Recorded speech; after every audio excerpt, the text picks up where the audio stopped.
I didn't believe in ghosts for the first 22 years of my life, until I spent 3 months living in a haunted cabin.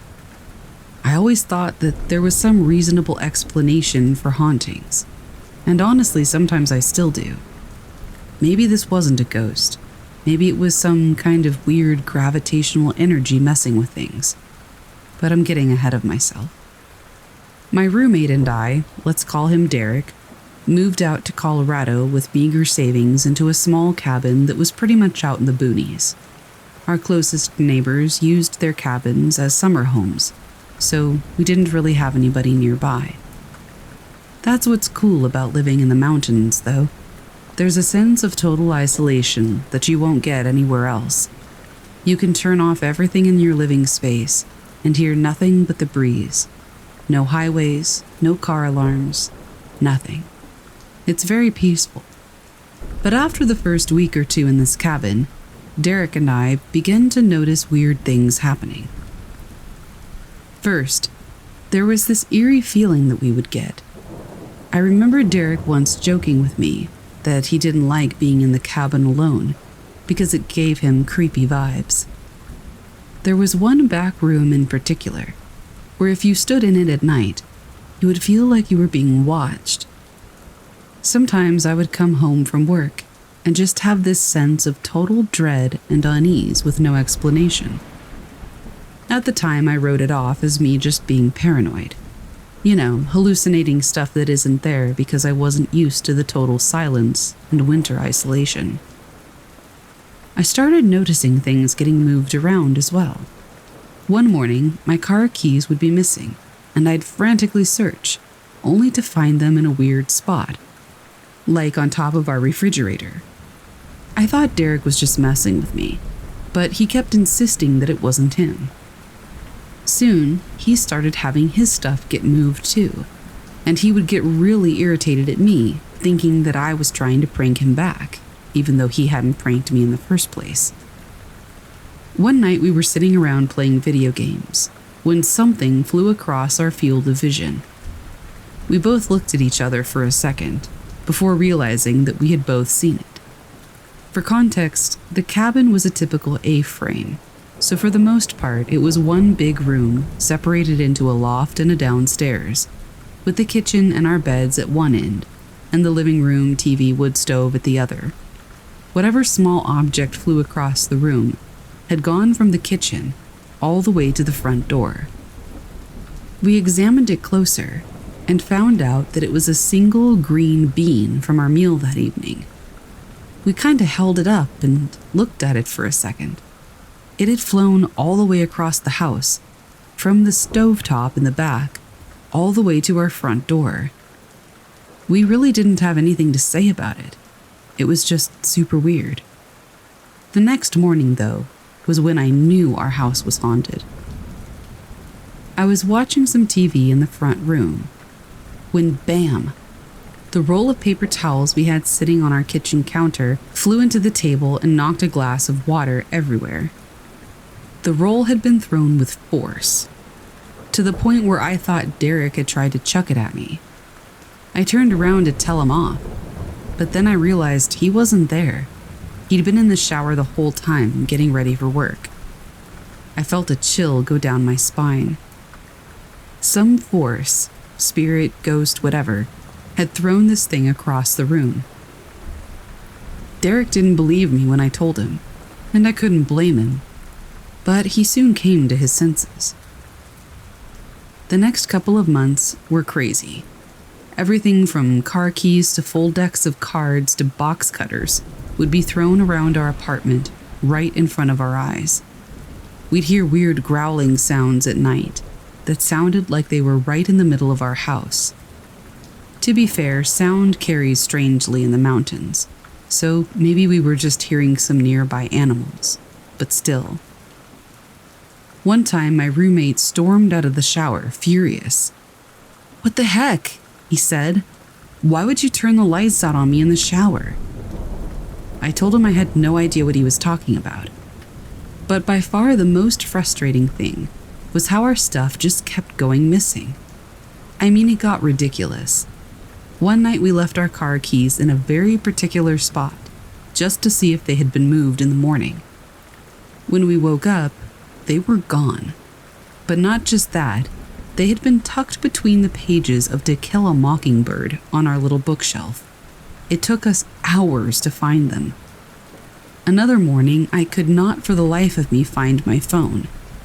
We tried calling it, and it would ring, sounding loudly throughout the house, but we couldn't pinpoint the exact spot. Finally, we tracked the ringing to the bathroom, but it sounded like it was coming from behind the wall. The vanity sort of hung there, so I thought, it's probably in the wall, seeing how weird everything's been. Maybe there's a hole or something. I took the vanity off its hanging nail, and as soon as I moved it, my phone slid out the back and clattered onto the floor. Derek and I looked at each other, and his face was totally pale. How is that even possible? The haunting got to the point of just being silly. We had a friend come visit, and as soon as she opened the door, my car keys were thrown in her face from across the room. She was like, "Wait, is the cabin haunted?" We kind of joked that, yeah, things get thrown around sometimes and you just have to ignore it. She didn't want to stay there anymore, and that was the point where I asked my landlady if she could provide some history on the cabin we were renting.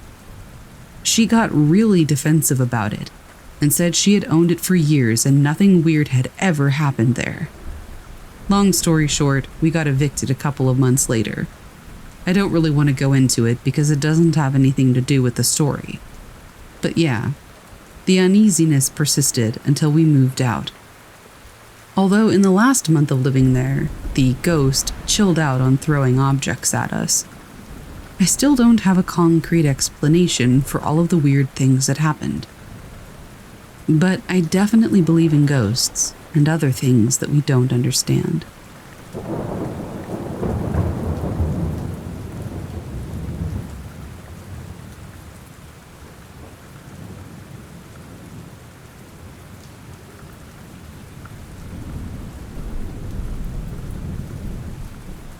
This isn't a very scary or bone-chilling story, but it happened just about a month ago, and I thought I'd share. A relative-in-law of mine and I decided to escape to Reno, Nevada, very spontaneously one day. We're both women.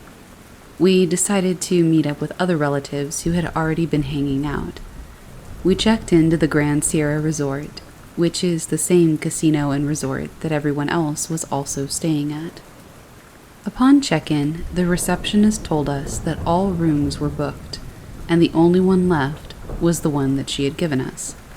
We took the room, as we didn't want to go to a place that was different from the one that our people were already in. As we got off the elevator and entered the floor that our room was located on, I just remember thinking to myself, this hallway feels a little lonely, even a little eerie and quiet. It's like I'm walking into the Twilight Zone. As we got to the hotel door, the other girl, my relative, inserts the key, but the door doesn't open. She tries again, and the door opens on the second try. No biggie. We get in and take a few moments to notice how the room is beautifully made, and the view of the city lights. Then we start unpacking quickly because we were only staying for one night, and we wanted to hurry and meet up with everyone else. I mentioned that we should use the bathroom before meeting up, as we've had a long drive, so she goes first and I go second. I use the bathroom, wash my hands, and as I'm about to walk out of the bathroom, I notice a red dress hanging in the closet, which is adjacent to the bathroom. There's nothing unusual about clothes hanging in a closet. After all, it is a closet. However, it kind of made me jump, because the dress was facing almost directly at me. The clothes hanger was turning that way, and not to the side like normal. I didn't scream or anything. I just gasped a little.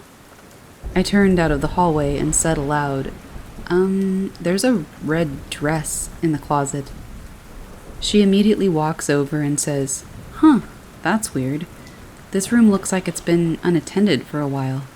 But who are we to tell how long ago this room was used?" We just mumbled to each other, maybe someone forgot their dress, and maybe housekeeping just didn't see it.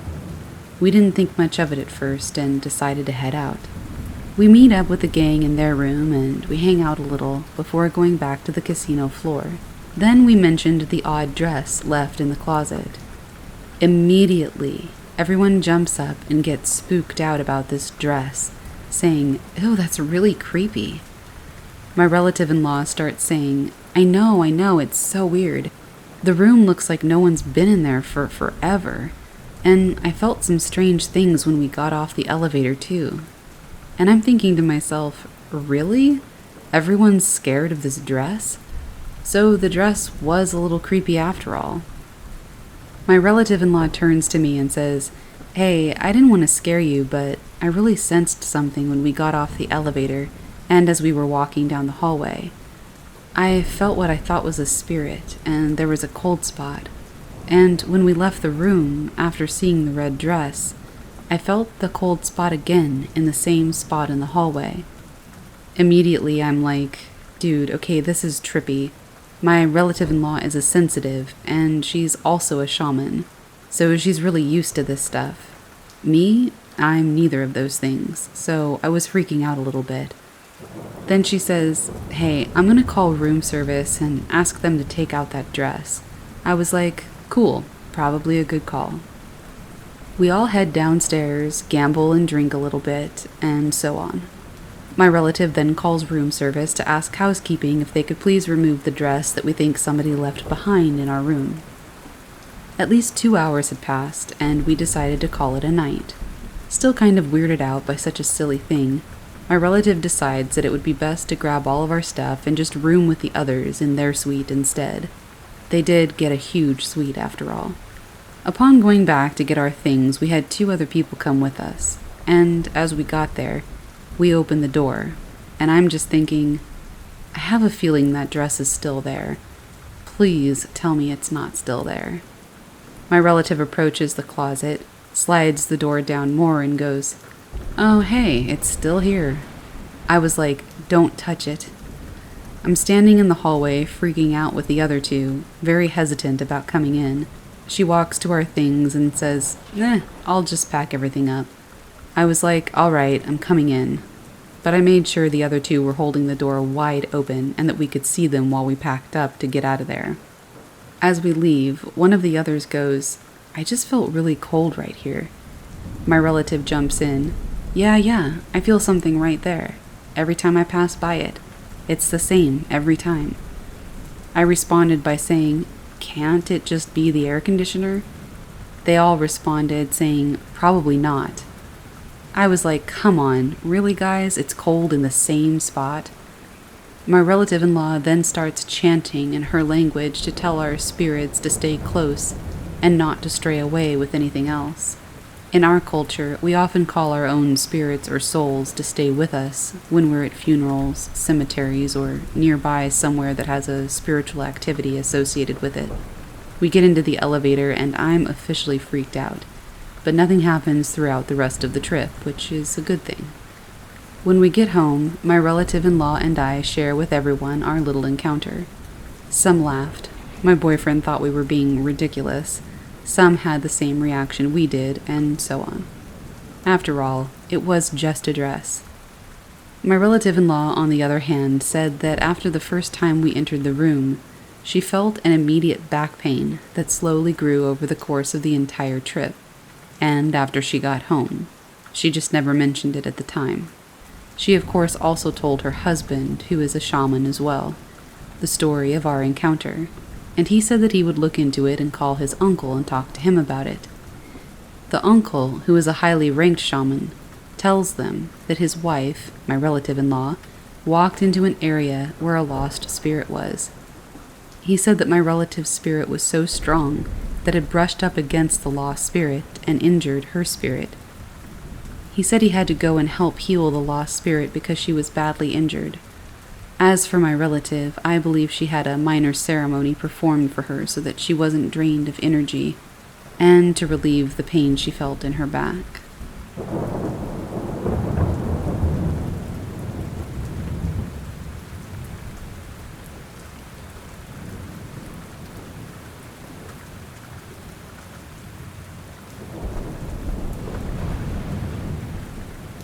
This experience has left me feeling extremely shaken, and I would love some opinions, especially from somebody with experience. Last year, I had a very strange experience in a national forest out in California. I was by myself on a road trip with my dog, and I was driving pretty far into Mendocino National Forest. I like to camp in national parks and forests because it's isolated, so my dog can roam, and they're free of charge.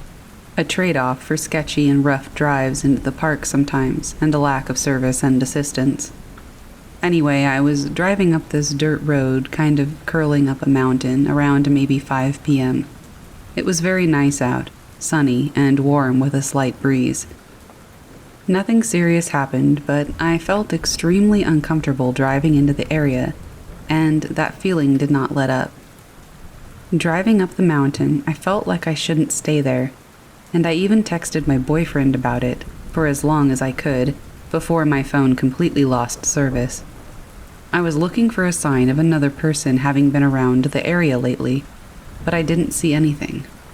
I pulled over and got out of my car with my dog to look over the edge, and I noticed a dead squirrel and some broken glass mixed in with the dirt and gravel road. Yucca, my dog, started to growl slightly. She is vocal, but I have almost only ever seen or heard her growl at or with other dogs. I did see her growl at a possum once, so it could be something she smelled, maybe. This place continued to make me feel quite on edge, but I pride myself on being an independent traveler and backpacker, so I decided to continue at least a bit further with my grumbling pup to see if I could find a good place to camp. I continue to notice more and more dead animals. Keep in mind, no one's going to be driving more than 5 to 10 miles per hour up this thing, and that's if there's even anybody out there. I hear men's voices. They sound close, and I think that I should call out to them, so I stop my car. But then I kind of freeze up and feel like I shouldn't. I can't really make out what they're saying. I don't see any sign of people anywhere. I get back in my car and continue to slowly drive forward and cautiously look for where the voices could be coming from. I've never run into other people in a national park or forest when I've gone in this deep. The unsettling feeling grows about these voices, which have sort of come and gone a few times, and I give up and begin to turn my car around. I honestly don't even remember how Yucca was acting on the way down. I was scared and focused on getting out of there. I just distinctly remember being surprised at her grumbling when we were standing outside of my car. A bit dangerously fast for the road, I went back down the mountain, not seeing any sign of anybody. I decided to spring for luxury and get a hotel for the night. I figured I was just fine. Huge and open spaces can be intimidating, I told myself, and the voices could have been echoing from somewhere far off, and they just sounded close. Animals die. Glass gets broken. Nothing happened. Cool. But I remember this place. It sticks with me. Whenever I'm watching scary movies, if I'm walking my dog in the woods at night, nothing compares to the feeling I had driving up that mountain. And it's honestly kind of interesting to me, as well as frightening. I recently happened across some information, as well as some Native American lore, that made me feel extremely uneasy. Fast forward a year, I've mentioned this place to a few people and the haunting vibes that it gave me, but nothing much more. I googled the national park once and didn't see anything, but I didn't look much either. I like scary movies and things of that nature, hence my fascination with this little event. So my boyfriend and I were coming up on finishing our road trip just yesterday. We were in Wyoming for a wedding. There were only 2 to 3 hours left, and the sun had set, so we decided to listen to some scary podcasts and YouTube videos. We went from the No Sleep podcast to the X-Files and ended up on a true story video dealing with Native American lore. I'm half paying attention, petting my dog, playing Pokemon on an emulator. And I hear the narrator mention Wendigos. Very briefly says what they are, and casually mentions that they can mimic voices. I mean it when I say the most horrible chills I've ever had in my life crawled down my spine. I stare at my boyfriend and I ask him if he remembers that national forest that I was freaked out about last year. He says he does, and he reminds me that he texted me that I was probably close to a Wendigo. I remember him saying that, but I didn't know much about their lore, and I thought he was just being funny. Like, haha, yeah, Bigfoot is stalking you, or some other dad joke. And he was like, no, I was mostly joking, but I said it specifically because you said you were hearing voices that you could find no trace of. I started to feel super strange, and I began Googling Wendigos and things like that. They are allegedly able to mimic human voices, and they would live in that sort of area. It all matched up. Obviously, there's a ton of questionable information out there, but I tried to find more reputable websites and authentic experiences. I then specifically looked up missing persons in the area, and the first headline that catches my eye is, "Another family goes missing in Mendocino." I went through different websites and news articles of people going missing, but they're all a little bit hidden underneath national park websites and pictures of trees. I remembered looking up the forest about a year ago, but I didn't see anything, and I realized that these stories didn't seem to be talked about very much, which also piqued my intuition and interest. It was stated that well over 100 people in the past 8 years have gone missing and not been found out there, on top of the many which are found dead. It just has my interest super spiked, remembering how unsafe I felt, how badly I wanted to get out of there, terrifies me. And I felt so uneasy about what I was hearing, and I do to this day. My dog and I are very close. She was a stray that started following one day, and I ended up bringing her home from Costa Rica, so her little growls along the way make me feel like there was something wrong. Even though it was just a storytelling video, these stories originate from somewhere, right?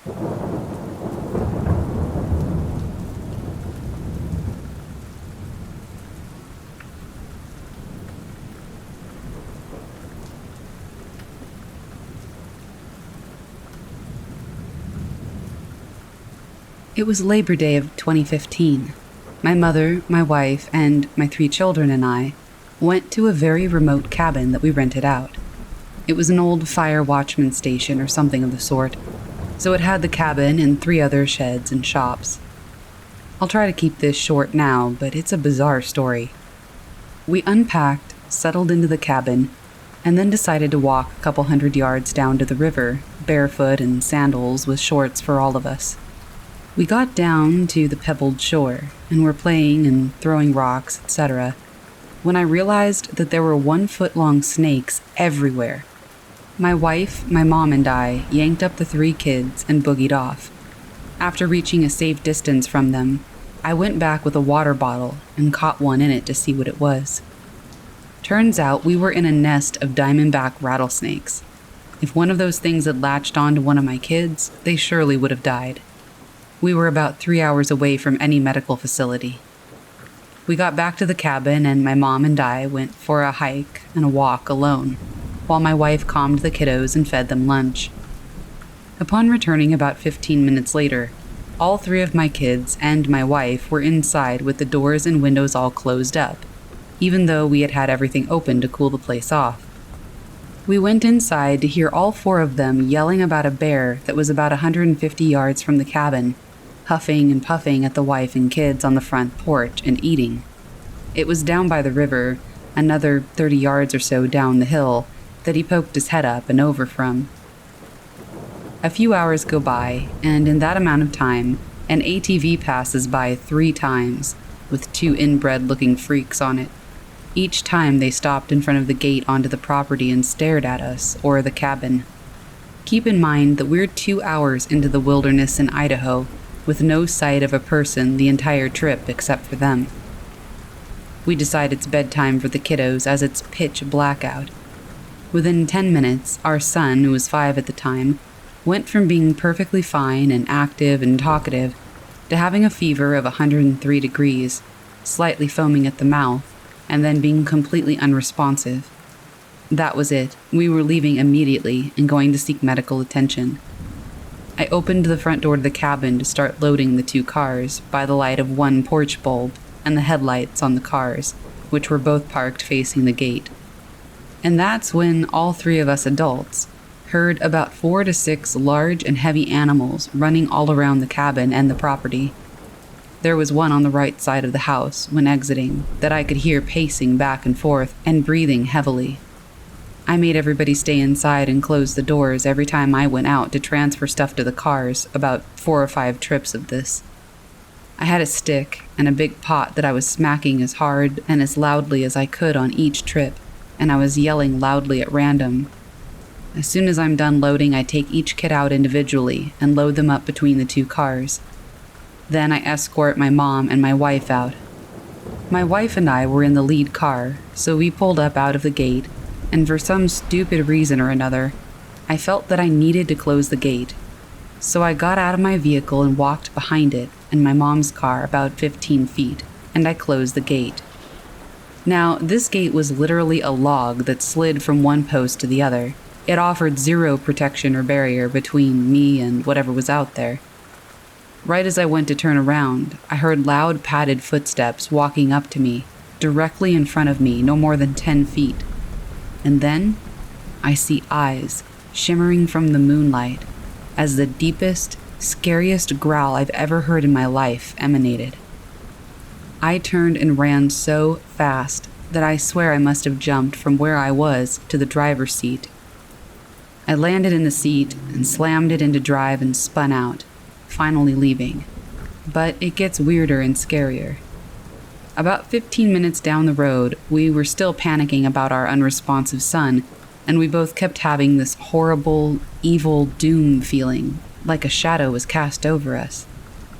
I looked down, and I realized that I still had that baby rattlesnake in the water bottle in my cup holder. So I grabbed it and threw it out the window immediately. Not even 2 minutes later, we hear our son softly crying. We realize he's responsive, and he stated something along the lines of, "Why are we leaving? What's going on?" He was crying because he didn't want to leave. He couldn't remember the last hour or so. Quick backstory for what's next. My mother was about 58 years old at the time. She's been a Jehovah's Witness my entire life, plus many more years before that. And she's the last person in the world to believe in signs or evil spirits or omens or anything of the sort. The next day, my mom completely broke down, sobbing her eyes out, hardly able to talk. She confessed to my wife that the night before we left, she had a nightmare in which we went on the camping trip. We came across snakes, a bear, and a pack of wolves. She said she knew a lot of bad things happened at that outpost and that it was full of evil. Most of all, she said, "In my dream, one of your kids died." I swear on my life, to this very day, if I ask her who died and how it happened, she immediately starts crying and refuses to tell me or anyone. She lives her whole life now with the guilt that she willingly ignored this nightmare and feels like she put us into that danger, nearly taking one of her grandkids away from the world. She doesn't deserve to feel like that. I know this sounds crazy as hell, but a week later, on the local news, there were reports of a wolf pack in the area. Wolves and bears may not coexist in harmony, but as far as I know, they do share territories and respect each other. This outpost station of sorts was about an hour and a half into the wilderness from Loman, Banks, Idaho area. If you want to verify the animals actually exist around there, go for it. Sadly, I grew up in the mountains for most of my pre- and early teen years, as did my wife until she was 10 years old. I even have a half sleeve of the wilderness and trees on my left arm, but with that said, we don't care to go to the mountains anymore. I don't care if you believe me or not. This was and is real to my family, and it did happen to us. That night changed a lot of things going forward.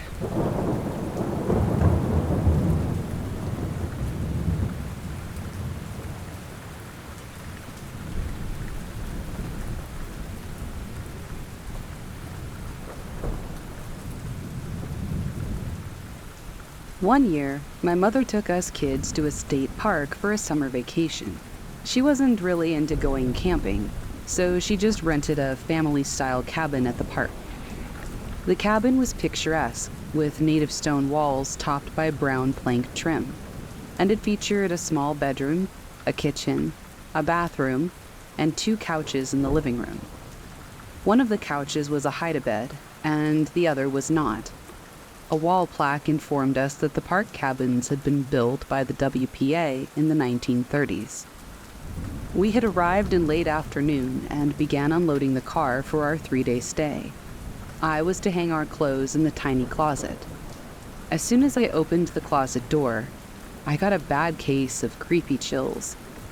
Though the west-facing cabin door was open and sunshine was streaming into the room, not one ray of it penetrated the closet. It was like the light just stopped whenever it struck the open closet door. The wood trim along the opening gleamed in the light, but the interior was pitch black. I couldn't find the rod to hang the clothes on. I really did not want to enter that closet to feel for the rod, and there didn't seem to be a closet light. My mom brought the flashlight. The batteries must have been low, but we could dimly see the clothes rack. My sister, 13, and I, 11, would be sleeping on the pull-out couch. My little brother was 18 months old at the time, and he was sleeping on the other couch. My mom was sleeping in the little bedroom. Unpacking finished, we hurried outside to enjoy the mountain scenery while it was still light. That night, Mom left the bathroom light on with the door nearly closed. This made a nice, dim nightlight in a strange place, except for the closet next to the bathroom. We had all been asleep for a while when I woke up without knowing why. Something just wasn't right.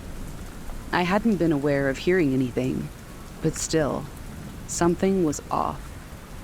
I studied the room carefully. Nothing.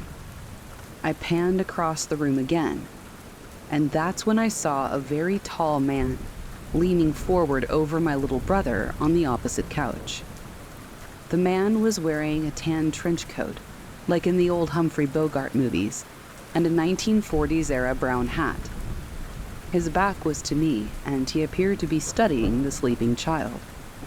I couldn't move. I couldn't even breathe. My little brother's eyes opened.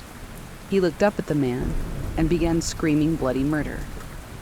The man just faded out. He didn't leave, he just disappeared. Now Mom's up, all the lights are on, brother's still screaming and won't settle down.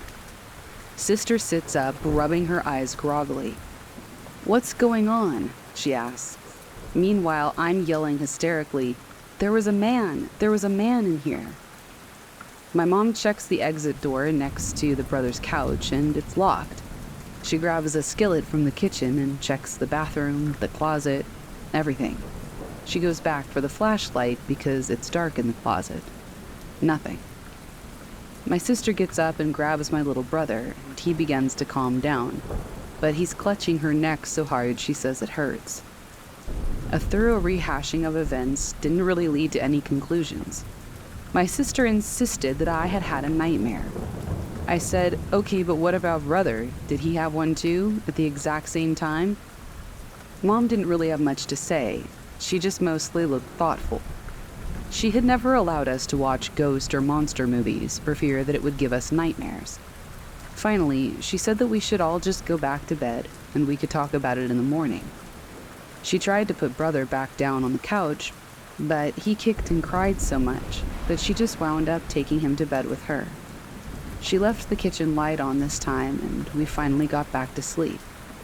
The next morning at breakfast, Mom explained a little bit about ghosts, and how this might have been one.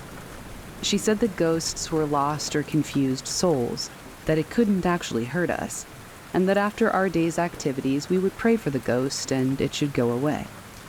Well, it didn't.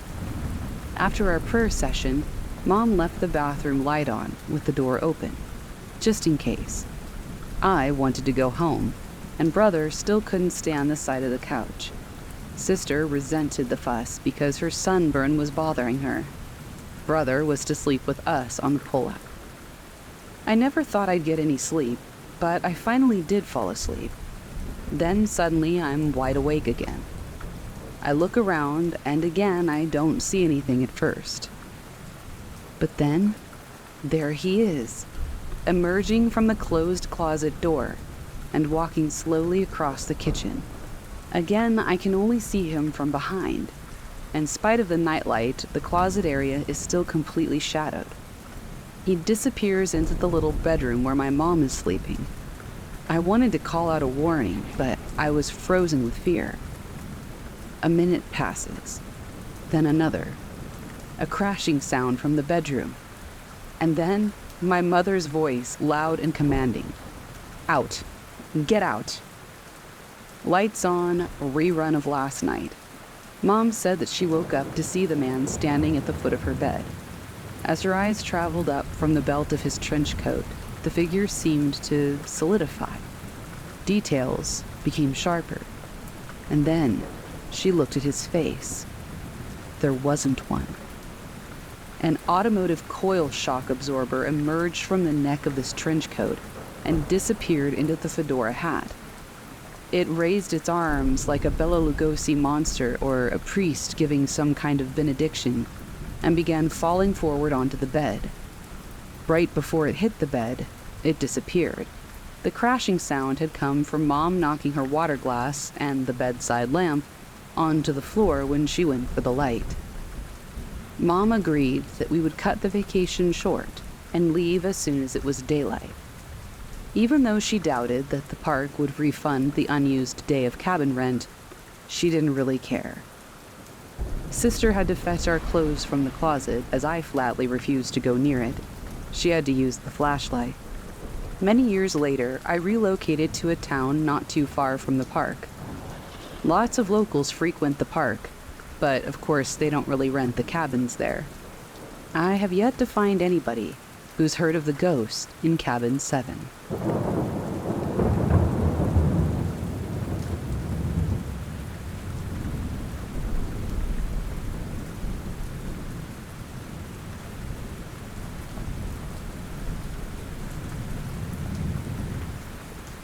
The 2-Hour Seconds by Derek V. I was driving out toward the White Sands National Park near Alamogordo for a photography project. It is absolutely surreal out there. It's just miles of blindingly white gypsum and sand dunes. It already feels like you're on another planet. But what happened on the access road didn't have anything to do with the landscape. It was, by all accounts, a total breakdown of how time is supposed to work. It was a Tuesday, middle of the afternoon. The sun was high and the heat was doing that shimmering thing on the asphalt, where the road looks like a lake. I was driving my old Honda Civic, cruise control set at 60. There wasn't another car in sight. I was listening to a podcast about the history of the Manhattan Project, which felt appropriate given I was driving past missile ranges. I reached for my water bottle in the passenger seat. I looked down for maybe 1 second to grab it, but when I looked back up, the road was gone. I don't mean that I veered off the road, I mean the asphalt had been completely replaced by a dirt track that looked like it hadn't been maintained since the 50s. The mountains on the horizon, the San Andres, had shifted. They weren't to my west anymore. They were directly in front of me. I slammed on the brakes, and the car skidded on the loose gravel and stalled. I sat there with my hands shaking on the wheel, trying to figure out how the hell I'd moved 20 miles in the blink of an eye. I checked my phone for the GPS. The screen was just a mess of static. It didn't even have the no signal screen. It was actual gray and white dancing pixels like an old TV. I looked at my watch. When I looked down for the water, it was 2:14 p.m. I saw the clock on the way down. But now the hands on my analog watch were spinning. They weren't just moving fast, they were whirring like a fan blade. I could hear the mechanical ticking sound, like a hornet's nest. I got out of the car. The air didn't feel like New Mexico anymore. It was bone-chilling cold, that dry cold that you get in a high-altitude winter, even though the visual light still looked like a summer afternoon. There was no wind. I couldn't hear birds. There wasn't even the sound of the engine cooling. It was like I was in a sensory deprivation tank. I walked to the front of the car. About 10 feet ahead of my bumper, the dirt road just ended. It was a clean vertical cut, like a piece of map hadn't loaded in. Beyond that line was nothing. It wasn't blackness or space or anything, but it was just a void of flat neutral gray. I picked up a rock and tossed it over the edge. It didn't fall or float. The moment it crossed the line where the road ended, the rock simply ceased to exist. It didn't even vanish in a flash or anything. It was just not there, like I had deleted a file. I started backing away toward the car door. As I did, I heard a sound from behind me. It was the podcast that I'd been listening to, but it was playing backward at triple speed. It was coming from the car speakers, but the car was turned off and the keys were in my hand. I looked back at the San Andres Mountains. They were flickering. 1 second they were there, and then the next they were replaced by a flat green grid. And then they were back to rock. It looked exactly like a video game struggling to render a distant object. I think I stopped thinking. I just jumped back into the driver's seat. I didn't even try to turn the key. I just gripped the steering wheel and closed my eyes as tightly as I could, and started counting. I got to 10, and I felt a massive stomach-churning jolt, like the car had been dropped from a height of 10 feet or so. I opened my eyes. I was back on the asphalt of US 70. My cruise control was still engaged. The podcast was playing normally, right at the same sentence that I'd been hearing before I reached for the water. I pulled over immediately. My heart was going about 100 miles a minute. I checked my watch and it said 2:14 p.m. I checked my phone. The GPS was fine. It showed me exactly where I should be. But there was one thing that was wrong. I looked at the passenger seat. The water bottle I had reached for was gone. In its place was a rock. The same jagged limestone rock I'd thrown into the gray void on the dirt road. It was sitting right on the upholstery, and it was covered in a layer of fine white frost. I didn't go to White Sands. I turned around and drove straight back to my apartment in Las Cruces. I spent the rest of the evening checking the news to see if there'd been some kind of experimental testing at the White Sands missile range, but there was nothing. Well, nothing reported anyway. The rock is still sitting on my balcony. I don't want it in the house. It hasn't weathered or changed in 3 days, even in the direct sun. It stays cold to the touch. Sometimes when the apartment is super quiet, I can hear a faint, high-pitched hum coming from it, like the sound of a power line. I checked my dash cam footage later that night. The file for that afternoon is there, but there's a gap. The footage shows me driving along the highway, and then the screen goes white for 2 hours. Then it cuts back to me pulling over to the side of the road. According to the timestamp on the video, no time passed during that whiteout. But according to the file size, there are 4 gigs of data in that empty gap. Now, I'm not a religious guy. I don't go in for conspiracy theories, but I have not been able to shake the feeling that I stepped behind the curtain. I keep thinking about that gray void. If the rock came back, I wonder what stayed behind. I've noticed that when I look in the mirror lately, my eyes look a slightly different shade of brown than they used to. My girlfriend says I'm just tired, but I know what I saw.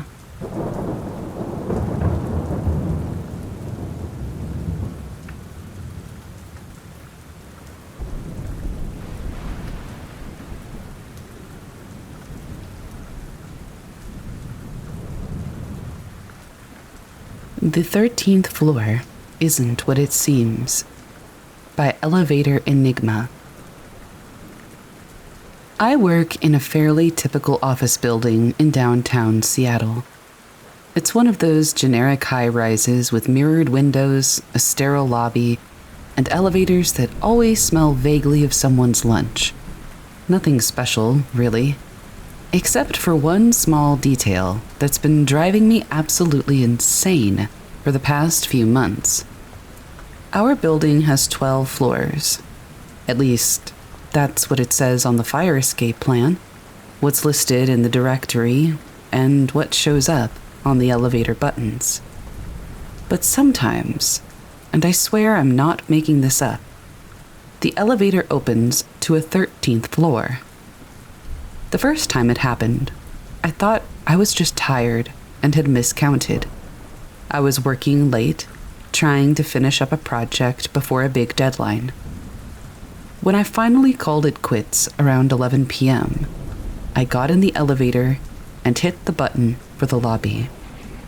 The ride down seemed to take longer than usual, but I was so exhausted I barely noticed.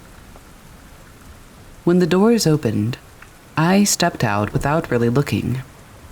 It took me a few seconds to realize something was off. The lobby looked wrong. The lighting was dim and yellowish, casting long shadows across the floor. The usual security desk was missing, replaced by a tall potted plant I'd never seen before, and the air felt thick and stagnant, like walking into an attic that hadn't been opened in years.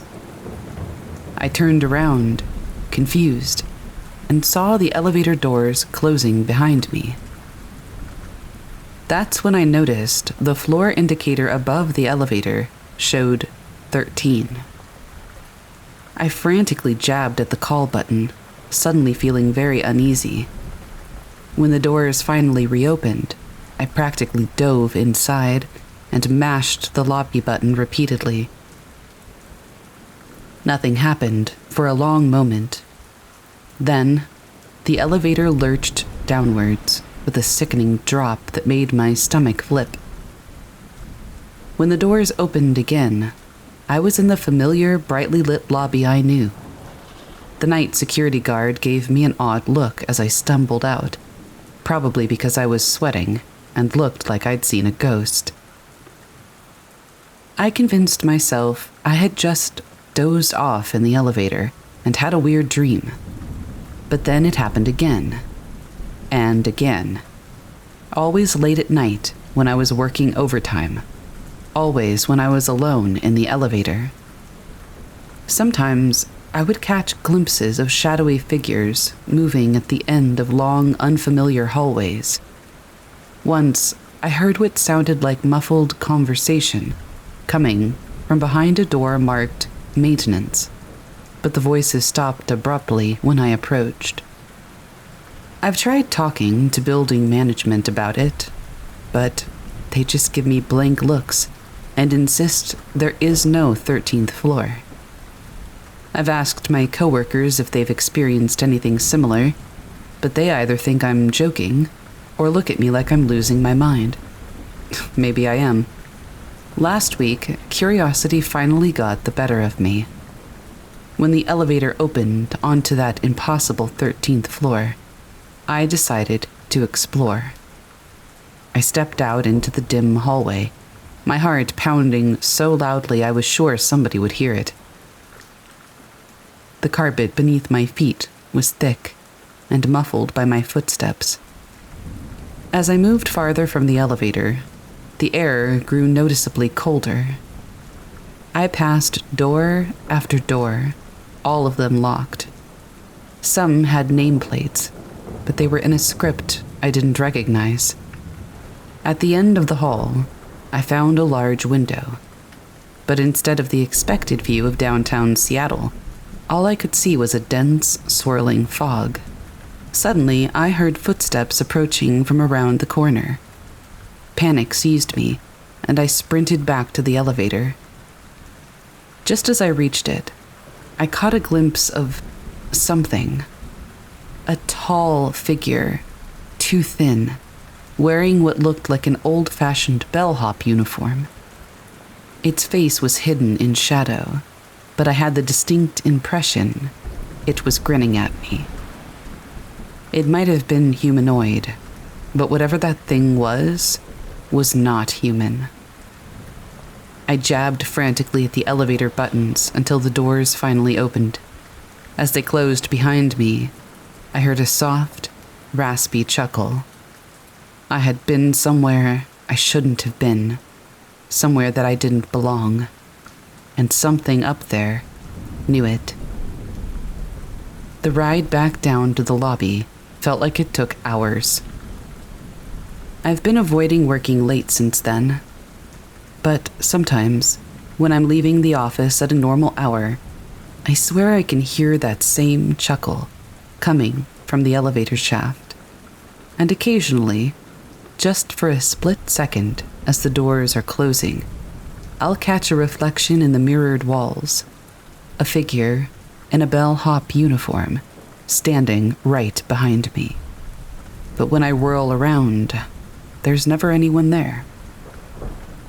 I don't know what's going on in my building. I don't know if I'm losing my grip on reality or if there's something genuinely supernatural at work here. All I know is that I'm terrified of what might happen if I ever encounter that bellhop face to face. And I can't shake the feeling that sooner or later, it's going to step into that elevator with me. I don't know what to do in the meantime, but I know one thing. I think I'm going to start taking the stairs.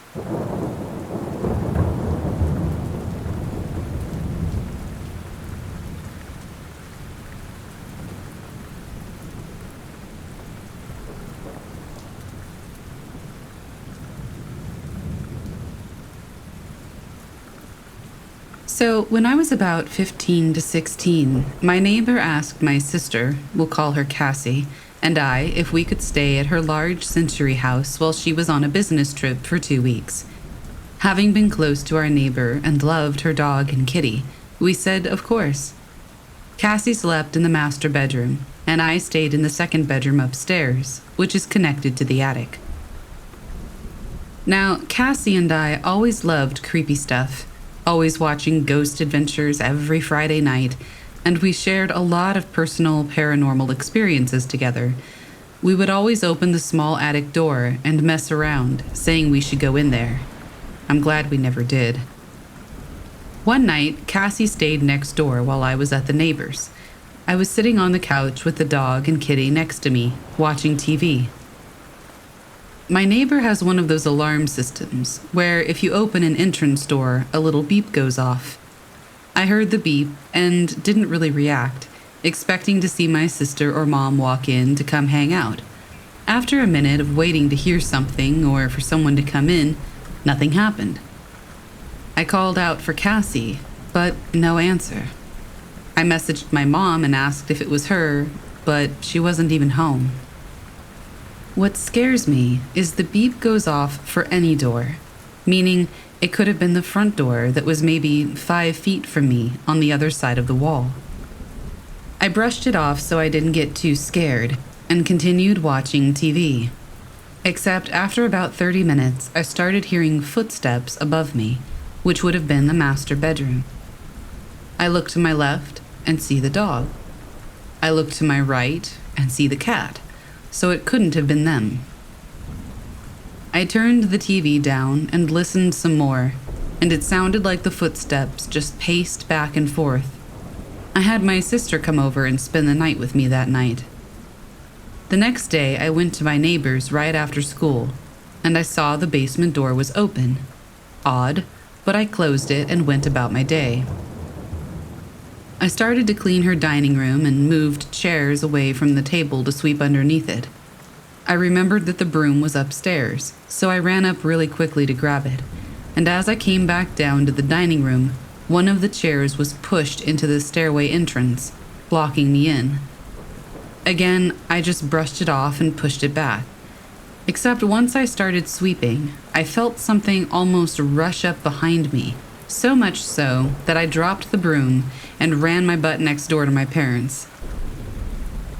The last few days consisted of random stuff moving, doors opening, and lights being on while we were at school. When my neighbor got back home, she paid us, thanked us, but then asked if anything weird had happened. I explained everything to her, and she sort of laughed and said, "Yeah, that happens a lot. I didn't want to tell you girls beforehand in case it would deter you from staying there." She also mentioned I slept in the most haunted room in the house, the second bedroom upstairs with the attic. I brought up the basement door, but that's where her vibe changed. She said that's the one place in her house she won't mess with, because it just scares her that much. Needless to say, after those 2 weeks, I sort of avoided going there. For a few years, at least. Then, after I graduated high school and moved out of my parents', my neighbor offered a room in her house for me to stay, and I said yes. So after I moved in, she let me stay in what she called the piano room, which had a piano in it that came with the house. She took the piano out and moved it into the garage, so I actually had room for my stuff. For the first few nights, I definitely felt weird vibes. Maybe it was just because I am biased and had weird stuff happen to me years before, but I always believed I could sense supernatural stuff ever since a young age. Basically, the vibes were off. I would wake up in the middle of the night, hearing what sounded like piano keys, but just enough to wake me up, and that was it. A few weeks later, I got myself a cat. I still have her to this day, and she's my sweet baby. Anyway, she would react and stare at things that were invisible to me, and while I know that cats can be weird, I know animals are sensitive to the paranormal, so I got freaked out any time she would meow or paw at something that wasn't there. While my neighbor still lived in and owned the house, she was constantly away on business trips or stayed at her mom's house. At this point, her dog passed away and she had her cat at her mom's house, which is why she had offered me a room, so the house wasn't always empty. I would hear so many strange noises at night coming from the master bedroom and in the kitchen. I remembered a weird one from the kitchen. It's sort of hard to make a good visual, but I'll try. So the basement door was actually next to the fridge, but the door was blocked by my neighbor's dishwasher so that nobody could get in or out, unless the dishwasher was moved. I'm standing looking through the pantry, back facing the basement door, and in the reflection of the pantry door, I saw the basement door open up ever so slightly. I swear it felt like a horror movie. I whipped around, locked the basement door, and went to my room. My neighbor and I ended up having many conversations about the weird stuff. She didn't go into a lot of detail about her experiences, but my mom said she told her a few and was genuinely scared, and that I shouldn't ask her anymore. I also just remembered another one from a few years before I moved in. I was out sitting by our sandbox in the backyard, and I saw out of the corner of my eye my neighbor go down to her driveway and take her garbage cans back up to the house. And you know that sound of a garbage can dragging along a gravel driveway? Distinct for sure, right? Anyway, I heard the sound stop right by her garage. I looked up to wave, but no one was there. I assumed maybe she had gone inside or something. But then when I went inside for the day, my mom said that my neighbor was going to be home late and asked if I could take her trash cans up to the house. I froze dead in my tracks. I swore up and down that I heard and saw someone doing it already. But my mom chalked it up to the heat of the summer getting to me. That's one I'll never forget. Another thing I should mention that always seemed eerie to me is that my neighbor constantly tried to sell the house. A family would buy it, but would move back out so quickly. This happened for years and years. The listing price wasn't expensive either, especially for being a big home in a decent area of town. As I got older, I now think that the aura of the house is just off, and it made everyone move out. Eventually, she ended up selling it again, and the current residents have stayed there the longest.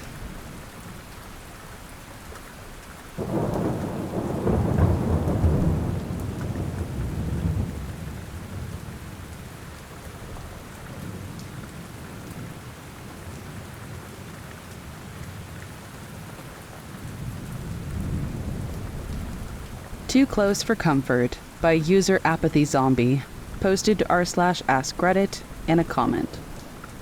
I was a junior officer on board the Saratoga, and we were doing joint exercises with a British ship, the HMS Newcastle. I was selected to berth on board the Newcastle for a few days as a kind of cultural exchange. I had a wonderful time. British ships allowed alcohol in the wardroom while underway. British officers were allowed to wear shorts.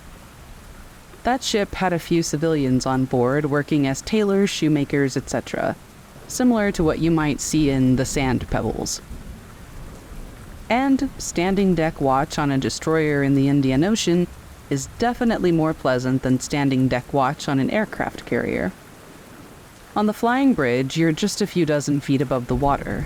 The air is thick with flying fish whirring around you. The ship's turbine engine allows you to cut and maneuver through the waves like you're riding a bike.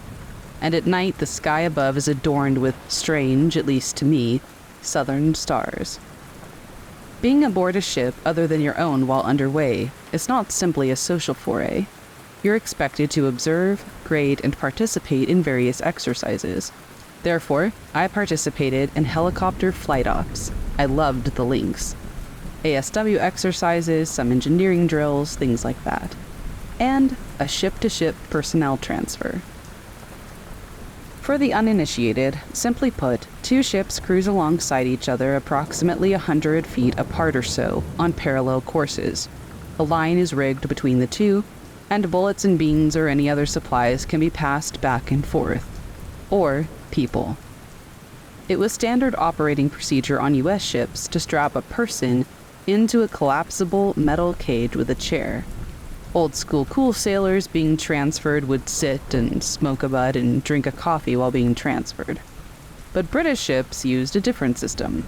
Since there was always a significant chance the person being transferred would somehow be dipped or dropped into the water, broken lines, deck personnel error, things like that, the Brits' philosophy was that it was better to have a man unencumbered by anything but a life jacket and clothes, rather than a man strapped in a metal cage. Therefore, the Brits simply rigged up a simple sling around the person's chest and expected the person being transferred to hold his arms down and keep himself securely held. While I was being transferred, I was holding my arms down, keeping myself in the sling. I looked down at the beautiful blue equatorial waters of the Indian Ocean, and it occurred to me that I was living the adventure. I was enjoying the life I had dreamed about as a kid. But what about a little more adventure? Sure, I had some great stories to tell, but how great a story would it be if I let my arms go limp and accidentally dropped into the water? I knew these sailors to be right smart seamen. I had on a good life jacket. I had gone into the drink a few times before in various training evolutions. I could float and sleep in the water if I needed to. So I knew I could last 20 minutes or so until I was picked up. Well, I did let that impulsive thought pass. I would never live it down if I went into the drink and deliberately screwed up an exercise. That wouldn't reflect well on me as an officer. So I got boots down on the ship I was being transferred to, got a few handshakes and pats on the back. The people being trained to do the transfer unrigged me, and then rigged me back up, and a different crew transferred me back to the deck of the Newcastle, where we continued a long day of underway exercises. One of those exercises was a flag Oscar, or man overboard drill. Basically, the Newcastle steamed alone in the same area of the ocean in which we had been all day. This drill consisted of taking a dummy made of kapok, a buoyant material used to stuff life jackets, throwing it overboard at random times, and then letting all the ship's personnel practice doing whatever would be their duty should a real man overboard occur. The deck watch officers have a pre-planned series of course and speed changes designed to put the ship stationary beside the overboard man. The helo crew musters for a helo recovery, the boat crew gets to practice launching a boat, etc. All possible methods of recovering a man get practiced. The kapok dummy, nicknamed Oscar, was thrown off the stern in the very same waters in which we had done the ship-to-ship transfer earlier. The signal was given, man overboard was called, and the OOD began turning the ship. We set ourselves to practice the first recovery method on our schedule, the simplest method, stopping beside the floating man and throwing him a life preserver and hauling him aboard. Of course, a K-pop dummy isn't going to grasp a life preserver, so the deck crew used the same line and davit, but rigged it with a grappling hook. They get their practice all the same. The OOD and the deck crew of the Newcastle did a bang-up job with this drill. The ship stopped dead in the water with the dummy only a few feet away from the starboard bow. The dummy was snagged with the hook on the first try. As the dummy was being hauled aboard, a strange, disturbed uproar began to run through the observers on the bridge and at the deck rails. I looked at the dummy, and soon I saw what was so disturbing. Yes, there was the same orange K-pop dummy we had thrown overboard just a few minutes earlier, but something was different. Its surface was some sort of fringe or shredded, multi-colorful texture, like a rainbow-hued ghillie suit, if such a suit were alive and possessed by demons. A writhing, slithering mass. Sea snakes. The dummy was being attacked by dozens of sea snakes, all whipping about frantically, gnawing at the surface of the pitiable man-shaped object. Easy to recognize by their colorful bands, their finned tails. Feared throughout the world as the most venomous snakes on Earth, these things were devouring this dummy. The captain ordered the deck crew to cut the K-pop dummy and the grappling hook free, and, relieved and grateful, they did so. Then he ordered a small arms crew to shoot the dummy so that it would be disintegrated and not be mistaken for an actual human by other ships which should encounter it. And then we all went about our day, turning to other drills and practices, none of which involved getting close to the actual surface of the Indian Ocean. But from time to time, I looked into the distance, at the sea, and thought about how I had briefly considered dropping myself in, on purpose, as part of a joke, part of an adventure. Well, the joke would have been on me, and I wouldn't be telling you this story. I'm really glad I wasn't an idiot that day.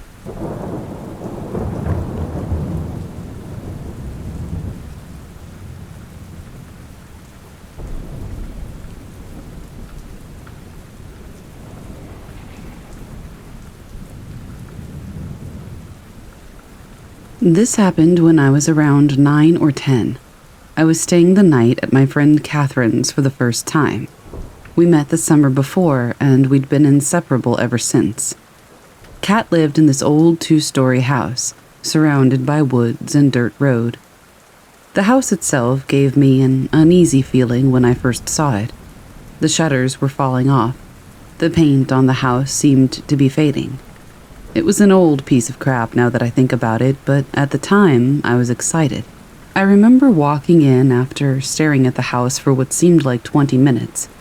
Surprisingly, the inside was a lot nicer than the outside, so I pushed that uneasy feeling down and just shrugged it off as nerves. I remember the smell of the house. I can't pinpoint it, but it was different, like walking into a musty room. I started to walk around, just to explore my surroundings, but I noticed Kat's mom watching me. I simply smiled and waved, but she just stood there, staring at me, wide-eyed. I had never met her before, but why was she staring at me like that? Suddenly, Kat flew around the corner and tackled me. We both fell and started to giggle. I noticed Kat's mom out of the corner of my eye start to turn around and walk off, and she was gone. Fast forward a couple of hours. Kat and I are laying on a beanbag in her room watching Children of the Corn, which, by the way, was one of my favorite movies at the time. I grew up watching horror movies, mostly Stephen King or any movie that my mom was watching at the time. Not her decision, but mine, because I love the feeling that a good horror movie gives you. She felt the same way, and that's why we clicked so much. Anyway, we were sitting here watching this movie, and suddenly the door opposite us slams closed. We both jumped and giggled and brushed it off because, well, we were kids. Until the second time, when it creaked open and slammed again. not seconds after the first time. Now I'm sitting there staring at this door, trying to figure out how in the world it's opening and closing by itself. In the midst of all that, the only other person in this house is Kat's mom, which I figured out earlier in the day was also just a tad creepy. "Do you think it's just your mom?" I asked, but she just shook her head. "Are you sure?" I asked again, but this time she said something that gave me the chills, and still does. She said, "My mom isn't home. It's just me and you, silly." I just stared at her, trying to wrap my head around what she had just said. Who leaves their 9-year-old home alone with a friend in a 2-story house? "Where's your mom?" I asked her. "She's at work." I giggled, thinking that she was just trying to trick me. "No, she's at work. She only works for a couple of hours, so she leaves me here because she trusts me." At this point, I'm just looking at her, and she noticed this look of worry on my face. "What's wrong?" she asked. I said, "If your mom is at work, then who was that lady staring at me earlier?" As I said this, we heard what seemed like footsteps at the time, but thinking about it now, it sounded more like shuffling in one spot, above us. I'm completely scared at this point. Every hair on my neck is standing on end, and I just want to leave. I start to get up when Kat pulled me back down and asked me if I heard that noise. I nodded. It was silent again, until the footsteps were back, but louder and faster. We both stared up at the ceiling, and she grabbed my hand. "This happens every day," she whispered. I looked over at her, and I could see true fear on her face. The footsteps stopped, and she looked at me, her face flushed white. "Is there an attic?" I asked. She pointed up toward the ceiling. "Well, maybe it's just squirrels or birds," I kept thinking over and over. You ever notice when you're really quiet, that's when you can hear almost everything around you? Imagine if you're sitting in a house with your best friend alone at 10 years old, and you hear the giggle of a 3-year-old child. Mind you, she has no siblings. We were completely alone. Kat was just as scared as I was. I remember thinking that I just wanted to get out of this house. I grabbed her and ran out the door. At least we would feel safer and less scared outside the house than we would in it. "Want to hear a story?" Kat asked, pulling my mind back into reality. I nodded. "Well, this house used to be a daycare. There was this lady that would watch the kids, and one day she just locked them all in the attic, and then she hung herself from a rope in the kitchen.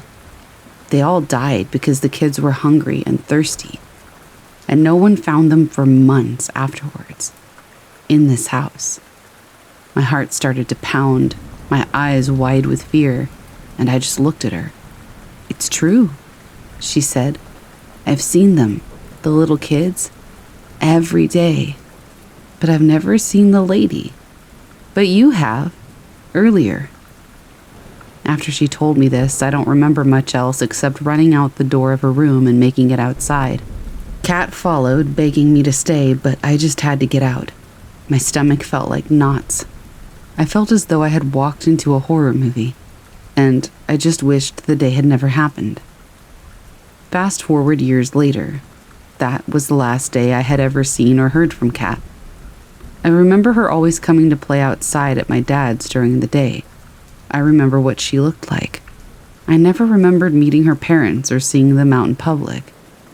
I'm now 27, and I can't seem to find any proof that she exists. All my friends that I was friends with then, I'm still friends with now, even after all these years. But why not her? I think her scary story might have had some flaws, but I still wonder what happened in that house. I've driven by there maybe 15 times, and I still wonder if maybe she was one of the ones that never made it out.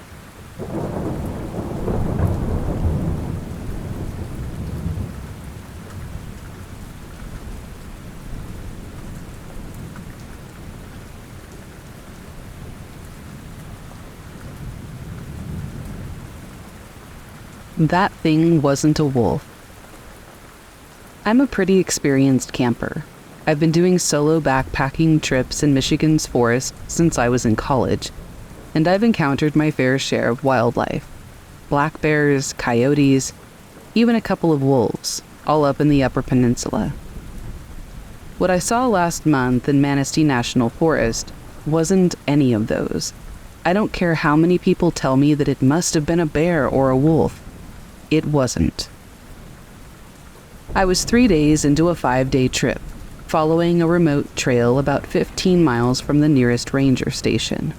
It was early October, perfect camping weather, and I hadn't seen another human since the day I started.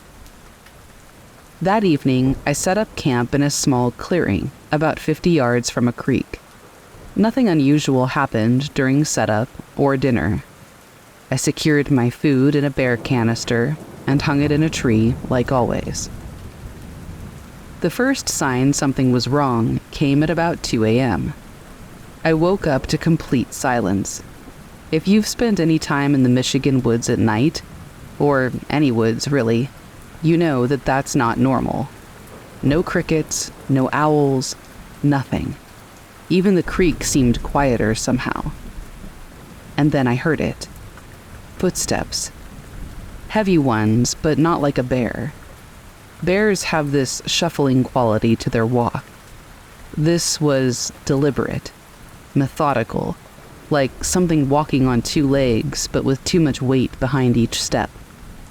They were circling my camp, just outside the range of my headlamp. I grabbed my light and bear spray.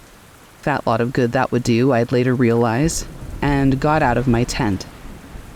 The footsteps stopped. That's when I caught the eye shine. About 7 feet off the ground, behind a large oak tree, were these eyes. Not the dull red reflection you would get from a bear or a deer. These were pale yellow-green, and they were spaced too far apart to be any normal animal. I swept my light toward it, and it moved. Not like an animal startled by light. It moved like it was actively avoiding being illuminated. But I caught glimpses. A massive shape, easily 8 feet tall, moving between the trees on 2 legs. Its movements were fluid, but wrong somehow. Like a wolf's joints and muscles had been reconfigured to work upright. Then it stepped into a patch of moonlight, and I saw it clearly for just a second. The body was like a wolf's, but the proportions were all wrong. The legs were too long, jointed like a canine's, but structured for walking upright. The arms, and they were arms, not front legs, hung down past its knees, ending in hands that were somewhere between paws and human fingers, with long black claws. Its head was the worst part. Definitely a wolf's head, but too large, too intelligent looking. And its mouth. When it saw me looking at it, it pulled its lips back in what I can only describe as a grin. Not a snarl, not a threat display, a grin, showing teeth that would make a timber wolf's look like a chihuahua's. I'd like to say I did something brave or clever, but I just froze. The thing tilted its head, exactly like a dog trying to figure something out. And then it spoke. Not in words, but not in any animal sounds either. This was a deep, rumbling sound that was almost speech, like it was trying to form words with a mouth that wasn't quite built for them. That's what snapped me out of my freeze. I grabbed my emergency pack, always keep one ready, fellow campers, and ran. Not to my car, it was between me and the trailhead, but toward the creek. I knew there was an old Forest Service road about a mile downstream. It let me run. I could hear it pacing me through the woods, staying just out of sight, occasionally making that almost speech sound. It could have easily caught me, I know that, but it seemed to be playing with me, testing me. I don't know. I finally reached the Forest Service road, and by some miracle, a truck drove by within 10 minutes. A couple of guys going fishing. They didn't believe my story about being stalked by a wolf. I didn't even mention the whole walking upright part, but they did give me a ride to the ranger station anyway. When I went back the next day with rangers to get my gear, we found my campsite completely undisturbed. Everything was exactly where I'd left it. Except for one thing. All the zippers on my tent were open. Not torn, not broken. Opened, as if by fingers. The rangers told me that there had been reports of an unusually large wolf in the area.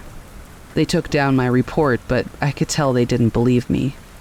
One of them, an older guy about to retire, pulled me aside afterward. He showed me a file on his phone, a collection of similar reports from that area going back decades.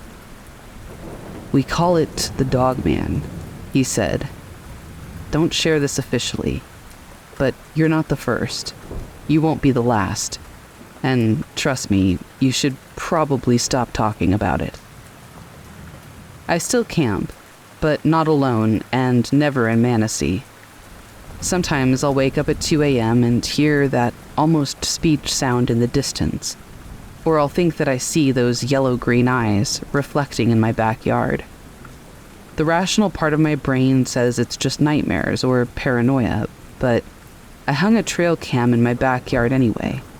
I haven't caught anything yet, but every morning, the zippers on my tent storage bag in the garage are open.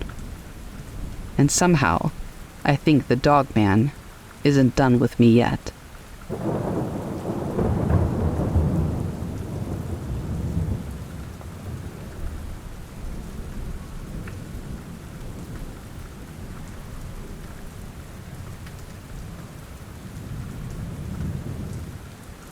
Last summer, a good friend and I embarked on a backpacking trip through the White Mountain National Forest in New Hampshire.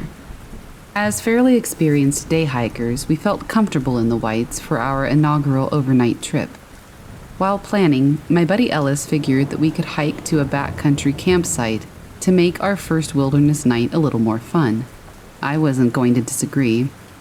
Beautiful views, historic trails, and a protected night in the dry river wilderness. I was stoked, to say the least. Before any hiking trip, I do a little internet research on the trails or shelters that I'll be coming across.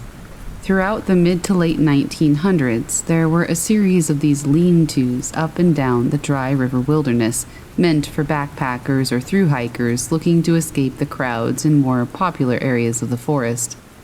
As time went on and the Forest Service had other, more pressing matters, many of these shelters were dismantled, except for Dry River Shelter Number 3, the last remaining shelter in this wilderness zone.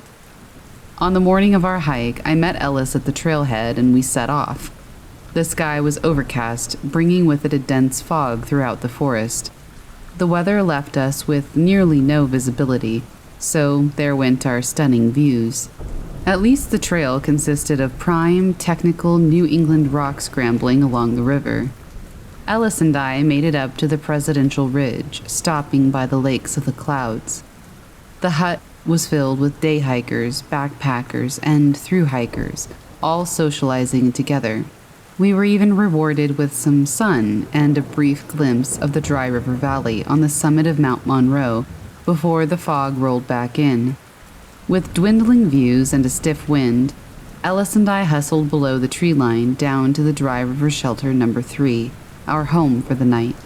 Once we dropped off the ridge into the valley, we entered the wilderness zone where rangers patrolled sparingly. Time to really be alone in the wild. As we trekked into the wilderness, all signs of civilization disappeared, and the trail was densely overgrown. Although it had been raining all week, there were no footprints in the mud either. At least we would have some relaxing isolation, I figured. After about an hour or so of descending, Ellis spotted the lean-to just as our legs were asking for relief. A gorgeous old timber structure with a well-used fire pit alongside a cold mountain river, pristine camping. As we settled in and explored the site, I found a small, bound notebook nestled into the corner of the structure. On the cover, somebody wrote, "Dry River Shelter Number 3. Out of curiosity, I opened it, but I found nothing more than a lone man's name scribbled onto the first page and a date. Just your standard camping log. Oddly enough, the man signed the book the previous day. We saw no footprints or signs of humans, or even animals. No disturbance on the trails or here at the shelter. Rain can wash away tracks, but not all signs of animal life. Something felt off to me. I showed it to Ellis, who found it curious, but thought nothing more of the single name. He convinced me that the man was probably a hiking veteran and a professional at L&T. I bought into Ellis's thoughts on the situation to ease my mind. As the sun set, we started a roaring fire along the riverbank. Ellis commented how quiet the location was, having not seen another soul beyond the chirp of birds since leaving the Crawford path. The silence was eerie, but we figured that city life had desensitized us to the wild. The sun was setting and we grew tired with the darkness. Ellis took the lean-to and I spent the night in my tent. Sleep came quickly after hiking over 8 miles with 20 pounds on my back, but this did not last long. A brutally sharp slapping noise woke me. The only thing I could compare the noise to would be someone swinging a 2x4 into a tree or snapping a thick branch. I figured it was a bear searching for our food bag hanging in a tree some 20 to 50 yards away. Nothing out of the ordinary for New Hampshire. Sleep overtook me once again, and I remember waking up to the sun rising over the peaks. I stumbled out of my tent to see Ellis also waking up slowly. As we made our morning oats and coffee, I wandered around the site again to see if I could find the marks that the bear left. Instead, I noticed something odd. The small notebook was open. I swear that I put it back where I found it, closed and in the back corner of the shelter, not open on the floor. "Hey, Ellis," I said, "were you checking out this camp log last night?" "Nah, I passed out, man. It's not like there's anything to read in there anyway," he responded. "You sure?" I commented as I bent over to pick it up. The lone hiker's name was not so lonely anymore. At least 20 more names filled the pages. The lone traveler, whose name was originally on the first page, could now be found several pages deep into the notebook. I tossed it to Ellis, whose face instantly dropped the second his mind registered what he was looking at. Great. Now I knew it wasn't just some dehydration delusion of the previous day. "Dude, we must have been seeing things last night. There's no way we missed all these names. How could we?" Ellis said. This is when I began to tell Ellis about the slapping noise during the night. I received nothing other than instant denial. These sounds were not the result of some hooligans or backwoods crazies harassing us. Ellis was convinced. Rather sternly, he commented, "It's a bear, Jack. It's just a bear. Let's go now." And, well, go we did. Ellis led us out of the site and on to our way home, not 10 minutes later. A year has passed, and I'm still not quite sure what happened during our stay at the Dry River Shelter Number 3. The memory of seeing a single name written on the front page of the notebook is so crisp in my mind, I couldn't have mistaken it. Could I have mistaken the noises I heard and the new additions to the book? Ellis feels the same way about the whole scenario. What do you think? Could we have just been too dehydrated and delusional? Or were we not welcomed by the New Hampshire wilderness?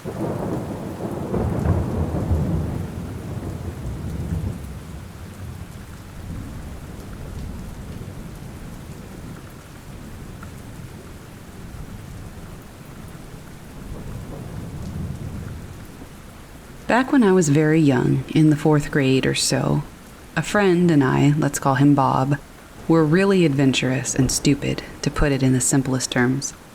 My elementary school wasn't the best funded school, so we didn't have gates around it preventing trespassing. You could basically waltz your way onto the school grounds, no problem. I heard some rumors about weird things found in the cafeteria and auditorium at our school as a result of this. And I have some stories about that auditorium. Part 1. The first trip. We later found that every once in a while the custodians wouldn't lock the doors to the wings of the building where the auditorium and cafe were when they were doing their jobs. So Bob and I, being young and curious, decided to try to open the main doors, and voila, we were in. We knew that there would be staff on campus, so we were typically quiet and cautious. But we knew one place rumored to be quite odd after school hours. Reminder though, this is when we were really young, so kids like to make things up. But even if the things that they said weren't exactly true, we didn't leave unsatisfied. The cafeteria has a stage auditorium, which has a very musty storage and backstage area alongside the music room. So we ventured around, and once we got backstage, things got creepy, fast. No lights were on, so Bob pulled out his phone, and he turned on the camera light. Immediately we got spooked by half-clothed metallic frames of Santa Claus during the dinner with Santa our school did. I don't know if you've ever seen a half-clothed animatronic thing, but it isn't exactly what you want to see in the dim light of a phone in a musty room. We moved on from that experience, and we didn't find anything except for a few cockroaches that I think should go extinct already, but alas, here we are. Continuing on, we looked around, and there wasn't much. But then we heard somebody walking in the hallway near the backstage entry. We hastily snuck out of the area. Part 2. A scary return. A week or so passes by, and I go over to Bob's house. At the time, he lived right behind my house, which had a sidewalk leading almost directly to the school. I still live here, but sadly he moved away. We played on the Xbox 360 for a bit, and then got a thirst for some more exploration. And luckily, once again, the doors were unlocked. This time we decided to explore a bit deeper into the area, and this is where things really got weird. We walked into the backstage area, but this time it was really humid. There was this smell of feces, and it was horrible. We covered our noses and got to the darker area with the Santa animatronic, but for some reason he was fully clothed and facing the backstage entrance. From what I remember, it was well after December during these trips. We were weirded out by it and almost turned back, but then we heard a custodian moving his cleaning trolley in the hallway. We entered through a small stairwell that the custodian's office was adjacent to, meaning that we would have to go out the other exit. We continued on this time, and I had a small rinky-dink flashlight for extra visibility. Once we were near the other stairwell, we heard a scraping sound. We turned around, and that damn Santa was looking straight at us, but it was like a shadowy-looking thing. The next second, it was back to facing where it was when we had entered. I didn't know if Bob saw it, but I definitely did, and it spooked the hell out of me.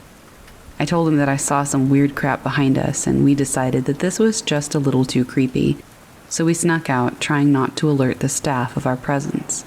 Part 3. The near finale. For the next year or so, we weren't able to talk much because this is when he first started moving. We still hung out, but we didn't go back. So here comes December, and I have Bob and another friend, let's call him Joe, at my house for the weekend. Bob brings up the auditorium again, and by then I had almost forgotten about it. All three of us are in, but this time it's practically pitch dark, and since the week just ended, the custodians were working a bit later, allowing for some nighttime adventuring.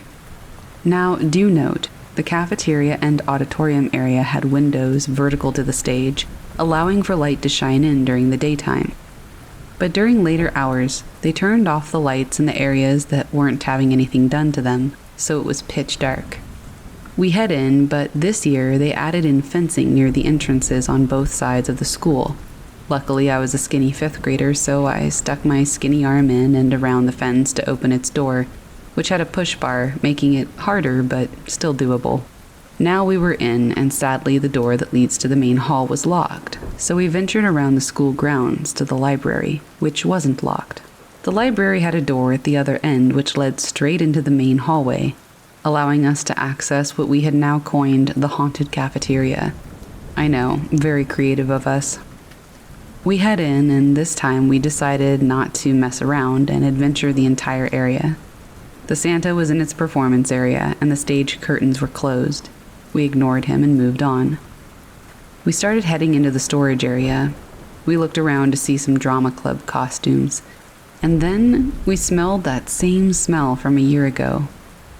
Next thing you know, the light in the room turns on, and naturally it scares us, but it was just a motion sensor light. Then, from the backstage, we hear the Santa laughing and a scraping noise, as if somebody was dragging sandpaper on the tiled ground. We think one of us did it, but we're all standing right next to each other. We go into the backstage again, and we see the Santa doing its dance. It's singing, "You better not cry, you better not pout, I'm telling you why. Santa Claus is coming." And before it even gets to the to-town part, it just stops dancing and singing. Now, we don't know how the hell the custodians deal with this crap because it scares the shit out of us, and we decided to leave, many questions unanswered. 6 years have passed since then, and I'm still clueless as to what the hell was going on. We haven't been there since, and I haven't seen Bob for 4 years. The prologue. That night, I remember walking out of the cafeteria with Bob and Jim, and I always felt like there was something watching us. It may have been paranoia, but I swear that when I turned to look behind us in the hallway with its single light on, there was a shadowy figure that was peeking on us, following us. That night, I remember seeing and hearing some weird stuff at night before I went to sleep. I remember having faint sounds in my head of that same scraping on the ground that occurred before the Santa Claus started to sing. This only happened a few times, though, which eased me, but still made it weird. Every time I take a walk near that school, I always feel like something's behind me or following me, but I've never been able to find out what it is.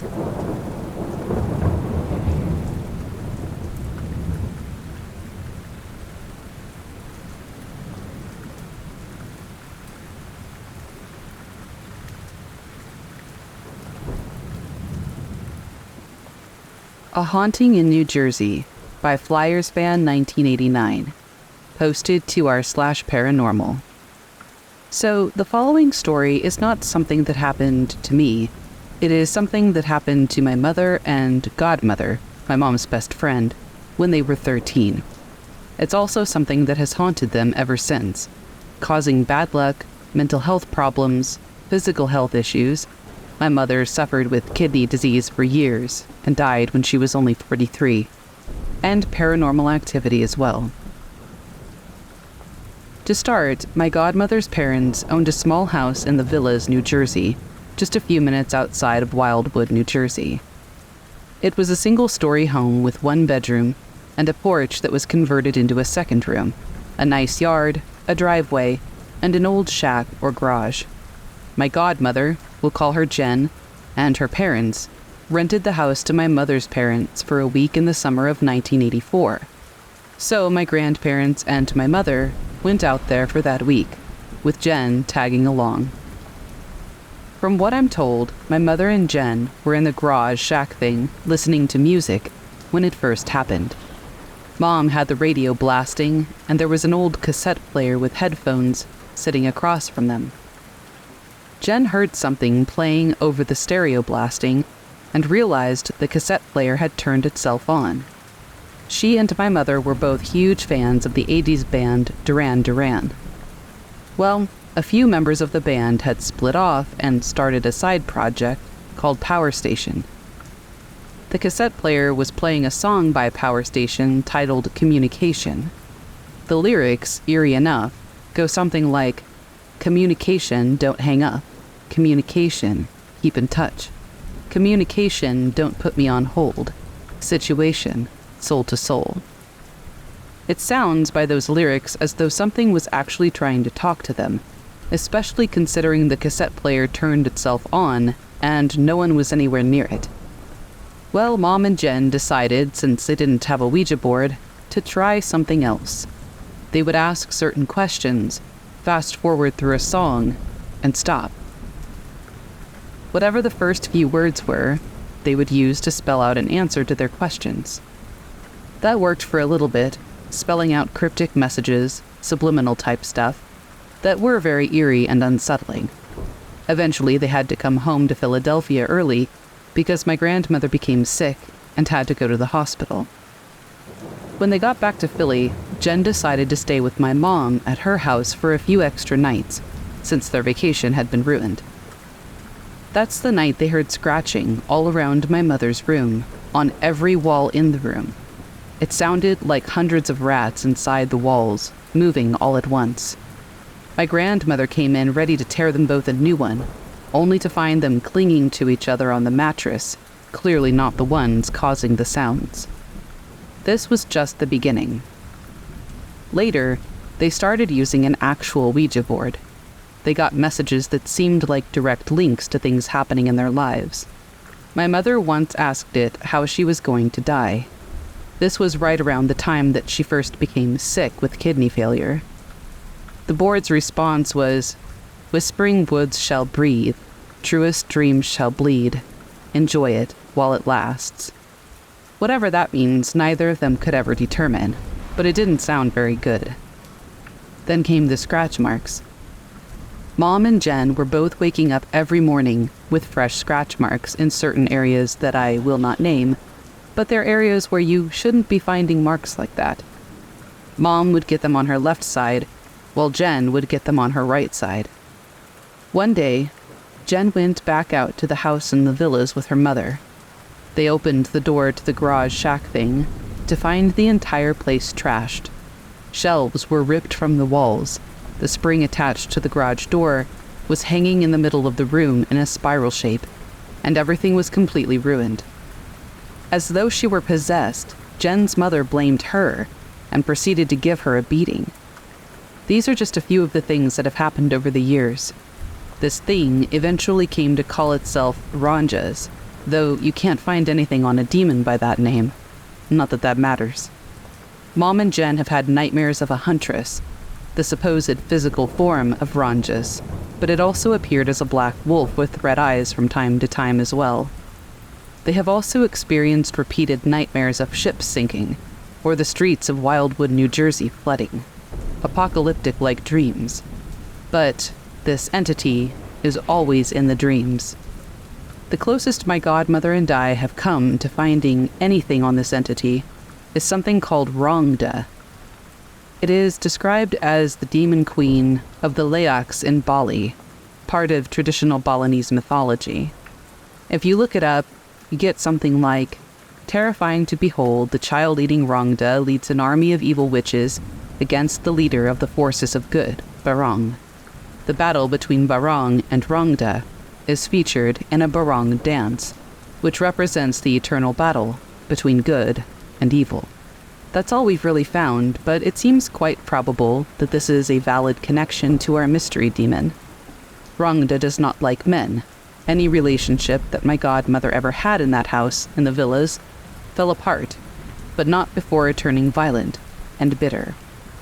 It also says the child-eating Rangda. I have my own theory on that. My mother and godmother were children when all of this began. It has caused nothing but misery and pain for them ever since, and I believe it even played a part in my mother's illness that led to her early death, since she was sick for so many years. It's almost as though the child-eating Rangda attached itself to them as children and plagued them every day since. I post this here because I'm trying to start writing about this thing, but unfortunately all I have to go off of are my mother and godmother's experiences.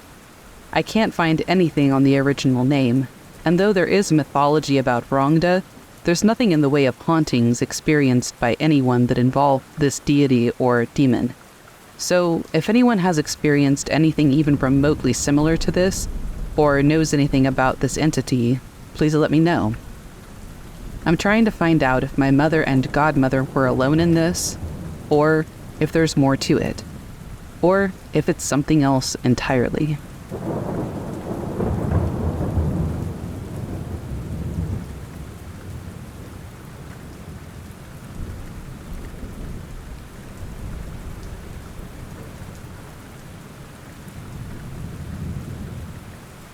The Thing About Winter Caretaking by Marcus T. So, I need to tell somebody about this because it's been 3 weeks and I still can't make sense of what happened at the Pemaquid Point property I was watching. I do winter caretaking for summer homes along the Maine coast. It's decent money for what amounts to checking that the pipes haven't burst and clearing snow from driveways. Most of these places sit empty from October through April, which suits me fine.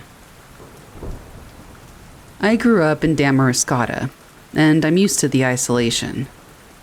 The Hutchins place is this massive cedar shake house right on the water in Pemaquid Point. 3 stories, probably built in, the 80s, with those big windows facing the ocean. The family only uses it for 2 weeks in July. My job was to stop by twice a week, make sure everything looked good, run the faucet so the pipes didn't freeze, standard stuff. I'd been doing it for, 2 months or so without anything going weird. And then I showed up on a Tuesday in early January, and the front door was open. The wind off the water in January can hit 30 miles per hour easy. The door was swinging on its hinges and banging against the wall. Snow had blown into the entryway and halfway across the hardwood in the living room. I called the owner, this guy named Richard who lives in Massachusetts. He said nobody should be there. No family members had the code for the new lock I'd installed in November. He told me to check it out but be careful, and to maybe call the sheriff if anything looked off. I went in with my mag light, even though it was 2 in the afternoon. All the curtains were drawn. The house has this central staircase that goes up 3 floors, and you can see all the way to the top from the ground level. I checked the main floor first. Nothing was disturbed. The kitchen looked exactly how I'd left it. Same with the dining room and the sunroom. I was starting to think maybe I'd screwed up and I just hadn't latched the door properly on my last visit. But I'm very careful about this stuff. It's literally my job. I was halfway through trying to figure it out when I heard footsteps upstairs. Actual footsteps, like someone walking across the 2nd floor at a normal pace. I stood at the base of the stairs and called up. I asked if anyone was there. The footsteps stopped. I waited maybe 30 seconds. I didn't hear anything, so I started climbing. I don't know what about footsteps wasn't off enough for me to call the sheriff, but I don't know. I was stupid, I guess. The 2nd floor has 4 bedrooms and 2 bathrooms. All the doors were closed except one at the end of the hall. I could see into that room from the top of the stairs. It was the master bedroom, and through the doorway I could see the bed was perfectly made. Nobody in there. I checked the other 3 bedrooms. Empty. Checked the bathrooms, also empty. I checked the closets because at this point I was thinking maybe some kid had broken in looking for a place to get high or whatever. Nothing. I went back downstairs, and that's when I smelled cigarette smoke. Not stale, like someone had been smoking earlier, but fresh cigarette smoke, like they had just lit it. Now, nobody in the Hutchins family smokes. Richard made a point of telling me when he hired me. He said his wife was very allergic and they would never allow it in the house. They don't even allow it on their outside balcony or porch. I followed the smell to the sunroom. It was stronger in there.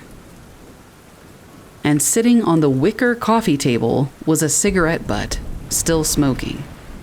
I watched the thin line of smoke curl up toward the ceiling. I picked it up with a damp tissue and disposed of it. I went back outside and called Richard. I told him what I'd found. He went quiet for a while, and then said something I wasn't expecting. He asked if the cigarette was a Pall Mall. I had to go back and check. It was. Richard told me his father had died in that house 6 years previous. Heart attack in the sunroom while the family was visiting for the 4th of July. His father had smoked Pall Malls for 40 years. Richard said that after the funeral, weird stuff had happened at the house. Doors would open, lights would turn on. His wife always heard footsteps. They stopped using the place for a few years because of it. And then things started to settle down and they started coming back. I asked why he'd never mentioned this before. He said he didn't think it would matter. It had been quiet for 2 years. I told him I'd keep checking on the place, but I wanted to know if there was anything else that I should be aware of. He said no, just his father, and the old man was harmless. Probably just wanted someone to know he was still around. I've been back about 4 times since then. Twice I have found doors open that I know I closed. Once I found every faucet in the house running. And last week I showed up and there were wet footprints leading from the front door to the sunroom. The thing is, at that point it hadn't rained or snowed in 3 days. The footprints were fresh. I touched one, and my finger came away wet. I checked the whole house.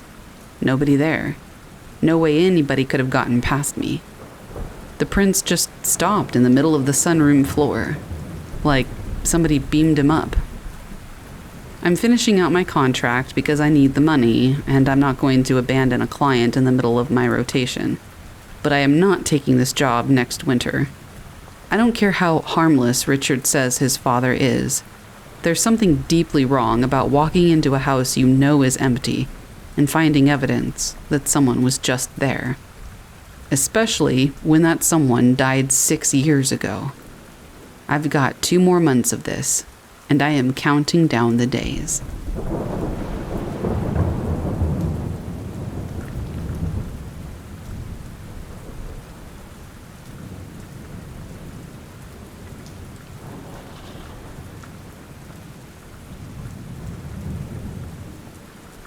We Were His Only Friends in the World by Trizifer, posted to r/Let's Not Meet.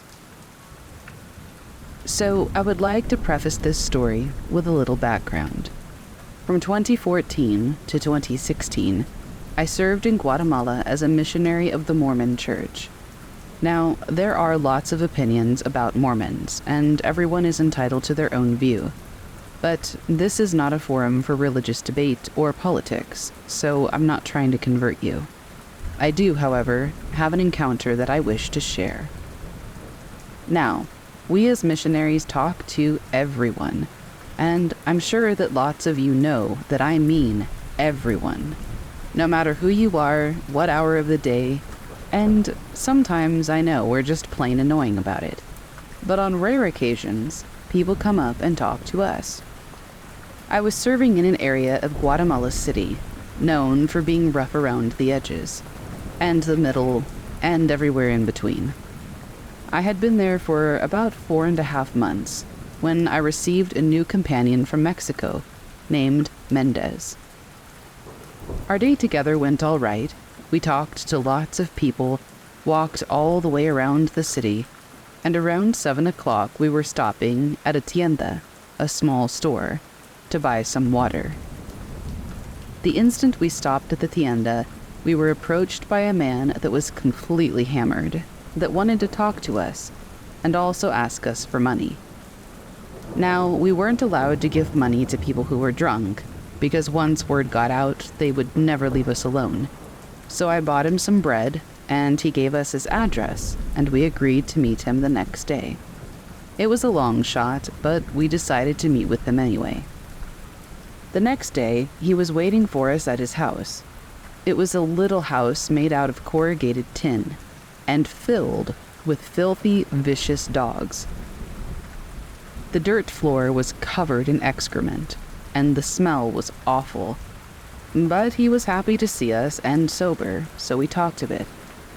His main concern was dropping alcohol, and wondered if we could help. We helped him set some goals and agreed to come the next day. It was a great meeting, and he smiled big after we left. The next 6 weeks or so, we were able to teach him our message and also help him with his drinking. Every meeting, he was smiling and happy to see us. A little too happy, now that I think about it. Every time, he was just a little bit more excited to let us in, and a little less willing to let us leave. I began to be a bit nervous around him. Something just didn't feel right, although I couldn't put my finger on it at the time.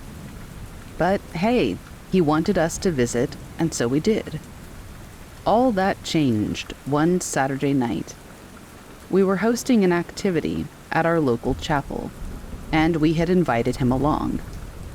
While we were walking there, we saw him in the street and called out to remind him. He looked at us, smiled, and walked away. We didn't see him at the activity. We didn't see him the next morning at church either, which was weird because he had gone every Sunday since we started visiting him. During lunch, I got a phone call from a payphone.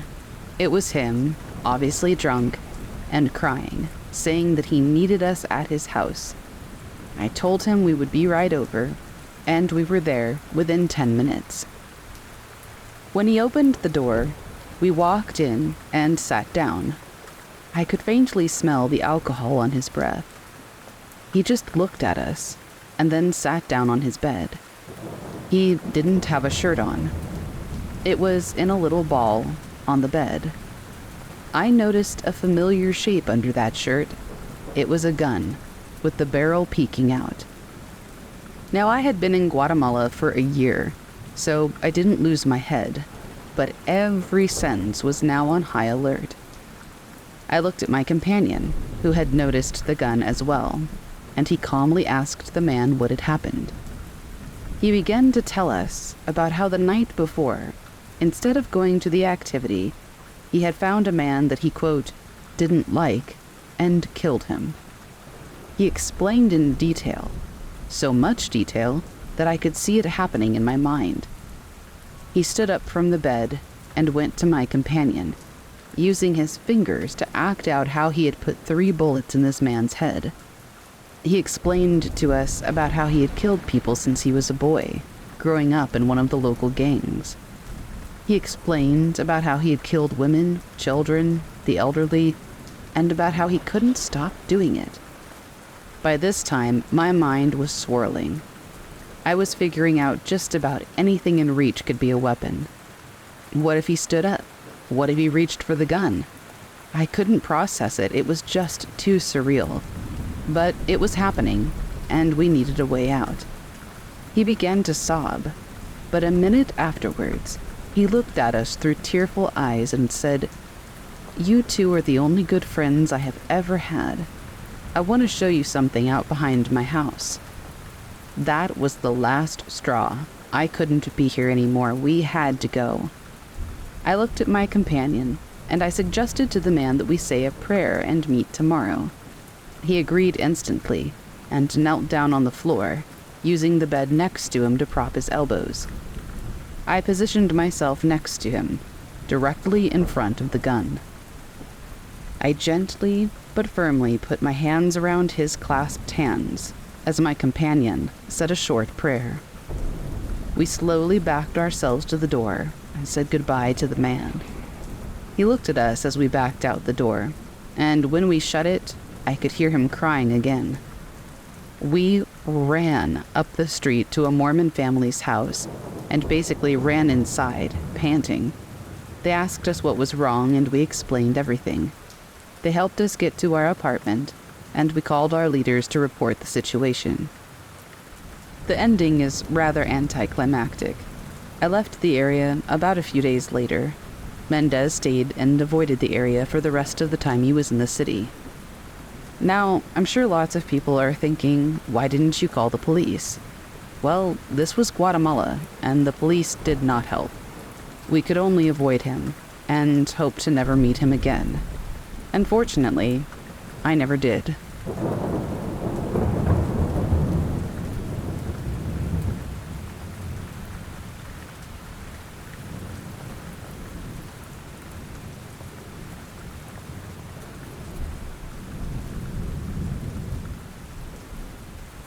I am Puerto Rican, and I live in Brooklyn.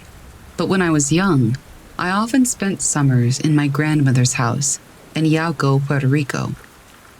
She had a lot of land deep in the mountains, so deep that roads would go off into the wilderness through narrow mountain passes where cliffs were just a few inches off the tire driving in pitch black. If a car came in the opposite direction, either they or you would have to drive in reverse until you found a place to pass each other. It was scary. The property has been with my family for a long time, and my family has been in Yauco as far back as anyone can recall. I used to spend a lot of time with my great-grandfather, Papito, who farmed the land and took care of some cows. He was very old, and he was nearly 100% Taino indigenous Puerto Rican. From him, I would hear stories about the Indios who lived in the wilderness when he was young, who were not culturally assimilated into colonial society after hundreds of years of Spanish occupation. My family would often hide and harbor the culturally wild Puerto Ricans, culturally indigenous, because if Spanish locals found them, los matan, they would kill them.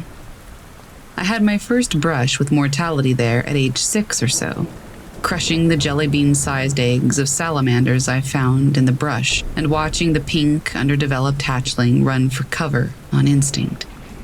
My grandmother told me that what I had done was very wrong, and I instantly knew why. I was filled with cold shame, and I cried. Papito told me about strange flying discs he would see coming to the mountains and submerging into the lake. He told me about the spirits in the valley, that you could hear them, and to be careful walking around the roads of the mountains at night on my way home from his house to my grandmother's. He taught me how to control a bull with its horns and how to ride it. He did a whistle only he could do when he wanted to gain the attention of an animal on the mountain that made them either follow him, go where he directed them, or just settle down. He told me about the legend of Diego Salcedo, which took place there in Yauco. When he was almost 100, Papito was dying, and all of our family came to see him. He was a link to an old time, and so many people in Yauco knew him. They all went to his house. Uncles, aunts, cousins, people from nearby, all gathered at his house on the top of the hill. I was too young to be present for his passing. I sort of didn't understand what was going on at the time. I was sent down to my grandmother's house to wait for the proceedings to be over. The sun was going down. The mountains were like shadows rising around me. Walking alone, I started to hear animals all about, crying out. Wild dogs all over the mountains. Chickens were making a ruckus. The pigs in the lower valley were screaming almost like humans. The cows were howling in a way that I can only describe as similar to Cat Stark from Game of Thrones when Robb died. Every single non-human thing in the mountain within earshot was wailing in a fashion that I've never heard before or since. As a little kid, you can imagine how frightening that was, especially because I was all alone. I hid in the house, looking out the window, waiting for my grandmother and listening to the animals cry. I was especially sensitive to sound then, as it had been a time in my life where I was often sick and constantly on the medication amoxicillin, which I was allergic to. It created this sort of overwhelming extrasensory sound experience. At some point, all the animals stopped making noise, and I was thankful. Before bed, I asked my grandmother what had happened, why all of the animals were making that sound. She told me that Papito had just died, and that all of the animals on the mountain had realized the powerful being that protected it for so long was gone, that they had seen his spirit pass, and it was sensible that this change would affect them very deeply. My grandmother's perspective was that the animals just know these things. I couldn't sleep. I went outside, late at night, curious and scared out of my wits, thinking about the spirits that may be out in the darkness of the mountain wilderness, thinking about that terrible, painful lamentation that was embodied by animals crying like people. I went close to the edge of one of the small nearby cliffs that hung over the endless darkness. I squatted and listened. I heard a sound that scared me, a feral cry in the darkness. I don't know what dog it was, or if it was a dog at all, but it was certainly too close, and I was by myself. It howled and yelped, and I regretted coming outside. I was sort of frozen there, afraid to move, but afraid to stay. I wouldn't dare call out for my grandmother. I would be scolded for coming out and wandering around at night. She probably wouldn't hear me anyway. A moment later, I heard that whistle that Papito used to do, out in the darkness. The howling stopped. As a child, I didn't think, that couldn't be Papito, he's dead. Like any adult in their right mind would think. I just thought, it's Papito. It had to be. No one else could do that. No one knew how to whistle that way in my family, and it was only us for miles around on the mountain. Where the sound came from would have been impossible for any person to be. Not even during the daytime could they be there. It was deep inside of the wilderness on the severe cliffside, but I knew he was there just the same. I'm sure that at that age, the line between life and death was blurred. Yauco is the area where the chief of Taino lived. It is also where the rebellion began against the Spanish, with the drowning of the conquistador Diego Salcedo. Many of the surviving Taino escaped into the mountains of Yauco and lived in secrecy there for a long time, hiding their lifestyle behind some of the more assimilated natives, like Papito. They say the Taino are extinct, but that cannot be. I knew some of them, and I am one too, if only a little bit.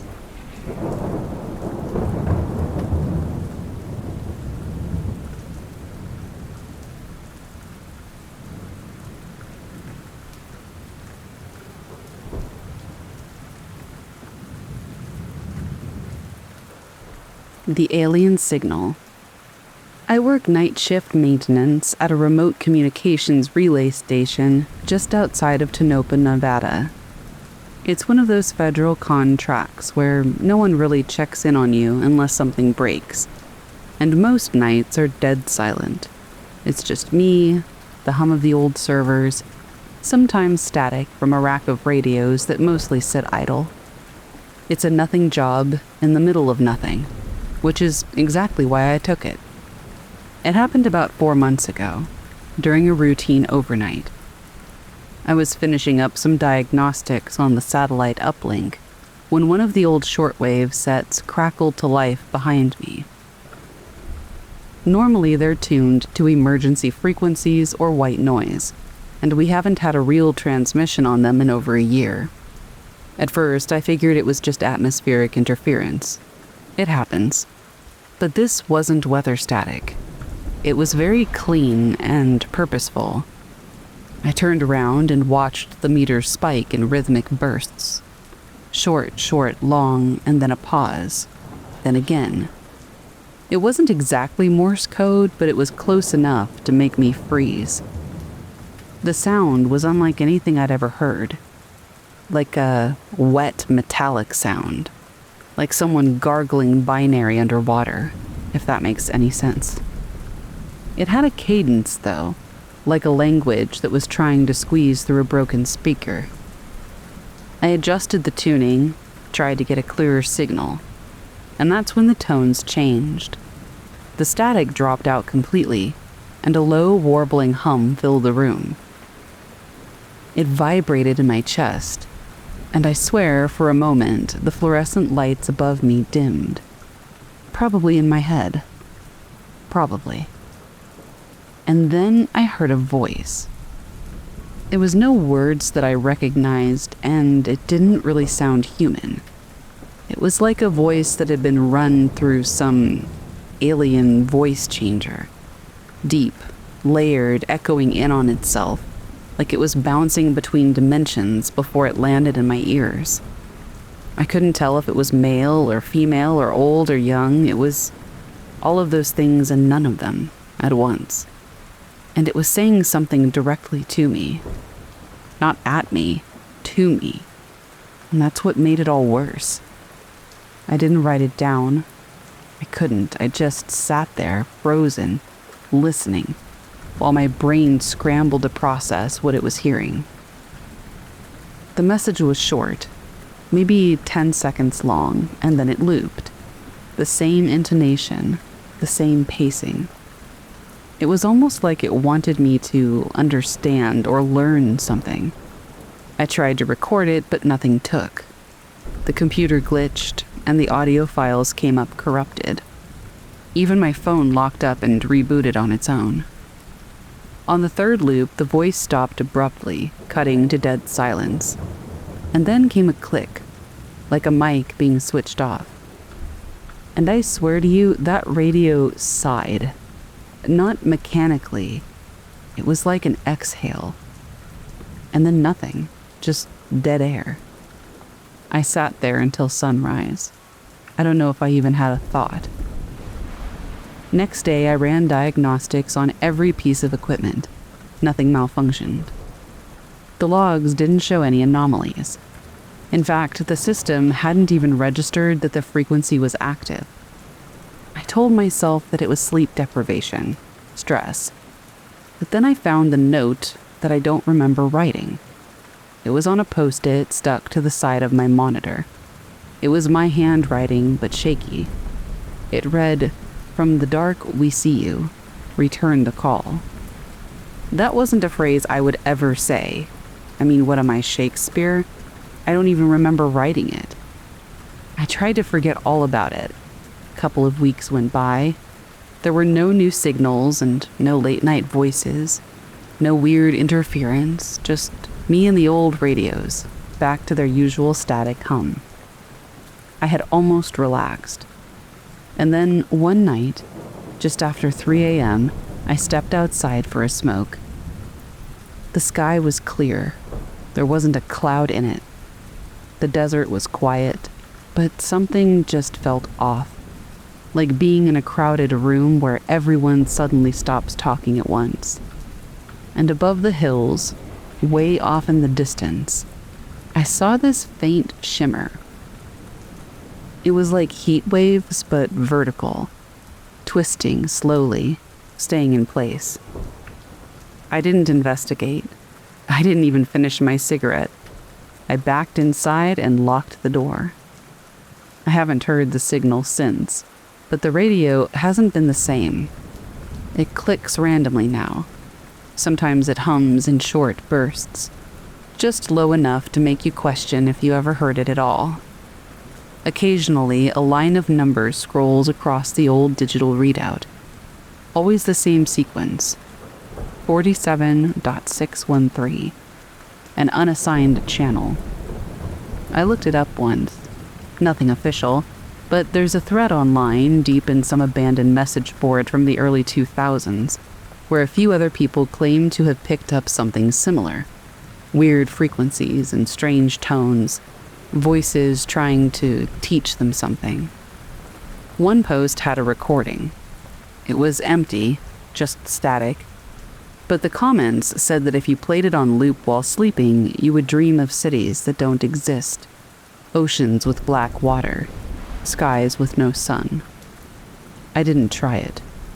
I didn't want to know if it worked. Here's the part that I haven't told anyone, though. Sometimes, only in the moments right before I'm falling asleep, I hear that voice again. It's like a leftover of whatever I experienced. The only phrase I can ever seem to hear or remember or whatever the hell's happening is, "Return the call." I don't even know what that means. And if I did, I'm not sure that I would want to return the call. What would happen if I did?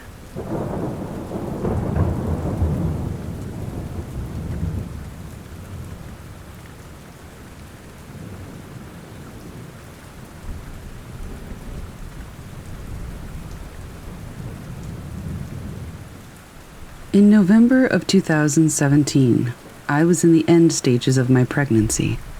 Our apartment was heated by a gas fireplace, and, stupidly, the carbon monoxide detector was in an adjacent room with the door closed. It wasn't until the door opened that my husband and I were aware that I was slowly being poisoned. I was sent to the hospital. While on oxygen, I went into labor, and thus began a very horrible ordeal. I could elaborate, but I'm skipping it for now. Anyway, 3 things happened. Number 1, my daughter was born. Number 2, something latched onto me while I was in the ER for the poisoning. And number 3, my husband took a job out of state to support us while getting his career going. Week 1 after leaving the hospital. The whole time I'm in the maternity wing, I'm having issues sleeping. Insomnia is common for me, so I didn't think of it too much. However, every time I started to sleep, I would wake up from a panic attack. This went on for the week that I was there, and about a week after coming home. Eventually, I was able to start sleeping, but then things started to happen. I lived in the apartment for 3 years prior with no incidents, but onwards of week 2 coming home from the hospital, a lot of things started happening. I kept a journal, and I've written it out here. So this is exactly what happened and how I felt about it at the time. November 22nd, 2017. Whispering coming from the audio baby monitor. This is a common occurrence from this point forward. December 8th. First unusual cold spot. Living room was always about 20 degrees warmer than the rest of the apartment, but suddenly it was freezing in one spot of the room. Never cold there again. December 11th. The babymobile's batteries drained rapidly. This also became common. First set of batteries last a month. All following batteries died within 72 hours. Was eventually moved to my mother's house, where the mobile operated as intended. January 3rd, 2018. Never felt comfortable being alone in the house. Felt cold no matter where I was. Started living in my mother's house to avoid being in my apartment. February 17th. Mother's landlord threatens to up my mother's rent if I don't leave. I return home. Was greeted with a horrible stench, and was forced to clean my whole house top to bottom to get rid of it. Daughter begins to scream in her sleep. This occurs about once a week. I can't wake her, but she's screaming. Doctors find nothing wrong. April 1st. Husband returns home. Everything stops happening. I feel like I'm crazy because no one has witnessed this but me. He gets a job at home. Everything seems fine. We live happily. August 6th. While outside on the balcony, the door handle that I had just used with no problem breaks, trapping me outside. While trying to climb down from the second floor, I fall, break my back, and end up hospitalized. My aunt moves in to help with my daughter while I recover. Months later, my aunt confesses from day 1 of being there that she felt like somebody was watching her and was often cold. I was drugged up for 2 months while recovering, so I don't have much to say. October 27th. We decide to move my daughter into her own bedroom before her birthday. We had the baby monitor, a blanket, and a bag sitting on the coffee table when we all stepped outside, my husband, my aunt, my daughter, and I, to see our friend in the parking lot. When we returned, the baby monitor was sitting on the floor, 3 feet away in an upright position. This is when my husband believed me about what I'd said while he was gone, and my aunt confesses her issues listed above. October 29th. A doll that had been sitting on a shelf in my daughter's room is sitting upright in the middle of the living room the next morning. My daughter could not reach it, nor leave her crib. My aunt was sleeping on the couch and heard nobody in the night. November 2018 to July 2019. I'm grouping this together because there's too much stuff in the journal, but basically, the house went haywire. I have several days where multiple entries occur. Thumping, lights flickering, bad odors, cold spots, toys turning on by themselves, objects moving, whispering. and my daughter develops nightmares on an almost nightly basis. March 9th. Our friend W comes to visit. In a very disturbing way to greet her, the word hello is written on the bathroom mirror, from a marker that originated from a separate room. This isn't her first dealings with hauntings, so she replies with, "Hello, who are you?" Later, it replied with, "Rick." June 14th. Our friend L asks to use our apartment to host a party for some MLM she was a part of. 30-plus people show up throughout the night. One, who has never set foot in our apartment prior, commented that the bathroom light kept turning on and off the whole night, even when no one was in there. June 29th. My mother and her boyfriend come to visit. Everyone was drinking and goofing off. Suddenly, the boyfriend demands to go home and leaves without explanation. Later, my mother informs me that he saw a black mass floating around the ceiling, hovering around me, and moving like it was pulling something out of me. He convinces my mom to have a cleansing done. July 1st, evening. My mother, with the aid of her boyfriend and guidance from his friend, performed a cleansing, drawing everything out of the main door. My daughter screamed the whole time this was happening, but immediately fell asleep once it was done. The house felt still, like frozen in time until sunrise. July 2nd, morning. A black handprint was found on the roof of the outside stairs. I lived in a multi-family home, and the stairs to the second floor were outside because the second floor is a separate apartment. From then on, we didn't have anything else happen. We moved out in June of 2020. 2 months after, my daughter asked me why we no longer lived in the old house. I told her why, and that we weren't moving back there. She replied with, "Good. Mr. Black was scary. He wanted to eat my face."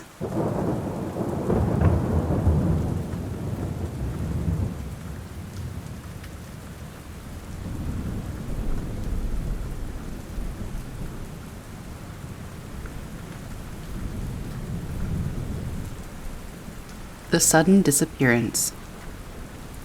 I posted this on a couple of hiking forums, but nobody really had an explanation, so I figured I'd try here.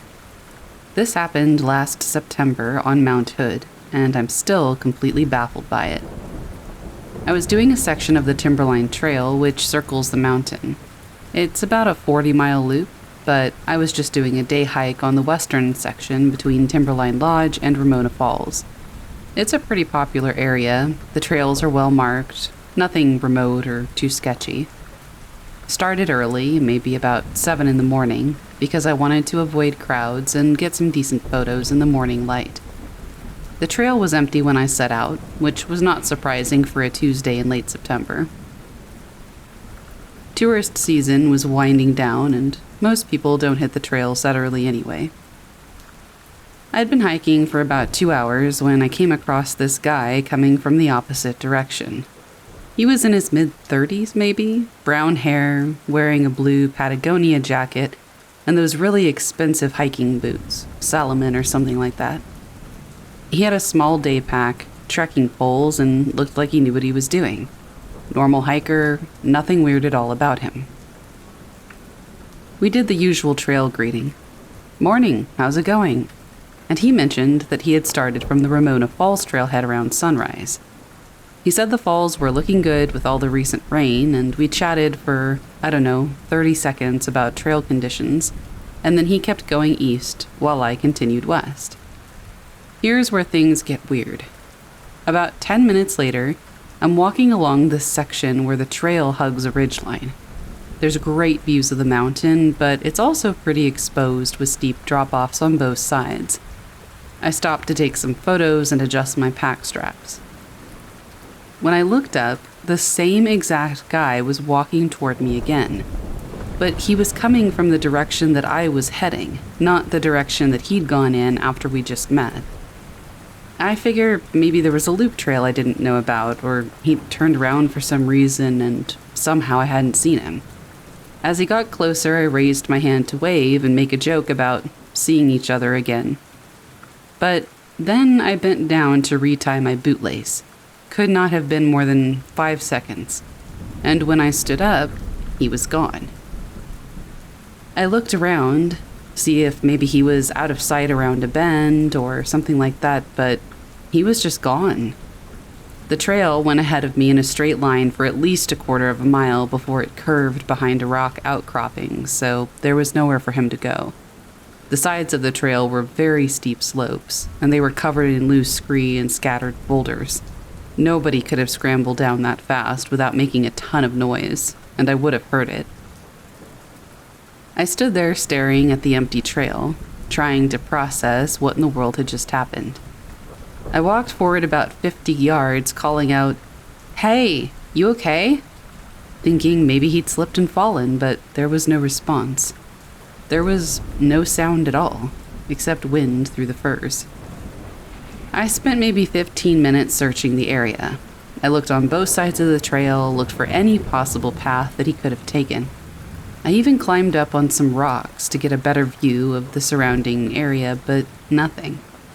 There was no sign anyone had been there, except for the boot prints in the dirt, which I suppose could have been from any hiker. The thing that really bugged me, though, was about how casual the whole encounter had been. Both times I saw him, he looked totally normal. He didn't look like he was stressed out or in a hurry or needing help, just a regular hiker. He'd even smiled and nodded when I waved the second time, right before I bent down to fix my lace. I went on toward Ramon Falls and thought maybe I'd see him there, get some kind of explanation for what happened. But when I reached the falls about an hour later, the parking area only had 2 cars in it, mine and one with California plates that I knew belonged to an older couple. I had met them on the trail near the trailhead.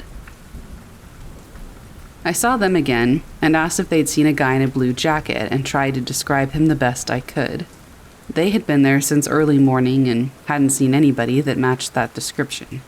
They said they had passed a few other hikers heading out as they were coming in, but no one who looked like the person I told them about. The drive home was when I really started to think through the logistics of what I had experienced. The Timberline Trail doesn't have any loop sections in that area where we first met. If he was heading east toward Timberline Lodge, like he said, there's no way he could have ended up in front of me going in the opposite direction 10 minutes later. The trail just doesn't work that way. Even if he had immediately turned around after we talked, he would have been behind me, not ahead of me. And even if somehow he had gotten ahead of me, there's no way he could have vanished into thin air on that exposed section of trail. I've hiked that area dozens of times since then. I guess I was kind of hoping I'd run into him again or figure out some explanation that I missed. There are a few spots where you can scramble off trail if you really know what you're doing, but they're all marked with cairns or obvious use trails. Nothing that would let you disappear instantly from where I saw him. The more I think about it, the more I'm convinced that something genuinely impossible happened that day. I've heard stories about doppelgangers and time slips and all that paranormal stuff, but I always figured it was just people misremembering details or jumping to conclusions. But I keep coming back to how normal everything felt. It wasn't some spooky encounter in a haunted forest at midnight by lantern light. It was just a beautiful morning on a popular hiking trail. The guy seemed completely real and very ordinary, and we had a normal conversation about normal things, and then he just wasn't there anymore. I've told this story to a few other hikers. Most of them try to come up with practical explanations. I wish they had one. Some say, well, maybe he was moving faster than you thought. Maybe there was a side trail you didn't notice. Maybe you were distracted taking photos and just didn't realize how much time had passed. I wish any of that was true. But I know what I saw and I know that trail. And there's no rational explanation for how somebody can be walking directly toward you on a straight section of trail and disappear in the time it takes to tie a bootlace and not leave any trace of where they went.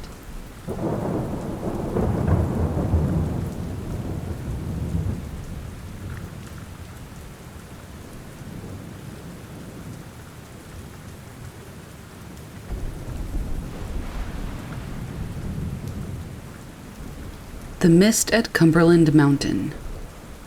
I've been driving trucks for 30 years. I've seen every highway this country has to offer, or nearabouts. But what happened in the Tennessee woods last month? That's something new. Something I hope to never see again. It was late October. I was hauling a load from Nashville to Knoxville. My rig was overheating. I'd stopped twice already to let it cool. By the time I hit Crossville, I knew I wouldn't make Knoxville before my hours ran out. I decided to pull over for the night, give the engine a rest, and give myself one too. There's a campground just off I-40 near Crab Orchard, Cumberland Mountain State Park. I used to take my boys there when they were young. I figured I'd pull in, set up camp, and get some fresh air. I arrived at sunset, paid for a spot, parked my rig, set up my tent. It's just a cheap thing I keep for emergencies, but it does the job. I built a fire and heated up some beans from the cab. As I ate, I thought about the last time I was here. Must have been 15 years ago. My boys loved it, especially the Homestead House Museum. They were fascinated by how people used to live out here. Night fell. I doused the fire and turned in. The cricket chirps lulled me to sleep. I woke suddenly. Something was wrong. It took me a moment to realize what it was. It was complete and utter silence. No crickets, no night creatures, no nothing. And then I noticed the mist. It was seeping under the tent edges, thick, white, moving with a purpose. I unzipped the tent flap. The mist was everywhere, so dense I could barely see my truck a few yards away. It swirled and eddied, almost alive. And then I heard the laughter, children's laughter. Faint at first, distant like thunder, and then louder and closer. It echoed through the mist. I couldn't pinpoint it. I was scared. Scared in a way I haven't been since childhood. Every instinct screamed at me to run. But where? I couldn't see more than a few feet in any direction. The laughter surrounded me, high-pitched, joyful. Wrong, though. Too loud. Too happy. Like an imitation of children's laughter by something that had never actually heard it, only heard of it. I scrambled out of the tent, heart pounding, and then I saw them. Shapes in the mist. Small, child-sized, darting between trees, always in my peripheral vision, vanishing when I looked directly at them. The laughter intensified, frantic, like a twisted game of hide and seek, and I was it, and outnumbered. I ran. It didn't matter where, just ran. Crashed through underbrush, branches whipping at my face, the mist swirling around me. It was thick as cotton. I could barely see. I just kept running. That awful laughter right behind me. I don't know how long I ran, but I just couldn't stop. I thought my body was going to collapse, but every time I slowed, I felt something. Cold, small hands grabbing at me. My clothes, my arms, my legs. Finally, I burst from the trees. I found myself on the lake shore. The mist was thinner here. I could see the water, calm and still as glass. I turned, ready to face my pursuers, but nothing there. Just mist, hanging at the tree line. The laughter had stopped. The silence was almost worse. I stood there, gasping, waiting. Nothing happened. I started to think I'd imagined the whole thing. Bad beans, maybe. A vivid nightmare. I was about to head back to camp. But that's when I saw the footprints. Small, child-sized, coming out of the lake, leading right up to where I stood. I looked down. The footprints stopped at my feet, and none led away. I ran back to camp, threw everything in the truck, didn't even take down the tent, just jumped in the cab and drove, and I didn't stop until Knoxville. I delivered my load and called my dispatcher, told him I needed some personal days, went straight home, didn't leave for a week. I've tried to rationalize it, convince myself it was all my imagination or a lot of local kids playing a prank, but I know that's not true. A few days after I got home, I cleaned out my truck. I found something under the passenger seat, a toy soldier, old-fashioned, made of lead and covered in mud. Looked like it had been underwater for years. I know I didn't put it there. I know it wasn't there before that night. I haven't been back to Cumberland Mountain State Park. Haven't been camping anywhere. I stick to the cab or motels now, somewhere with walls and a locked door between me and whatever the hell's out there. But I wonder, what if I had stayed? What were those things in the mist? What did they want? And sometimes, in my darkest moments, I wonder if I ever really left that forest at all. I still have the toy soldier, keep it in a box in my closet. Can't look at it much, can't get rid of it either. I've heard other stories from truckers since then. They've had similar experiences in those woods. Whatever's out there, it's not just after me. Some said it might be related to the old Bell Witch legend. I don't know much about that, but this felt different. Older, maybe. I'm just a trucker with a story I can't explain, so take it for what you want. But here's a warning anyway. Be careful on the roads, especially in Tennessee. If you're in the woods at night and hear children laughing where there shouldn't be any kids, run. Don't look back. Just run.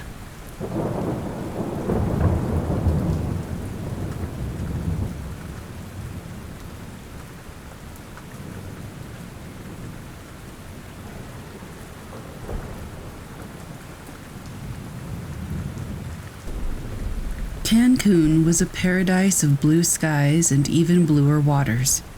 The ocean was its own world, alive and whispering secrets through the currents. I'd spent the entire year looking forward to this snorkeling trip. My dad used to tell stories about how our ancestors were seafarers, explorers who mapped uncharted waters.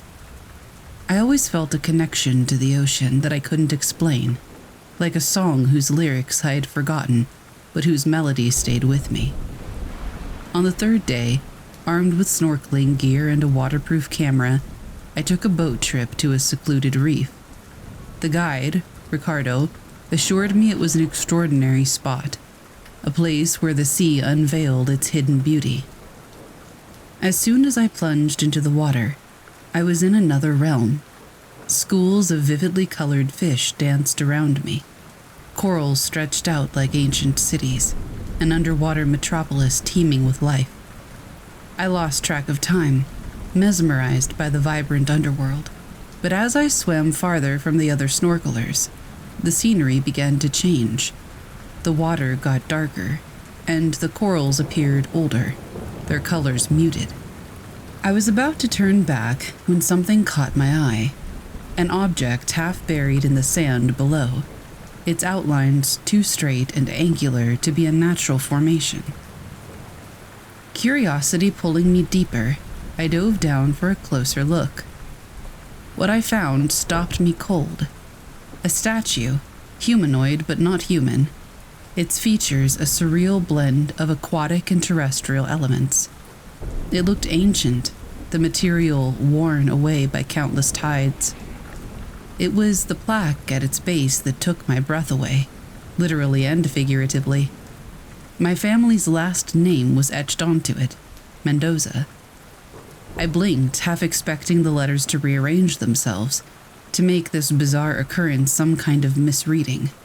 But they remained, a cold testament set in stone. I took photos, my hands trembling. I had to show this to someone. I had to have proof that this wasn't some sort of underwater mirage. I quickly swam back to the boat, my heart pounding in a rhythm it had never known. When I showed Ricardo the pictures, he looked puzzled, and then concerned. This isn't something I've seen before, and I've been guiding tours for over a decade. You sure about the location? I nodded, pointing it out on the laminated ocean map he had on board. Ricardo scratched his head. That's not a typical spot for tourists. Too many local legends about sea spirits and forgotten gods. The fishermen avoid it.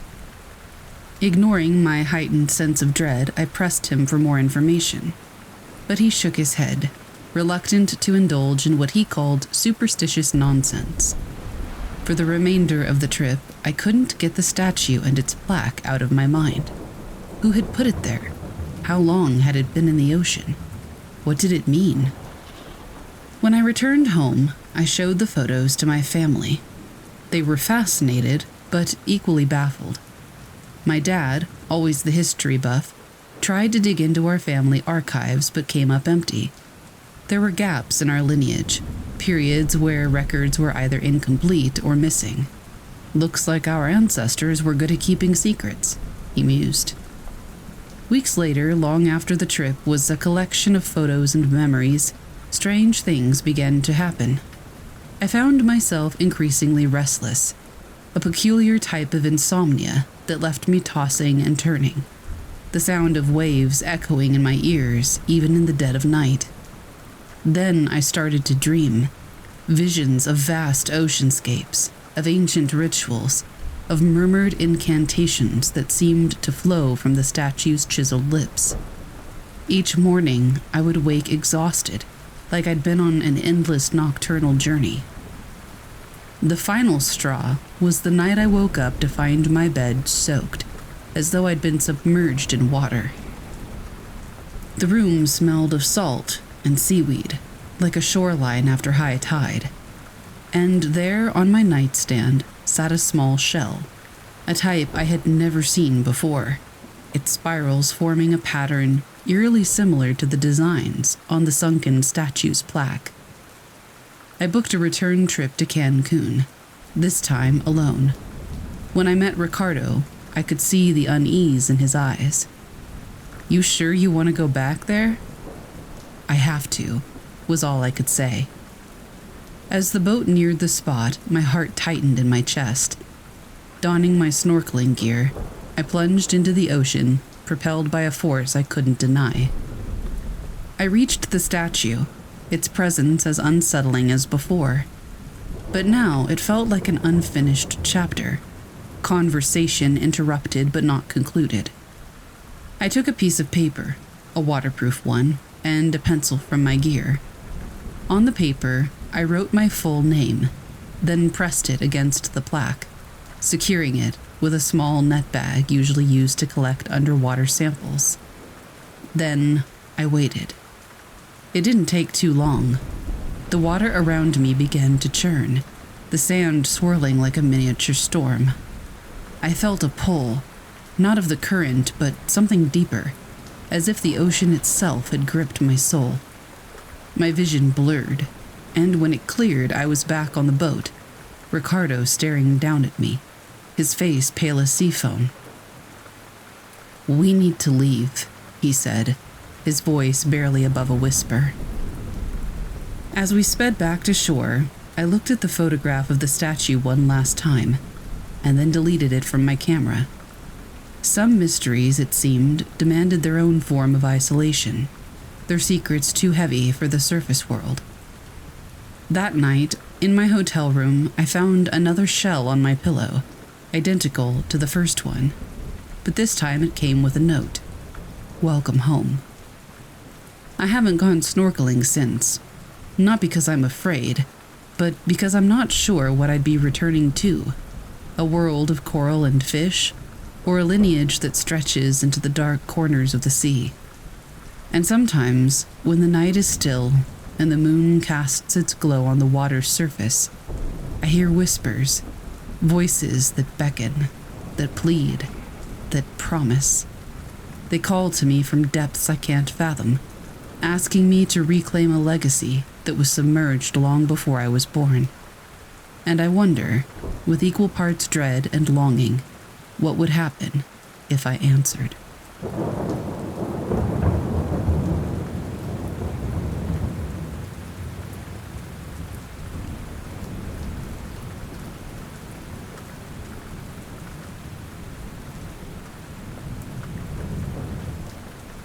My wife and I moved into a 110-year-old house about 6 months ago.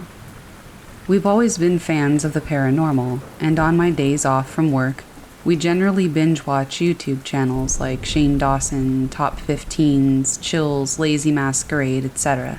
We find it fun to be scared. But it's rare that you come across something truly paranormal. So, we try to seek it out. However, the next part we weren't necessarily seeking out, which makes it pretty odd. We came across a video which talked about Dybbuk boxes. We did our own research and found that though this is supposed to be an ancient tradition, we could only find references to it starting a few years ago, almost like a marketing gimmick. For those who are unfamiliar, it's a box or a wine cabinet from the Jewish tradition, which traps malevolent spirits or entities. Mostly, we just found videos of people opening them on YouTube, boxes that they'd bought from eBay or from some other mysterious seller. We got the idea to make some side cash from this and decided to sell our own Dybbuk boxes. We knew that it was mostly bullshit and people were buying it for the experience. Not because they truly believed in it, but because they wanted to open up something spooky for their YouTube followers for likes. We went in understanding this, sort of a mutual social contract. We got started by buying old boxes from estate sales, and we wanted to make sure that it was as authentic as possible. Just because we all know it's fake, it doesn't mean that we should half-ass it. We wanted to create a genuine feel to the box. We bought old funeral candles on eBay, found creepy old dolls at local thrift stores, went the whole 9 yards. We live in Dayton, Ohio, down the street from where the Wright brothers are buried at the Woodland Cemetery. It's less than a mile away. We scooped up some old dirt from that cemetery, which is pretty old if you feel like some light reading. Apparently it's supposed to be haunted, like a lot of things in Ohio. We even went with the box to a few other haunted areas, like the Amber Rose and the Ye Old Tavern in Yellow Springs. Finally, after bringing it to our local haunts, we felt that we had done enough to invite whatever we could into the box. Even though we didn't believe in this, we seriously gave it our best effort, since people are paying actual money for these things. So we filled the box with dirt, an old creepy doll, and an old photo of a little girl that we found in a book at an estate sale. We sealed it with wax and wrapped it in twine. And that was that. Up until this point, despite our house being very old, we had no inclination that it was haunted or out of the ordinary in any way, despite our hoping that it was when we moved in. I mean, we bought a 110-year-old house. We wanted something to get our money's worth. The night we wrapped the box was like any other, nothing to report. But the following day, weird stuff started to happen. When I first moved in, my bike was stolen right off my porch. Like someone had to physically reach over my porch and take my bike in broad daylight. I remember thinking, what the hell? I thought the Midwest was friendly. So I installed cameras all over my house, inside and out. I also bought a gun because I have a little girl and I'm not going to mess around. I feel like saying that is important because the next day, after wrapping the box, the TV started turning on and off without warning. Usually when we weren't watching it, but simply walking by it. This wasn't someone with a different remote or energy settings on the cable box or TV. We started to finally hear the loud creaking sounds you hear about with old houses. This could have been because of the weather. It had started to change. But it was just such weird timing. We also started to hear knocks on the front door, and we get a lot of packages, so this isn't out of the ordinary. But when we opened the door, no one was there, and the cameras we have reflected that. Even worse, with our new alarm system, it alerts us when a door opens in the house. So, late in the evening one day before we set it, we heard, "Back door open." So I grab my gun and look at the cameras on my phone. Nothing. Just the back door wide open after I locked it. I cautiously go downstairs to the basement, gun in hand, search it, and still come up empty. I rewatched the cameras and the door seemingly just opened by itself, but it's not clear enough to see if the lock turned before it was swung open. I could have forgotten to lock it, I guess, but that's not like me. And sure, the wind may have opened it too, but again, very unlikely. My daughter's toys also seem to turn themselves on downstairs or up in her room, even though she is asleep beside us. I know kids' toys can do that, but coupled with everything else, it's just a little bizarre. The creepiest things, though, are what I can see. I have a yucca plant, and I placed it by the window, where the stairs have a 90-degree angle. I can see the window from my bed. We sleep with the door open, and lately, I've woken up to see the same figure standing by that window, blocking the light.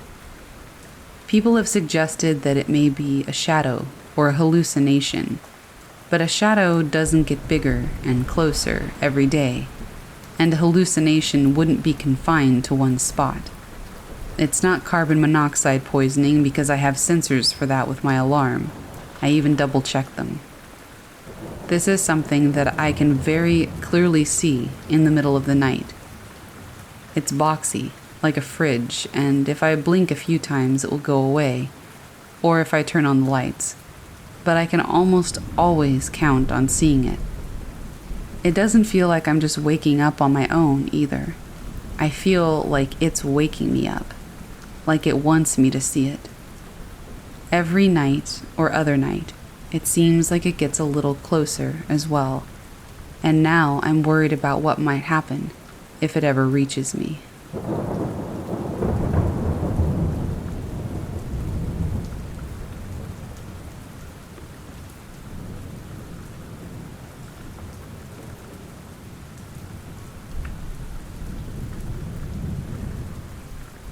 Stalked in the Jungle by Crashin, posted to r/Let's Not Meet.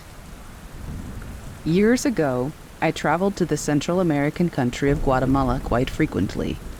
I owned a small import business, and I would go to various local markets to select and purchase Maya artwork, ceramics, woodworks for shipment back in the States, just little things. After taking care of my business obligations, I would often stay another couple of weeks, exploring the countryside and visiting the more remote locales.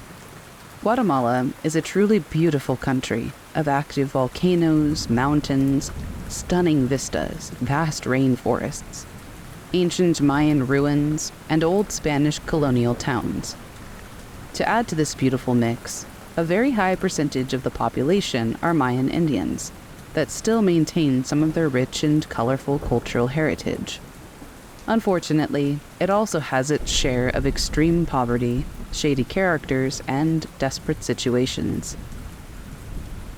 I have many fond memories of my time in Central America, and one memory that was not so pleasant. On one trip, I believe it was December of 1991, I decided to travel to the northern part of the country, in a region that is named the Petén. It is a very remote area, covering over a third of the country with, until recently, a very small population. It's covered primarily in lowland and subtropical rainforest, and is filled with the remnants of the ancient Maya civilization. Tikal is one of the most famous ruins in the region, but there are literally thousands scattered throughout the forest. Many hundreds have not even been discovered under the thick forest canopy and thick undergrowth. To me, this area was and still is a magical and mysterious place, ripe for adventure and discovery. I decided on a hike that would take me to the ruins of El Mirador near the southern Mexican border. It's one of the largest Mayan ruins, and at the time was mostly unexplored. I found my way to the small village of Carmelita, where I could hire a guide that knew the jungle trails and the mules that would carry our gear for the approximately 75-mile round trip. We got on our way. The hiking was steady but leisurely, taking in the pristine environment and prolific wildlife. It was the dry season, but still very hot and humid. Late on the second day of our trek north, we came upon a small group of 6 disheveled, hard-looking men that had set up what appeared to be a very temporary encampment. My guide, Carlos, was obviously surprised to see these men, and the men seemed not very happy at our intrusion. This was not an expected encounter for either of us.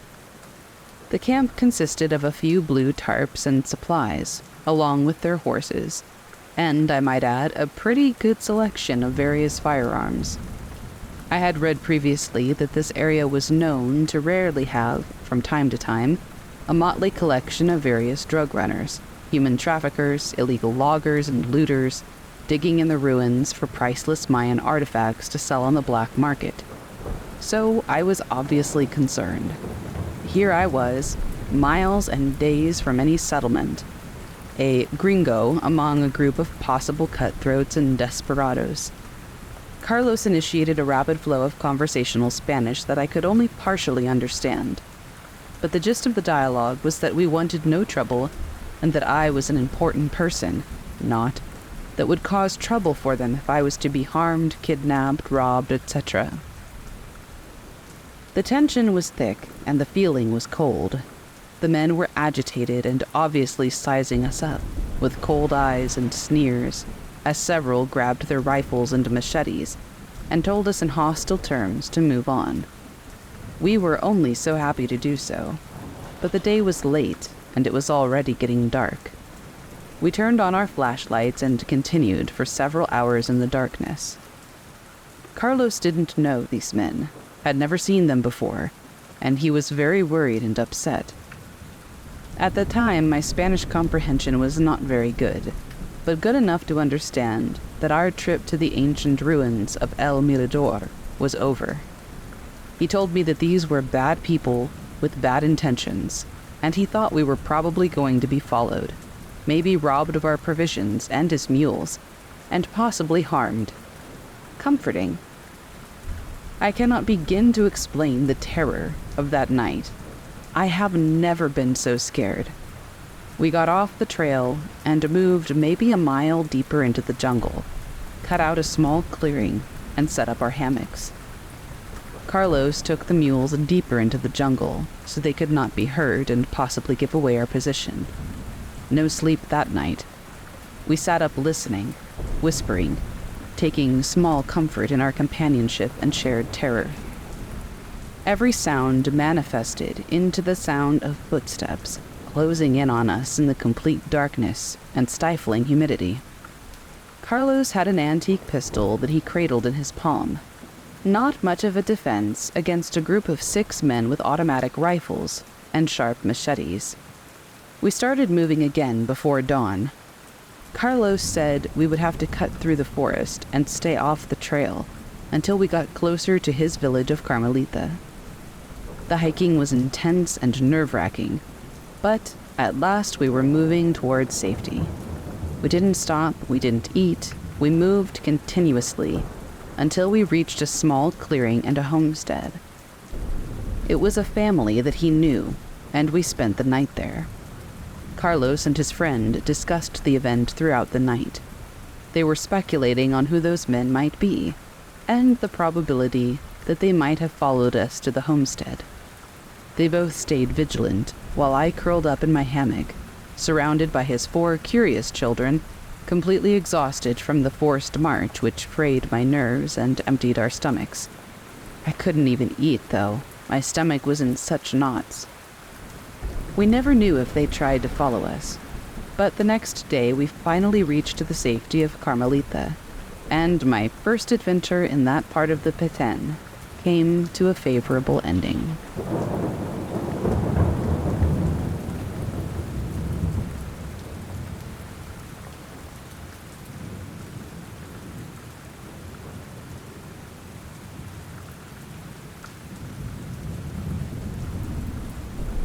Something Told Me to Go by user Call My Bluff, posted to r/backwoodscreepy. I've debated posting this for a long time but never got around to it, mainly because I try to keep this memory out of my brain. This might be a long one, but this is a creepy thing that happened to me about 4 years ago.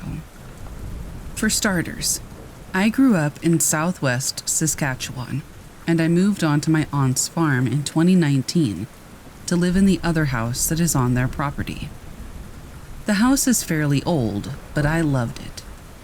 It wasn't long after I moved in, though, that I started to feel uneasy in the house alone. I would close every window when it got dark, as it felt like something was watching me through them every night.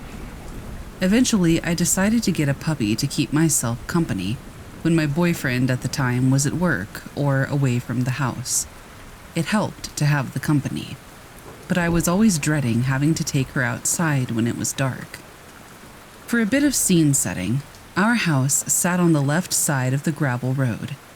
At the back of the house, there was about 10 meters of backyard, and then there was the cow pasture and the cow barn. We didn't own cows, but in the summer, another farmer would rent our pasture space, and so we would have them on the property. It wasn't uncommon at night to hear coyotes surround the farm either, and there were tons. Every so often, when I'd go out with my puppy, we'd hear them all around us, too close for comfort. We had a farm dog, too, who would keep the coyotes away for the most part, as she was huge. But every so often, she would wander elsewhere on the property to scout, and the coyotes would get a little too close for comfort. They always tried to lure my puppy out to them, but luckily I kept her leashed.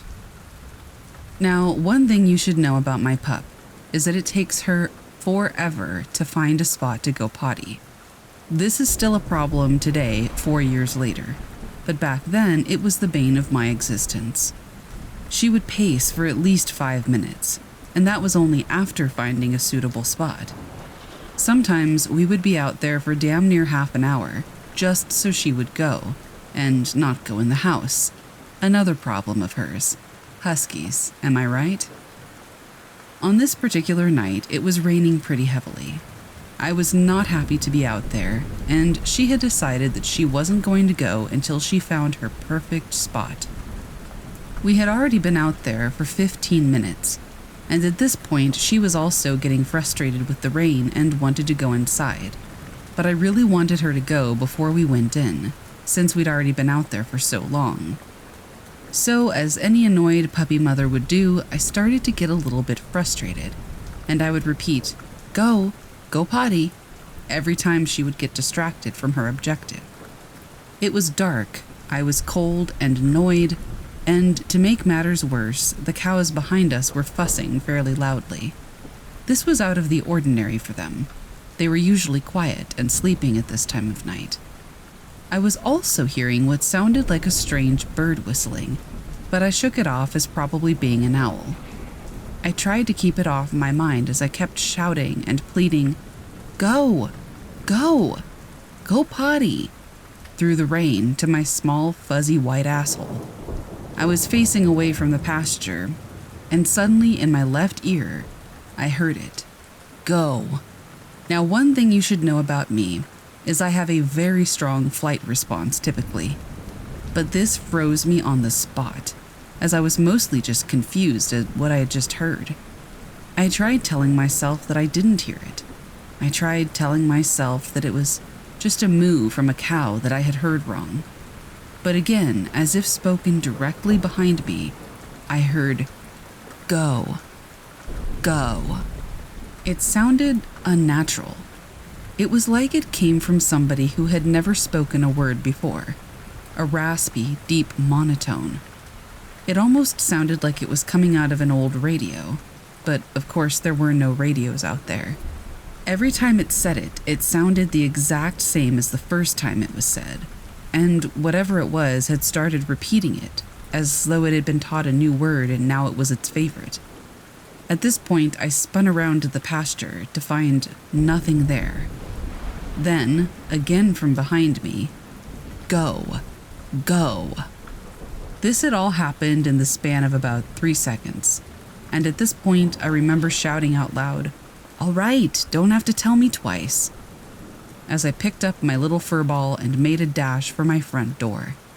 I swiftly locked both doors behind me and sat bewildered in my kitchen. Puppy went back to puppying immediately, obviously unbothered by it all, and happy that Mum wasn't making her stay out in the rain any longer. I picked up my phone and called my aunt, asking her if my uncle had been out in the field with the cows. She said no, and I explained to her what I had just been through. She sent my uncle over to check the pasture, but soon after he told me he hadn't seen or heard anything.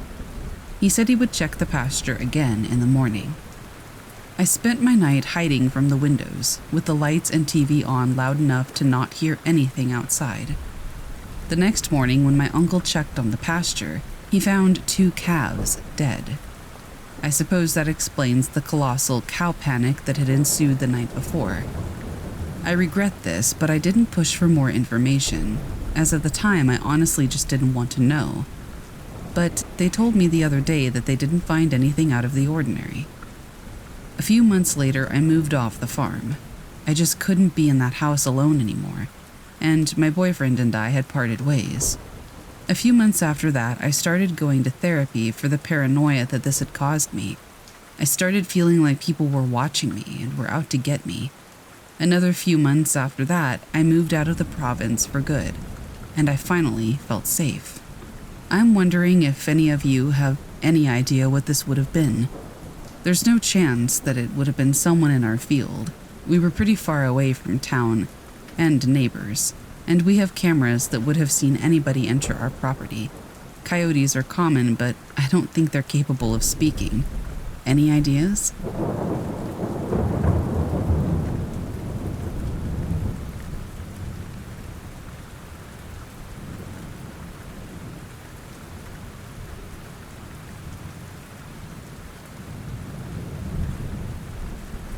At the time that this happened, I didn't really know what was going on.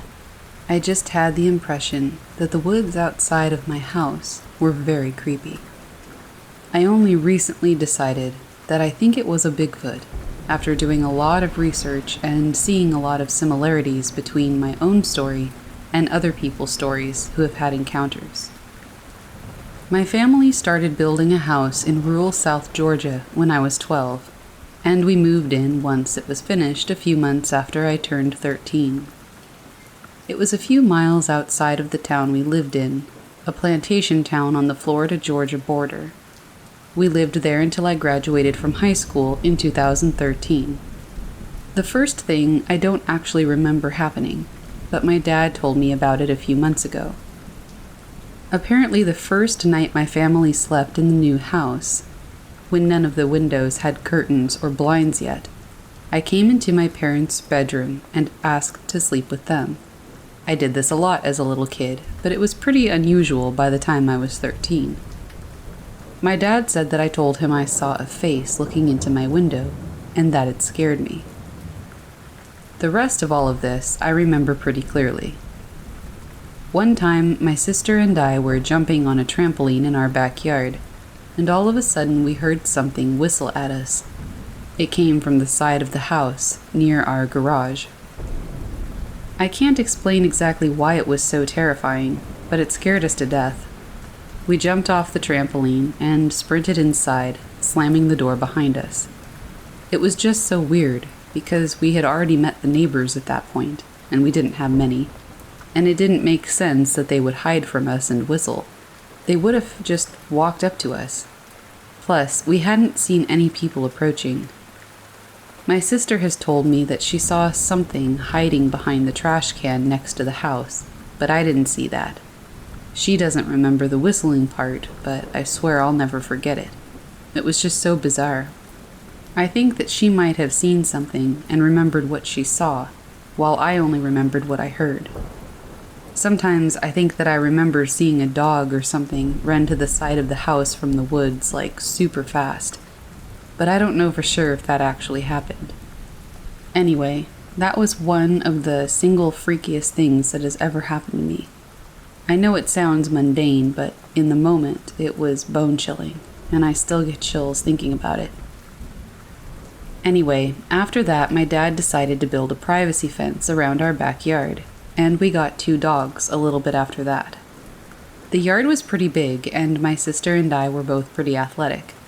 We would put on headphones and play in the yard while we listened to music, kick a soccer ball, run laps around the yard, play fetch with the dogs, things like that. Sometimes we did this with each other, and sometimes by ourselves. At night, I always thought I would see some sort of cone-shaped head looking at me over the fence, but if I did a double take to make sure that I wasn't seeing things, the head would be gone. Other times, I'd be out in the yard by myself, and all of a sudden, out of nowhere, I would feel like I was being watched. This was always scarier to me than when I thought I saw things. I swear it was like I knew that something was watching me, and it was overwhelming. I would stop what I was doing immediately and go inside. This happened all the time. Other times, I'd be shooting basketball in our driveway or going for a jog through the neighborhood. It was a developing subdivision, not a house out in the woods by itself, and I would get that same freaky feeling. After we got our licenses, I think I actually saw one while I was driving. We were with another friend who also lived outside the city limits on the way to her house. Our friend was in the front seat, and my sister was in the back seat. We were coming around this bend not too far away from our neighborhood, and all of a sudden my friend and I saw this super tall brown thing on the side of the road. It was very tall, ancient. It looked like a really old man with a long beard and a distorted face. It was slender, too, not bulky. My friend and I saw it at the same time, and both said, "What was that?" I guess my sister was on her phone or something, because I remember that she asked us what we saw, but we'd already passed it by the time she looked out her window. My friend and I both agreed that it was a man in a mask trying to scare people, but I don't think either of us believed that. From then on out, every time I drove past that spot, I would try to see if there were any weird trees or something that we maybe could have thought was a person with a mask, but it just looked like a regular patch of woods. Another time, a different friend was playing with us outside as the sun was setting. We were walking down this empty road that no houses had been built on yet, and to our left was some woods with miles and miles of ATV trails. All of a sudden, he just goes, "Run." We didn't ask questions. We all sprinted back to the house. When we got back, he was shaken up, and he said that he saw something, but he never did tell us what it was. My sister and I are both grown now, and our parents sold the house and moved out of state when we were in college, so we haven't been back for years. But after I did some research and started putting some pieces together, I asked my sister if she thought the house we grew up in was creepy, and she said it absolutely was. She would feel like she was being watched in the yard too, and remembers seeing shadows moving in the woods. She said she'll never forget seeing something hiding behind the trash can that one time. She even independently Googled Bigfoot sightings in the town we grew up in, and found an article about a rash of sightings that happened while we were in middle school. Anyway, we both believe that that's why we were so creeped out by the woods outside of our house, that there was probably a Bigfoot, maybe more than one, living out there.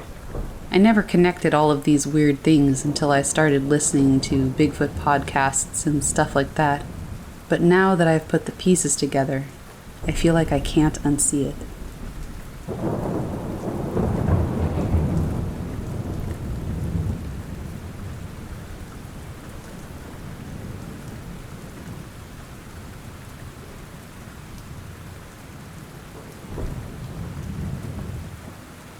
I don't know how long I was out before I came to, strapped naked on a cold metal table in a sterile white room.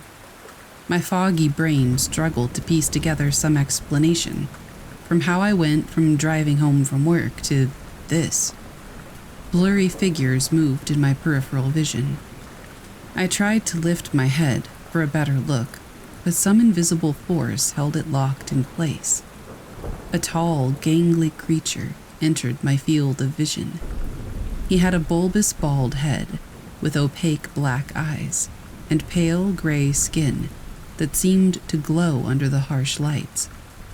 Spindly fingers covered in some sort of black gloves or claws tapped a device it held in its equally spindly hands. I opened my mouth to speak, scream, anything, but quickly realized I was also paralyzed from the neck down. Helpless panic gripped every fiber of my being. The creature must have sensed my terror.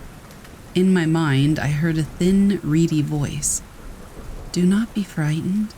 We intend you no harm. We only wish to improve your species, to prepare you for what is coming." Invisible claws clamped down on my head as an excruciating pain ricocheted through my skull. It felt like my brain was being shredded and reassembled as images and concepts flashed before my eyes. Advanced technology, complex mathematics, cosmic disasters, future events. More creatures entered the room and began manipulating my limbs, injecting substances, prodding and poking me. After what felt like an eternity of tests, my overwhelmed mind gratefully slid into unconsciousness. I awoke sometime later back in my car, parked in my driveway. My head throbbed as I tried to piece together if it had all been some bizarrely vivid nightmare.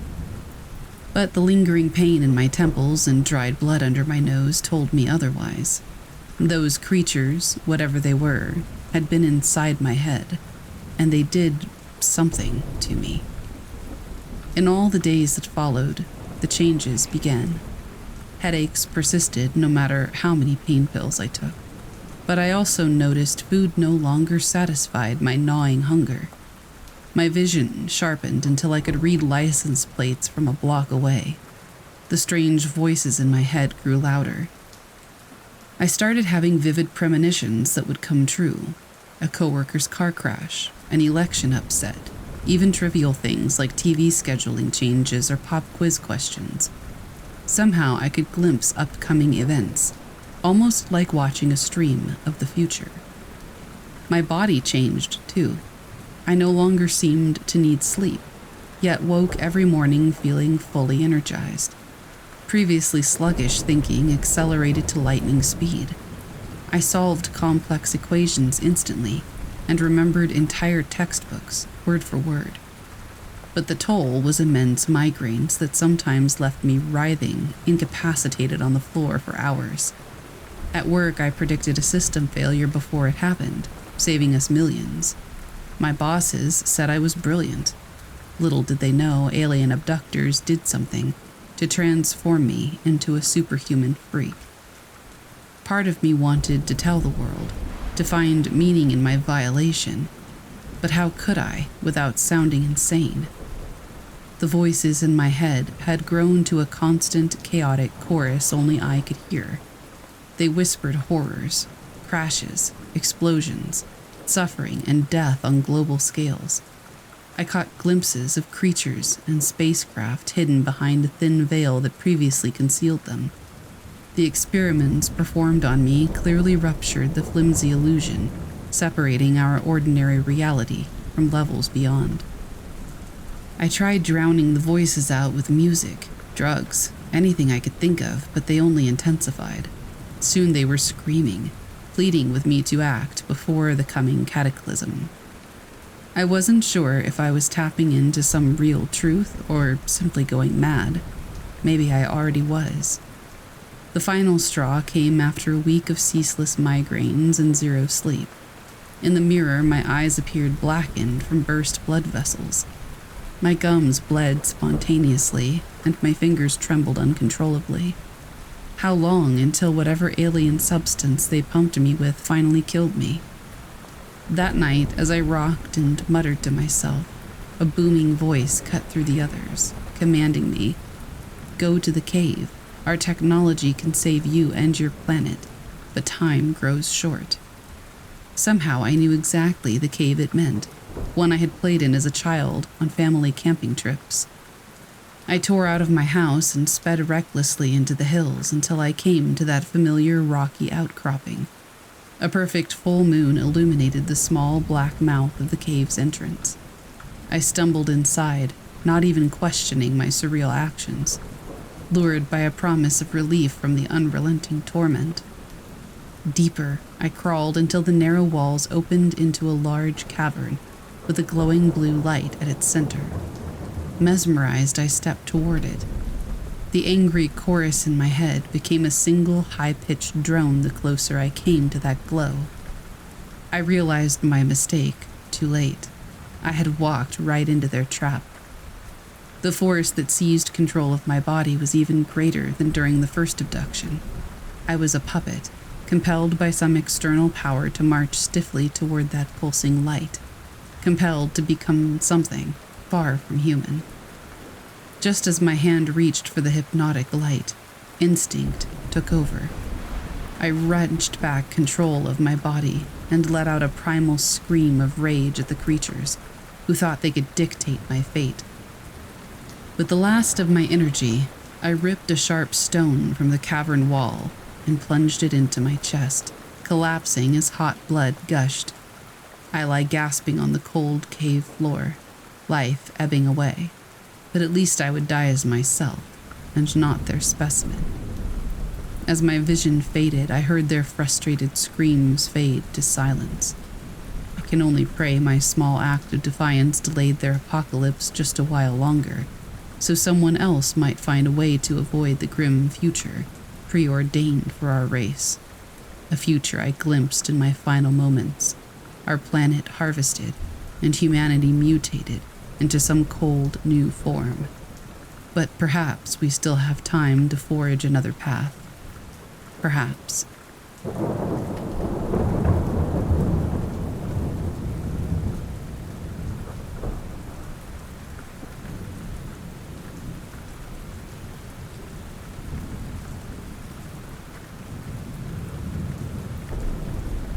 For our next story, Redditor The Odd News shares a fascinating tale about a coal mine and the ghost he encountered within it. Here's the story. I was born in 1968. I am the son of a miner, a father, and a miner myself. I'm the father of 2 children. The incident happened to me in the mine where I worked a year or 2 before I retired. Everything started after an accident in the mine. That day, I went to the workplace as usual. In the morning, after having breakfast in the canteen, I got into the cage to go 260 meters underground. When I say cage, I mean an elevator. We mine workers preferred to call it a cage instead of an elevator because it was a simple device that worked with a large crane rather than a true elevator. Anyway, I went down to the mine. After working until the end of the shift, I started walking toward the bottom of the shaft. We call the place where we get into the cage the bottom of the shaft. As I was walking slowly, an engine passed by me quickly. What we called an engine can be considered to be a small train. It was a relatively simple device compared to the train, pulling only wagons weighing up to 1 ton at most. There were workers on the engine. Normally, they are forbidden to do this, but sometimes when the workers are very tired after work, they ride on the engine to avoid walking. I continued to walk slowly as the engine sped past me. Then, there was shouting coming from up ahead. Someone seemed to be moaning in a wheezing voice. I moved toward the direction of the sound in order to understand exactly what was happening. I started to look around carefully. When I approached the place where the sound was coming from, I saw that somebody was lying in the water channel on the side of the air door. Blood was flowing from the person, like from a faucet. At that moment, I went into like a short-term shock. In that chaos, we immediately carried the injured person to the lift entrance, that bottom of the shaft, and sent him to the hospital. I still couldn't get over the shock of that image. That day, the person that was injured in that accident died. This incident affected me deeply. My psychology was turned upside down. According to what I learned later, the accident happened as follows. While the workers were traveling with the engine, the air door did not open. Since the engine was also fast, the engine hit the door with great violence. The worker who was caught between the engine and the door was crushed badly during the impact. In the days following this incident, when I passed through that gate, it always seemed to me as if somebody was still lying in that water channel. I couldn't pass through there by myself. Since the hearth was not sufficiently lit, it was always very dark inside there. It was only illuminated by fluorescent lamps, which were very sparsely placed in certain parts of the hearth. Because of the effect of this incident, I was completely disenchanted with work. I didn't feel like going to work at all, but I had to. Anyway, one day when I was at work again, I was the last one left at the end of the work in the area of the mine where we were all working in. When I looked around, everybody had left. I sat down somewhere. Such a weight fell on me that it seemed like a lifetime to go from there to the lift area. I said to myself, I'll just rest a little where I'm sitting and then I'll go. My eyes closed for a while. I was between sleep and wakefulness. I saw a man approaching me from up ahead, holding a lamp in his hand. There's no work left at the stove at this hour. I guess he stayed later, like me, I said to myself. That light that was approaching suddenly disappeared. Oh my gosh, where did this man go? I thought. Then I just thought, let me sit for 1 or 2 more minutes. Maybe the man who just disappeared will come back and we can go to the lift together. Then my eyes closed again. I don't know how much time passed, but suddenly I woke up with a very severe slap. But what a slap! I thought my neck was broken. I immediately recovered and looked around me. There was no one. It was impossible for somebody to hit me and run away and me not see them. For this reason, I started running toward the lift in fear and panic. That day, I didn't tell anybody about what happened. 1 or 2 weeks later, I was the last one again. This time, I hurried up and went straight to the lift entrance. As I sat down and waited for the lift to arrive, I noticed that something jet black was coming toward me. It had a hand lamp and a hard hat, but neither of them was lit. It was slowly approaching me. I called out, "Master, what's wrong? Did the lamp malfunction?" He didn't answer. Instead, it just kept coming toward me slowly. I felt such a strong sense of fear, and I didn't know why. I wanted to get up and leave. I even wanted to run away, but I was paralyzed. I couldn't move. Although he was very close to me, I couldn't see his face or body clearly. It was as if the man coming toward me was not a tangible substance, but a shadow, a silhouette. "Don't ever sleep on the hearth again," he said to me. I could feel the man's speech, not in my ears, but in my brain. He spoke to me almost telepathically. And then he disappeared. I had heard of such events from a few other people before, but I never believed it. At that moment, all those stories that I had heard went through my mind. I read all the prayers I knew. That black silhouette had not harmed me, but living that moment had further disrupted my already broken psychology. I couldn't get up from where I was sitting for another 1 to 2 minutes. After a while, I pulled myself together and walked away from there. When I told my friends what had happened to me, they didn't believe me. When I told what had happened to me to the imam of the village where I lived, the imam did believe me and said the following: "They are the owners of the mines. As you know, according to Islamic belief, the souls of martyrs can choose to stay in this world instead of going to the hereafter if they wish. According to a saying of the Islamic prophet Muhammad, those who die under the rubble are considered martyrs, just like those who die in war. That's why we call people who died in the mines mine martyrs. Most probably, that thing you saw in the mine was the spirit of a mine martyr, and it warned you. He wanted to protect you. After my visit to the imam and after that day, I never slept in the mine again.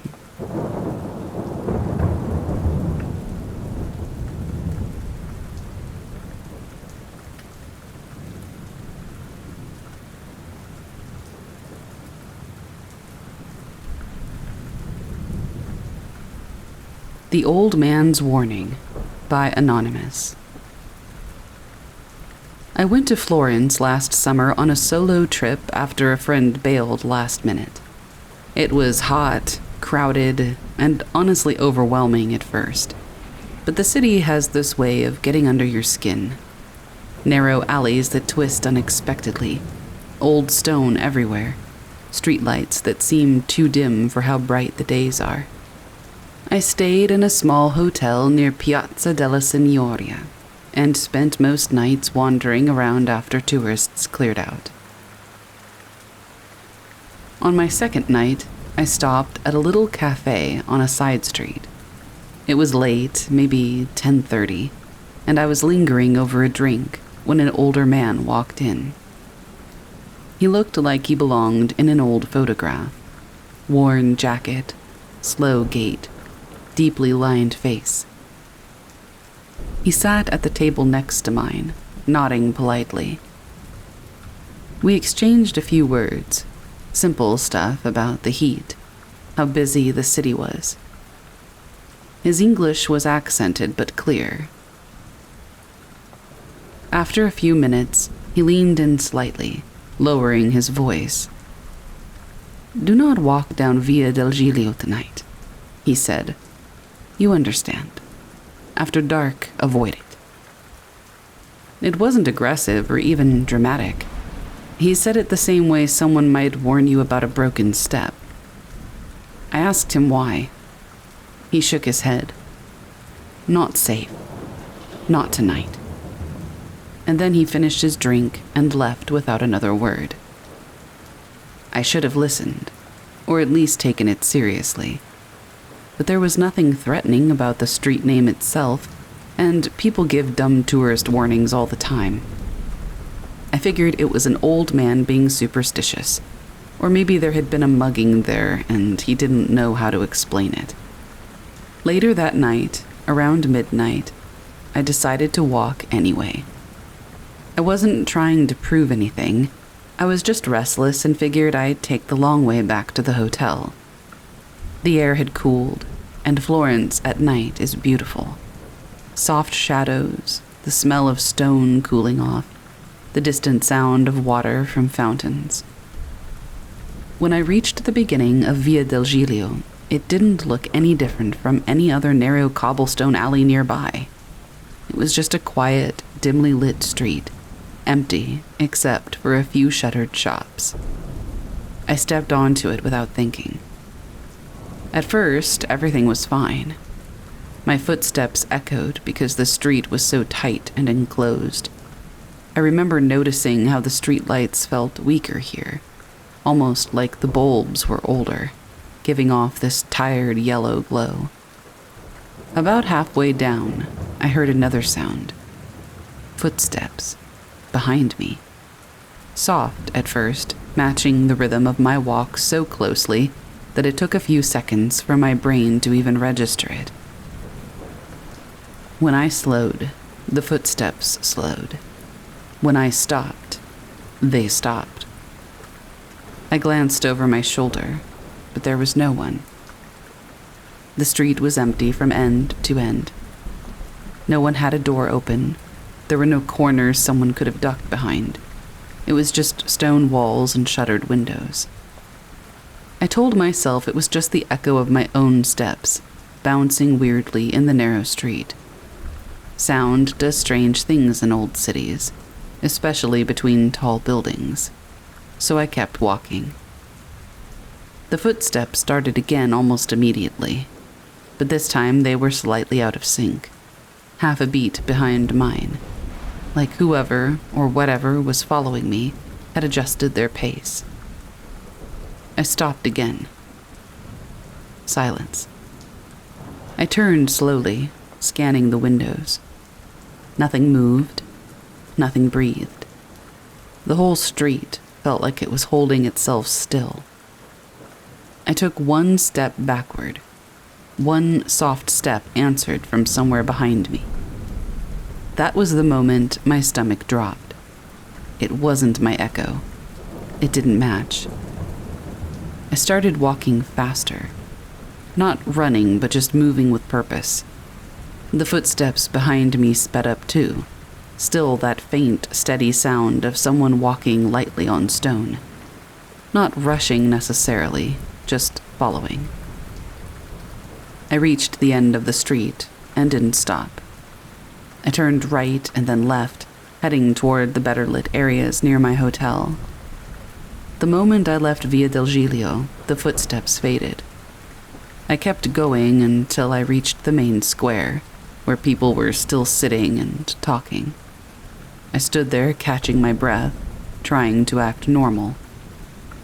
Curiosity got the better of me, and I turned back to look at the entrance of the street I'd just come from.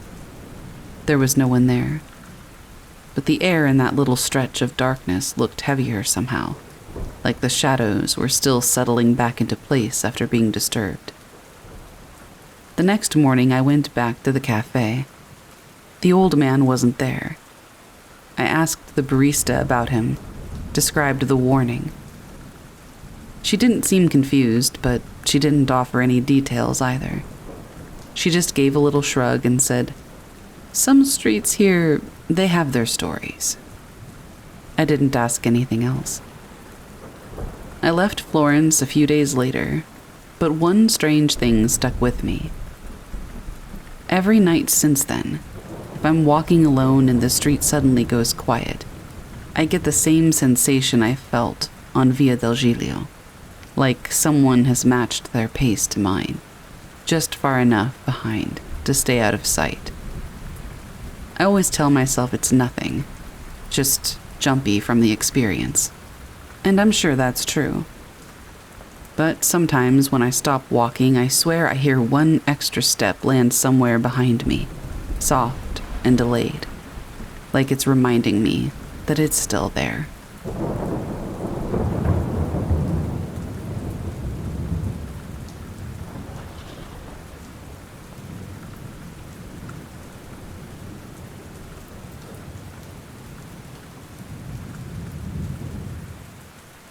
This happened in Fresno County, November 2015, around 3 o'clock in the morning.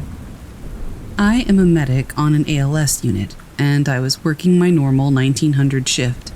I was dispatched to a Code 3 cardiac arrest for a side hanging at around 3 o'clock. The call info only had that the patient was a 34-year-old male hanging, and the sheriff and PD were on scene.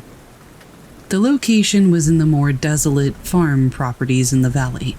No streetlights, just dark, cold, and engulfed in dense fog during the winter. Rolling up, I see a man dressed head to toe in black. Black shoes, black pants, black long-sleeve shirt, black beanie, I mean everything. He was in handcuffs, sitting on his hands, with 2 officers surrounding him, a female, and 2 very young kids by the house's front door. There was a broken rope noose on the ground underneath this oddly large, wicked-looking gray skeleton of a tree. The man had a small laceration and a rope burn on his neck, but he was very much alive. When looking at him, his eyes had little of the white and were black. He was quiet until I sat him on the ambulance gurney. The man was sobbing, trembling, and screaming that he can't take it anymore. As I was putting on our leather restraints on his wrists, I noticed that he had deep horizontal cutting scars along both of his wrists. He was only trembling now, as if he was scared. All I could feel was cold. This man was clearly struggling and decided that night he would give up and end it all, leaving his wife or girlfriend and 2 children behind. So far, just a sad story, right? Well, this is where it gets freaky. I have never seen anything like this or heard of an experience like this ever before. 3 years later, it still gives me the chills every time I think about it. On the way to the hospital, a few good miles down the road, we made a wrong turn, got a little lost, and took a back road. He was quiet and trembling. He wasn't fighting the restraints. He almost seemed to feel safer in the back of the ambulance. While I concluded assessing, I got this bone-cold shiver down my spine. I looked out the window and saw this house.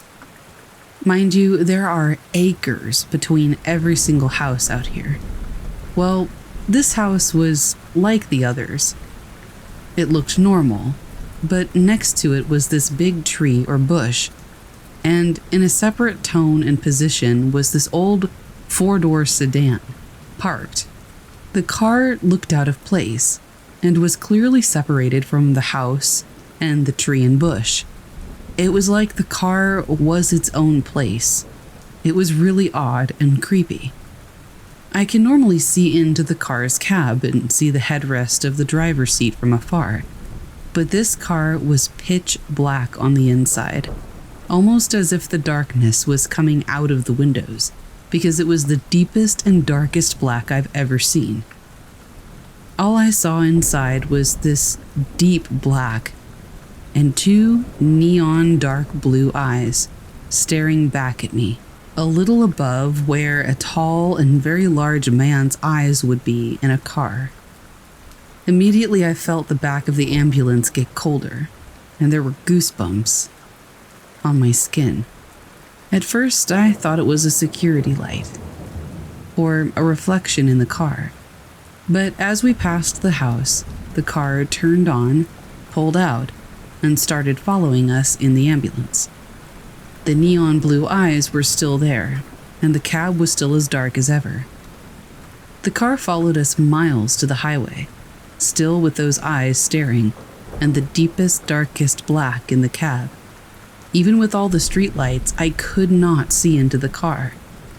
I was almost mystified by this and nearly forgot about my patient. All I knew was that I did not feel welcomed by these dark blue neon eyes. It was almost threatening and felt as if it wanted my patient.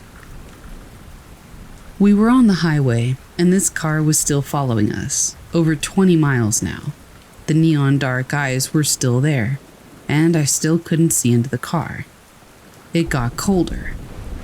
I started to feel as if it noticed me watching, and was watching and focusing on me now instead of my patient. The car then sped up and pulled up next to the ambulance in the next lane while we were driving, and looked directly at me. I was very literally 5 feet from this car, and I could see nothing through the windows. All I could see were those eyes. But they weren't looking ahead. They were looking directly at me. In that moment, I said, quietly but out loud, "Go away. You are not touching this man. This man is my patient, and if you want him, you'll have to come through me. I'm stronger than you, and I will not let you have him." After I said that, not even a moment later, the car and my ambulance split off, as one went onto one off-ramp and the other, I don't know where it went. It was no longer cold in the ambulance, and my patient was no longer gray in the cheeks, but now his cheeks were pink and normal. It wasn't until after the call and when we got the patient inside the hospital when I realized what had just happened. I truly feel that whatever those deep neon blue eyes belonged to was not human, and that it wanted that man. I've never believed in the paranormal or demons or spirits or anything that wasn't hardcore science until this. I haven't had an encounter like that again, and I hope I never do. I don't know if that man is still alive or what his outcome was, but all I know is what I experienced and saw that night, and it was horrifying.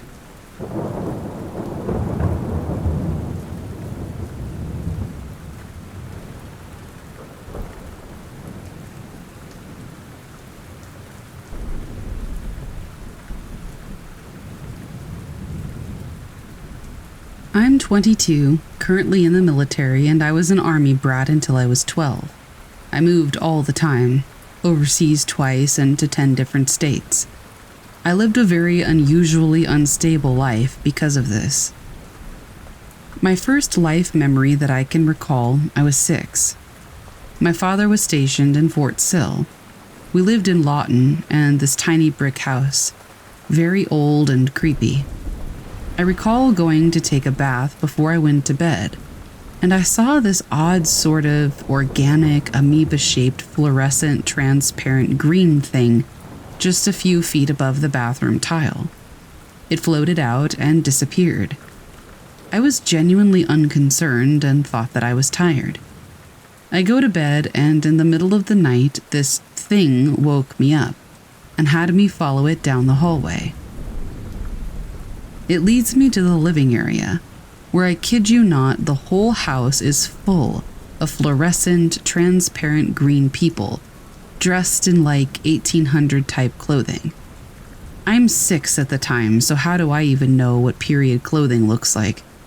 I couldn't tell you. I was older when I finally saw an old Western movie and recognized the clothes. These people looked at me, watched me intently, and were very still. One man stood up and began walking toward me. I remember leaving and going back to bed, scared as heck and pulling the blankets over my head. Enter the rest of my life until around the time I turned 20. From this day on, every night for several years, I would have the same dream about these things. I would ignore it. I never again followed the thing if it came for me. I didn't want to know what would happen. I was an odd, quiet kid, and I guess I just accepted that it would be this way. I didn't tell my parents for a very long time. When I got used to the dreams and the thing, I firmly believed it began manifesting itself in different ways. For instance, if I left my bedroom and shut the door behind me, the door would unlatch and pop back open, as if somebody was behind me and needed to open the door again to follow me. My father can even confirm this to this day, and he's a complete skeptic. My belongings always moved around and would be found in odd places. The lights would be on, the doors would open. It drove my parents nuts. My best friend, we'll call her T, dubbed this very masculine presence of mine Ed.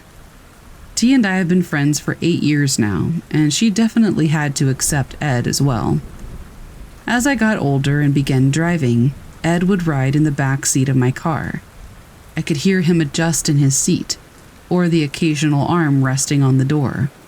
It sounded as if somebody was just casually riding in the back seat.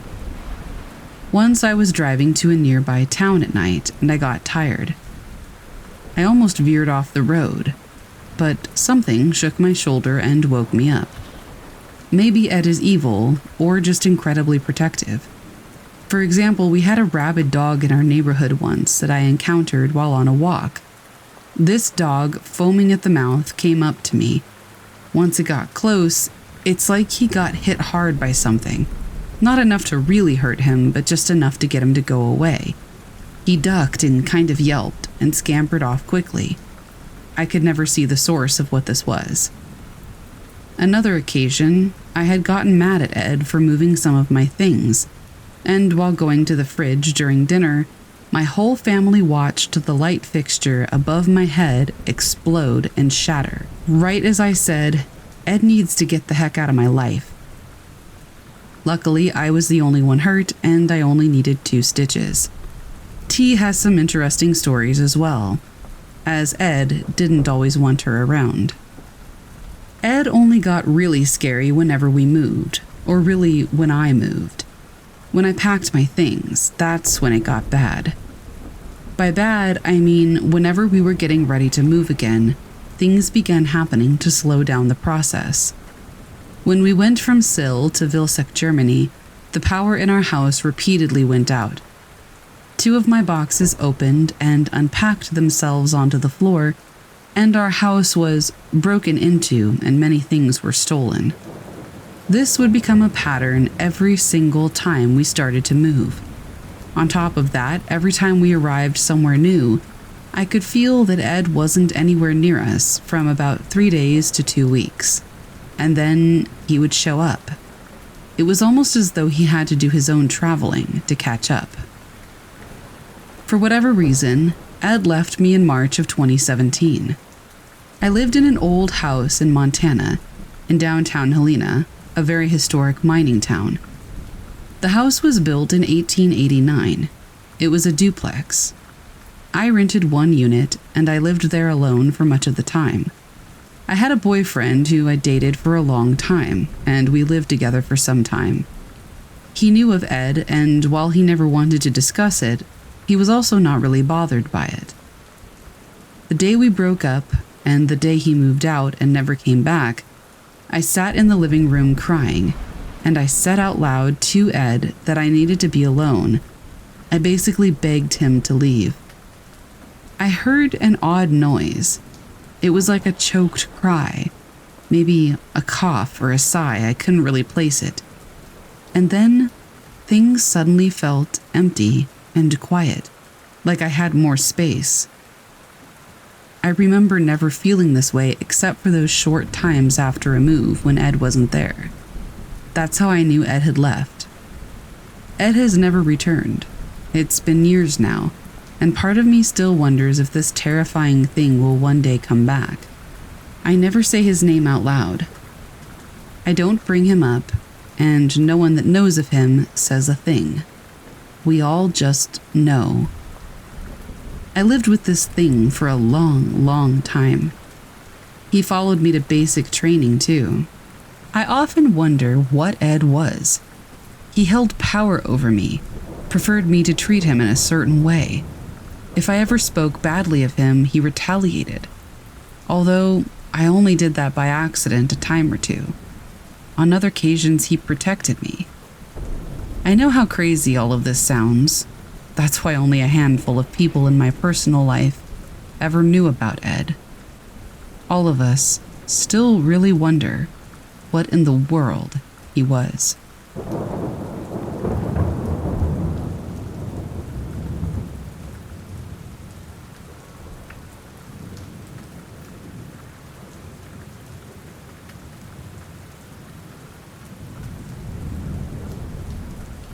I've only told this to a handful of people in my life, but it's really been bothering me lately for some reason, so I thought I'd get it off my chest and maybe somebody will get some enjoyment out of it. I've looked up similar events to what occurred to me, and I saw a post from about a year ago on Reddit describing something similar, so I thought I'd share. Take it for what you will. A little backstory. I'm from Northern California, in the Sacramento area. All my life, I wanted to be a cop. After the Army, I got hired as a sheriff's deputy in the Sacramento area in late 2011. I worked patrol and was also on the CSI team as collateral assignment. So I would work normal 12-hour patrol shifts, answering calls and doing standard cop stuff, and then I would go to CSI calls for serious stuff. By early 2017, I was badly burned out, and I found a new purpose in life and quit. This story occurred at the end of 2016. I'm not religious at all, but I am spiritual. The house that I grew up in as a kid was haunted by something serious, and I've experienced my fair share of quite serious paranormal events as a kid, but nothing since about the age of 15. Until this happened, and I was about 33 when it occurred. In late 2016, I was working day shift patrol in a smaller town in our county. I get sent to a Safeway grocery store to a report of domestic violence which was occurring in the store. Being a deputy, I'm alone and I have no partner, but I have backup that's coming, but it's like 20 minutes away. It's reported that a younger Hispanic male is slapping around a younger Hispanic female. It's now over and they're checking out and they're not fighting anymore. I show up and enter the store and immediately recognize these people. They were gang members. You see them now and again in the area, but it's semi-rural and these people mostly lurk in Sacramento and don't really come to the area much. We were about 30 minutes from Sacramento.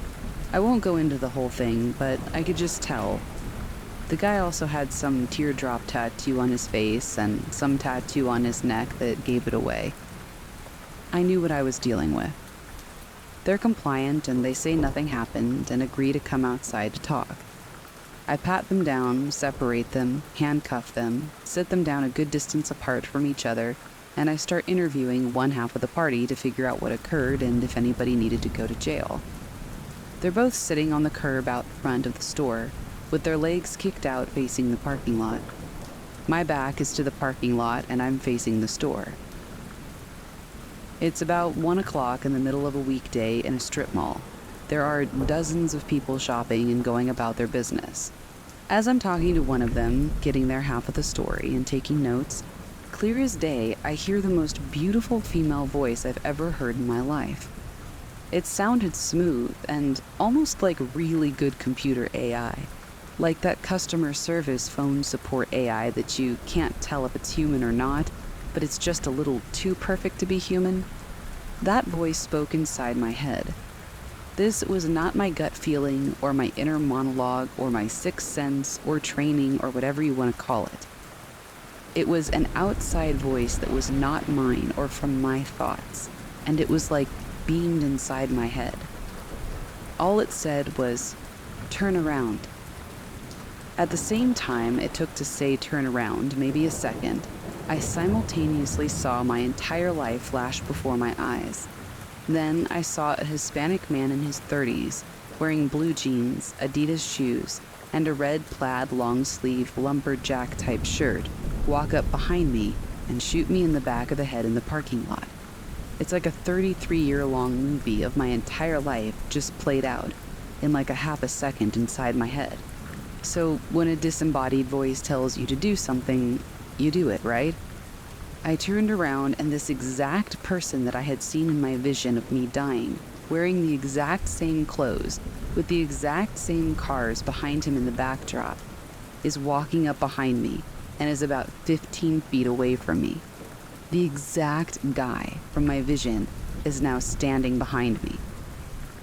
I confront him without pulling out my gun, and I can immediately tell that this guy is legit and is up to no good. That he's purposefully trying to sneak up behind me. I'm professional but firm, trying to address the situation and process what just occurred at the same time. I don't have time to deal with this guy and the two detained persons. The short of it is that the two detained people are his friends, and he wanted to come see what was happening because he was concerned for their well-being. Yeah, no. He basically gets told to F off or he's going to jail, and he agrees that's a good idea. He walks back into the parking lot and disappears from view amongst the cars. He walks away easily 100 meters and appears to be gone. I go back to interviewing one half of this domestic, and about a minute later, the same thing occurs as the first time. The voice, the vision, the guy, the exact same thing. I turn around again, but I pull my gun out. I regret to this day not pointing it at him and proning him out on the ground, because I would love to know if he actually had a gun, but I suspect he did based on how he was walking, and how he kept moving behind me. I asked for my cover officer to expedite with lights and sirens, and the second this guy hears the sirens, he quickly walks into the store and disappears. Don't ask me why I didn't do what I knew was right, and what I was trained to do. I just didn't. All I could think of is that I wanted this guy away from my presence. I don't want to search him, or get near him, or talk to him, or deal with anything about him. All I want at this moment is for him to not exist and be gone.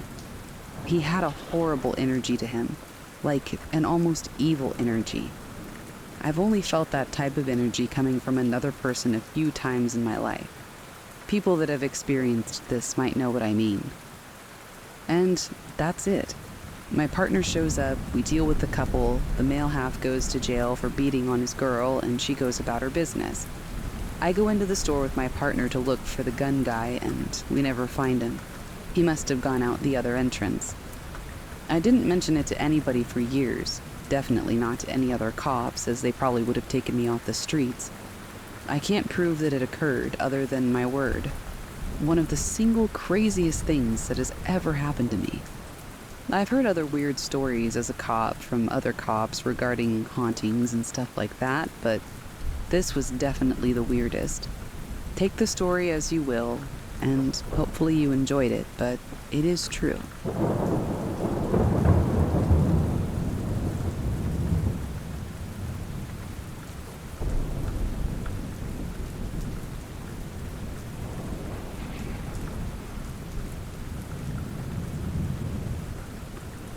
A couple of years ago, I was working at a job with somebody who told me, pretty much from the point that I met her, that she was psychic.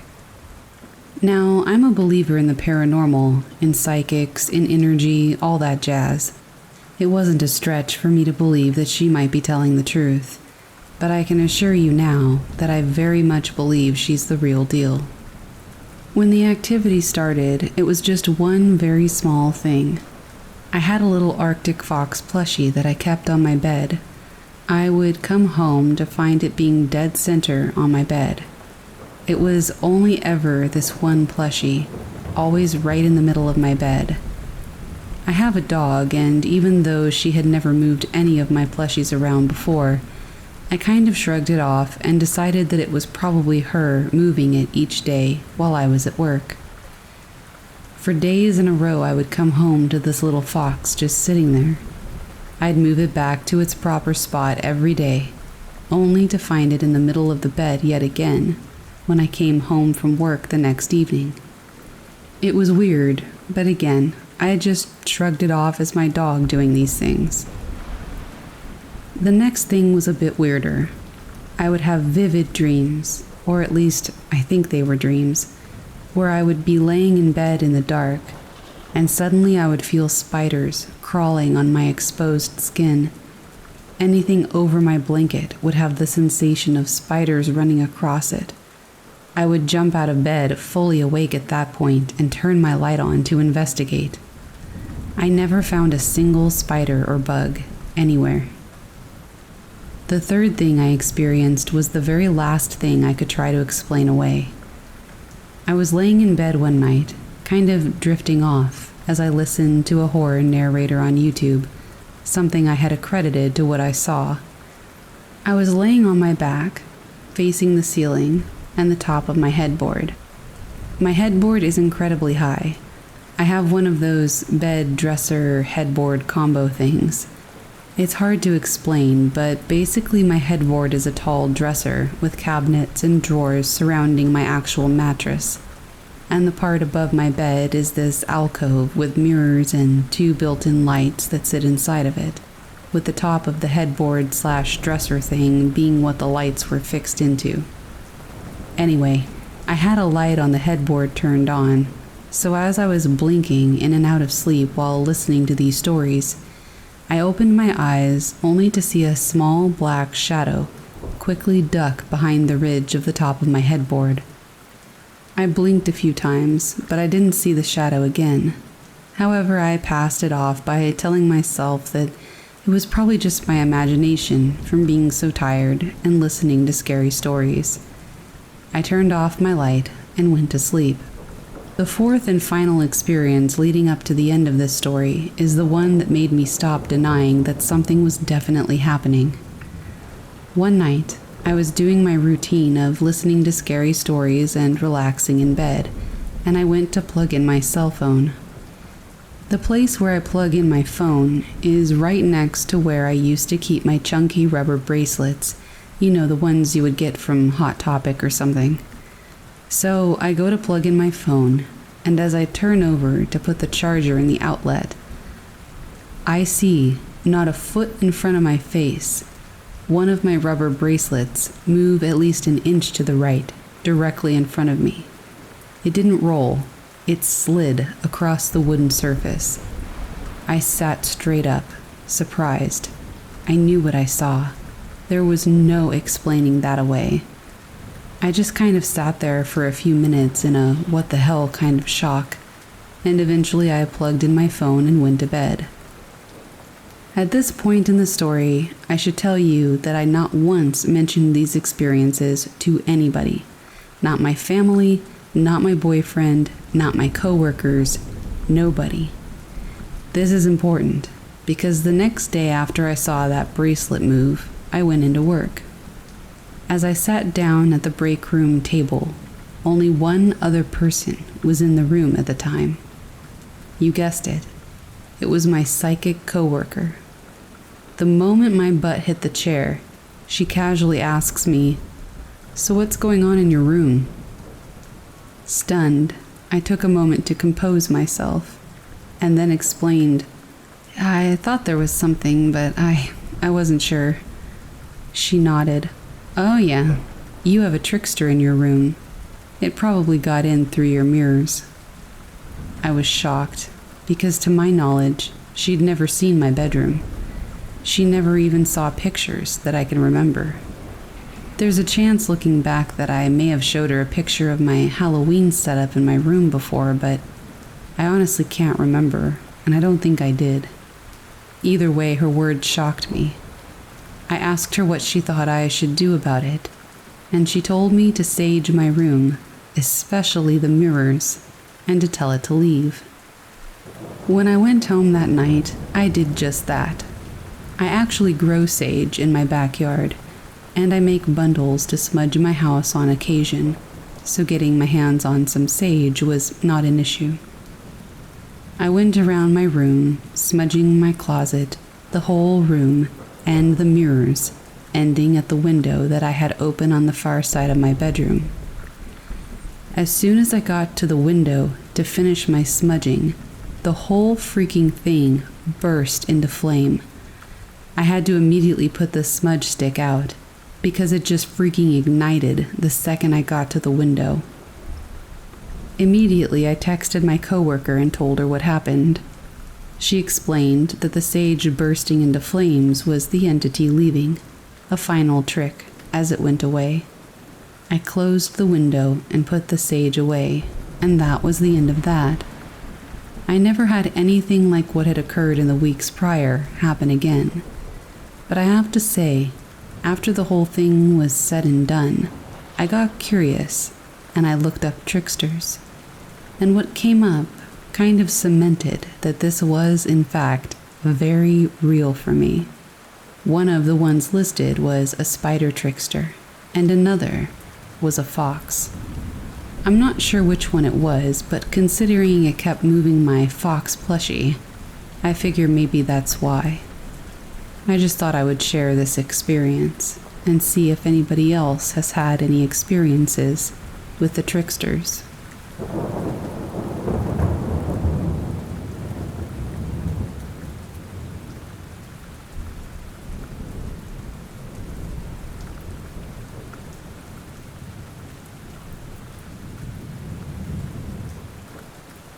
The Whistle in the Woods by Hefe36. So this happened last year in Virginia, and it's the reason I never backpack alone anymore. I was taking summer courses at the time and ended up with a 3-day weekend in June. So I thought it was a great time to go explore some of the Virginian wilderness. I did a quick Google search, found a state park with a trail that looked nice, and let my roommate and family know the trail I was going to be on. When I got close to the park area, I saw a little outdoor shop where people hiking the Appalachian Trail stopped. I went in to grab a map of the area just in case I got lost. As I was talking to the owner, he mentioned a trail that's not well known, but has a pretty cool waterfall and swimming hole. This piqued my interest, so I had him show me on the map. It took me outside the state park, but he said it was a great place to go. I paid for the map, thanked the owner, and texted my roommate and parents about the new trail. I parked my car and set off on my adventure.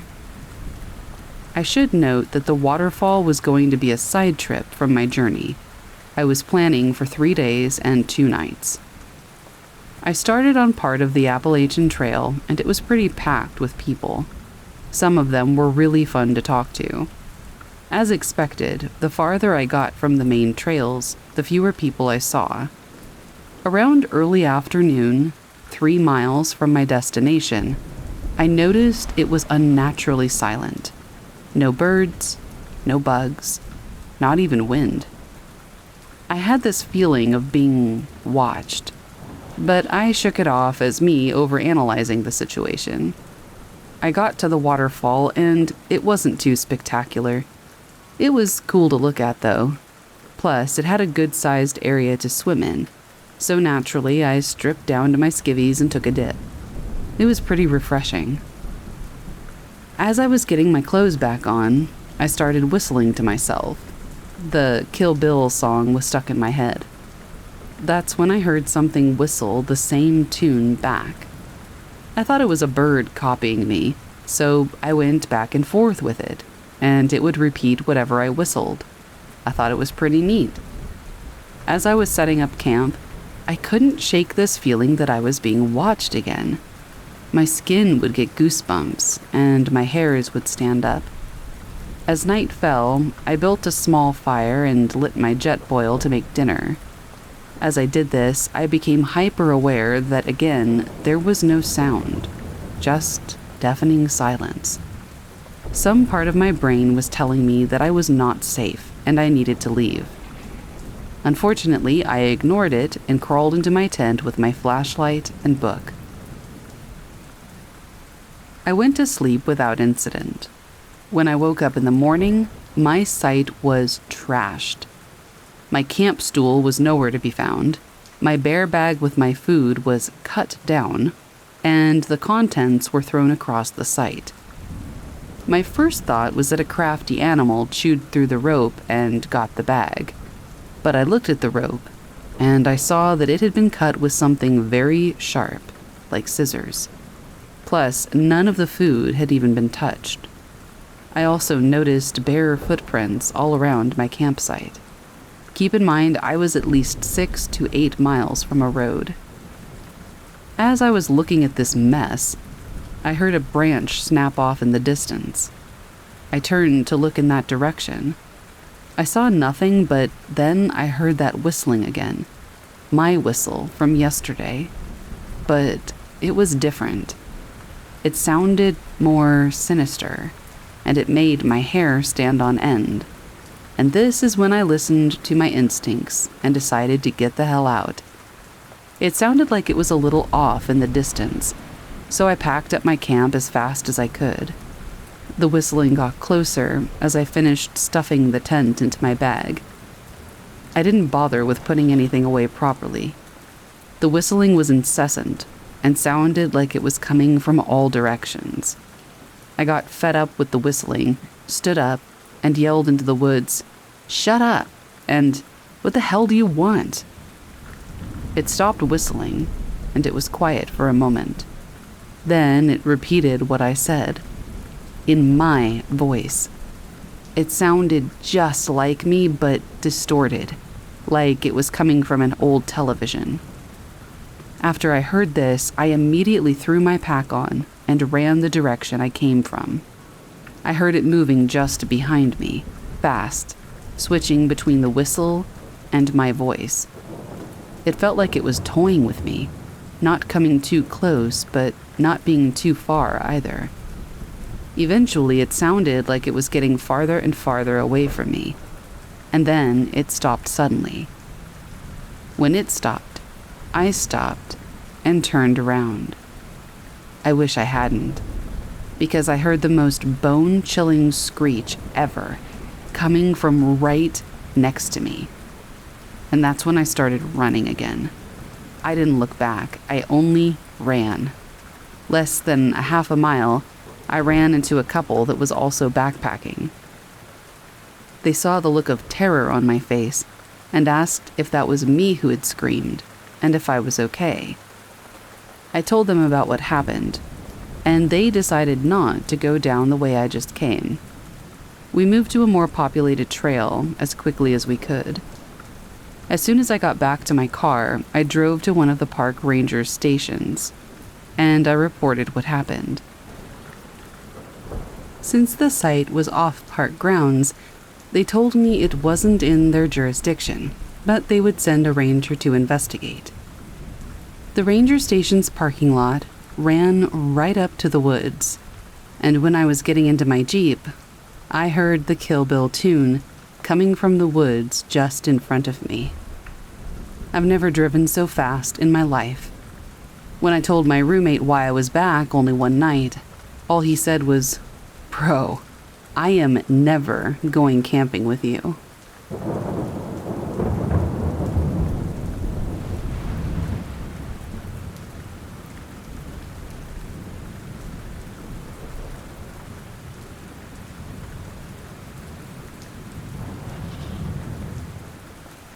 The Backwoods Mystery by Bionic Gimpster. I got a message from someone who read my story on another sub, and they suggested I post it here. I hadn't heard of Backwoods Creepy before, but I think this story qualifies. I've included my edits and replies to the original comment. I was backpacking with my dog and about 12 miles from the road and trailhead, so pretty far from people, though it was popular enough that other hikers might be around. That being said, we saw no one all day. At about 2 a.m., my dog started this really low, deep growl and woke me up. I turned on my headlamp and saw his teeth showing as he was right on top of me. I hear heavy footsteps, maybe a black bear, a moose, near the tent. I leash my dog so he doesn't tear through the tent, and the footsteps move farther away but keep circling my tent. All of my food and toiletries were hung in a tree in a bear bag, nothing in the tent to draw a bear's attention. I clap my hands, but something is still slowly circling.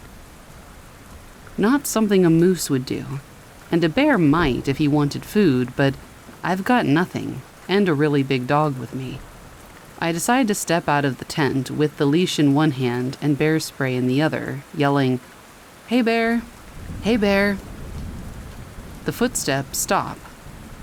My dog's nose is in the air, telling me to look right, but I don't see anything in the light of my headlamp. I didn't hear anything run off, but it's quiet. I give it about 5 minutes, get back in the tent, and it starts up again, slowly circling, maybe 50 feet from me.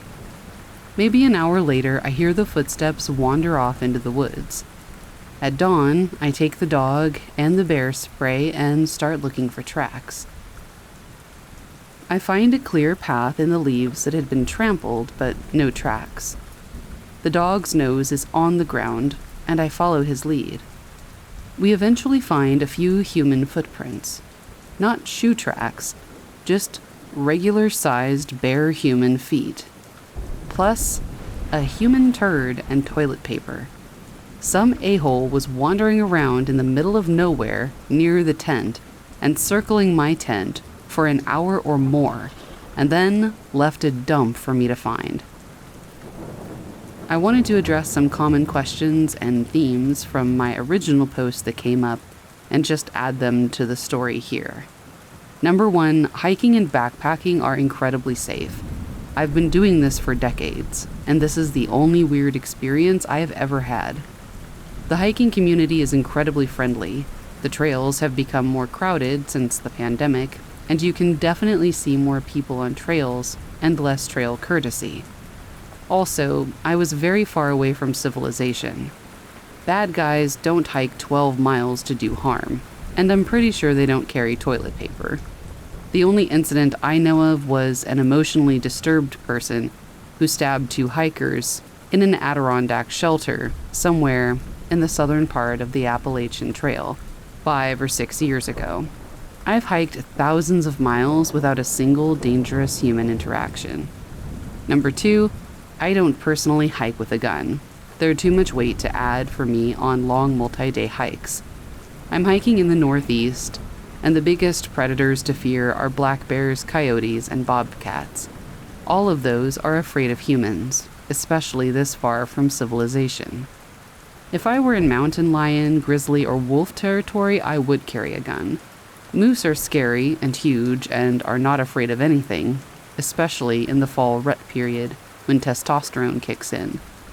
You need a really big caliber gun to stop a moose from charging, and that's a heavy gun. I've crossed paths with a moose 3 or 4 times, but they're so big you can usually hear them crashing around long before you see them. I've never had a stare down, but my plan has always been that bear spray would disorient them enough for me to find someplace safe. The biggest predator? Humans, but see point 1 above.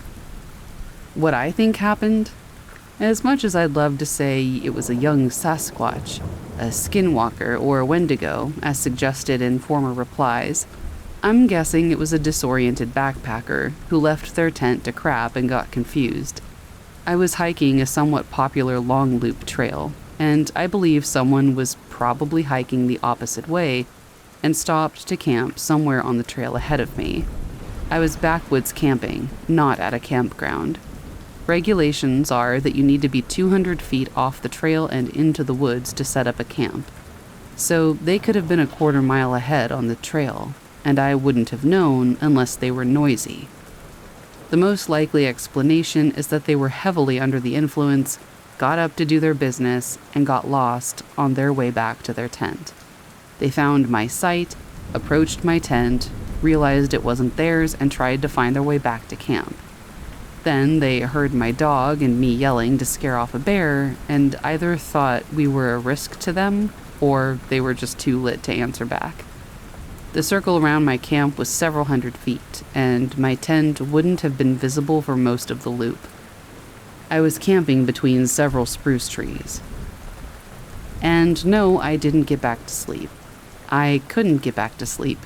It was late September, and sunrise was around 6 a.m. When we found the pile, I relaxed. I really didn't think there would be anyone nearby, as we were in a very tough area to get to, requiring going over 2 mountain summits from my direction and 6 other mountains in the other direction. The total hike was about 40 miles, and we were going to be out for 3 nights and 4 days. And after I realized it was a human, my first assumption was that there was a lost hiker. I texted a friend who does search and rescue in the area to see if there were any reports of lost or overdue hikers.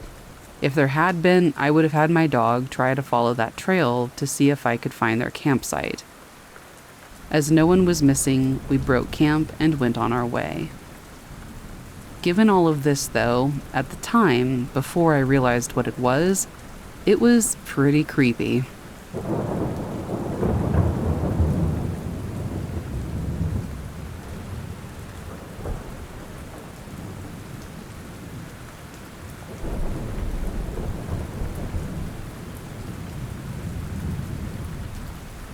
The visitor in the mirror.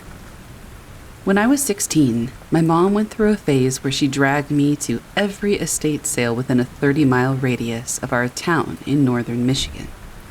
Most of the places we went were old lake houses or split levels from the 70s, with carpet that smelled like mildew. I usually sat in the car, but one afternoon in late October, she insisted that I come in because the house had old soul energy, whatever that meant. The house sat near the edge of Lake Charlevoix.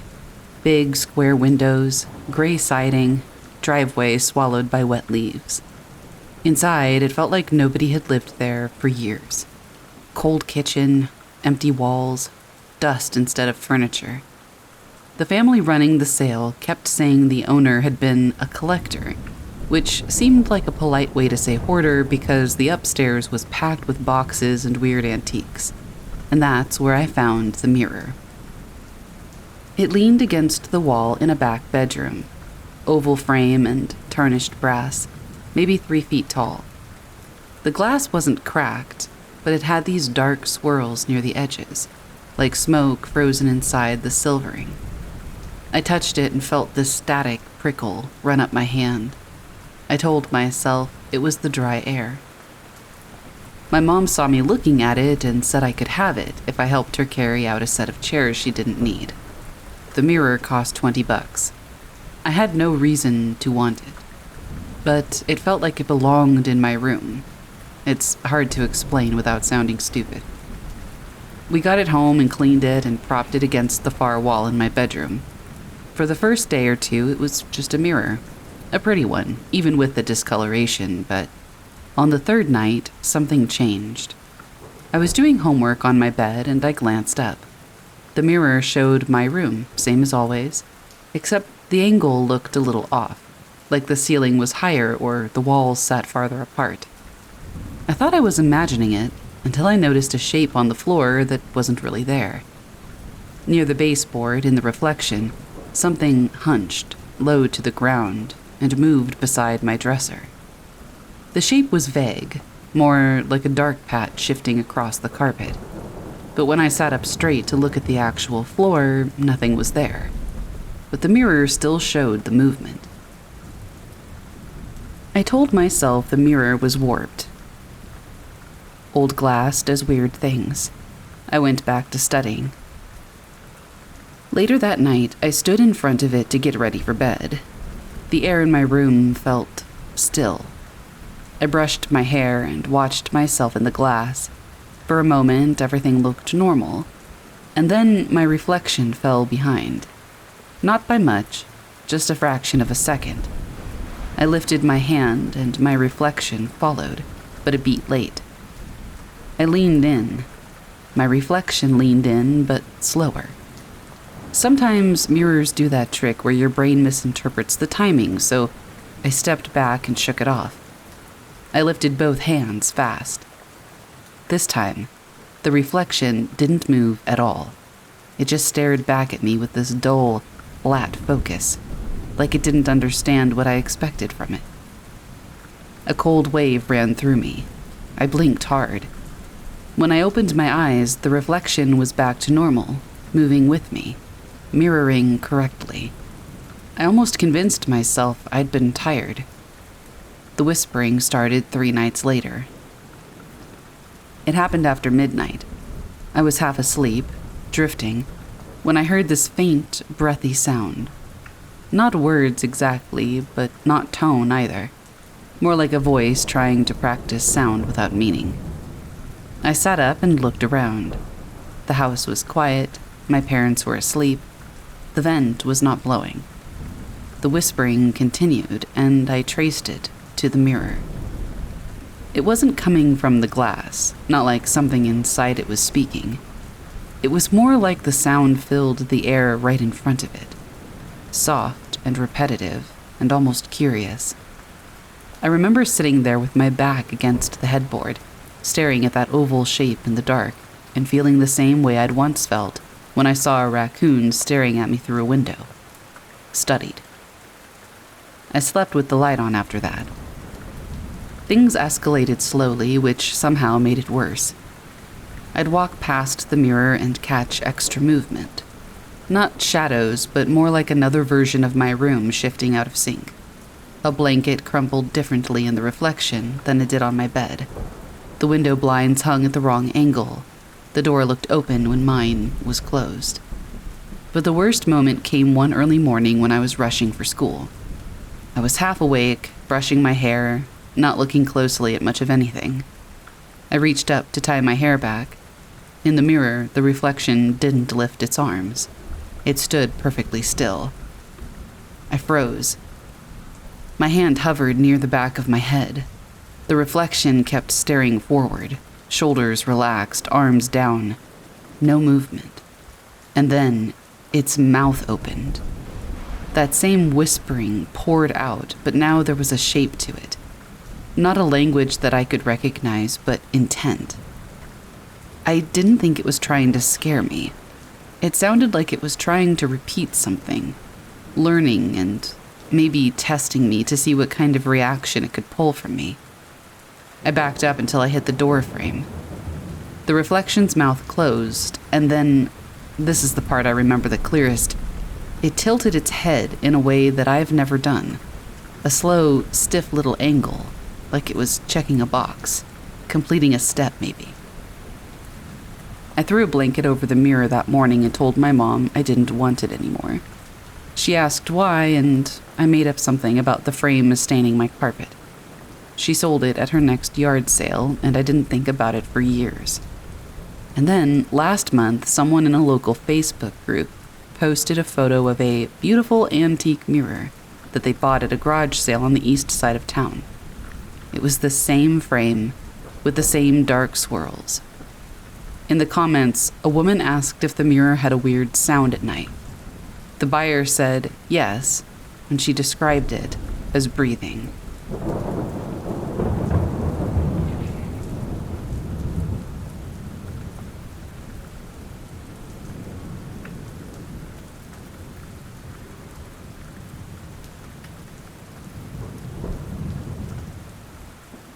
The Belchertown State School Haunting by Delbert Grady, 1921. I'd like to share an experience that I've had at a particular place. This is a true story. I'm curious if anyone here has also been here before it was demolished and has had similar experiences to me. To start, I visited the abandoned Belchertown State School in Massachusetts twice. Once in the summer of 2015, and another time in the winter of 2016.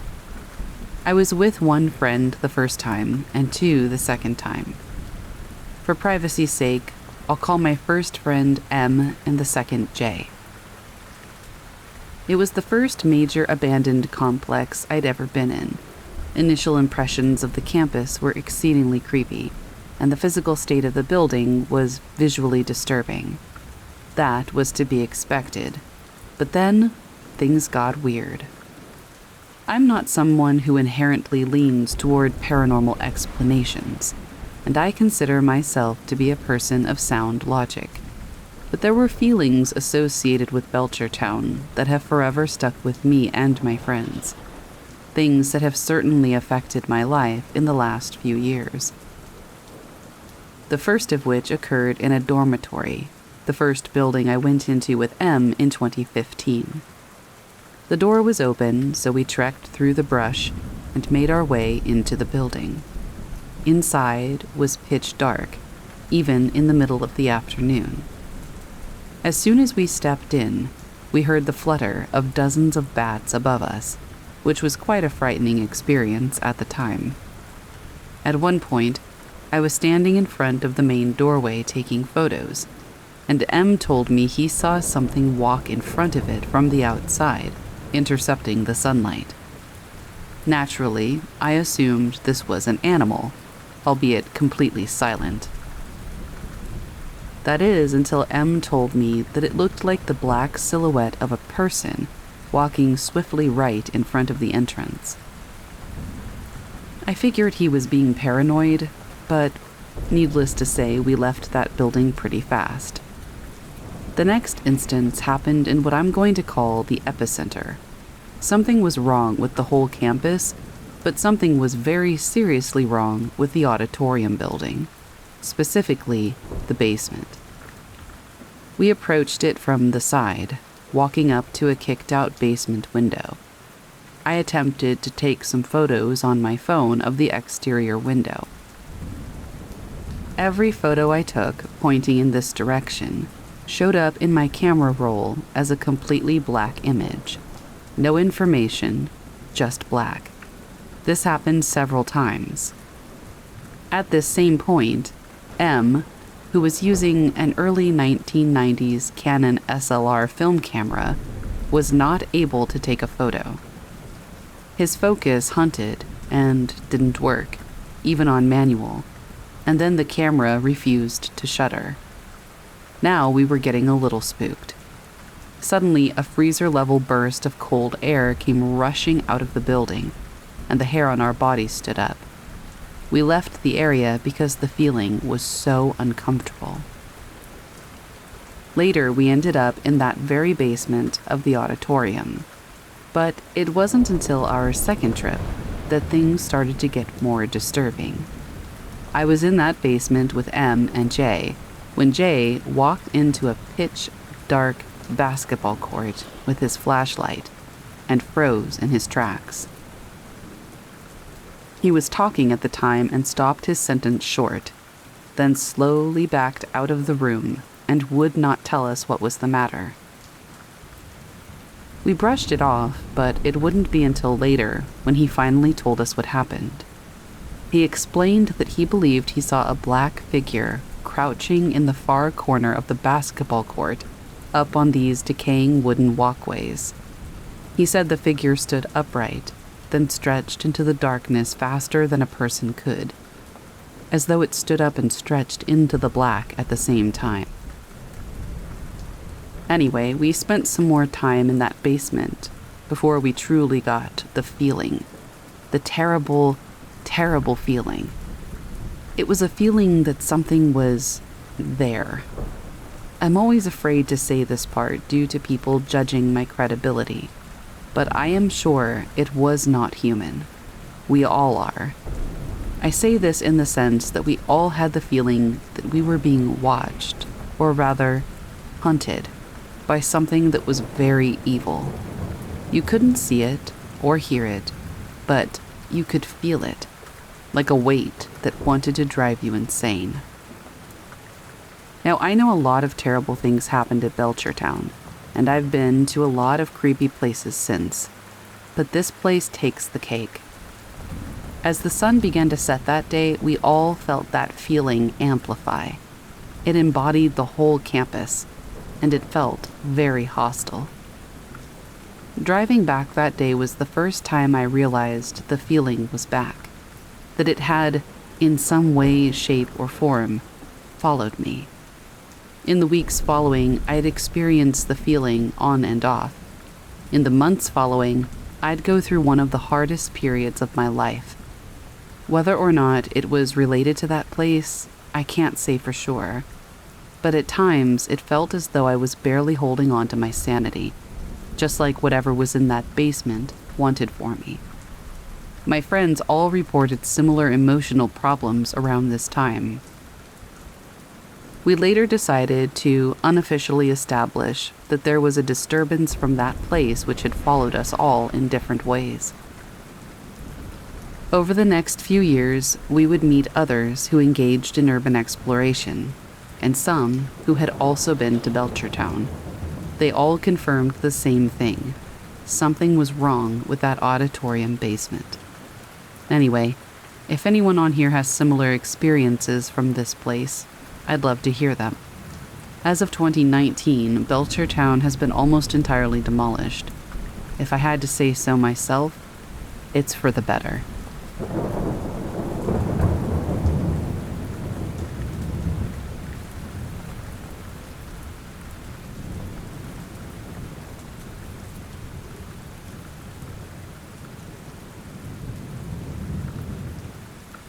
For a little backstory, I have never experienced sleep paralysis before in my life. This is my first experience ever with it. I have 3 little girls, 4 years old, 2 years old, and 4 months old. Yesterday afternoon, I had been having battery and cold air intake issues with my car, and I needed to work on it in order to be able to get into work on Monday morning. Therefore, my retired grandmother kept the girls overnight to assist me in getting everything that I needed to get done for work. Let's start with Saturday. Have you ever heard of the creepy fact that if you wake up in the middle of the night for no reason at all, it means that somebody was staring at or watching you? This is because it was instinctively bred into us as a protective instinct. Our senses are heightened in this moment to protect us from a possible threat that had been eyeing us down while we're asleep. Well, this happened to me Saturday at 3 a.m. As I awoke, I heard an eerie whistling in my ear. I quickly checked my surroundings, bobbing and weaving my eyes through every crevice that whoever or whatever was watching me could be hiding. I found nothing and heard nothing else, and I was able to doze back off fairly quickly. Sunday night came along. Last night. I had trouble falling asleep, a lot more than usual, and I wasn't stressed or anything like that. My sleep schedule hasn't changed more than an hour, more or less, and I'm used to getting about 6.5 to 7 hours of sleep at night, so absolutely nothing was different. I had been tossing and turning from midnight to 1:30 in the morning, going in and out of catnap mode. I couldn't seem to get my brain to have a reasonable reboot. Once I had become comfortable for the last time, I hadn't even noticed that I had finally shut down for a sleep restoration. The first thing I remember is my grandmother's house. It had a dark blue tint that blanketed the whole house. Every room, wall, everything was hued in blue. I remember walking through and checking in each room. I guess I was unintentionally checking on my girls that were sleeping over at my grandmother's house. I felt like I was astral projecting. I knew that I was consciously awake and walking around her house. I knew each room that I was walking into. Whatever my subconscious was worried about, everything was fine. My grandparents and baby girls were all sound asleep, peaceful. I watched them for a couple of minutes, checking their breathing, and then I started to walk home. In a matter of seconds, I was walking through my door, my husband still asleep on the couch, but something didn't feel right. The ominous blue light was still blanketing every room, every corner. Imagine putting a blue light bulb in every fixture and then turning them all on. It was like that. I sat at my dining room table to meditate and clear my head before returning my body back to the couch. I needed my conscience to stop wandering and rest. As I sat there, I heard a voice that had multiple tones working together in harmony to create the most demonic and ominous voice I've ever heard. I felt my mind, my body, and my voice lose control. I couldn't move. I couldn't talk. I couldn't think for myself. He took control. The voices got louder. A female voice and a deep male voice harmonized to create a legion-like sound. They kept repeating, "You are everything. You are everything," until I began to say it in harmony with them. I had no control. My mind didn't want to repeat it, but I had no choice. I felt like I was being possessed. Anyone could take over what felt like an empty shell I used to call my body at this point. What they were saying changed. The woman's voice disappeared, and it was just the deep and demonic male voice I heard now. He said, "I am everything. I am everything," repeating and repeating. At this point, I felt my body and mind fighting back. I was fully conscious and awake now, fighting as hard as I could to keep my shell of a body contained by its rightful owner.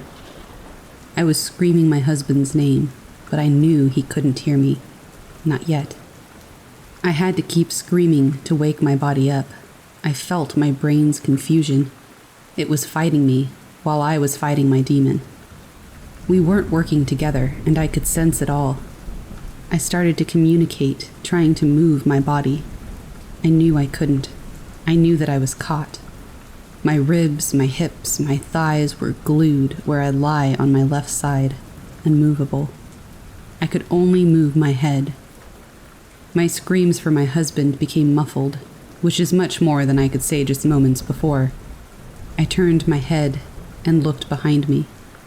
I needed to be released. I had to be let go. As I whipped my head to my rear, a tall and skinny shadow towered over me, enjoying my struggle, gluing me where I lie. Large, skinny hands, with slender, rigid fingers, pushed me deeper into my couch, held my body in a trance. There were no features, just a black and haunting silhouette that had been forcing me to say everything I had earlier. He was the one. I was finally able to communicate to my brain to move. Anything, just move. Still a fight that I had to put up, but at least I knew I was finally winning. Finally, my screams were no longer muffled. My husband finally heard me, as a relief had washed over me, and it was gone. I was able to sit up, patting myself with shaking hands to make myself aware that I was back. I was me again, and I finally had control once more. I went out and had a cigarette to calm my nerves. I felt the smoke hit me, and the nicotine soothe my mind, but I still felt and knew the pain, the struggle, and the torture that I had gone through, and I wonder if it will happen again. I don't know who these voices were. I don't know what the demon was that calls himself everything. Will he come back for me again, even when I fought back so hard and won? I can't find the answers that I need, but I know this wasn't just a nightmare or some freak accident. There was a reason this happened to me, and I need to know what it was.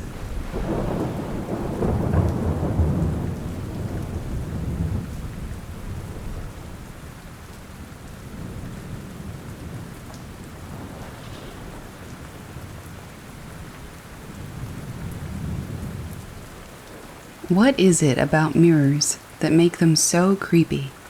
I can't figure it out, but I do have a true personal story involving one from my childhood. I grew up in a small town in the Piedmont region of Virginia. Rolling country hills, one high school, everyone was your neighbor, that sort of thing.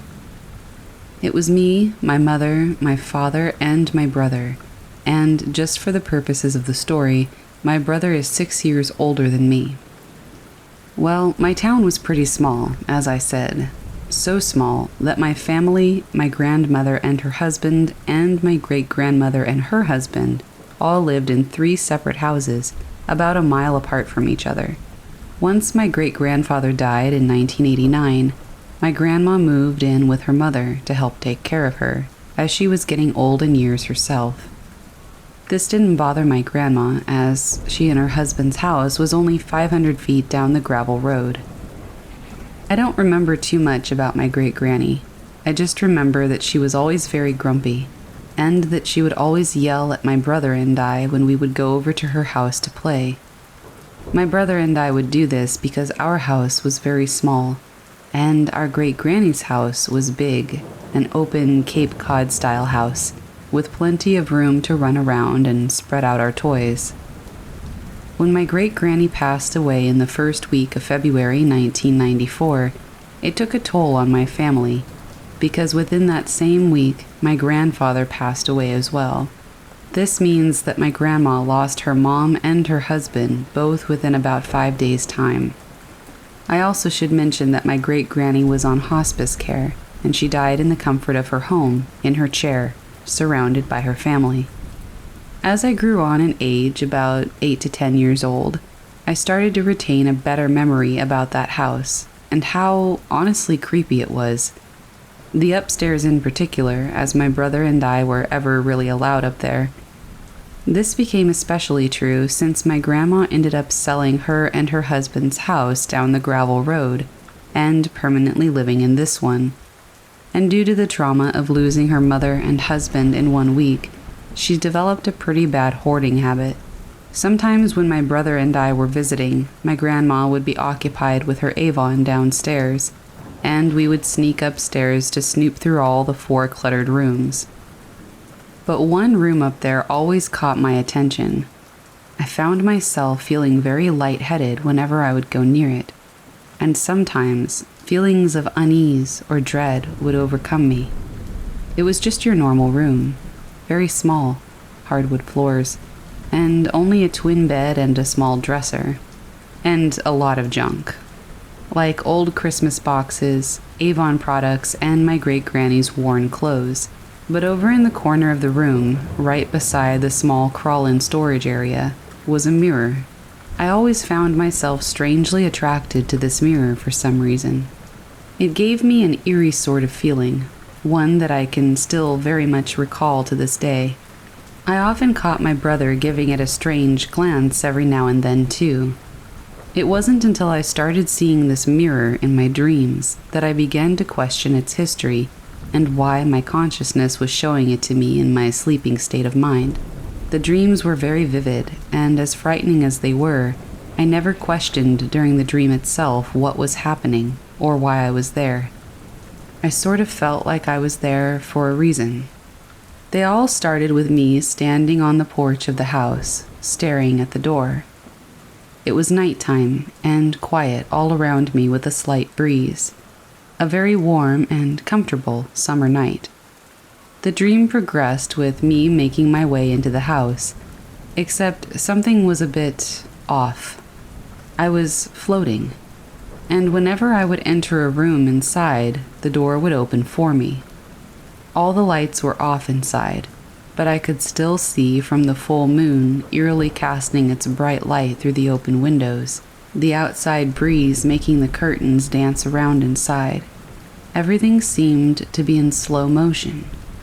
I make my way upstairs where I'm guided each time to the same room with the mirror.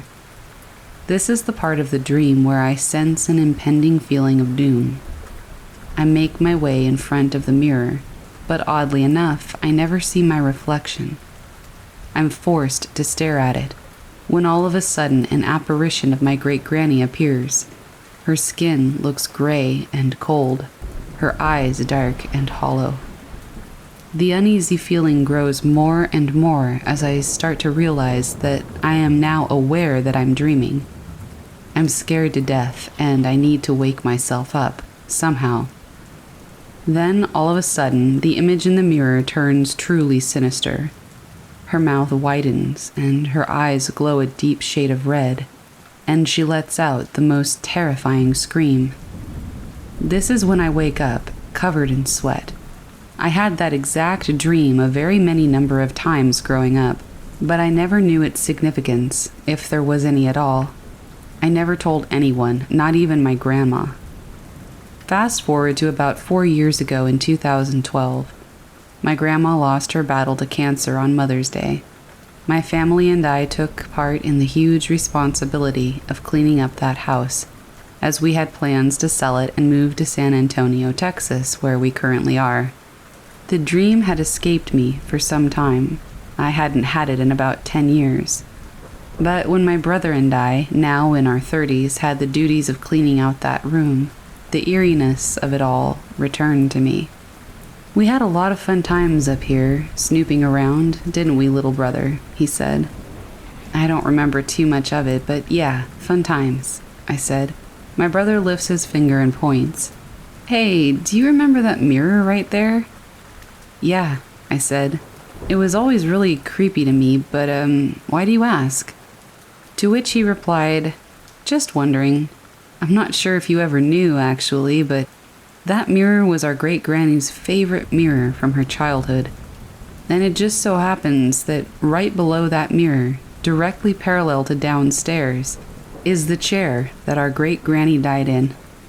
As if that didn't make my skin crawl enough, he pauses for a quick second, smiles, and with a bit of a confused look, he says, You know, for some reason, I used to have the strangest dreams about that mirror.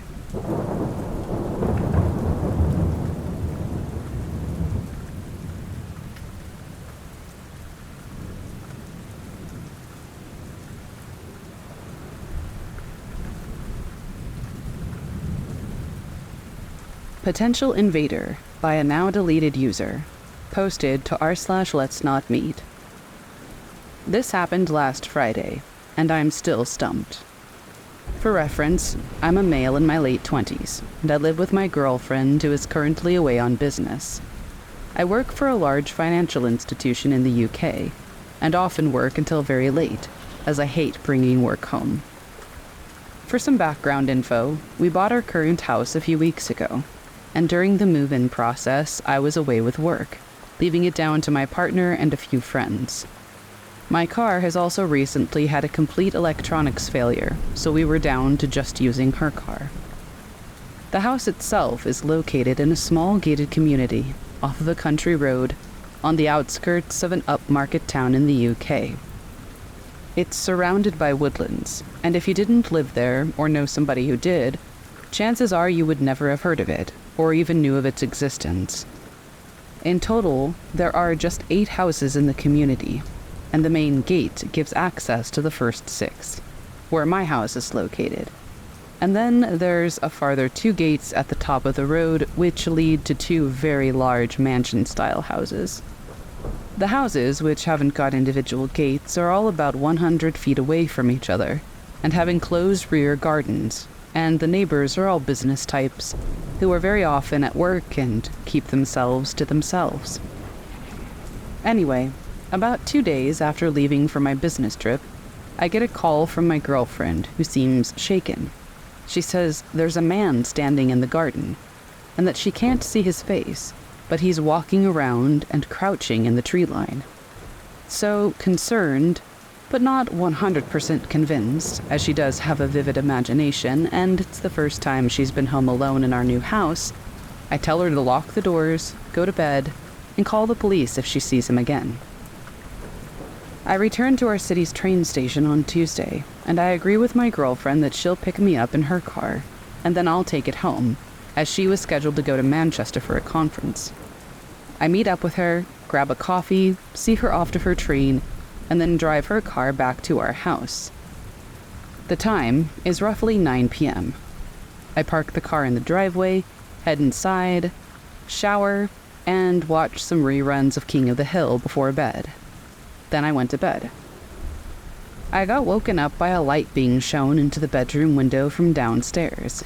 I got up to investigate, crouching to avoid being seen, and I head into the study next to our bedroom and open the curtains that cover some French doors. These doors lead to a small balcony. My heart drops when I see that a man has now moved toward the back door and is trying the handle. The house is in a bit of an L shape, so although I can see him, he can't see me without moving around from the back door. He stops for a while, begins flashing the light on and off back into the woods, before calmly walking back into them. I call the police and I make a report. Nothing happens on Wednesday, but on Thursday, when I'm giving our cat a bath, she's a sphinx, she needs them. I hear the garage door being messed with. I'm in the bathroom directly behind the garage, so I move into the kitchen to get a knife before heading into the garage to check what's going on, when the noises stop and I hear running down the driveway and away from the house. I call the police and they send an officer around to check the property. All they find are some knife marks and scuffs on the bottom of the garage. On Friday, I get my car delivered from the dealership and I decide to work from home. I also park my car in the garage, leaving my girlfriend's on the drive. At about 11 p.m., I'm in the upstairs study, listening to music and working, when I find myself freezing. I thought I was going to stop breathing, as I felt somebody watching me. I turn to face the French doors, and I see a man, nondescript, around 35, wearing a coat and gloves, carrying what looked like a torch or flashlight, standing on my balcony. Our eyes meet, and now, filled with rage, I go for one of my golf clubs from my golf bag and I charge toward the door. He climbs down off the balcony and runs off into the woods. I've never seen this man in my life before, but I am sure it's the man that's been causing problems recently. It's also dawned on me that he would have only seen my girlfriend before, and only seen her car. Maybe he thought she lived alone. I've notified the police and have bought some more security devices to install on the property, as well as parked my car on the drive with hers. We don't know who he is or why he's doing this, but we're just hoping that it won't happen again. Update. Life has been hectic, and in all honesty, these events have become more personal and traumatic, which has resulted in us searching for our next home. Luckily, we have cleared our small mortgage by making as many overpayments as possible, so we were able to get out. But due to the lockdown situation here in the UK, our search has been put on hold. Unfortunately, our cat went missing 4 months ago. She was only 2 years old, and unfortunately we don't hold out much hope of finding her. Around 2 months ago, I returned home to find her collar placed on the outdoor seating we have. I believe this to be an antagonistic move by the person or people who have targeted us. I have since changed my car due to continued electronic glitches and software issues, and have had the new car damaged. I've also had the number of plates unscrewed and placed inside of our hot tub at the rear of the property. A high-powered laser has also been shown from the woods behind our house into the living room on evenings. I have some footage of a figure moving around in the woods in the evening, but it's not too clear. The cameras we had ordered were pretty useless and were destroyed within 2 weeks of having them when my partner and I were away together. We are now certain that whoever is doing this is not looking to commit any act of theft, but to intimidate and harass us. I have ventured into the woods behind my house along with an ex-forces friend to look for any signs of life and to get a better idea of where these people might be coming from. But we found nothing. Although we both felt watched the entire time, and Greg, my pal from the army, even acknowledged this himself. This is a guy who is pretty hard to shake and has done several tours of service. We're hoping that we'll be able to relocate when the lockdown ends and life returns to some type of normality.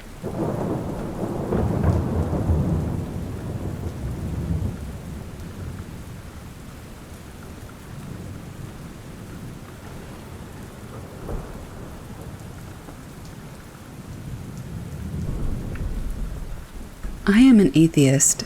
I'm a skeptic. Yet, something unexplainable happened during a seance at my 16th birthday party a decade ago. It was autumn of 2006. My mother, sister, and I had just moved to a major city from a suburban town about 6 hours away. As I was a student in a new school, I had decided that inviting some acquaintances over for my birthday would be a good way to get to know people. About 15 to 20 teens showed up at my house at around 7 p.m. Most of the faces I recognized, but some of them I had never met before. I was excited that so many people had showed up, but very nervous to meet new people. A few hours in, we had all become fast friends and were all looking for a bit of fun. A girl I shared Spanish class with, Maria, thought it would be a great idea to hold a seance. Her grandma, a native of Puerto Rico, practiced the art and had taught her a few things throughout her life. Maria seemed to be familiar with the idea of talking to spirits, and we were all down for just about anything. Maria sat up on the living room floor and turned out every light in the house. She gathered a group of people to sit in a circle and hold hands. She told us that we would be reaching out to her deceased cousin, and that it was safest to start with somebody that she had a direct connection to. I was so nervous, but eager to see what would happen. Everyone became very quiet and still. The wind picked up outside, knocking on the walls and windows. You could hear the age of the house declaring its burden of weight. The connection we all had in that moment was eerie and beautiful. Together we joined hands and closed our eyes. Maria began speaking in Spanish. I couldn't understand most of what she was saying, but out of the words I did know, it seemed like she was speaking about her cousin. Maria's voice grew louder and stronger with every word. It seemed like she spoke for an eternity as she commanded the energy in the room. Suddenly, she stopped. Unaware of what was happening, I opened my eyes. The wavering candlelight was the only light source, and it was pitch black outside of our circle. In an instant, we heard the sound of glass shattering on the dining room floor. The shrieks of boys and girls alike broke the silence. I panicked. This had my full attention. Maria told everybody to stay put, and she began speaking in a calm voice. "Hector, is that you?" No response. "Hector, this is Maria. I'm reaching out to tell you that I love you. I hope you have found some peace." No response. I looked around the room in hopes to find out who was behind this shattering of glass. Everyone was accounted for. No one had left. Then the sound of a chair being dragged echoed throughout the house. I looked toward the foyer, where the dining room entrance is, just around the bend. I've heard the sound of my dining room chairs moving across the floor many times. There was no mistaking that sound. It was all too familiar, but it filled me with terror. If everyone was in the living room, then who was in the dining room? For a moment, the dragging ceased. I thought it was over. It wasn't. We watched as a chair flew across the foyer and crashed into the mirror that hung from the back of the front door. Everyone started screaming in terror. Someone in the group broke the circle, causing a chain reaction across the whole group. Maria freaked out, exclaiming, "No!" We all stood up and turned on the lights. "This is over, Maria," I said. I walked into the foyer to see a dining room chair on its side. The mirror hanging on the back of the front door was cracked. "My mom is gonna kill me," I said. "Hey, guys? Where's the broken glass?" someone asked. I picked up the chair and walked into the dining room. I expected to see a shattered vase, but there was nothing there. "I heard something shattering in this room," Brandy said. "I did too," said someone else. "But I don't see anything though. What's going on?" "I don't know, but I don't think that was Hector," Maria said. "We broke the circle, so now we'll never know." "Es estúpido." A look of confusion swept across my face. "Mira, you're probably gonna have something in your house now. You might want to call a priest and get your house blessed. My cousin did something like this once, and it messed him up for life," Santiago said. We decided that it was time to clean up and wrap up the party. People started saying their goodbyes and left for home. About 6 people decided they wanted to stay the night, so we had a small slumber party. We left the light on in the dining room, just in case. The next day, the rest of the party guests left. As the last guest left, I closed the door behind them, only to see a reminder of the night before, the broken mirror. Finally alone in the house, I started replaying the events in my mind and walking through the foyer and dining room. I searched the entire house for a shattered glass, but I couldn't find anything. I came to the conclusion that someone probably cleaned it up before I could see it for myself. With one mystery solved, I was determined to figure out how someone could have snuck into the dining room and thrown the chair. The living room couch borders the wall next to the entrance into the foyer. It's possible that someone snuck in there when I had my eyes closed in the hand circle, and I just missed them. But if someone did, I didn't know who. It seemed to me that everybody had been accounted for when we were sitting in the living room listening for a response. But I guess anything is possible. I decided to take a picture of the rooms and share them in class on Monday. I took a photo of the hallway between the dining room and the foyer. The living room is off to the right of the foyer, and a photo of the mirror behind the front door. I opened my laptop and downloaded them from the camera so that I could share them to MySpace. That's when I noticed that something was off about the photo of the mirror. There seems to be a figure between the staircase and the lamp. I checked the photo on the camera. It was the same thing, a figure in the mirror. Over the last decade, I've had a really hard time trying to figure out what it is, if it's anything at all. Like I said, I'm an atheist and a skeptic, but maybe someone has an answer that I just haven't considered yet. At this point, I'm open to anything.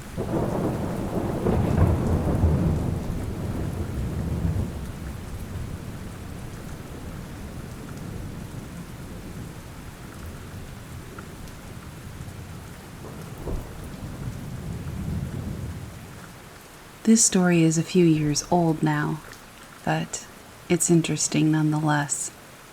This involves what I believe to have been a poltergeist. I was already very interested in spirits and had attempted to communicate with them various times. This is the first and only time that communication was successful. To protect mine and others' identities, the names in this story are fake. Every other detail, however, is completely true. When I had just turned 19 years old, I moved out of my grandparents' house for the first time with my best friend Alex and my ex-boyfriend Tim. Alex's son would be at the house every other week because Alex was separated from his mother. Let's call the kid Rex. Rex was a very cool kid. He was only 3 years old, but was still able to beat me at Mario Kart Double Dash, which I grew up on. Because he was so smart, Alex didn't question it when Rex would talk to himself, because apparently a lot of smart kids do this. One day, being the self-proclaimed ghost hunter that I am, I asked who he was talking to. Rex looks back in the direction he was originally talking, and then back to me after about 5 seconds. "Nobody," he said, and went back to talking quietly and playing.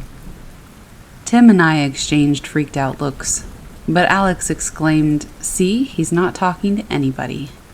I didn't buy it, despite him still being a close friend. A few weeks go by, and I find myself babysitting Rex, alone at the house. He was playing outside, on our carport that we turned into a porch. I told him it was time to go inside so that I could make him lunch. He sat at the dining room table, and I sat in the living room next to the door to the carport. I'm scrolling through Facebook when all of a sudden I hear one of Rex's toys start singing. I peep out the blinds on the window of the door, and I couldn't see anything that would make it go off. I figured it was a squirrel and sat back down. Not a minute later, it started singing again. I opened my camera app on my phone and began recording. It didn't stop until Rex came into the living room to proclaim that he was done with his sandwich and was ready to go back outside and play. I compromised with him into watching something on Netflix instead, without giving away any details. I ended up brushing it off, thinking maybe somehow the button was stuck. Another week or so goes by. I'm home alone, as I had a day off from my job at Pizza Hut, but the guys were at work. I was doing the dishes in the kitchen. Our kitchen was pretty nice. A nice fridge on the opposite side of the kitchen than the sink had liquor bottles on top of it, sat toward the back of the fridge. As I was listening to music and finishing up, a bottle flew off the fridge and smashed into the opposite wall. I waited in Tim and I's bedroom until Alex got home and explained what happened. He said it was probably sitting up there for so long that it found its way to the edge. I became quite scared of whatever was going on at this point. But my ex and best friend were signed on to the lease, and anything beat living with my grandparents again, even though I ultimately moved back home. Yet another week goes by, and I'm out delivering pizzas. I rode by the house fairly often on my routes, because we lived next door to the strip my store was in. I glanced over on this particular day and saw a raggedy lady standing outside our carport door. She was wearing tattered clothing, and her hair was curly and unbrushed. She was just standing there, staring at the door. I immediately called Alex, maybe 3 seconds after seeing her. He answered immediately. I told him to go look out the door at the carport, and he did without question. He said, "I don't see anything," and I explained to him what I saw. He didn't know what to think of it. At this point, I was seriously concerned. I began stating we needed to protect the house and wore a blessed necklace a friend of mine from college had made for me. The last experience I had in this house isn't the reason I moved out, but happened shortly before I did. I went to sleep early one night, being high off my ass. I normally wouldn't go to sleep without Tim because of the events that had been happening. I left the door cracked open and a small standard nightlight on to give me peace of mind. About 3 minutes after falling asleep, my eyes dart open. I realized I had fallen asleep on my back, which often leads to minor sleep paralysis for me. I had taught myself a trick, wiggling my toes to get out of it. But no matter how much I wiggled my toes this time, I couldn't get out of it. I then heard the door creak open. I was relieved because I thought it was Tim. But when you're paralyzed in your sleep, it's never what you want it to be. The raggedy lady I had seen outside of my carport door glided to the corner of my bed. I couldn't see any details of her face. It was like someone had shaded it out with a pencil. She was wearing the same tattered striped shirt, and what I could now see was a long black skirt. "I want to speak to the boy," she said. I'm not sure if I actually said anything to tell her okay, as I was mortified. But sure enough, Rex, who was in the room over, glided into the room next to her, and I woke up. I immediately bolted out of bed and opened Rex's bedroom door. He was muttering in his sleep. I told Alex and Tim what happened immediately, but neither of them seemed concerned. None of us live in that house anymore, and Alex has told me that Rex no longer talks to himself. Go figure. I never saw the Raggedy Lady again, and I hope I never do.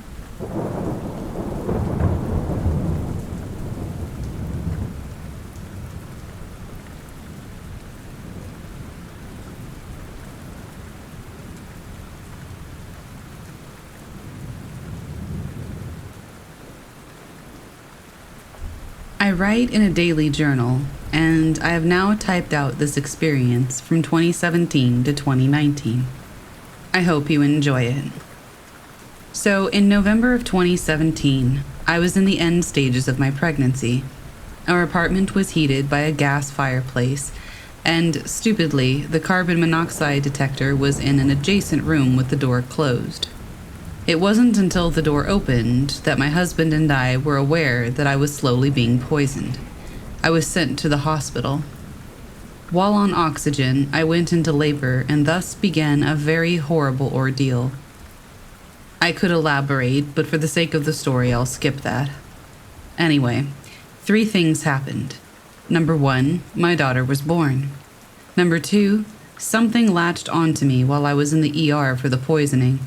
And number 3, my husband took a job out of state to support us while getting his career going, a week after I left the hospital. The whole time I'm in the maternity ward, I'm having issues sleeping. Insomnia is common for me, so I didn't think too much about it.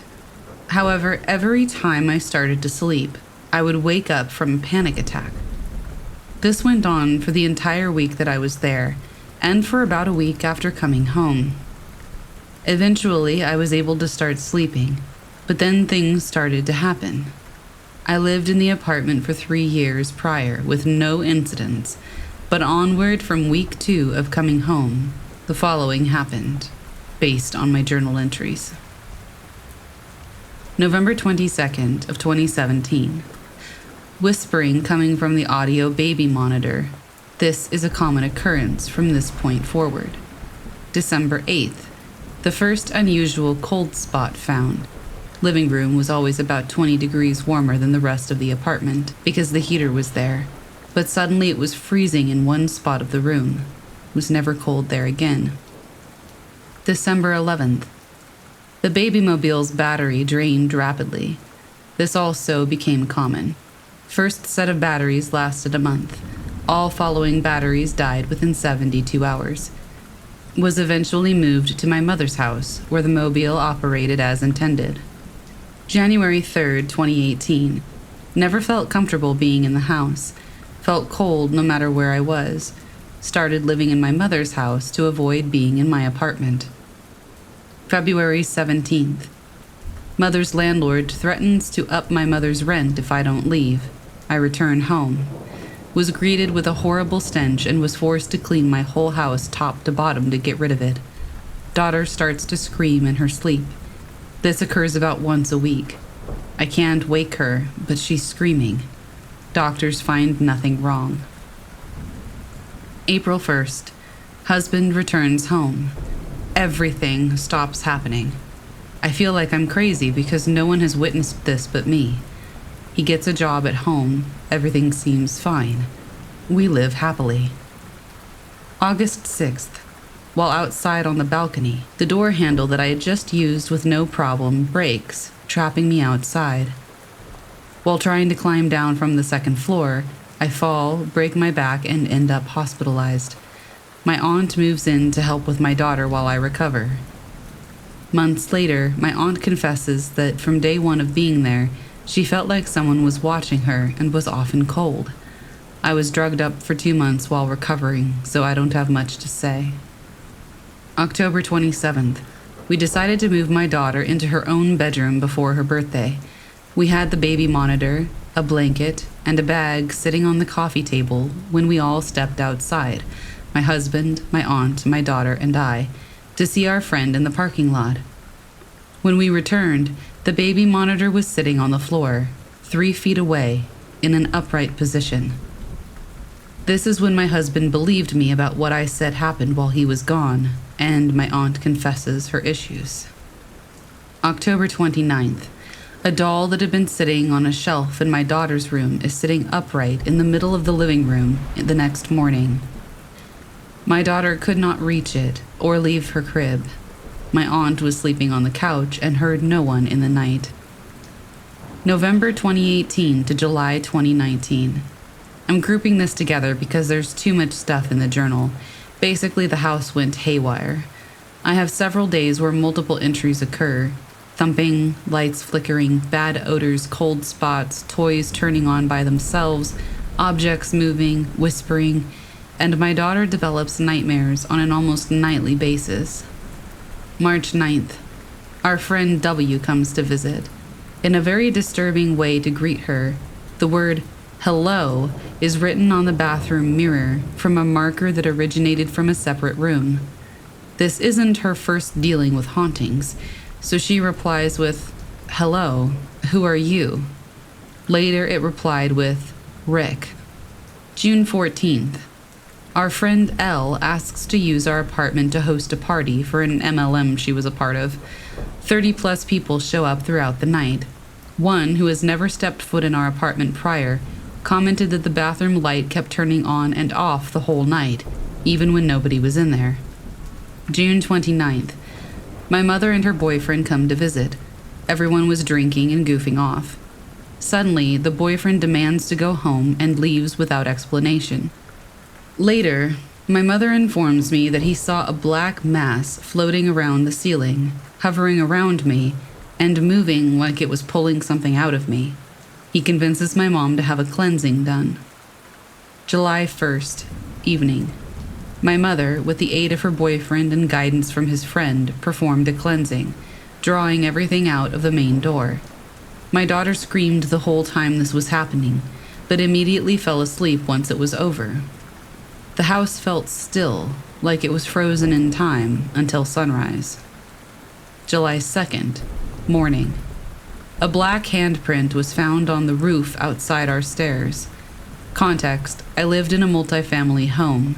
The stairs to the second floor were outside because the second floor is a separate apartment. From then on, we didn't have anything else happen. We moved out in June of 2020.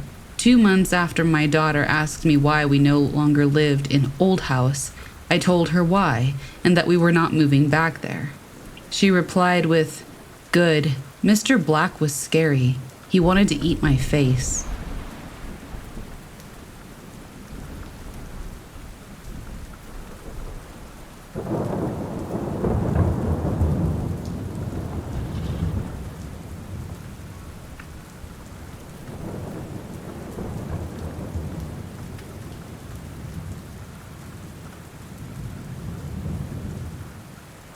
My parents bought the house we're currently living in 2 years ago.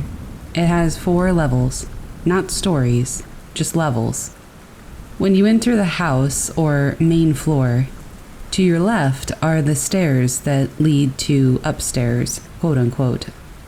Next to those stairs are the ones that take you downstairs, and to the left of those are the basement stairs. We live in Arlington, Texas.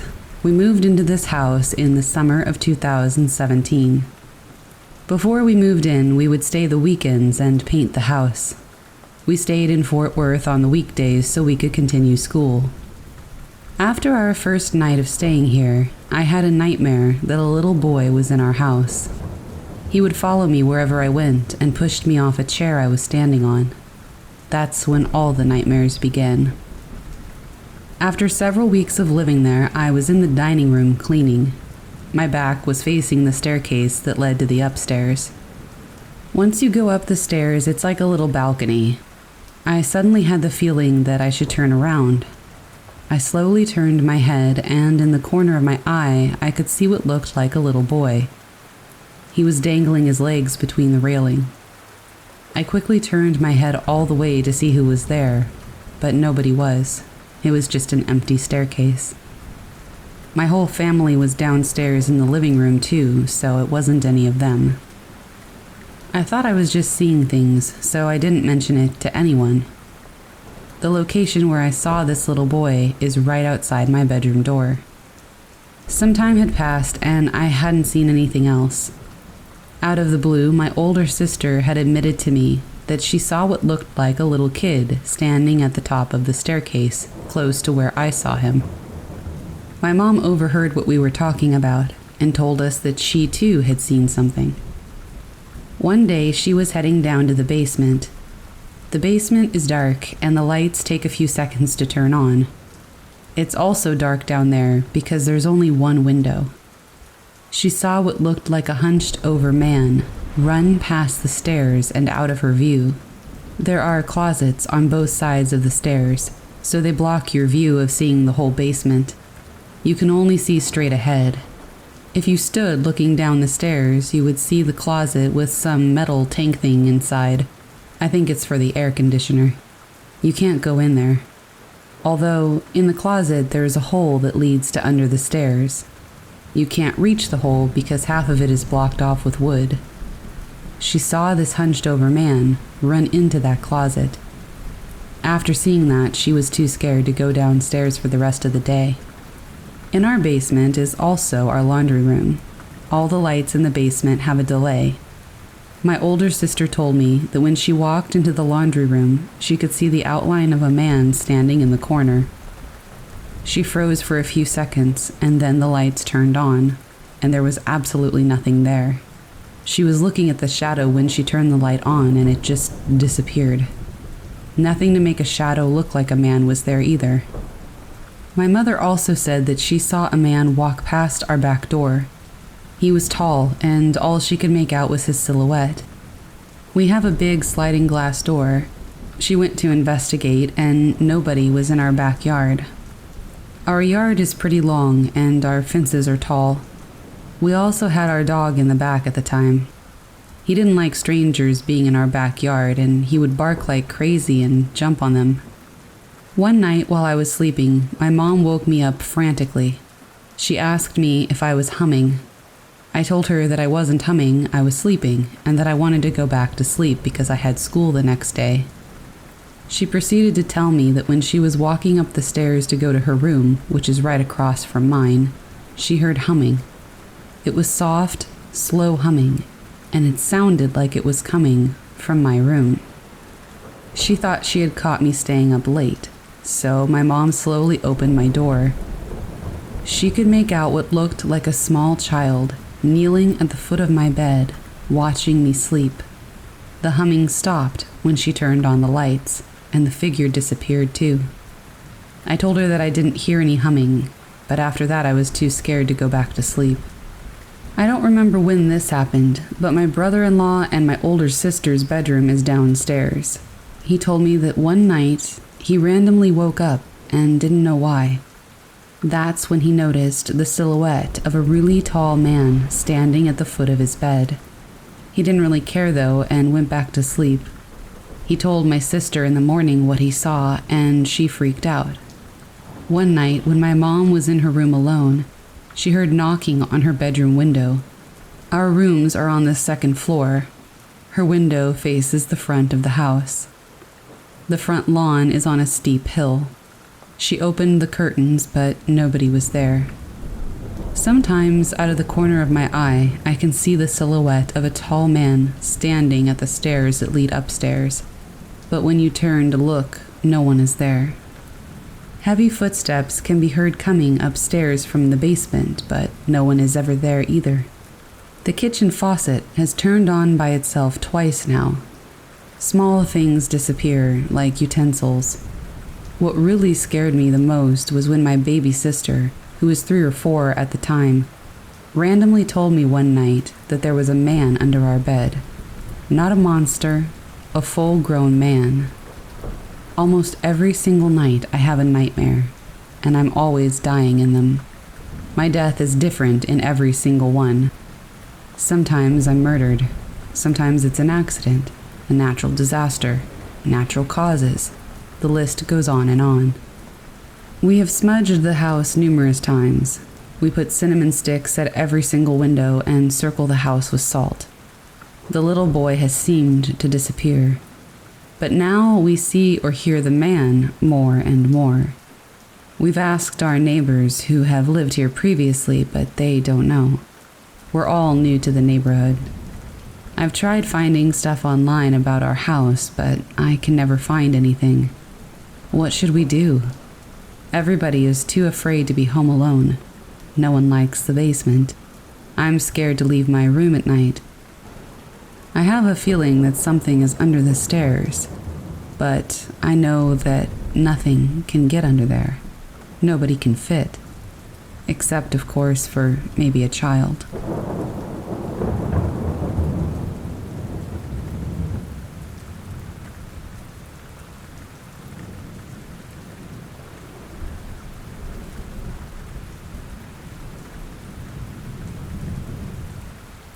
I would like to preface this by saying that I am a Roman Catholic who has experienced paranormal phenomena since I was 5.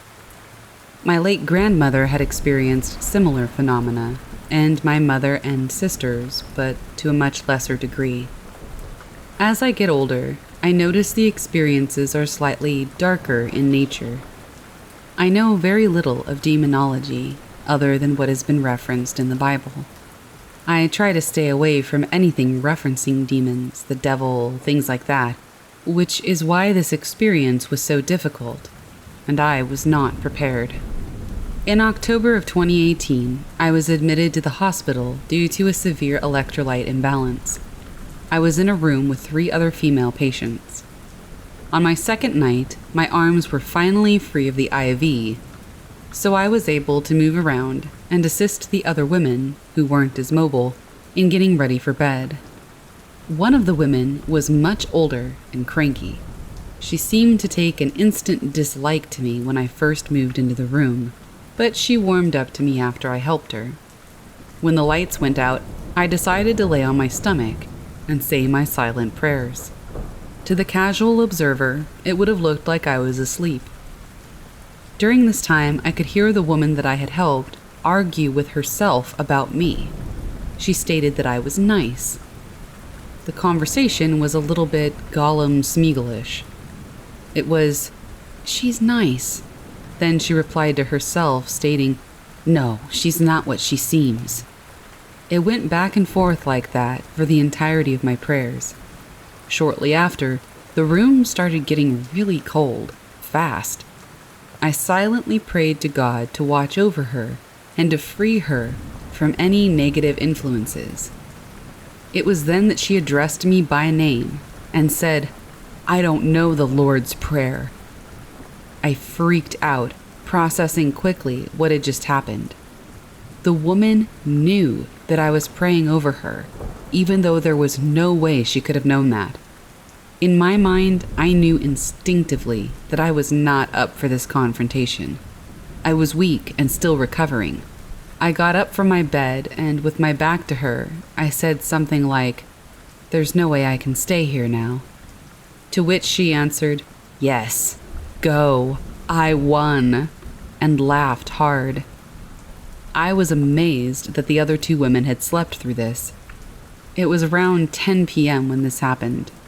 The room was stiflingly cold at this point, and I ran to reception and asked them to be discharged. But the nurse said that I couldn't leave without my doctor discharging me. I begged again to be discharged, but was denied. The nurses tried to calm me as they got a hold of my doctor, who said that he would be in at 7 a.m. and I needed to stay put. I asked to be relocated to another room in the interim, but the only available room was directly next door, and that was way too close for my liking. So they put me in the day room with a blanket and a pillow. I used my phone to call my sister to get me out of the hospital. She works at another hospital and told me the car wasn't home and to catch an Uber to her place. The ward was locked down for the evening, so I couldn't leave anyway, and I stayed in the day room. The TV was on standby, but I could hear voices coming from it, even though the screen was blank. The voices talked about a shooting at the hospital that I was in with thousands of fatalities. It then talked about my baby nephew being in a plane that was shot down. But then I was truly hysterical as fear for my family took root and everything that I learned went out the window. Throughout this time, the voices from the TV continued, calling me a slut and a whore and other words. I couldn't stay any longer in the day room, and the nurses had me on a stretcher right in front of the main desk where the charge nurse could see me. It felt like a really bad dream, and I was hysterical and paranoid. I laid down on the stretcher, and that's when I noticed it. Hanging overhead was a sign that indicated the ward number was 66. It also happened to be on the 6th floor. I wondered if that was perhaps why there was so much activity there. Not long after, I started hearing other voices coming from different rooms of the ward, asking about me. They seemed to be communicating to each other and laughing. I started silently praying again, this time with more conviction. A male patient in the ward nearest my stretcher started crying out for help, claiming that I was hurting him. I prayed even harder, citing the Lord's Prayer. He asked the nurse for the name of the, quote, lady outside who was hurting him, and for some reason she gave him my first name. He started crying again, joined by another voice 2 doors down. I prayed to know who they were in Jesus' name, and all these voices talked at once, but the one name that I could clearly make out was Beelzebub. I continued to pray throughout the night as they taunted, laughed, and cackled and cried. At this point, the light in the man's hospital room was turned on, as a nurse was with him, trying to calm him down. I had been sitting up on my stretcher bed whilst praying, and watched his silhouette as he tried to inch his way to the open doorway. It was then that I noticed the odd shadow he cast. It was so strange. It looked like a spiky-headed being with a dog. It was almost cartoonish in a way, like Bart Simpson. It continued until morning, and I was finally moved to a small private room to await the doctor. The voices were still there, verbally attacking and threatening me, but my hysteria was long gone by that point. I was just determined to leave. I ended up discharging myself before the doctor arrived, but I had to return, as I still had the IV catheter in my arm. On my return, they had placed me in another ward. I refused to go back to Ward 66, and I was able to recover in peace, and eventually the demonic taunting stopped. I had a course of bad luck following that event. Basically, all of 2019 was a series of misfortunes and bad luck that still hasn't turned out right. I don't know what to do other than keep on keeping on. I went to a psychiatrist last December who said, other than the trauma that I would need their help with, I was in good mental health. Any guidance would be very much appreciated, because this still rattles me to this day.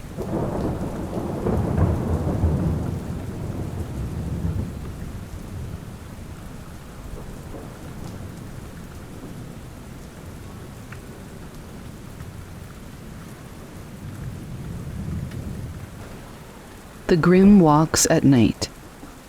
I'm an American tourist who's been backpacking through rural Sweden for the past month. I love exploring old churches. The older and more remote, the better. My Instagram followers seem to enjoy the aesthetic of centuries-old stone and stained glass, so it was a win-win.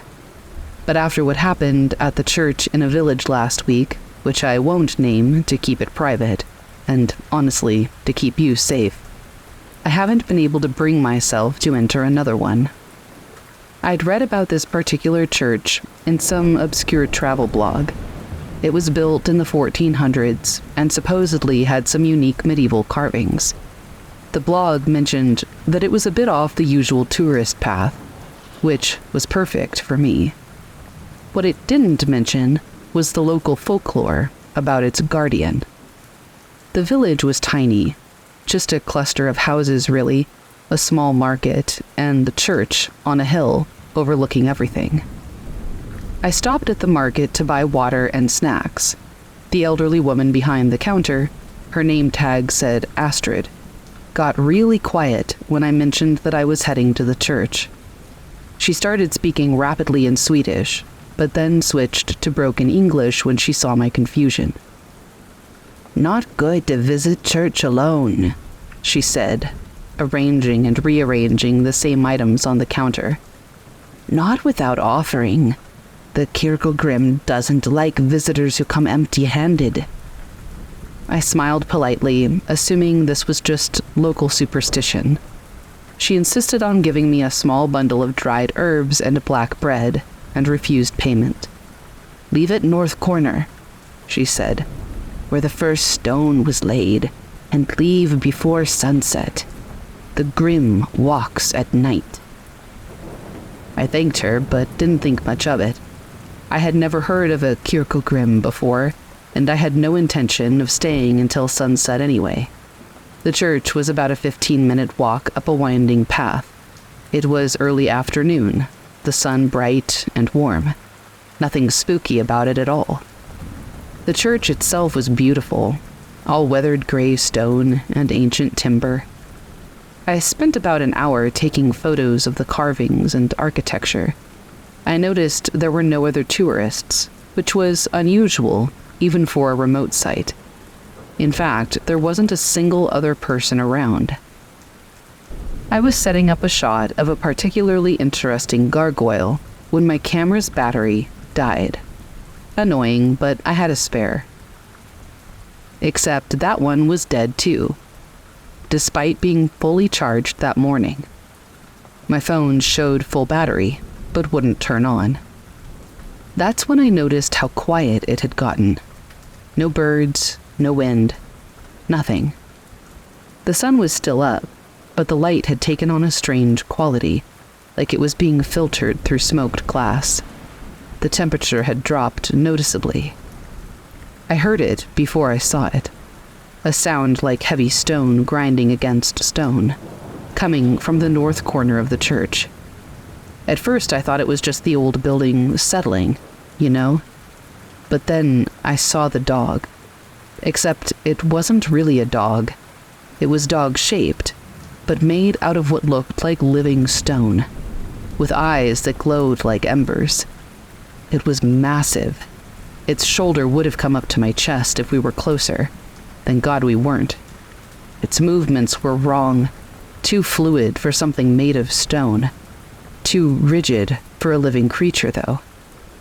It stood there, watching me, and suddenly I remembered everything that Astrid had said. The offering was still in my bag, untouched. The sun was getting lower. The creature, the Kirklegrim, took a step toward me. Where its paws touched the ground, the grass turned gray and withered. The air became heavy, like before a thunderstorm, and I could smell ozone and old rock. I've never moved so fast in my life. I practically threw the bread and the herbs at the north corner and ran. Behind me, I heard that grinding stone sound again, followed by what might have been a satisfied grunt. I burst into the market, probably looking like I'd seen a ghost. Astrid took one look at me and started making tea while motioning for me to sit down. When I'd calmed down enough to speak, she explained about the church Grims, guardian spirits bound to churches, usually taking the form of dogs. Traditionally, they were created by burying a dog alive in the church foundations during construction, a horrible practice I wish I had never learned about. Their job was to protect the church from theft and desecration. "You are lucky," she said. "Most who see the Grim don't come down the hill. The last one was a thief 10 years ago. They found him a week later, turned to stone among the gravestones." She showed me a book of old folklore. Church Grims are apparently common in Scandinavian mythology, but this one was known for being particularly active. The villagers still leave offerings at the north corner every Sunday. I changed my travel plans after that. No more remote churches. But before I left, I went back to the market and bought a loaf of black bread. I left it at the north corner of the church, just in case. Through my zoom lens from a safe distance, I swear I saw something large and gray moving among the shadows, watching me leave. I've been doing research since then. Church Grims are fascinating. They appear in folklore across Scandinavia and parts of England. They're supposed to ring the church bells before a death, appear to gravediggers, and protect consecrated ground. Some stories say that they're not malevolent unless provoked, just very serious about their job.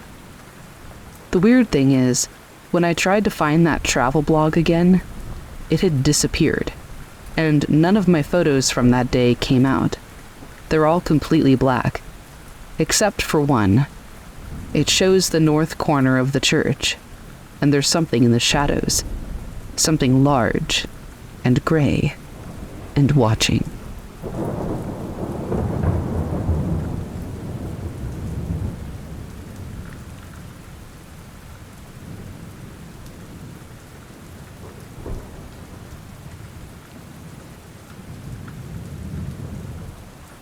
The basement in that Ypsilanti house had something living in the walls. By Keith W. I do HVAC work in the Ann Arbor and Ypsilanti area in Michigan. I've been doing it for about 12 years now, mostly residential service calls and installations. You go into a lot of houses in this line of work, and you see how a lot of different people live. You see the weird stuff they keep in their basements and crawl spaces, and after a while, nothing really surprises you. What happened in that house on North Huron Street still bothers me, though. That was back in March of last year. I've done maybe 300 basement jobs since I started, and I've never walked off a site before. But I walked off that one. The service call came in on a Thursday. Furnace wasn't working, house was getting cold. Standard emergency call. The dispatcher gave me the address, and I headed over around 2 in the afternoon. It was one of those old Ypsilanti houses, probably built in the 1920s. 2-story, needed paint, small yard, standard fare really. The woman who answered the door looked exhausted. She said that they had just moved in 2 months ago, and the furnace had been acting strange the whole time, but now it had quit completely. She led me to the basement door. It was one of those old wooden doors with the original hardware, really heavy. She opened it, and I could immediately tell the air coming up from down there was wrong. It was way too cold. Basements are usually cooler than the rest of the house, but this was like opening a walk-in freezer. She noticed me hesitate and said, "Yeah, it's been like that since we moved in." I asked her if the previous owners had said anything about the heating system.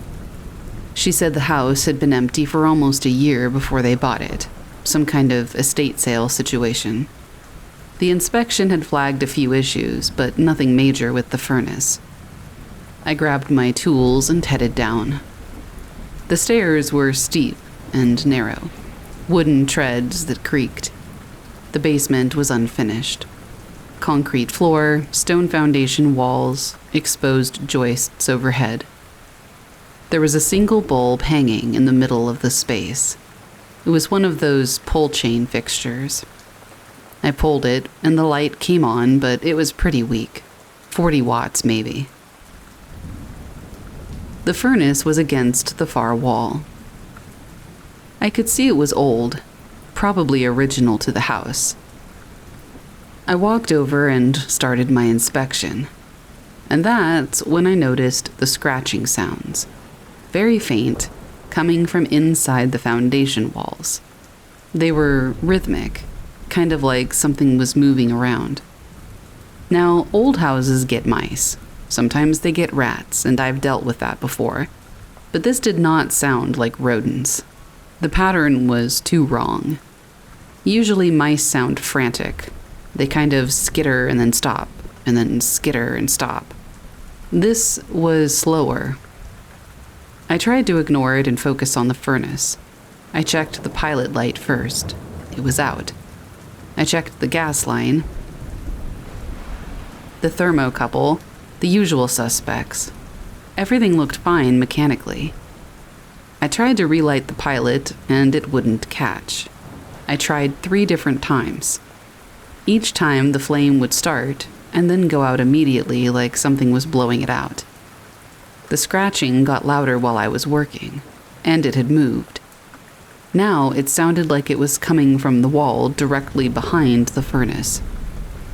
I stood up and put my hand on the stone. It was like touching a block of ice. It was way colder than it should have been, even in an unheated basement in March. I went back upstairs and I told the woman I needed to check a few things and that I'd be back down in a minute. I wanted to see if there was any obvious source for a draft that might be affecting the pilot light. She said the basement had always given her a bad feeling and that her kids wouldn't go down there at all. Her husband thought she was being ridiculous, but she said she just couldn't get rid of that feeling. I went back down with a stronger flashlight. I wanted to inspect the foundation walls and look for cracks or gaps. I started at one corner and worked my way around. The scratching had stopped.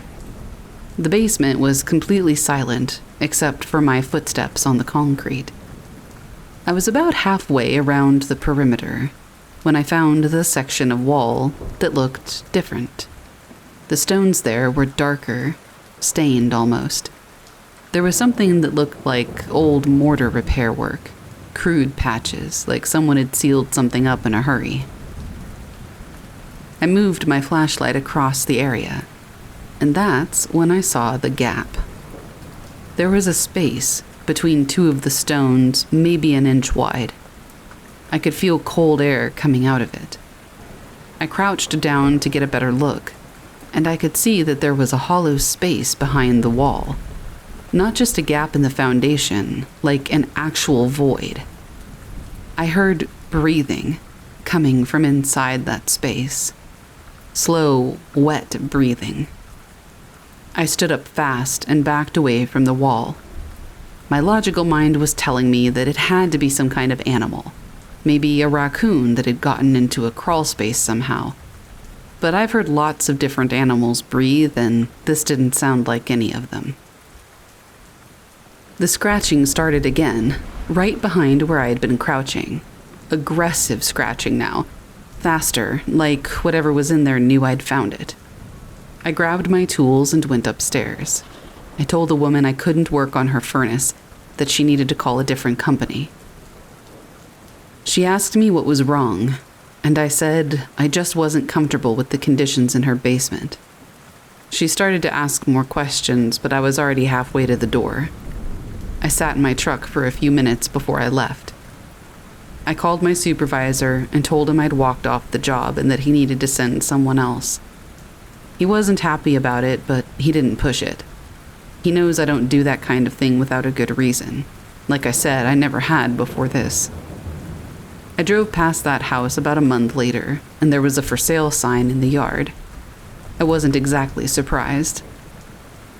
I thought about calling the woman and asking if anything else had happened, but I decided against it. It wasn't really my business, and I didn't want to know.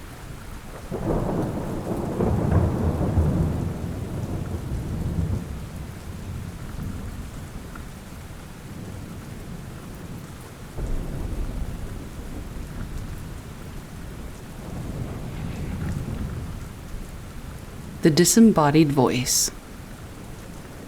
I visited Kyoto last spring, staying in a small guest house near Higashiyama. The building was old, really old. Wooden beams and paper doors that didn't quite slide right, and hallways that creaked no matter how slowly you walked. My room was on the second floor, overlooking a narrow street lined with lanterns and tiny shops that closed at dusk. During the day, it was peaceful. At night, it felt like the whole area exhaled and went silent in a way I'd never experienced before. The voice started on my second night. I'd been in bed maybe an hour, drifting in that half-sleep where dreams mix with the last thoughts of the day. The room was dim. Only the faint glow of a lantern outside made it through the gap in the curtains. Just as I was slipping fully under, someone said my name, clear and soft, almost conversational. I sat upright so fast I knocked my phone off the futon. The voice had come from outside, directly below the window. The street was quiet, but Kyoto at night has that way of holding sound, like it floats instead of moving through the air. I figured maybe one of the staff had come to tell me something, although I had no idea why they would need me at midnight. I got up, crossed the room, and slid the curtain aside. No one was there. The street was empty. Lantern light glowed on the stones. A delivery bike sat locked to a post, and that was it. I leaned out a little, thinking maybe someone had walked out of view, but nothing. Not even footsteps fading away. I closed the curtain, lay back down, and told myself it was a dream bleeding into wakefulness. And then it happened again. It was the same voice and tone, the same way of saying my name. I turned my head toward the window. It called again, and then once more, sharper. I got up, more annoyed than scared at that point, and opened the window fully. Cold air rushed in, carrying the smell of rain-soaked wood. But the street was as empty as before. Not a soul. And the night was still enough that even the sound of a cat running across the roof somewhere above carried clearly. If someone had been standing out there calling me, I would have heard them breathe. I shut the window and latched it. I'm not easily spooked, but something about that voice bothered me. Not the content, but the tone. It was too soft and steady. Familiar in a way that didn't fit anything logical. I made a cup of tea from the kettle, hoping that it would calm me down, and then I crawled back into bed. This time, when the voice came, it came from inside the room.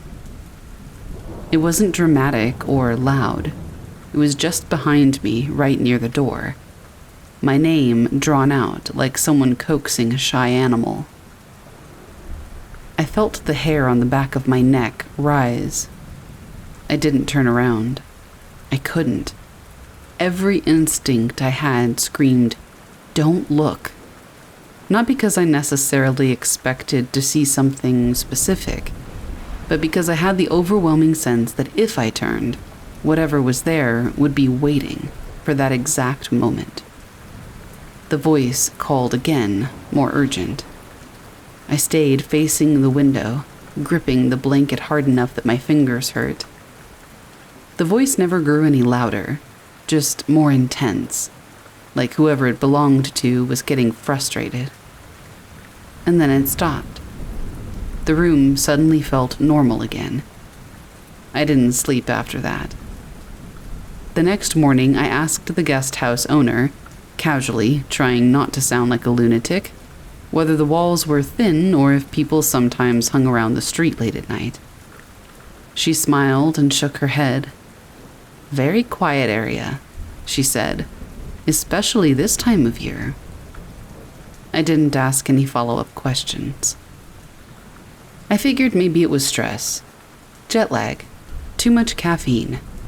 I tried my best to brush it off.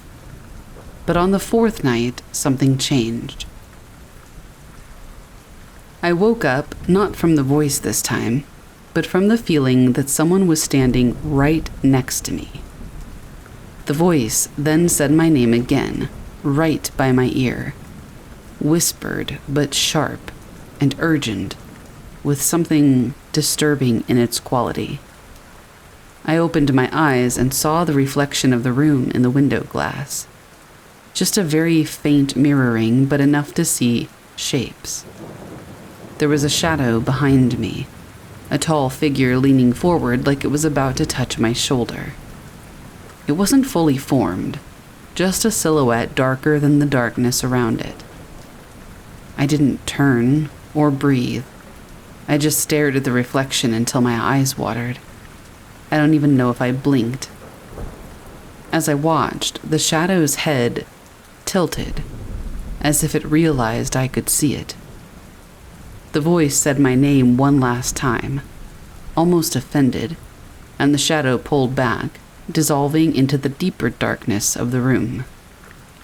When I finally dared to move, the room felt fine, but the air near the window was cold, in a way that didn't quite match the rest of the space.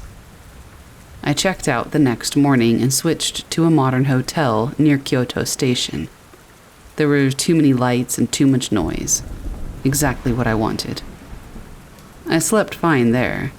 No voices or shadows or strange cold, and I thought that I'd left it behind.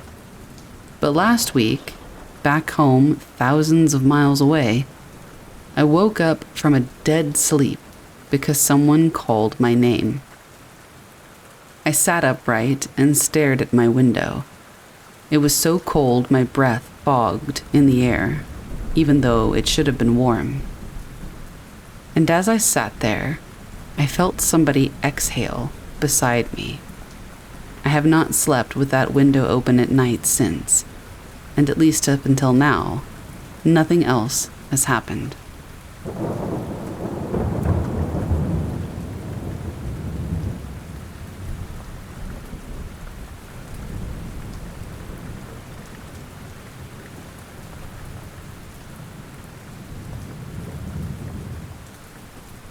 The Screamer in the Hollow by Matt L.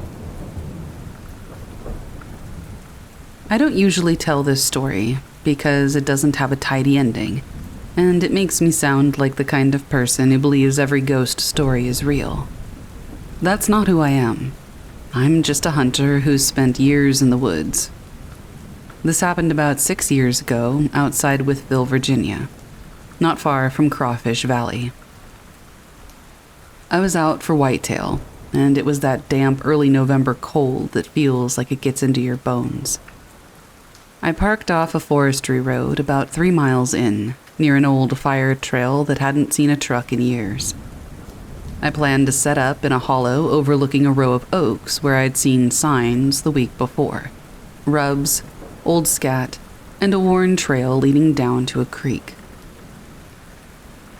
That morning, thick fog filled the hollow, turning everything a pale gray and making the woods feel smaller and quieter than usual. I'd been sitting there since just before dawn, without firing a shot or even seeing a squirrel. Around 9, I heard something on the ridge to my left. It wasn't the usual rustle or crunch. It was steady footsteps, too heavy for a deer, too smooth for a bear. When I shifted, it stopped, so I thought maybe it was another hunter that had come in from the other side. I quietly called out, "Hey there," just to be safe. No one answered. I listened for a while and the woods went quiet again. After a few minutes, I started packing up. The silence made me uneasy and I wasn't really seeing anything, so I decided to head down toward the creek to look for tracks before leaving, just to make the trip worth it. The fog was still thick, but I could see about 20 yards ahead. Every step sounded louder than usual, with leaves crunching under my boots. I could almost hear my heartbeat through my rifle. Halfway down the ridge, I caught the smell of rot that usually means there's a dead animal nearby. A wet, sweet, sour scent. I stopped and leaned against a tree, looking around. At first, I didn't see anything. And then I heard long, slow breaths, close enough that I expected to see something if the fog shifted. But the fog didn't move.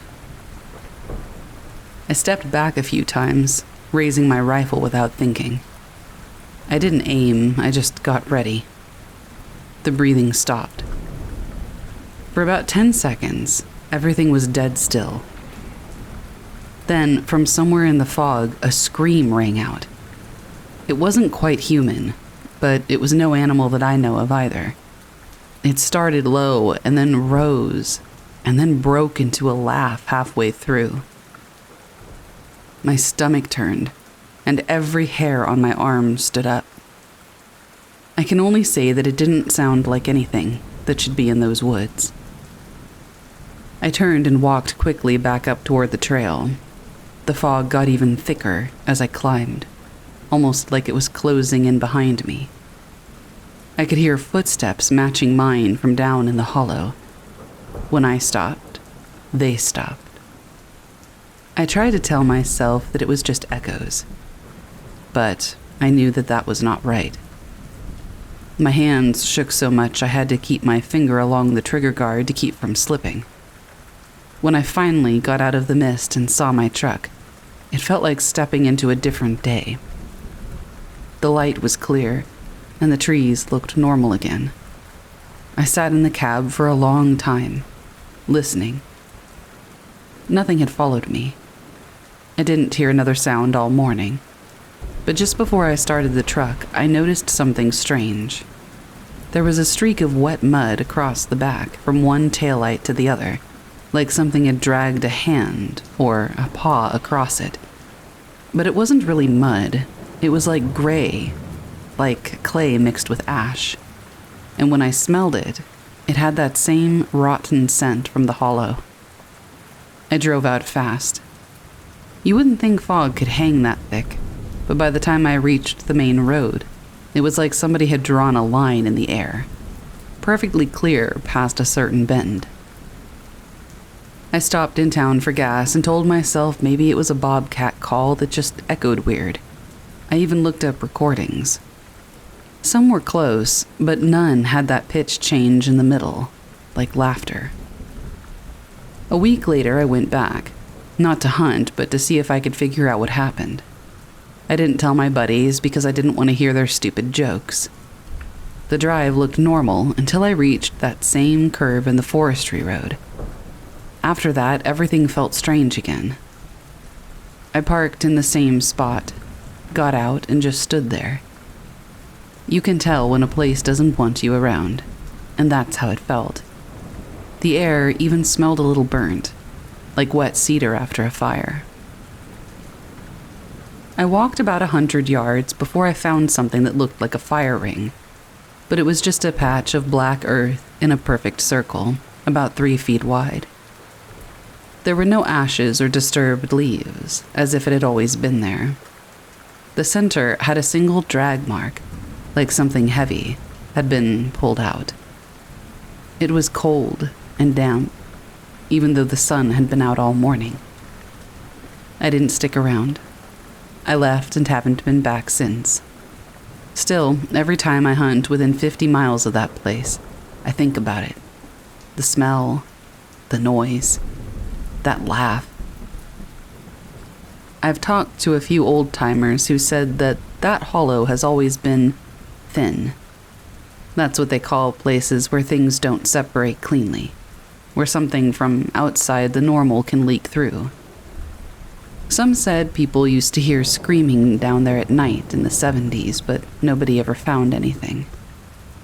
I keep telling myself it was just a weird echo, or maybe an animal with some kind of throat injury, or that I startled a squatter and my mind filled in the rest. I think that's what you have to tell yourself to sleep at night. But sometimes when I'm butchering in the shed late at night, I think I hear breathing behind me. That same slow rhythm, the same hiss at the end of each breath. And when I turn around, of course, there's never anything there.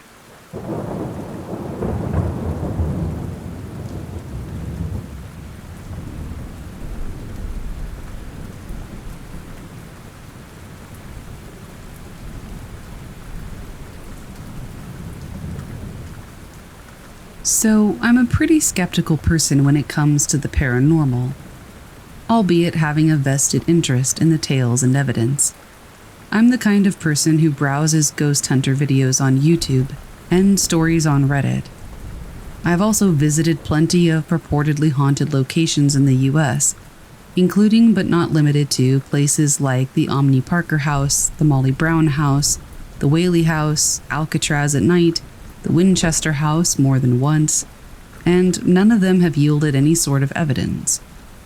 A part of me wants to believe, but is also terrified at the prospect of witnessing something.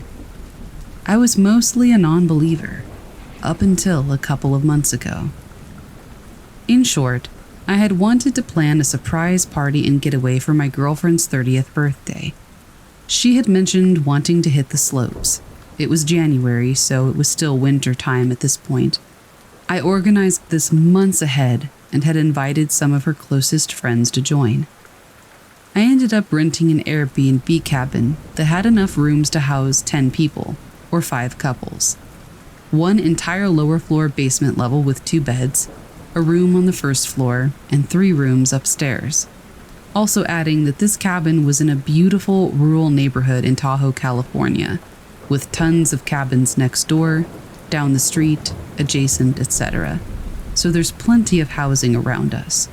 Nothing peculiar about it. And there are other people staying around.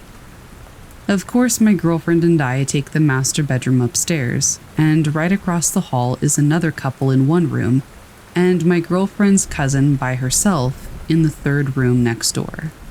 All rooms are taken, and the middle floor is a lively area with games, a fireplace, and a foosball table. These details are somewhat relevant and important later in the story. The first night was a night of merry drinking and games. To celebrate the occasion, we had decorated the living area and blown up balloons to be loosely strewn about the large and cozy living room, and the family room where we imbibed. It was almost uneventful with respect to weird happenings, except toward the end of the night, balloons would randomly pop at odd intervals.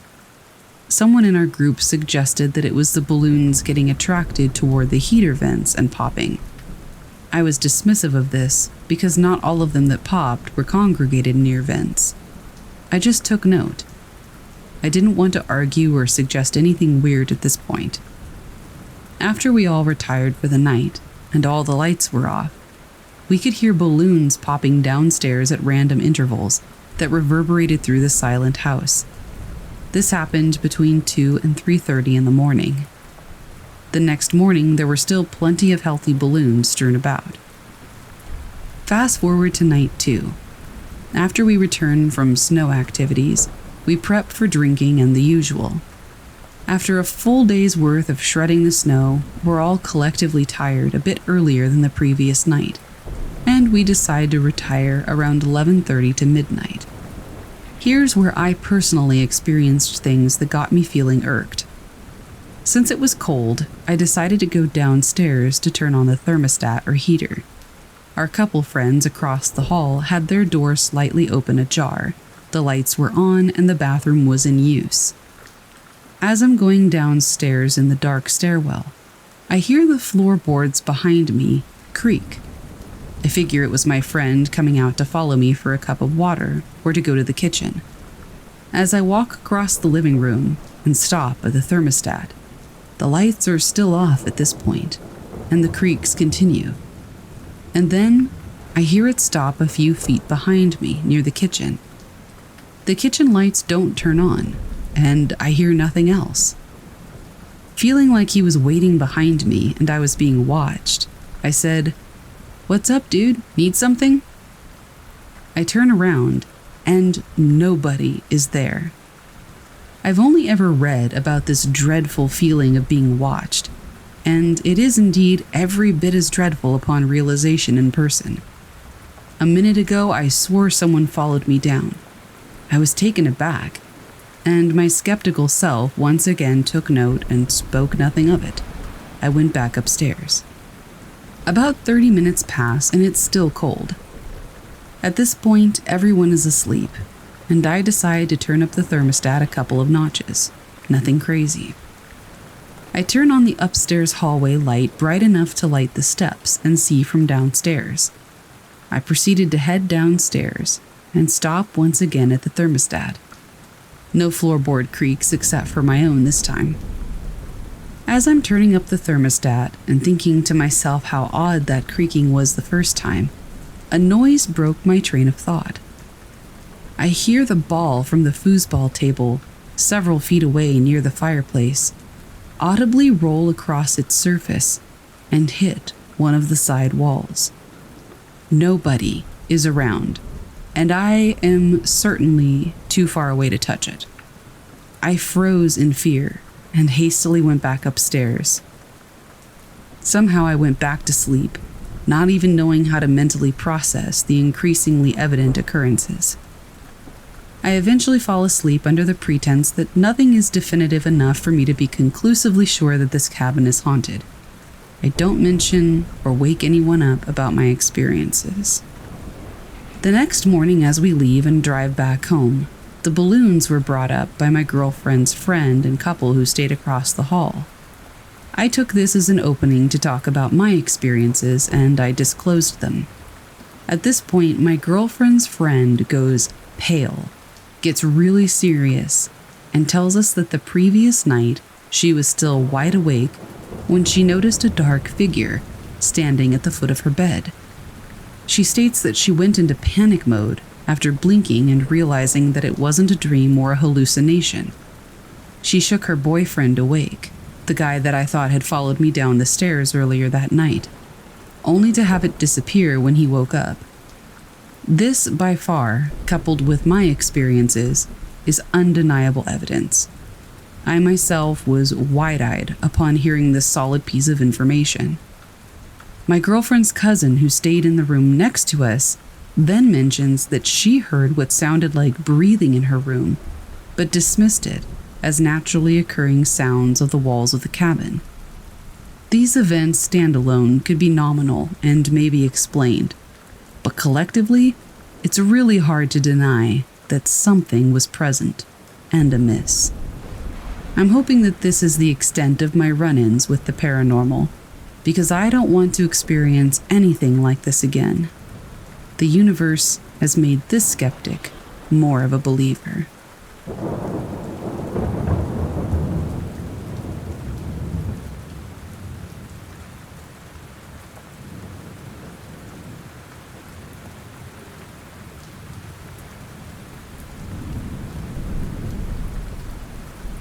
I Heard Breathing in Mammoth Cave by Chris M. I grew up in Kentucky, about an hour from Mammoth Cave National Park. My family took the tourist tours when I was a kid. Big groups with rangers leading the way, paved trails, electric lights. But as a teenager, I got into the wilder side of it. There are sections of the cave system that you can only reach if you're willing to crawl, squeeze, and get dirty. Some are mapped, and some are not. The park doesn't allow exploring off designated trails, but kids being kids, we did it anyway. This story happened when I was 19. There were 4 of us, me, my cousin Tyler, and 2 friends, all local and all dumb enough to think that we were invincible. Tyler had a hand-drawn map that he claimed showed an old, less-used passage, branching off one of the ranger tours. We figured we'd slip in, explore, and come back out before anybody noticed. It was late October, cool and damp.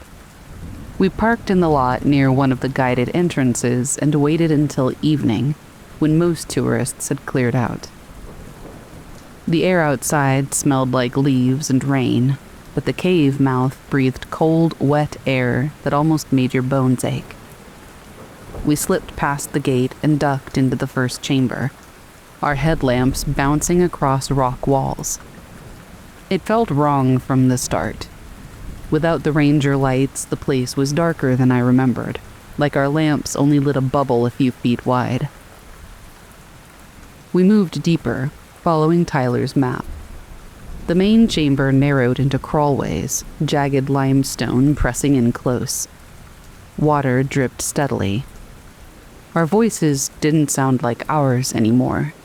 They were thin, stretched by the walls and the acoustics.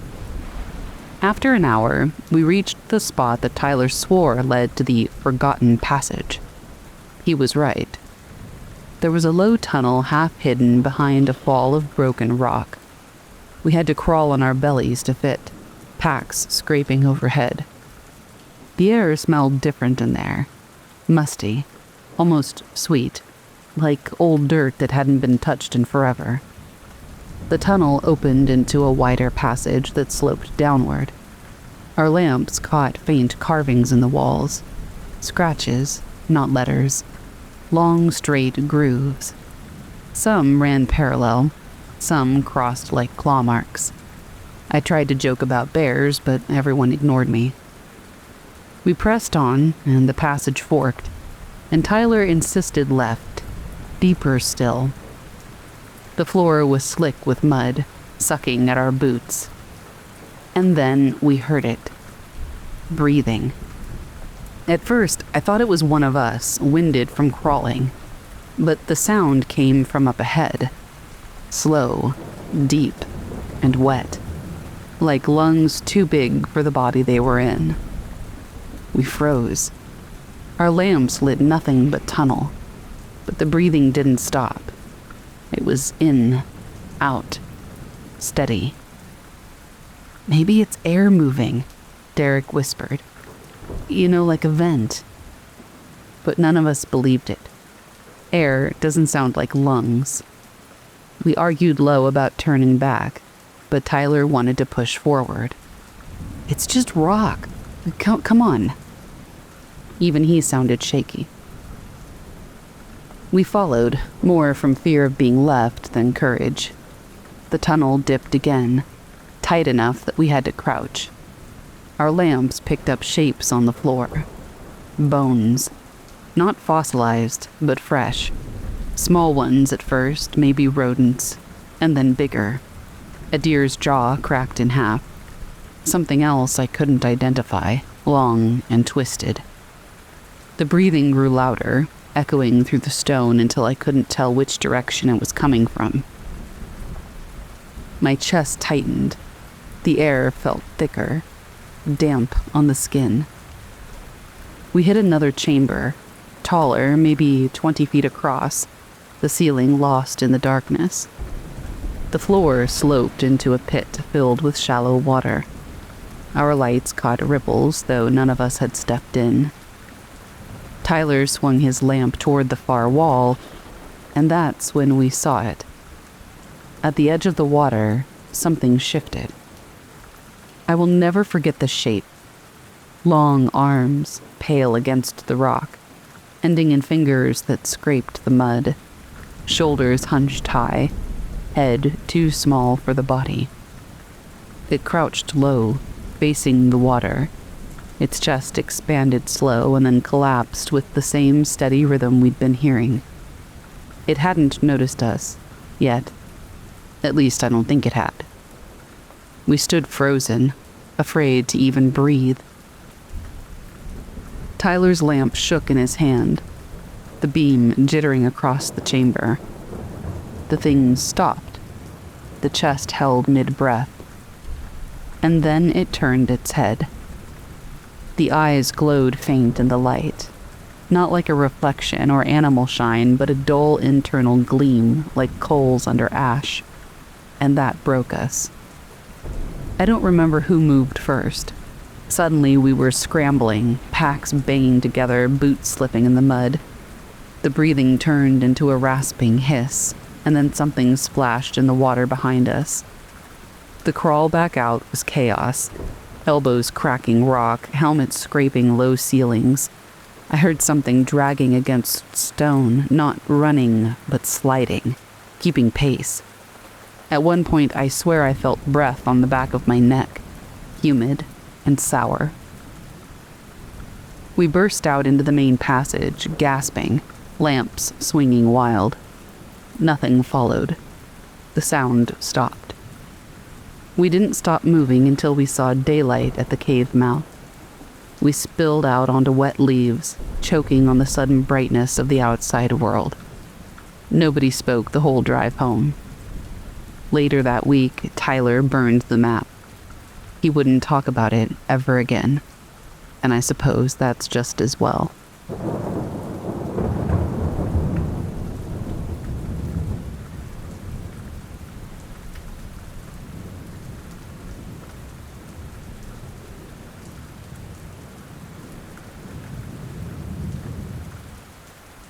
The Ghostly Steps by Anonymous. It was a quiet Sunday afternoon, and I had the house to myself. I had been busy with work all week, and I had finally gotten a break, so I was enjoying the peace and solitude of the day. My family was out for the afternoon, and I was planning on taking full advantage of the silence to catch up on a few things. I wanted to read a book, just relax, make some tea, The house was old, not ancient, but it had its quirks. The floors creaked, the walls groaned in the winter, and sometimes you could hear the house settle, but it wasn't anything unusual. I was used to the sounds it made by now. But that day, there was something different. I had been sitting on the couch in the living room, reading, when I heard it. Soft at first, barely noticeable, but enough to make me put my book down. It was a series of footsteps, slow, deliberate, and echoing up from the basement. I paused, I frowned and listened. They were clear as day, one after another, heavy and slow, like someone was walking down there. Just thud, thud, thud. But I was the only one home. The basement door had been locked since at least a week ago, and there was no way anyone could have gotten in without me noticing. I sat up straight. My heart started beating faster. I couldn't have imagined it. It wasn't just a single creak of the house settling. These were unmistakably footsteps. I stood up, slowly, and walked toward the door, leading to the basement. It was still locked, just as it had been earlier that morning. I checked the handle, and sure enough, the latch was in place. There was no way anybody could have snuck down there without me hearing the door open. It was very noisy. The footsteps continued, one after another, slow and methodical, echoing through the house. My heart began to race, and my breath came a little quicker. I stood in front of the door, not really knowing what to do.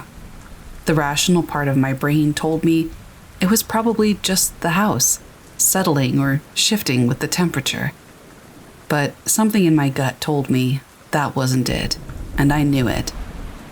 The steps were too distinct, too purposeful, and they were coming from the basement, a room that I knew nobody was in. I grabbed my phone and called my parents, hoping that they were on their way back, but the phone just rang and rang. I felt a cold sweat forming on the back of my neck as the steps echoed louder, closer, as though they were coming up the stairs toward me. I rushed back to the living room, feeling my legs shake beneath me. I could hear them clearly now, heavy steps, one after the other, even clearer than before, slow and deliberate, and this time, they were getting closer. Again, there was no one else in the house, I was sure of it. The basement door had been locked, I had just checked it. The noise had to be something else, something I hadn't thought of yet, but I couldn't think clearly at all. The footsteps were growing louder and louder, filling the house. I felt the weight of them, each step reverberating through the walls like they were right behind me. I took a deep breath and forced myself to walk back toward the door again. My hand hovered over the handle, but I couldn't bring myself to open it. What if there was somebody down there? What if it was a prank? I wanted to believe that, I really did. But the more I thought about it, the more I realized something just didn't feel right. My stomach twisted into knots. I took another step back. The footsteps stopped. I froze. Every muscle in my body tensed. The silence in the house was deafening. I could feel my heart pounding in my chest, and I just knew that whoever or whatever was behind that door had to have heard it too. It was like the whole house was holding its breath, just waiting for something to happen. For a second, I thought maybe I was going nuts. Maybe I'd imagined the whole thing. Maybe I'd misheard it, but before I could convince myself of that, it started again.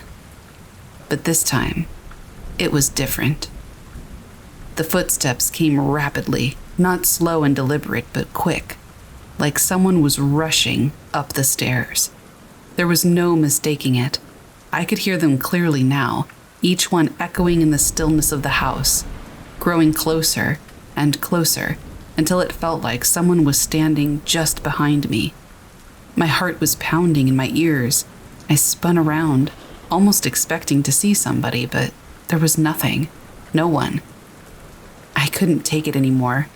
My legs felt like they were made of lead as I backed away, almost stumbling toward the front door. The house was dead silent once again, but the cold feeling in the air lingered. The footsteps had stopped. I rushed to lock the door to the basement once more, even though I knew it already was, and of course, I was right. I felt ridiculous, like I was losing my mind. I stood there for a while, trying to calm myself down, telling myself it was just the house. Old houses make noises. They settle. But every time I thought about how clear those footsteps were, and how much clearer they got, I couldn't deny it. I couldn't shake the feeling that I was not alone in that house. There was something there, something that I couldn't see. When my parents came home later that evening, I told them what had happened. They listened, but as soon as I mentioned the basement, they just looked at each other, like I just told them a strange story. They both assured me that it was just the house shifting, nothing more. I tried to let it go. I wanted them to be right, but every time I go down to that basement now, I feel the same sense of unease creeping over me. Something was down there. Maybe it still is. My parents don't believe me, so they're not even going to look into it, but I don't know what else to do, other than tell my story, and yeah, I guess that's it. The good part, though, is that I haven't heard those footsteps again, so hopefully it stays that way.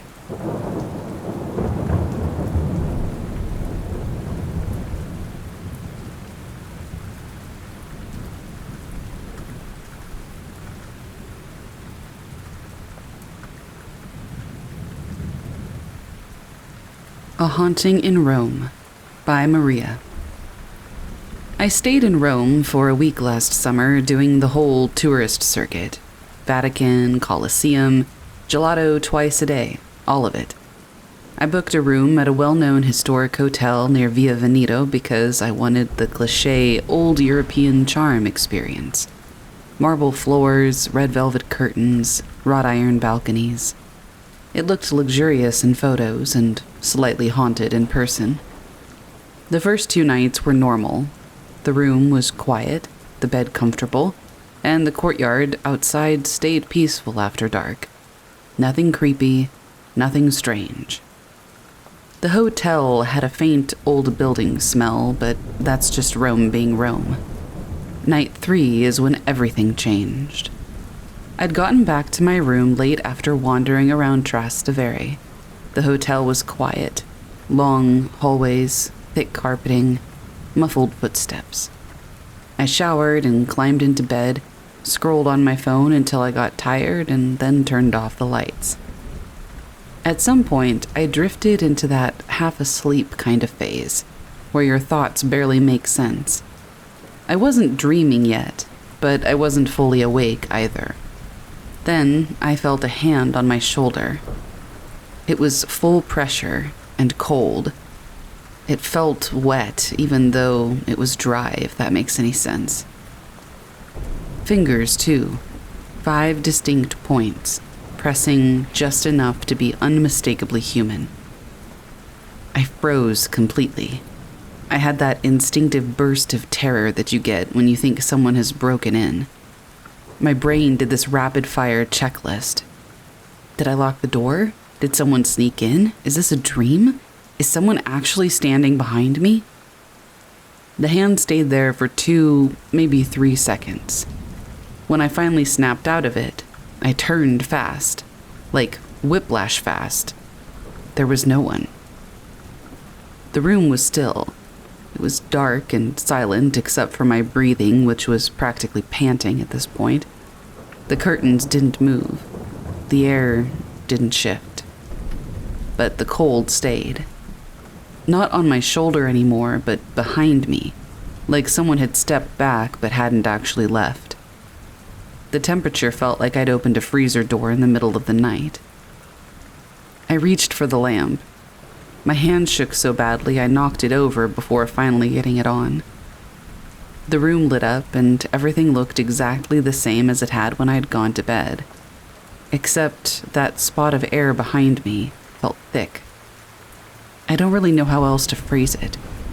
It was heavy, charged, like someone was standing close enough that if I turned my head, I would bump into them. But I could see nothing. I spent the rest of the night sitting upright against the headboard, lights on, covers pulled up to my chest. I kept telling myself I'd just been half asleep, or maybe my arm fell asleep and I misinterpreted the sensation. But that cold hand had felt too real. The next morning at breakfast, the waiter saw the dark circles under my eyes and joked that the spiriti del palazzo were keeping me up. He laughed, but his expression afterward was not entirely playful. It was one of those half-jokes people make when they're testing to see how much you'll believe. That stuck with me. I tried to shake it off the next day with sightseeing and wine and sunlight, the usual distractions. By the time I got back to the hotel that night, I had convinced myself it was a sleep paralysis moment, or nerves, or just travel exhaustion. That resolve lasted until about 2 a.m. I wasn't asleep yet. I was reading, fully awake, when I suddenly felt the temperature drop. Immediately, not like a gradual cooling. The air on the right side of the bed went icy. I held still. Then the pressure returned. Not a full hand this time, just fingertips, light and testing, pressing into the top of my shoulder as if confirming I was real. I turned again, slowly this time, because jerking around hadn't helped me the first time. There was no one, just that freezing pocket of air inches from me.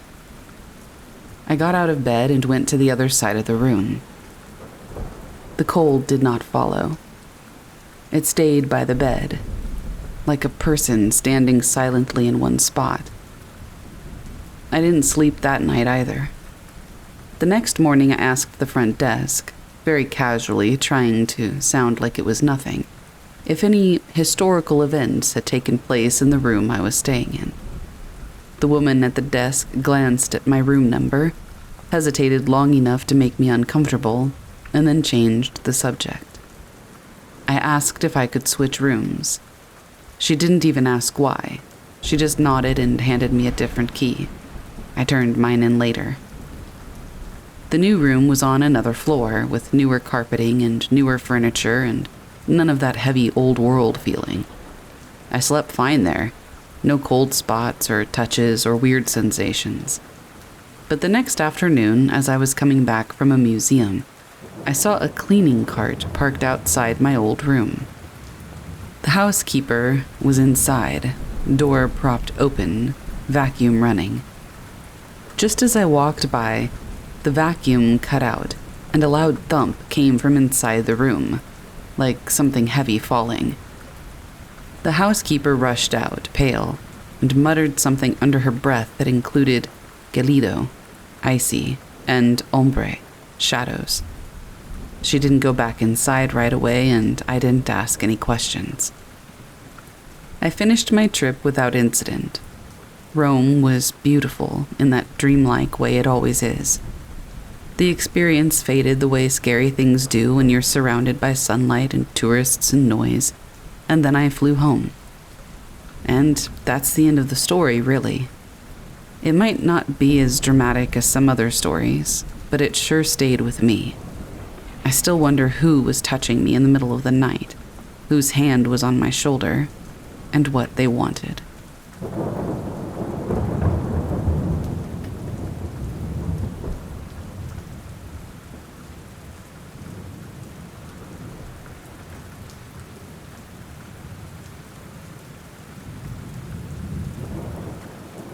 Eyes in the fog. The fog came in heavy off the lake that night, thick enough that the lantern light looked strangled before it reached 10 feet. We'd pitched camp on a low rise of sand and gravel just above the water line. Behind us, the tree line rose dark and close. By dusk, the whole shoreline had vanished into a wall of gray, and sound carried strange, as if the fog bent it. There were 4 of us: me, Matt, Danielle, and Chris. We had driven out for a weekend away, just tents and a fire by the lake. No service, no rangers, no cabins. You really only find yourself in a place like that by word of mouth, or if you've studied the old topo maps long enough. The first odd thing was the quiet. Lakes usually have their own language. Frogs, insects, loons calling across the water. That night, the fog smothered it all. The only noise was our fire popping, and the nervous laughter we used to fill the uncomfortable silence. When it started, I thought it was my imagination. A heavy step somewhere in the tree line behind us, followed by the slow crunch of pine needles under weight. I froze and cocked my head. The sound stopped when I did, and then it came again, deliberate, careful, circling the camp. Matt heard it next. He grabbed the flashlight and swept the beam through the fog. The light only made the dark thicker. The trees appeared in sudden slashes. Trunks, branches, empty gray, but nothing else. Then Danielle whispered, "There." I turned where she pointed. The fog shifted, thinned for a breath, and in that moment I saw them. Eyes. Dozens. Too many. Reflections of our light glinting back at us. But they were wrong. Too high off the ground, some at least 10 feet up. Too wide apart, like the skulls behind them didn't belong to anything human. And worst of all, they did not blink. They held still as glass, unbroken rows staring through the mist. We stood, frozen. The fire crackled, throwing sparks into the fog that swallowed them instantly. My skin prickled. Chris swore under his breath and swung his own light at them, trying to force the shapes into something. Deer, raccoons, anything that made sense. But the eyes did not flinch, did not scatter, did not move. And that's when the sounds started. First, they were faint, like a baby crying deep in the trees. High, thin wails that rose and fell. My stomach turned because it wasn't muffled the way sound should be in fog. It was clear, sharp, like it came from right behind the nearest tree. Then another voice joined it. A man calling out, distant but urgent. "Help me! Please! Help me!" Danielle took a step toward the tree line before I caught her arm. "Don't!" I hissed. "It's not real." But she shook me off. "What if it is?" she said. Her voice was thin and trembling. "What if someone's out there?" As if in response, the man's voice came again, louder this time, breaking, pleading. "Help! Please! I'm hurt!" The eyes did not move, they just glowed in the fog, row after row, higher and higher until I lost count. The baby cried again, louder and more desperate. My scalp prickled. It wasn't natural. There was no echo or distance, just a sound dropped into the night, like a needle on vinyl. Chris threw another log on the fire. Sparks flared. The flames leapt higher, and for a split second, the fog pulled back enough to show more. The eyes weren't floating after all. They sat in faces, or something like faces. Shapes loomed just beyond the tree line, tall and broad and wrong, like trunks that bent forward, hunched shapes that had been waiting all along. And then, silence. The crying stopped. The man's voice vanished mid-word. The woods went dead again, so quiet that my own pulse was all I could hear. We backed toward the tents, keeping the lights on the tree line. No one spoke. The fire burned high, wood hissing, but the eyes never wavered. At some point, I couldn't say when, they disappeared. I blinked and the fog was just fog again, blank and thick. The tree line stood empty. None of us slept. We stayed by the fire until it sank to embers, each of us waiting for the eyes to return, but the woods kept their silence. At dawn, the fog began to lift. Light came in pale and weak, showing the shore again, the trees, the pale strip of water lapping at the sand.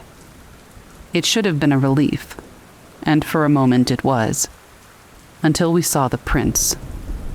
They started at the tree line, huge depressions in the damp earth, each one shaped like a foot, but far too large, twice the size of mine, bare and human-shaped, but not quite. The toes were long, curled into the soil, perhaps like claws. The stride was long enough to make my legs ache just looking at it. The prints led down the slope, straight past our camp, right between the fire pit and the tents. None of us had seen or heard them cross. They continued down to the water's edge, one after another, until the last impressions vanished into the lake. The surface lay smooth, untouched, except for the prints that disappeared beneath it. We left before the sun fully broke the fog. I don't remember packing. I just remember the silence following us up the trail, and the certainty that if I turned back, I'd see something worse than eyes.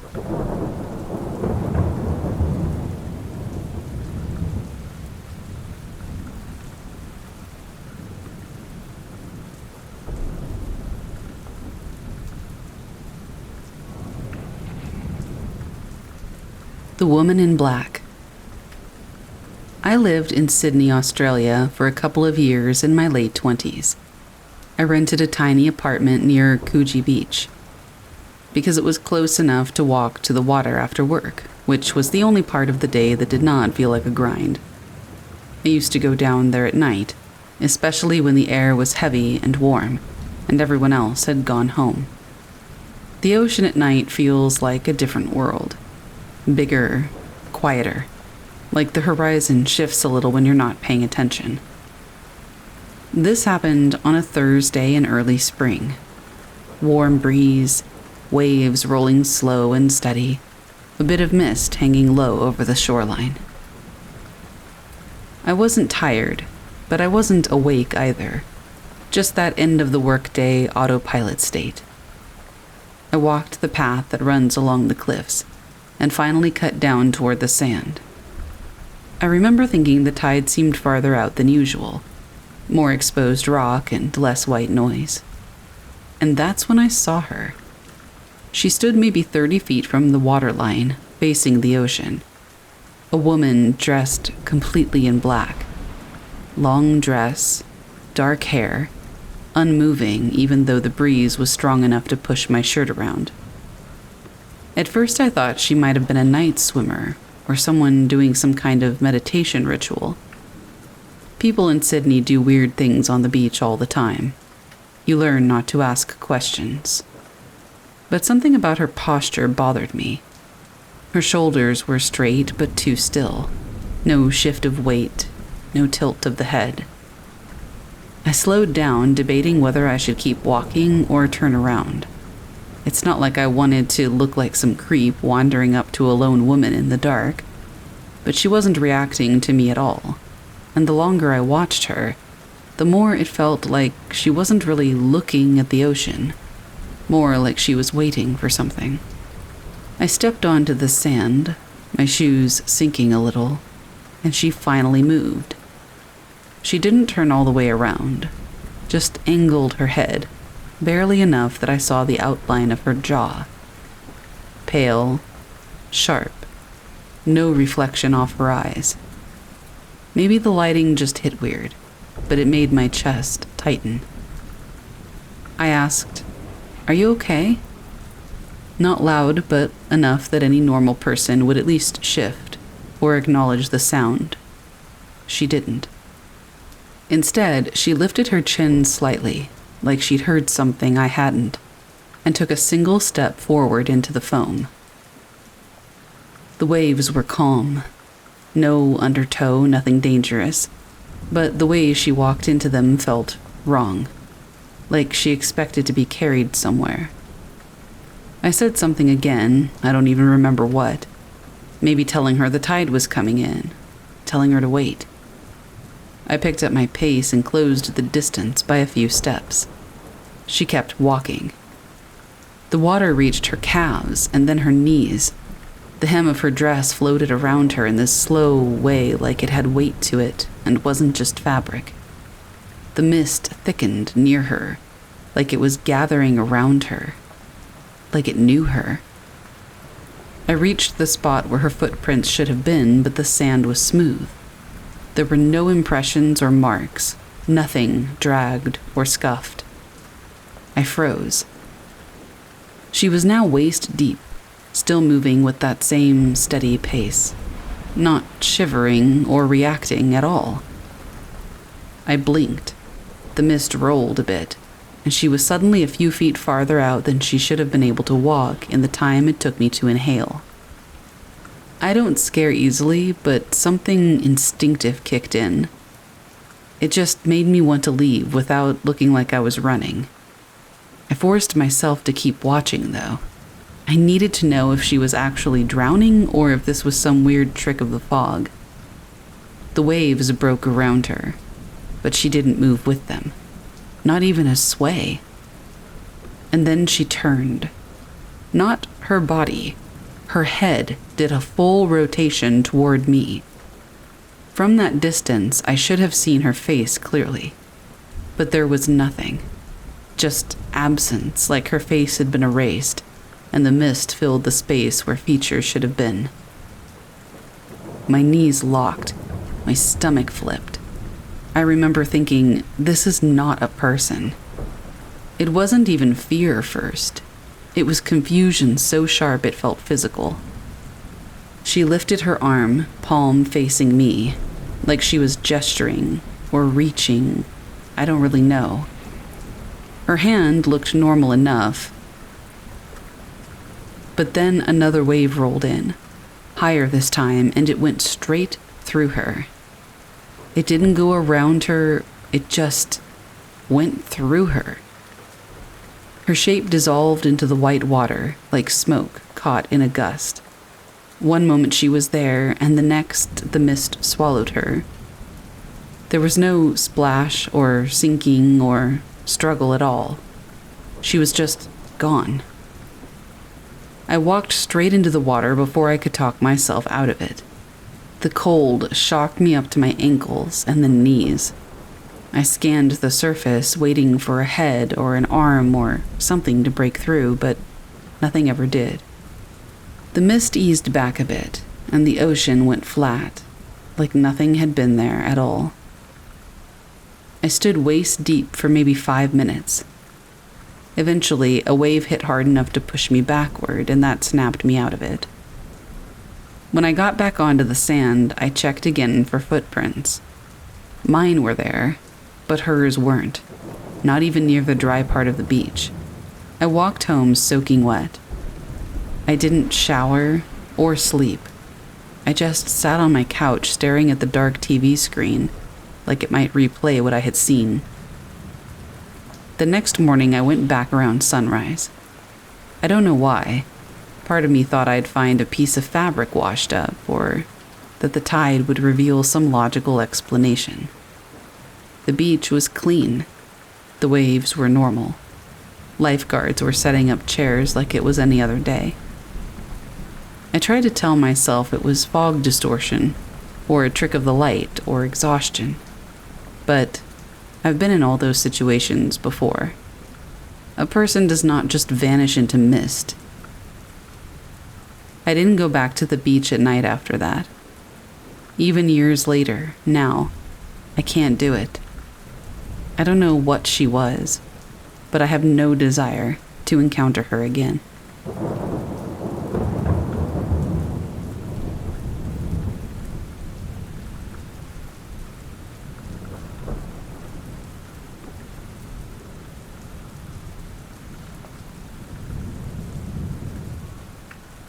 Christmas lights over US 95. A few years back, I was driving through Nevada on Christmas Eve because I'm bad at planning and thought it would be smart to move states in the middle of the holidays. I was on US 95, headed toward Tonopah, which, if you haven't driven it, it's basically a long, empty strip where nothing happens except your brain getting weird from all the darkness. It was late, around 10 or so, and traffic was non-existent. I'd left Fallon later than I should have, and by the time I hit the open stretch, the radio wasn't picking up anything but garbage. I shut it off and figured I would just focus on driving. At first, it was kind of peaceful. The heater was humming, the desert was cold outside, Christmas vibes in the loosest possible sense. And then I noticed a light in the sky ahead of me. I thought it was a plane at first. Just one bright white light, not moving much. Totally normal for out there. That part of Nevada has military stuff all over the place, so the sky gets weird sometimes. But after a few minutes, I realized it wasn't behaving like anything I'd ever seen before. It wasn't drifting or blinking. It just kind of hung out there above the highway like it was waiting for something. I figured I was overtired and just ignored it. Then the radio turned itself back on. It was full static, louder than I'd ever had it. Scared the hell out of me. I turned it off again, but I had a real jumpy feeling after that, like something was paying attention to the car. A few seconds later, the light blinked out. Just poof, gone. I stared at the sky waiting for it to come back, and sure enough it did. Only now it showed up way lower and to the left, almost level with the hills. That was the moment when my stomach dropped a little bit. It started moving in ways that didn't really look like normal aircraft movement. Instead of the slow arc of a plane or the steady climb of a helicopter, it slid sideways, and then up, then down. The motions were sharp and controlled, almost mechanical, but not in any way that made sense, like whoever was driving it was bored and dragging it around. I was still trying to explain it away when my dashboard lights went out. Not the headlights, thankfully, those stayed on, but everything inside went black at the exact same second. The gauges, the backlight, even the USB charger quit. The engine was still there, but the car suddenly felt like it was floating through the dark instead of driving. The radio, which I had turned off, clicked on again by itself, blasting static. Under the static, I heard something else, some kind of pulsing sound. It wasn't a voice. I didn't really hear words. It was just this steady wave of noise that didn't really match anything mechanical. The light in the sky stopped moving and held position. It stayed at the same distance from me no matter how much I slowed down. I had the weird sense that it was pacing me. This went on long enough that I started counting mile markers just to make sure I wasn't losing time. I've read enough weird desert stories to know that missing time is never a good sign. I saw a gas station sign up ahead right when I needed it. It was so sudden it almost felt like it appeared out of nowhere. I mean, it didn't literally pop into existence or anything, but I should have seen the glow way earlier than I did. Instead, it was just suddenly there in the dark. The second that sign came into view, the light shot straight up, like a perfect vertical line, way too fast for anything I know about. It got smaller and smaller, and then disappeared. My dashboard lights came back instantly. The radio shut off and stayed off, thankfully. The air in the car went back to normal, and my shoulders unclenched. I didn't even know I had clenched them. I pulled into the gas station, mostly to get my head together.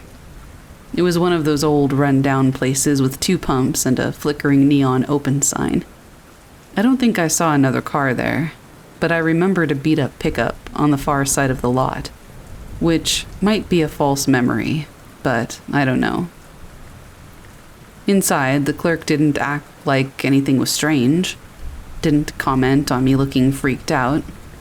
He just rang me up, while some old Christmas movie played on a tiny TV behind him. Right as I turned to leave, he looked at the windows and said, almost to himself, "Quiet out there tonight." No idea what he meant by that. When I got back in the car, I checked my phone. It said a little after midnight, which didn't really line up cleanly with how long that stretch should have taken. But hey, maybe I misjudged the distance. Hard to say. My brain was a little scrambled. I drove to Tonopah with the radio off and the lights on high beams. No more weird sky stuff, thankfully, and my car electronics acted normally. Just desert and silence once again. But here's a part of it that really bugs me. So I tried to find that gas station on Google Maps the next day, and I couldn't. There are stations along that road, sure, but nothing exactly where I swear this one was. And the one closest to where this one was way more modern looking, not the old half-dead one like the one that I pulled into. I'm not saying I slipped into another dimension or anything. I'm not even saying it was aliens, but whatever was in the sky that night was not a plane or a helicopter, and the way my car reacted wasn't normal. Oh, and if you're gonna say it was drones, this was a while ago, so not everybody had drones like they do now, and it was too big to be one. Also, when's the last time your drone turned your internal car mechanics off? Yeah, I don't think it was that either. All I know is I don't drive that road at night anymore. Daytime is fine. Beautiful even. But Christmas Eve on US 95? Yeah, absolutely not doing that again.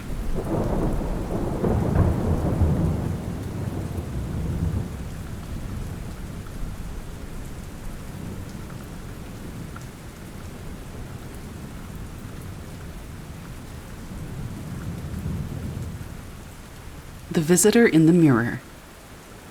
When I was 16, my mom went through a phase where she dragged me to every estate sale within a 30-mile radius of our town in northern Michigan.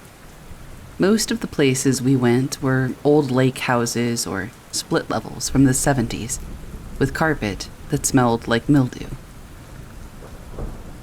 I usually sat in the car, but one afternoon in late October, she insisted that I come in because the house had old soul energy, whatever that meant. The house sat near the edge of Lake Charlevoix. Big square windows, gray siding, driveway swallowed by wet leaves. Inside, it felt like nobody had lived there for years. Cold kitchen, empty walls, dust instead of furniture. The family running the sale kept saying the owner had been a collector, which seemed like a polite way to say hoarder because the upstairs was packed with boxes and weird antiques. And that's where I found the mirror. It leaned against the wall in a back bedroom, oval frame and tarnished brass, maybe 3 feet tall. The glass wasn't cracked, but it had these dark swirls near the edges, like smoke frozen inside the silvering.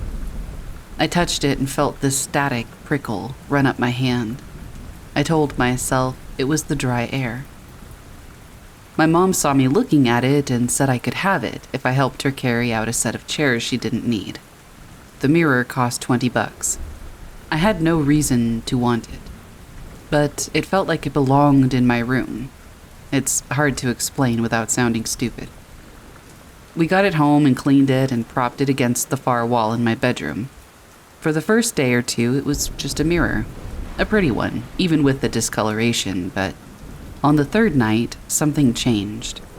I was doing homework on my bed and I glanced up. The mirror showed my room, same as always, except the angle looked a little off, like the ceiling was higher or the walls sat farther apart. I thought I was imagining it until I noticed a shape on the floor that wasn't really there. Near the baseboard, in the reflection, something hunched, low to the ground, and moved beside my dresser. The shape was vague, more like a dark patch shifting across the carpet. But when I sat up straight to look at the actual floor, nothing was there. But the mirror still showed the movement. I told myself the mirror was warped. Old glass does weird things. I went back to studying. Later that night, I stood in front of it to get ready for bed. The air in my room felt still. I brushed my hair and watched myself in the glass. For a moment, everything looked normal, and then my reflection fell behind.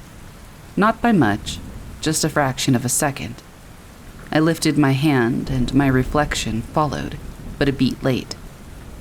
I leaned in. My reflection leaned in, but slower. Sometimes mirrors do that trick where your brain misinterprets the timing, so I stepped back and shook it off. I lifted both hands fast. This time, the reflection didn't move at all. It just stared back at me with this dull, flat focus, like it didn't understand what I expected from it. A cold wave ran through me. I blinked hard. When I opened my eyes, the reflection was back to normal, moving with me, mirroring correctly. I almost convinced myself I'd been tired. The whispering started 3 nights later. It happened after midnight. I was half asleep, drifting, when I heard this faint, breathy sound. Not words exactly, but not tone either. More like a voice trying to practice sound without meaning. I sat up and looked around.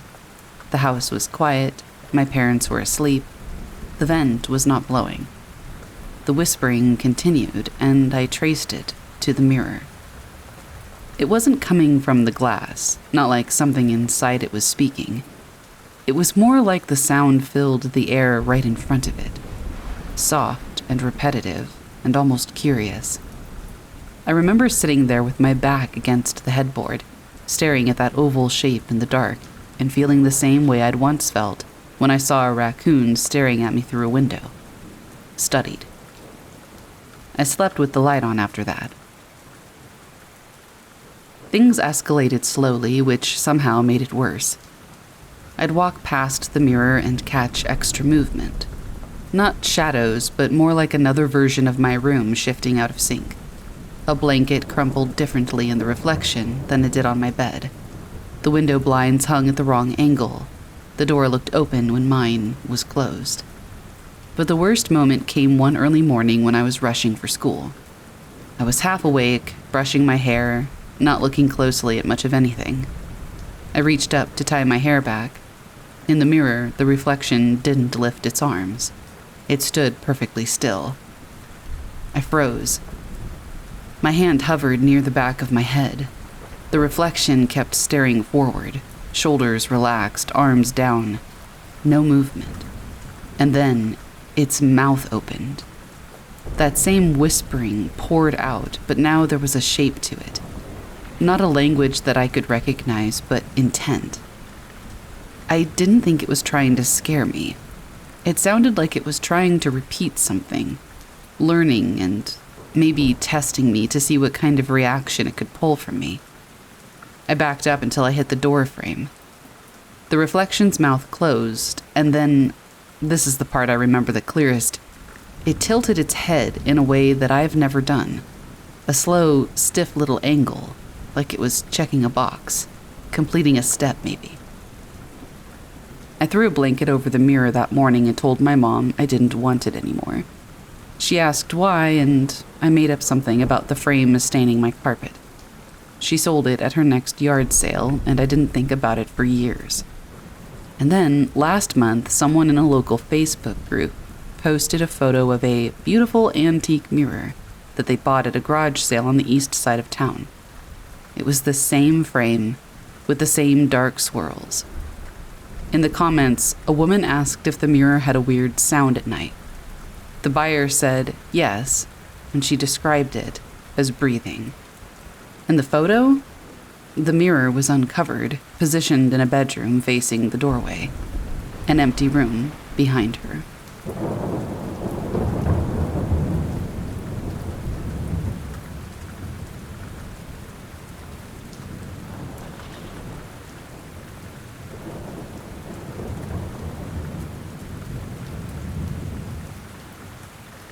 The Endless Path.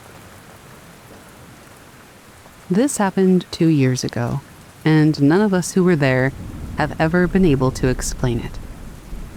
There were 4 of us. Me, my friend James, his girlfriend Carly, and my cousin Owen. We're all in our late 20s, and we used to backpack and camp together a few times a year. James had picked a loop trail in the Great Smoky Mountains, one that wasn't too crowded, but had really good reviews.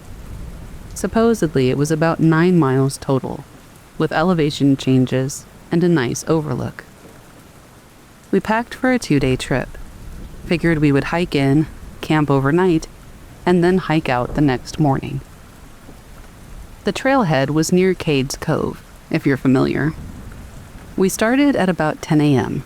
The weather was absolutely perfect. Overcast and cool, but not raining. The first few miles were pretty unremarkable. Trees, streams, the usual fallen logs. We took a few photos, stopped for snacks, but we were making good time. Around mile 4, we started noticing something weird. It wasn't dramatic at first, just little stuff, like a bend in the trail that looked exactly like the one we had already passed. A downed tree with a notch that James swore he'd seen an hour ago. I brushed it off as déjà vu. Forests repeat themselves. That's just how the woods work. But the weirdness escalated. We hit a fork, not a marked one, just a natural split where the path curved around a boulder. Owen wanted to go left. James said right looked familiar, and Carly said it didn't matter because both would reconnect. We went right. 10 minutes later, we came out at the same fork. Exact same boulder. Same fallen tree next to it, and it was broken in half, like it had been split by lightning. We thought maybe we had doubled back by accident. It's easy enough to do in a dense forest. So we marked the rock with a Sharpie dot and tried again. Left this time. Same thing. 15 minutes later, we were back at the same fork, and there was our dot on the rock. Now we were properly freaked out. We checked GPS. No signal. The map didn't help, because we weren't really sure where exactly on it we were. There were no trail blazes, no signage, just trees. And the weird thing was that everything between the forks was identical. like the path curvature and the tree shape, even the forest litter on the ground. James stopped walking at one point and just stared at the dirt. "That leaf pile," he said. "What about it?" I asked. "I kicked it. I remember kicking it." He pulled out his phone. The last photo he had taken had a tree with a strange curved trunk, kind of like a shepherd's crook. We all agreed we had only passed it once. He showed us the picture and then pointed up the trail. Same tree, right there. We were looping. That much was now obvious, but we didn't understand how. This wasn't some hedge maze. We weren't taking random turns. It was a loop that we couldn't get out of. We sat down and tried to retrace our steps mentally. But the more we talked about it, the more it was like trying to remember the beginning of a dream. It felt like parts of the trail had changed when we weren't looking. At one point, Carly said, "Didn't that log used to be on the other side of the path?" We all looked, and she was right. Somehow it had flipped. So we tried something new. We picked a direction back the way that we had come from, and each of us left a trail marker. Owen tied his bandana to a branch. I stacked 3 flat rocks in a kind of cairn. James left an empty granola bar wrapper wedged into the bark of a tree. Don't freak out, we picked it up later. We walked for about 30 minutes. No forks, no changes. Until we saw the bandana again. Still tied, still fluttering. Like we'd gone in a circle, but none of us had turned. Carly started crying. She was in a total spiral, and I don't blame her. It felt like the forest was playing a trick on us, but not in a funny way. In a cold, almost mean way. Like we weren't supposed to be there anymore, and it was trying to erase us by repetition. James suggested that we sit still. Don't move. Just wait and see if anything changed. Maybe whatever this thing was would release us at some point. So we sat. For 2 hours we sat. We didn't talk much. We just listened. And that part was maybe the worst. The woods were silent. No bird song, no bugs chittering away somewhere, no wind. The kind of quiet that almost makes your ears ring. When we finally stood up again, we took a completely different approach. Owen pulled out his compass and said, "Screw the trail. We go west, straight line. If we hit something, we turn back. But no curves, no loops." It took us hours, but it worked. We broke out onto a service road that wasn't marked on our map. It was old, cracked, almost overgrown, but it was real, and it wasn't looping. We followed it for nearly 2 miles until it connected to the park's main access road. Our car was parked 10 miles from there, but we didn't care. We flagged down a ranger truck, and they gave us a lift. We didn't tell them the whole story, obviously. We just said that we'd gotten turned around and lost track of the trail. But the strangest part is that when we checked the GPS data later, the tracker showed no loops, just a straight, normal path. No doubling back, no circles, like the forest was gaslighting us. Or like something really was overriding our sense of time and space.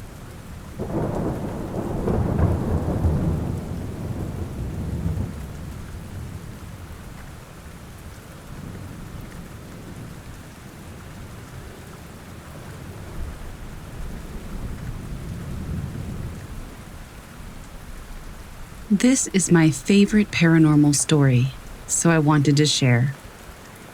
When I first moved to Orlando, I got a job at a local company, and I needed to find a place to live. At the time, I was renting a room from a nice older couple. However, I was also getting married, so I needed to find a place for both of us to live. Those who live in Orlando know how expensive it can be, and I'm not much of an apartment guy. So finally, we found this nice little house. And when I say little, I mean little. Anyway, the landlord gave us a great deal. He didn't really want to spend any time fixing the place up because it wasn't worth it. After all, it was really small and really old. They had just moved his wife's mother to an elderly home, and he did fix the electrical and plumbing. I agreed that I would paint and fix things up so long as the basics worked. He was a really nice landlord, and we got along great. A few weeks after we moved in, the wife came by and let us know that they would be away for a bit. It turns out her mom passed away a few days prior, and they were taking her back to the old country, as she put it. I felt bad. I didn't know she was that sick, and we moved into her house. After that, nothing seemed out of the ordinary, but the air about the house did change a little, or at least I thought it did. Shortly after, I got married and we settled into our daily lives. I was working on the front porch one day when I found a small brooch under one of the rotten boards. It was pretty nice, so I brought it inside and placed it on the mantel. I figured I would give it to the landlord the next time I saw him, figuring it was most likely either Lillian's, his mother-in-law's, or his wife's. That was when things started to get weird. The first thing I started noticing, or more to the point, my wife noticed and blamed me for, was that the keepsakes from our wedding got moved around. They were never where she'd left them. I told her that I had nothing to do with moving them, but her being her, she wasn't having any of it. So we moved them back. A few days later, we come home from dinner, and there they were, rearranged again. I looked over at her and said, "Okay, how did I do it this time?" The brooch was still there in the same place on the mantel, but everything else had been moved around. This happened a few more times until my wife finally just got over it and left them wherever they were. One day, I was dusting and I came across the brooch on the mantel. I looked at it and a breeze went by. I tried to tell myself it was just the fan, but that got me thinking about all the odd things that had started happening. I started to think that maybe the events were Lillian's doing. I asked my wife what she thought, and she said that I was crazy. She said, "Do you really think the ghost of the old lady that lived here is haunting the house and moving our wedding stuff around?" I said, "Well, yeah." She gave me that look and walked away.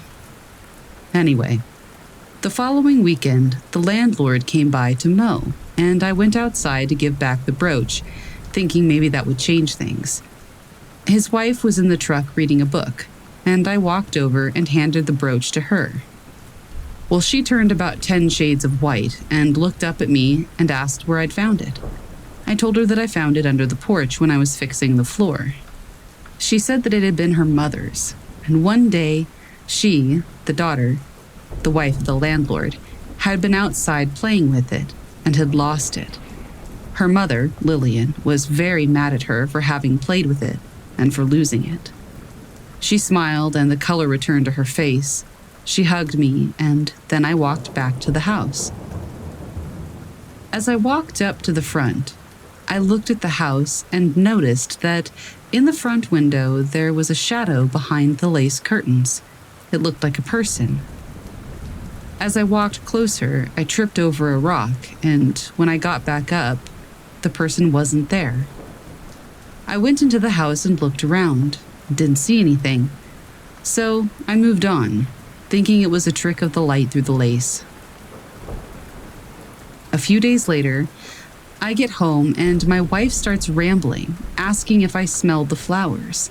She also thought we had mice or rats because she kept hearing movement. I told her I didn't smell the flowers. I kind of poked her a bit about it, and I asked her if it sounded like little feet or footsteps. She looks at me and then says, "Footsteps." After that, the events get more frequent and interesting. I'd be sitting on the couch, and I would see out of the corner of my eye movement, or a change of light. Not quite a shadow, but almost going from the kitchen to the bathroom, which is a straight shot. There isn't any light that can move way back there. There were other things, like strange sounds of things moving in the kitchen or the back bedroom. A lot of footsteps. The whole house is hardwood floors, and it really carries. I decided that Lillian was still here, even after the brooch event. Maybe she was happy that I gave it back to her daughter, but it was still her house, so I figured she was well within her rights to live there too. And besides, I loved the way she messed with my wife. She's so easy. It even got to the point where sometimes I would talk to Lillian. I never got a response back, and that was before cell phones or voice recorders were as high-tech as they are now. I'm not sure who she messed with more, me or my wife. We stayed in that house for 6 years and had 2 kids there before we moved on to another city. Shortly after we moved out, the landlord called and asked if anything strange had happened to us while we were in the house. I told him that his mother-in-law was still around and that she was super cool. He then said that's what he thought, because they were in there repainting and running ceiling fans, and they both had run-ins with something strange. I told him that she was good to us and that we miss living there. I hung up the phone, and that was the last time I ever heard from him. I found out a few years later from some friends that the house was torn down and a new house had been put up in its place that was way bigger than the original. I was a bit sad, but then I thought that Lillian might not like that very much, and I hope she rearranges everything in the new house and drives the owners crazy, like she did my wife.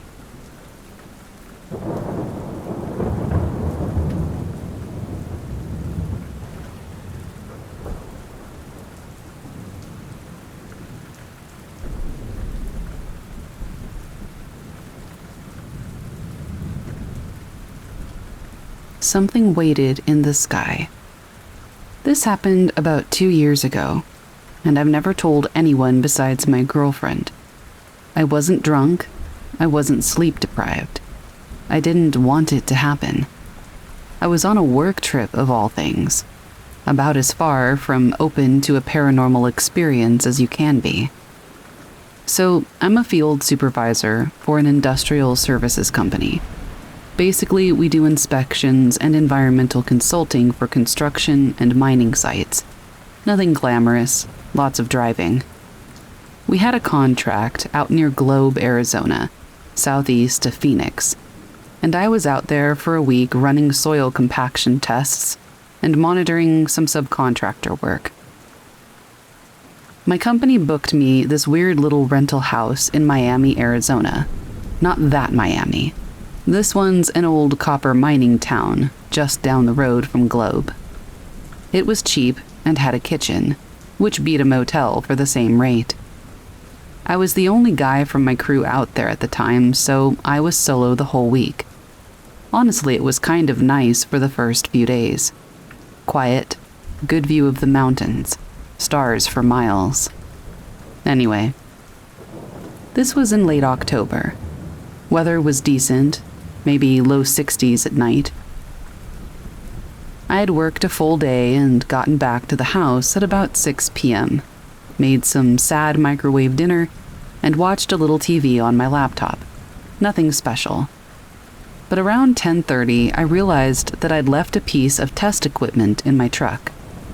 It was one of those sensitive humidity sensors that can't be left in the heat or cold too long, and I didn't want it sitting outside all night. So I head out the front door, which opened right to the gravel driveway. The truck was maybe 10 feet from the porch. I stepped out, grabbed the sensor case from the back seat, and when I closed the truck door, everything felt wrong. It was like I had flipped a switch. The air had this charge to it, like the moment right before lightning hits. Not windy, not cold, but charged. I stood still for a second, holding the case, and just listened. No bugs, no coyotes, no cars, just nothing. And then the light hit. It came from above, directly above, and it wasn't like a flashlight or a street lamp. It was a perfect circle of white-blue light, maybe 20 feet across, completely silent. No flicker, no beam, just there, like someone had flipped on a light switch. It lit up the entire driveway and the roof of the house like it was noon. I looked up and I could barely see the source. Just a shape, round, matte black, no lights or seams or structure. It was maybe 50 or 60 feet up. Close. Way too close. And the thing is, there was no sound. There was no engine or rotor wash or hum, nothing like that. My first thought, weirdly, was drone, but nothing that size flies that quiet, and nothing I've ever seen stays that still in the air. It didn't drift or rock at all. It was locked in place, like gravity didn't apply to it. I backed up slowly to the porch, never taking my eyes off of it. My whole body was doing that cold shiver thing, like after a near car crash. Every instinct was screaming, "Get inside." I opened the front door and stepped in, and that's when the light went off. Not dimmed, just off. Total blackness outside, except for the dim porch light that I had left on. I ran back out and looked up, but it was gone. I stood in the driveway for probably 5 minutes, waiting for something, anything, to happen, but nothing did. Eventually, I went back in, locked the door, put the sensor away, and just sat there on the couch trying to breathe. I didn't sleep. I didn't even undress from my work clothes. I just sat there, staring at the front door until the sun came up. The next day at the site, I was a mess. I didn't tell anyone. What was I gonna say? "Hey boss, sorry I forgot the test readings. I think a UFO hovered over my rental house last night." Nobody would buy it. Hell, I wouldn't have even bought it if I wasn't there. But here's the part that actually messes with me. I tried to write it off, okay? I thought maybe it was military, maybe some new drone tech, maybe a trick of the eye. But 2 days later, my last night there, I went to gas up the truck at about 9 p.m. at this old Circle K in Globe. As I was walking back to the pump from the store, this old man, must have been in his 70s, wearing a battered straw hat and looking like he worked in a mine since the 60s, looked at me and said, totally unprompted, "They've been flying low this week." I stopped cold. "What?" He nodded at the sky, totally calm, like he was talking about the weather. "Lights over the hilltops. Quiet ones. Not from around here." I didn't say anything. I just nodded like I knew what he meant. And maybe I did.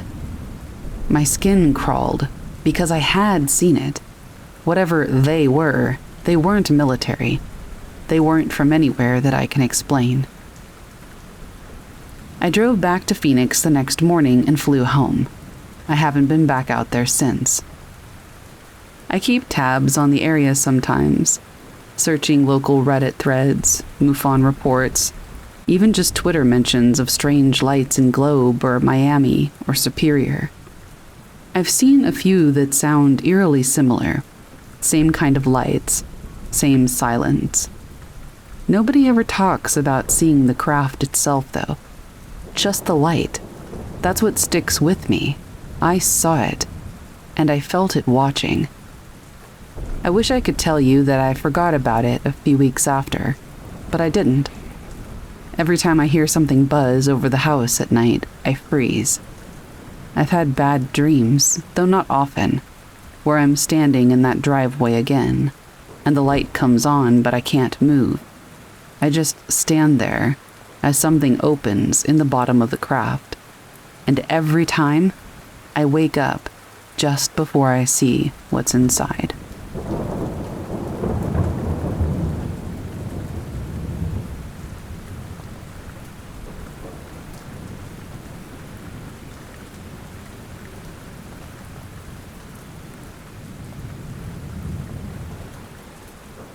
The Skunk Ape of Big Cypress Swamp by Shattered Knight 01. This happened a few years ago, and I still can't shake the feeling that we encountered something out there in the swamps of Florida that just shouldn't be. I was on a trip with a couple of buddies, and we decided to hit up Big Cypress National Preserve for some camping and hiking. We weren't looking for trouble, just hoping to get away from everything for a bit. The swamp's pretty famous for its wildlife, and of course its cryptid, the skunk ape. I'd heard the stories before, but I didn't take them seriously. Just local legends, right? I wasn't even thinking about it when we pulled up to the trailhead. We arrived just after sunset. The sky was blood red. It was the perfect time to get out there before it got too dark. The air was thick and humid, even for Florida, and the swamp was alive with sounds. Crickets, frogs, and the occasional rustle in the brush. We pitched our tent near one of the water holes and started a fire. We were just talking and drinking beers, like any group of guys looking to unwind. By about 10 p.m., we'd all grown quiet. There's something about the swamp at night that just gets under your skin. It doesn't matter how long you've been out there, how many times you've been out there, or how familiar you are. Every time the sun goes down, you just look over your shoulder a little bit. We were sitting around the fire when we started to hear this low, guttural sound. It was far off at first, like a grunt or a growl. It didn't sound like anything I'd ever heard before. It wasn't a bear or a boar, it was just wrong. "Did you hear that?" my buddy Mark asked, looking around the campfire. "I heard it," I said. "Probably a boar, they can make some weird noises." But I didn't even believe myself. It didn't feel like a boar. It was too low, too deliberate. The sounds came again, a series of heavy breaths or grunts, followed by a rustling in the brush. This time it was closer. Mark grabbed the flashlight and shined it toward the trees, but the beam only cut through the dark for a few feet before getting swallowed up by the dense foliage. The sound didn't stop. This time it was followed by something else, a kind of shuffling noise. It was like something really big was moving through the undergrowth. I'll admit the hairs on the back of my neck stood up. "What the hell is that?" Tony asked. "Probably just some raccoons or something. Relax," I said, though I didn't feel relaxed at all. We decided to check it out. The three of us grabbed our flashlights and cautiously made our way toward the noise, sticking close together. The air felt colder, like the swamp was just holding its breath. The flashlight beams cut through the darkness, and for a second I thought I saw something, dark and massive, standing just beyond the tree line. It was way too big to be a deer or anything normal, and it didn't move like anything I'd ever seen before. I froze. Tony must have seen it too, because all of a sudden he whispered, "Do you see that?" Before I could answer, the thing moved again. The flash of the light revealed a massive shape standing on two legs. Whatever it was covered in matted fur, dark, almost black in color. Its eyes glowed in the beam of the flashlight, reflecting like a predator's. But the size of it! It had to be over 7 feet tall, and the way it stood just didn't look right. It wasn't like a man or a bear, it was too broad, too bulky. And the smell. The smell hit us like a brick. It was wet, rotting garbage mixed with something worse. Something sour. "Skunk ape," Mark breathed, barely above a whisper. I'd heard the stories. The skunk ape, Florida's answer to Bigfoot, was supposed to live in places like Big Cypress Swamp, elusive and rarely seen. But there was no mistaking it now. As much as I wanted to laugh and say no, it couldn't be that, it clearly couldn't have been anything else. The creature's eyes locked on us, and for a moment none of us moved. It wasn't like it was trying to run or hide. It was just standing there, watching us. We could see it clearly now, its chest rising and falling with heavy breaths, its fur matted and filthy. The silence stretched, and then it made a noise, a low, rumbling growl that seemed to vibrate the air around us. It wasn't an animal sound. It was something else, something more menacing. The growl felt like a warning, and I knew right then and there that we were not supposed to be there. It took one step forward, and that's when I felt my legs turn to jelly. My heart was pounding so hard in my chest I thought it might explode. We didn't say a word. We didn't need to.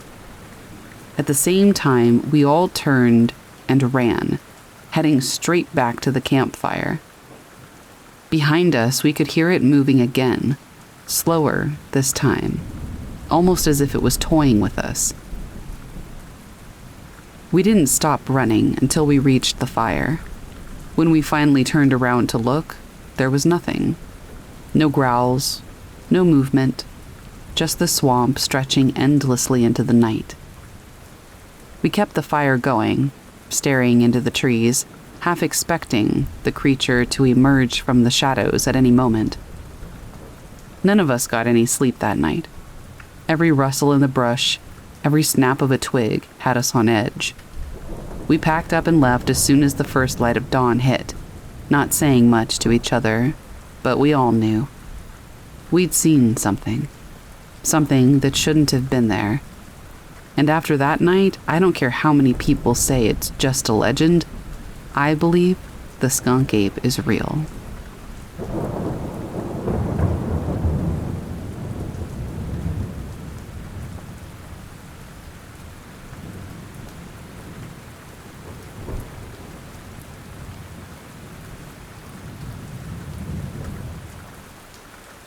I Think I Know Why the Logging Road Was Closed, by Sarah.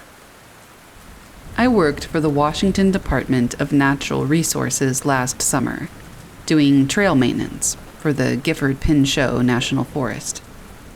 It was my second season, and I thought I knew what to expect. Long days hiking in with equipment, clearing fallen trees, fixing erosion damage. Mostly solo work once you got assigned your section. In late July, they sent me out to work on a trail near the Lewis River. There's this old logging road that branches off Highway 90, goes about 8 miles back into the forest before it dead ends at what used to be a staging area. The road's been officially closed since 2019, but the gate's always getting broken or left open by hunters and off-roaders. My supervisor told me to hike in from the highway instead of driving the logging road. She said the road was in pretty bad shape, and it wasn't worth risking a vehicle. Made sense at the time. I got to the trailhead around 7 in the morning. It was already warm, probably going to hit 80 by afternoon. The trail runs parallel to the logging road for the first 2 miles, close enough that you can see the road through the trees in some spots. About an hour in, I stopped to drink some water, and I heard a vehicle. It sounded like a truck, coming up the logging road from deeper in the forest, heading toward the highway. I didn't think much of it. People ignore closure signs all the time. But then I heard it stop. The engine cut out maybe a quarter mile ahead of me, right where the trail and the road come closest together. I kept walking. I figured somebody was turning around or taking a break. But when I got to that spot, I could see the road clearly through the gap in the trees, and there was no vehicle. There was nobody there at all. The engine had sounded so close, like right there close, and I hadn't heard it start up again or drive away. I stood there for a few minutes, just looking at the empty road. The dirt was dry, and I could see tire tracks from something recent, but that could have been from days ago. There was no fresh dust in the air, no sounds except birds and wind in the trees. I kept going. My work section started another mile up the trail. I spent most of the day clearing deadfall and reinforcing a washed-out section with rocks and drainage bars. Around 3 in the afternoon, I heard the truck again. It was the same engine sound coming from the same direction, coming up the logging road from the interior. This time, I was close enough to the road that I could have walked over in 2 minutes. I dropped my tools and pushed through the brush to get a good look. Nothing. Empty road, but I could hear it. The engine was idling somewhere close, that low rumble of a diesel. I could even hear the slight variation in the RPMs, like someone had their foot on the accelerator. Then it started moving again. The sound got louder, like it was coming toward me, and then it passed my position and continued toward the highway. I watched the section of the road where it should have appeared, and nothing drove by. The sound faded into the distance, and then cut out completely, like someone had turned a key. I went back to work, but I kept my radio on my belt instead of in my pack. We're supposed to check in with base every 4 hours, and I was thinking about calling early just to hear another human voice. Around 5, I started hiking back out. I'd gone maybe half a mile when I found a deer. It was lying across the trail. A doe, maybe 2 years old, completely intact, no visible injuries or blood or anything, but its eyes were open and clouded over. It had been dead for at least a day based on how stiff it was. The weird part was its position. It was lying on its side, with its legs straight out, like it had just tipped over while standing. Deer do not die like that. When they get hit by cars or taken down by predators, there's violence to it. Thrashing. This one looked like someone had carefully placed it there. I stepped over it and kept walking. Then I found another one. A buck, this time, bigger. Same thing though, lying on its side across the trail, legs straight out, no injuries, with its eyes clouded over. Before I got back to the highway, I counted 6 more. All of them positioned the same way. All of them placed directly on the trail, like someone wanted them to be found. When I got back to my truck, I called my supervisor and told him what I'd seen. He was quiet for a long time. Then he asked if I had seen the thing that killed them. I said I hadn't seen anything kill them, they just looked dead. He told me to take the next day off. He said he would send a wildlife team out to check on the deer, and they'd let me know if I needed to move to a different section. That was 6 weeks ago. Nobody ever called me back about it. When I checked the work schedule the following week, my assignment had been changed to a trail near Mount Adams, 30 miles away. The Lewis River Trail was marked as closed for the rest of the season. I asked another ranger about it when I ran into him at the station. He got this look on his face and told me the logging road's been problematic for years. Equipment malfunctions, people reporting engine sounds when there are no vehicles, deer found dead on the trails with no clear cause. He said the department keeps closing it and people keep breaking in. He said maybe they should just gate it with concrete barriers and forget it exists. I looked up the history of the area last week. There was a logging accident in 1987. A truck went off the road about 7 miles in and rolled down an embankment. Killed the driver. They recovered the vehicle, but they had to use a helicopter because the road was too narrow for a tow truck to turn around.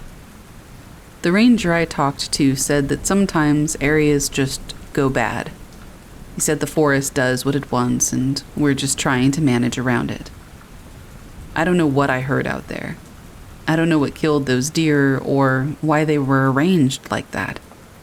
But I am not going back to that trail. The department can send someone else.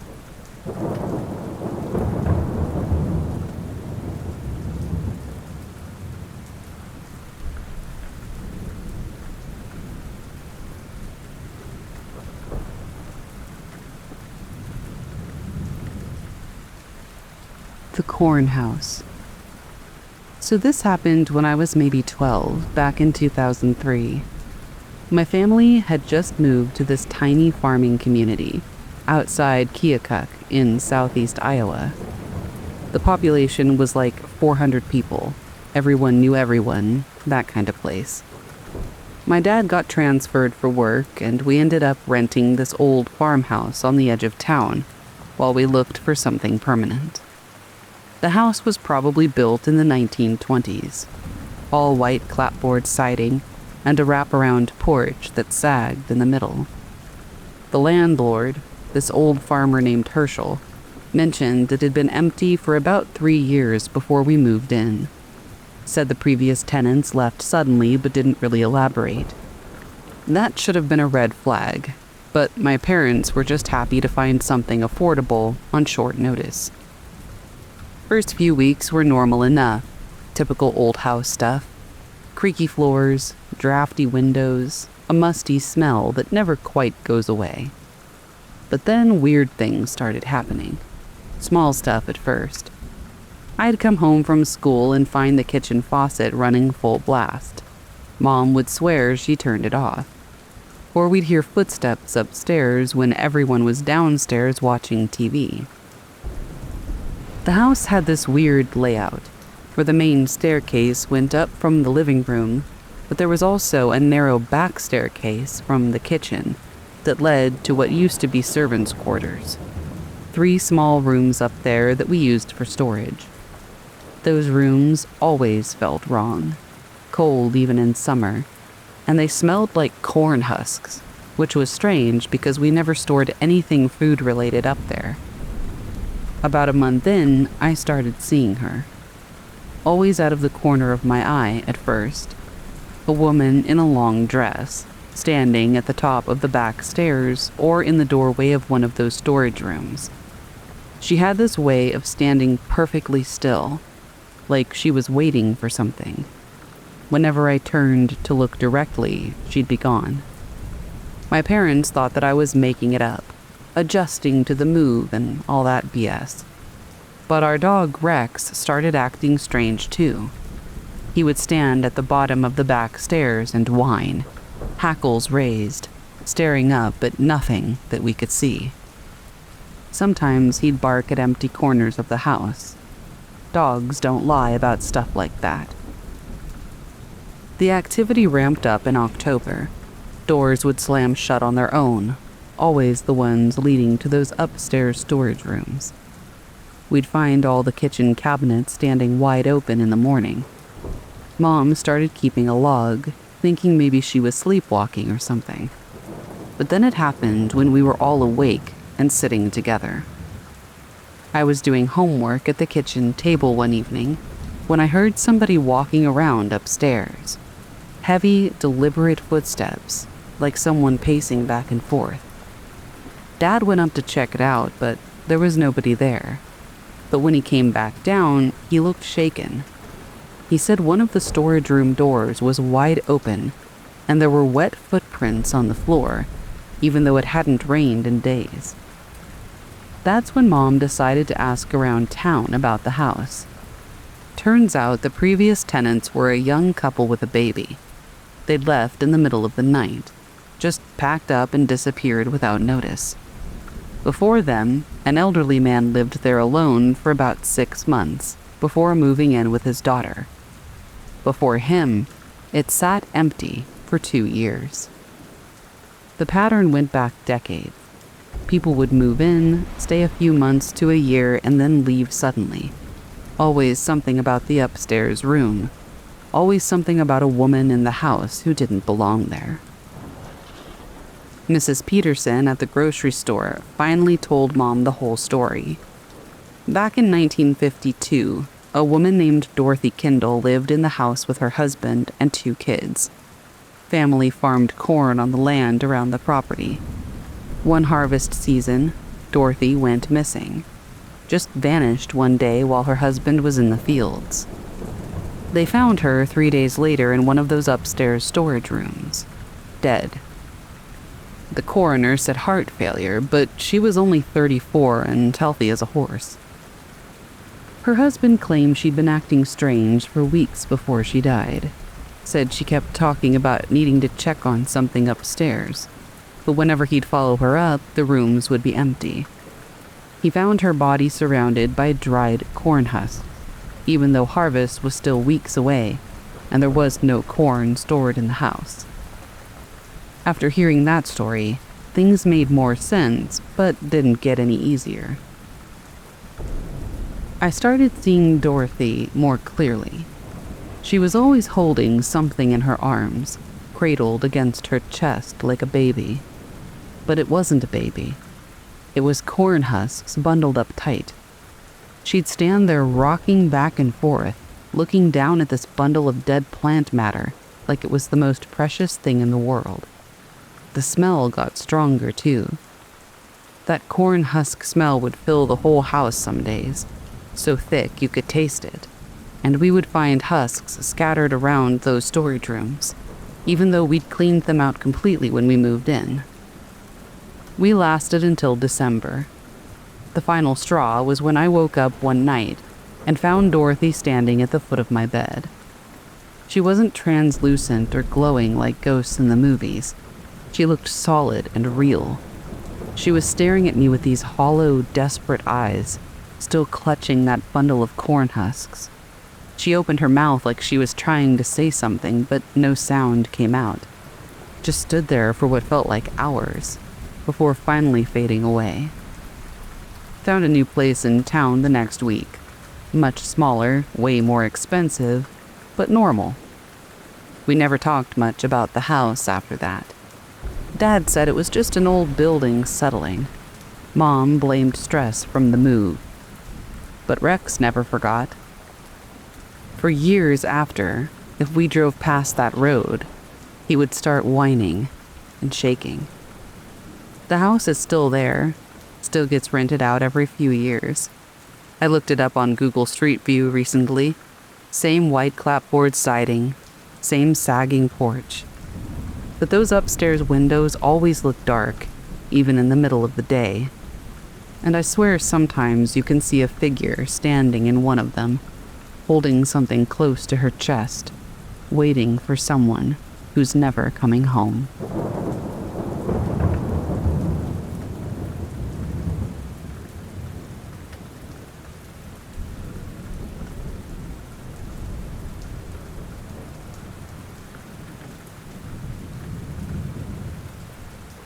Connected. I've been a forest ranger at Pisgah National Forest for going on 15 years now, and I thought I'd seen it all. Wildflowers that bloom only at night, albino squirrels, even the occasional bear that's too smart for its own good. But what I encountered last month, that takes the cake. It was a Tuesday, I remember that clearly. I was doing my usual rounds, checking on some of the more remote areas of the forest. We'd had some issues with illegal campers leaving trash behind, so I was keeping an eye out for any signs of human activity where there shouldn't be. The day was warm, but not too hot. One of those perfect early fall days where the leaves are just starting to think about changing color. I'd been hiking for about 4 hours when I came across a grove I didn't recognize. Now that might sound strange. How could I not recognize part of the forest I've worked in for over a decade? But Pisgah is big, almost 170,000 acres, and while I knew it better than most, there are still pockets that can surprise you. This grove was different. The trees were old, that much was clear. Massive trunks that would take 3 or 4 people to wrap their arms around. But it wasn't just their size that caught my attention. There was something about the way they were arranged, almost like they were huddled together. I approached slowly, my ranger instincts kicking in. As I got closer, I noticed the air felt different, thicker somehow, like the humidity had suddenly spiked. There was a smell, too, not unpleasant, but strong, like damp earth and something else I couldn't quite place. And that's when I heard it. At first I thought it was just the wind through the leaves, but there was no breeze. It was a low humming sound, almost below the threshold of human hearing. I felt it more than I heard it, really, a vibration in my chest.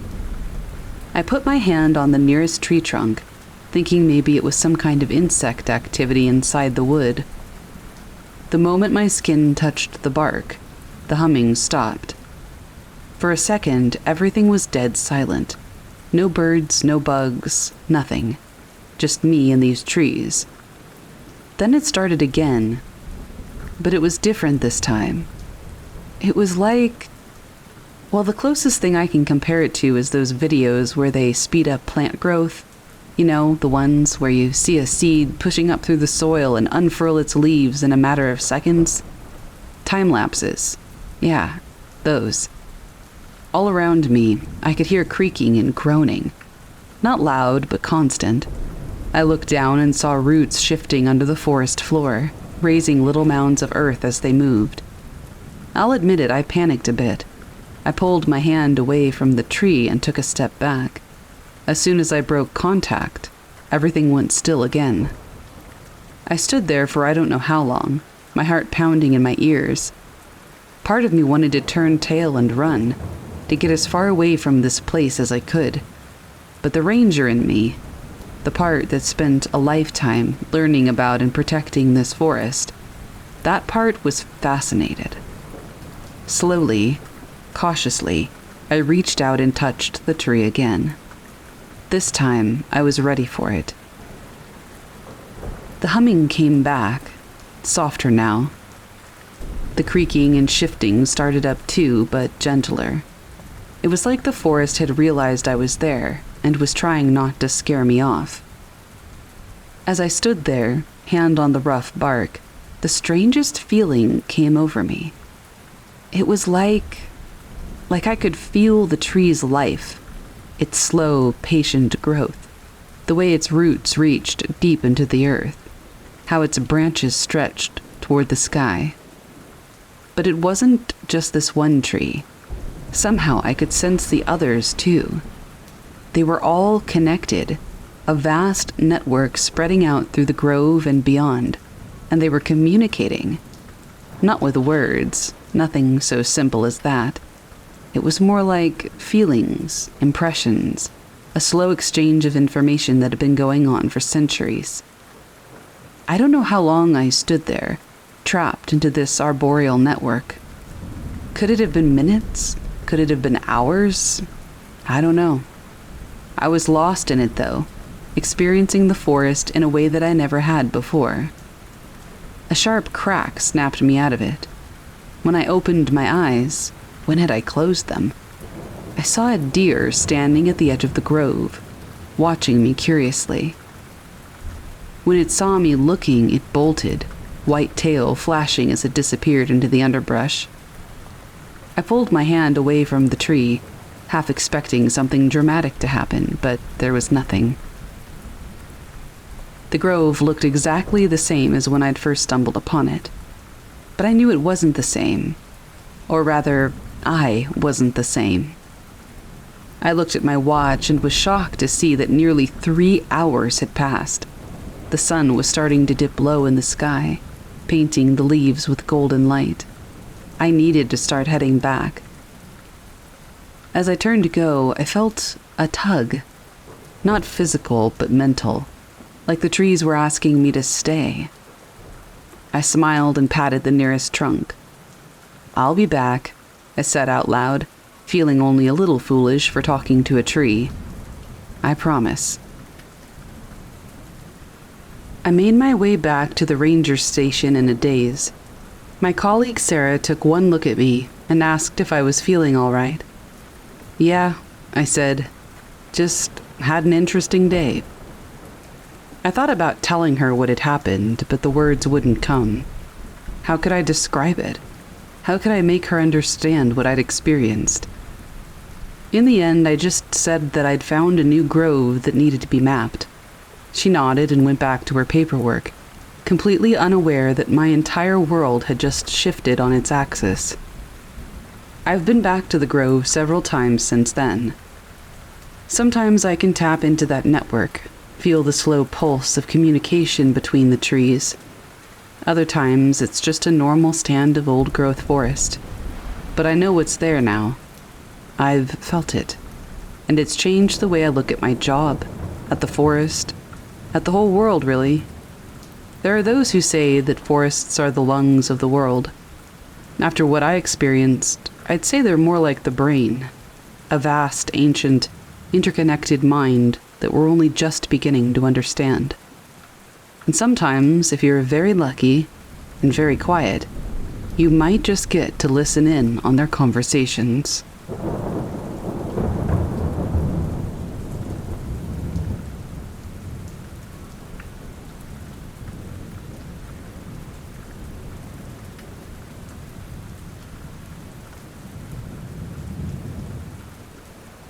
The mirror in the attic. So this happened a few years ago, and I still don't really know how to explain it, so I figured I'd share. It's one of those things that's kind of left me wondering whether or not I'm just losing my mind, or if maybe there's something else going on. I was living in this old house in Tennessee. Big, creaky, way too much space for one person. But it was cheap, and I was in the middle of renovating it when I found out that I had to move for work. I didn't want to just give up on the house, though, so I put it up for rent. I figured I could come back to it when I was done with my job. The place had history, one of those old turn-of-the-century houses with big windows and dusty corners. It had that vibe, you know? The kind where you can just feel the past lingering in the air. The kind of house where the floorboards creak at night, even if no one's walking around. But honestly, I never thought too much of it. It was just an old house. Nothing more, nothing less. A few months into renting it out, I got a call from the tenant, a woman named Sophie. She sounded really shaken up on the phone and said something about hearing noises in the attic. At first, I kind of rolled my eyes at her. I thought maybe she just wasn't used to living in a place like that. And it was her overactive imagination. But she asked me if I could come over to check it out. She said it was like somebody was walking around up there, but whenever she went upstairs to look, no one was there. I didn't really know what to think. I mean, if you think someone's in your house, call the police, right? But I agreed to meet her at the house that evening anyway, since I wasn't too far away. When I showed up, the house felt different. It had a much heavier feeling to it. We sat down in the living room, and she told me more about what she'd been experiencing. The footsteps were just the beginning. She had also noticed that things in the house seemed to shift around when she wasn't looking. Nothing big, but little things. Books out of place, pictures slightly crooked. Stuff that you might just look at and say, maybe I did leave it like that, but you know you didn't. I figured maybe the house just had a few oddities, nothing to worry about. I mean, old houses do that sometimes, right? But when she mentioned the mirror in the attic, I couldn't help but feel uneasy. It was a full-length mirror, the kind you might expect to see at an old antique shop, with a big wooden frame.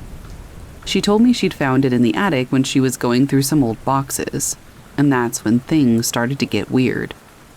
She said that every time she looked into it, the reflection didn't match the room behind her. Like it would show something else, a different angle of the attic, but one that didn't exist with things that weren't really there. I figured the mirror was just old and warped or something, like a funhouse mirror, but I agreed to go take a look. So we headed upstairs to the attic. which was filled with junk, old furniture, and boxes. It was like you could breathe in the dust up there, and it was too quiet. Sophie led me to the corner where the mirror stood. It was propped up against the wall, just like she said. The reflection in it was strange. It was almost like the room was dimmer, and the edges of the frame seemed darker, even though the rest of the attic was well lit. But the weirdest part, like she had said, was the angle. In the mirror, the space behind me looked off. The shadows were all wrong, the floorboards didn't look the same. It was like the mirror was showing me a different version of the room, one that I couldn't see with my own eyes. I told Sophie I'd check out the mirror later, and we headed back downstairs. But when I was about to leave, I swear I felt something brush against my shoulder. It was cold, like ice water dripping down my skin. I turned around, but nobody was there. As I drove away, I just couldn't shake the feeling that something was wrong with that mirror. It wasn't just the weird reflection. It was the way the room looked alive, like the mirror was a window into a movie or something. But I didn't want to worry Sophie anymore, so I kept that to myself. I mean, I didn't know what was going on, right? So why bring it up if I didn't have any answers? The next morning, I could not stop thinking about it. I decided to drive back and check out the mirror on my own to see if I could find some kind of logical explanation for what was going on. I arrived before Sophie came home from work, but I did tell her I was going to be there, and I headed straight for the attic. The mirror was still there, standing in the same spot. I tried to look into it without focusing too hard, but something felt different this time. The reflection was clearer, and the shadows in the corner of the attic were more pronounced. It was like they were stretching out, moving toward me. I stepped closer, and the reflection in the mirror shifted again. The attic behind me started to look darker and colder, and the floorboards creaked underfoot in the reflection, like someone was walking across the room. But when I turned around, no one was there. It was like I'd been snapped out of some VR tour of a different time. My heart was racing. And then it almost stopped, because in the air I heard a faint whisper, "Leave it alone." I backed away from the mirror, my hands trembling. I felt like something was watching me from that reflection, something that didn't want me to see it. The feeling of coldness from the night before came rushing back. I swear I still saw something move in the mirror's reflection behind me, but when I turned around, there was nothing. I couldn't take it anymore. I left the house without saying a word. I called Sophie and I told her to get rid of the mirror. I didn't care if she thought I was crazy, I just wanted it gone. She didn't seem too shocked when I mentioned it, and she agreed to get rid of it. After she told me she'd tossed it in the trash, things settled down for a while. But whenever I pass by that house now, I can't help but feel like something's still there. Like the mirror didn't just show us a different version of the attic, but showed a piece of something that shouldn't have been there. Sometimes when I walk past it in the dark, I swear I see the faintest glint of glass reflecting back at me, even though supposedly the mirror is long gone.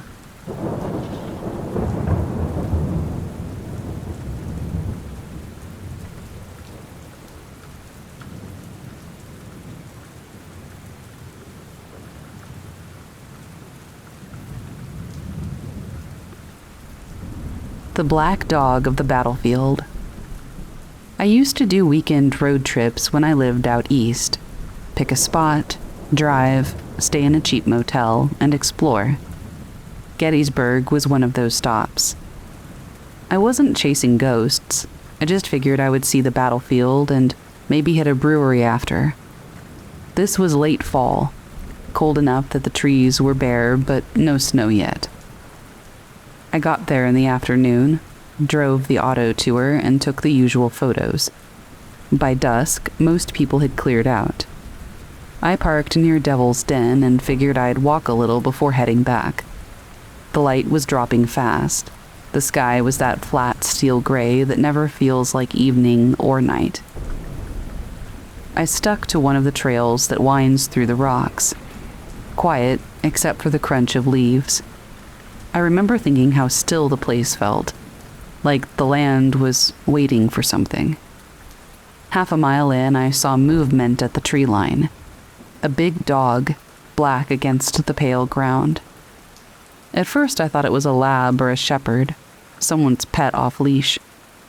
It stood and watched me, with its ears low and a stiff body. I called out softly, just to let it know that I wasn't a threat. The dog didn't react. It didn't even twitch. It just kept staring. I kept walking, figuring that it would bolt once I got closer, but it never did. It stepped out onto the trail about 30 yards ahead, broad shoulders and a huge head. Its eyes caught just enough light to glow faint red. It wasn't a reflection from my flashlight either, because I hadn't even turned it on yet. The glow was its own. I stopped. The air felt heavier, like the kind of pressure before a storm. The dog stood still, tail low, chest heaving slow. Something about it was just wrong. Not just the size, though it was bigger than any domestic dog I've seen. Wrong in the way it held itself. It was so deliberate. Every breath looked placed, like it was choosing to look alive, if that makes any sense. I reached for my flashlight, but before I could click it on, the dog turned and walked into the trees. It didn't seem startled, and it didn't run, it just had a slow, silent retreat into the shadow. I should have left, but instead, I followed. The trail bent uphill. My boots scraped rock and leaves, loud in the silence. I kept my light off and my eyes strained. At the top of the rise, I caught it again. The dog was standing between two trees with its head tilted. The red glow in its eyes seemed stronger, or maybe closer than it should have been. It turned again and slipped deeper into the woods. I followed another 100 yards. It was so cold my breath was making clouds in the air. The trail split, and I hesitated. And that's when I heard panting. It wasn't from the path ahead, though. It was from behind me. I whipped around. Nothing. Just empty trail and my own churned footprints in the leaves. But the sound had been right there, close enough that I felt heat on me. I clicked on the flashlight. The beam shook with my hands. All I saw was white trunks and bare branches. The forest seemed empty. My heart was beating out of my chest, and I tried to force myself to calm down and breathe slowly. I told myself I had to have imagined it. I turned back toward the fork. The dog was standing in the middle of the trail. Not where it had gone before, but back in front of me. Closer, about 20 feet away at most. That same glow and that same steady and sharp way of being. I raised the light. The beam hit fur, but it didn't bounce back right. The body looked solid, but muted, like shining through smoke. The eyes cut through clear, though. Red and unwavering. I took a step back, and the dog took one step forward. There was no sound on the ground when it did, though, just its motion. I muttered something, I don't even remember what, and I bolted down the left fork. My light bounced across trees and through shadows everywhere. I didn't hear any paw falls or growling behind me, just the steady weight of being followed. The trail wound downhill, spitting me out near the road. I saw headlights passing in the distance, and I didn't stop running until I hit gravel and saw my car under the dim lot lamp. When I turned back, the woods looked normal. I stood there trying to catch my breath. I was trying to find my keys and open the car door, but my hands were shaking. I finally got in there, slammed the door shut and the locks down, and I just sat, staring at the dark line of trees. Nothing moved. It was at that point that I realized something that should have terrified me in the moment. Back when I was on the trail, looking at the fork, and I felt that breath on my neck. Yeah, it was on my neck. This is a dog we're talking about. Why did I feel it on my neck? I realized then that something out there was really wrong. I mean, it felt wrong when I was out there, but I don't know, for some reason, something about that in particular really freaked me out. Anyway, I drove back to town. My hands were tight on the wheel. When I reached the motel, I realized my jeans were streaked with mud halfway up the calves. It was like something wet had brushed against me while I was running. I didn't sleep much. Every single time I tried to close my eyes, I saw those red points of light. The eyes. I told a local bartender about it the next night. I thought he would laugh at me, but he didn't. He just said, people see the black dog out there. Always have. He didn't offer any details, and I didn't ask. The way he said it, it was like a fact of the land, like, yeah, it gets cold in fall. I haven't gone back to Gettysburg since, but I keep thinking about how quiet it was, particularly when I ran away from it that last time, back toward my car. It wasn't pursuing me or chasing me like a wild animal would. It was just following me. It's almost like it already knew where I would run.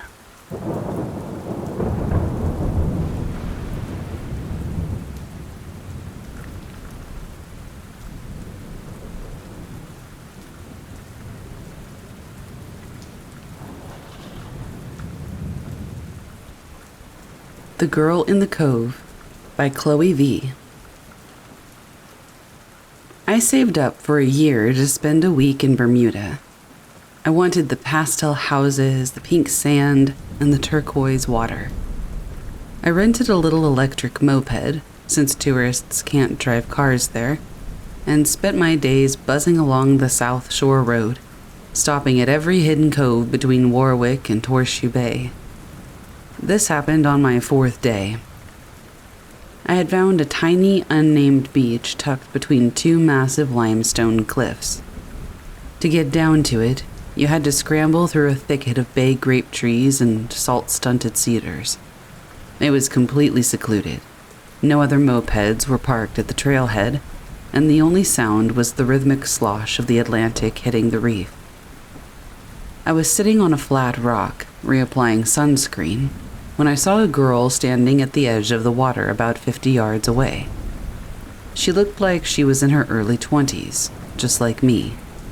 She was wearing a bright yellow bikini, the exact shade of the one I had brought up for this trip.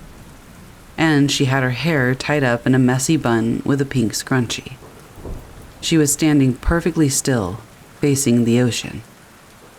I felt a little spike of social anxiety, thinking I had stumbled into someone else's private moment. I looked down at my bag to grab my sunglasses, and when I looked back up, she was gone. I didn't see her swim out. I didn't see her walk into the trees. She just wasn't there. I figured she must have ducked behind one of the rock pillars, so I went back to my book. 10 minutes later, I heard a splash. I looked up, expecting to see her diving into a wave. Instead, I saw her standing on top of the limestone cliff directly above me. She was looking down at me. Her posture was stiff, her arms pinned to her sides like a toy soldier.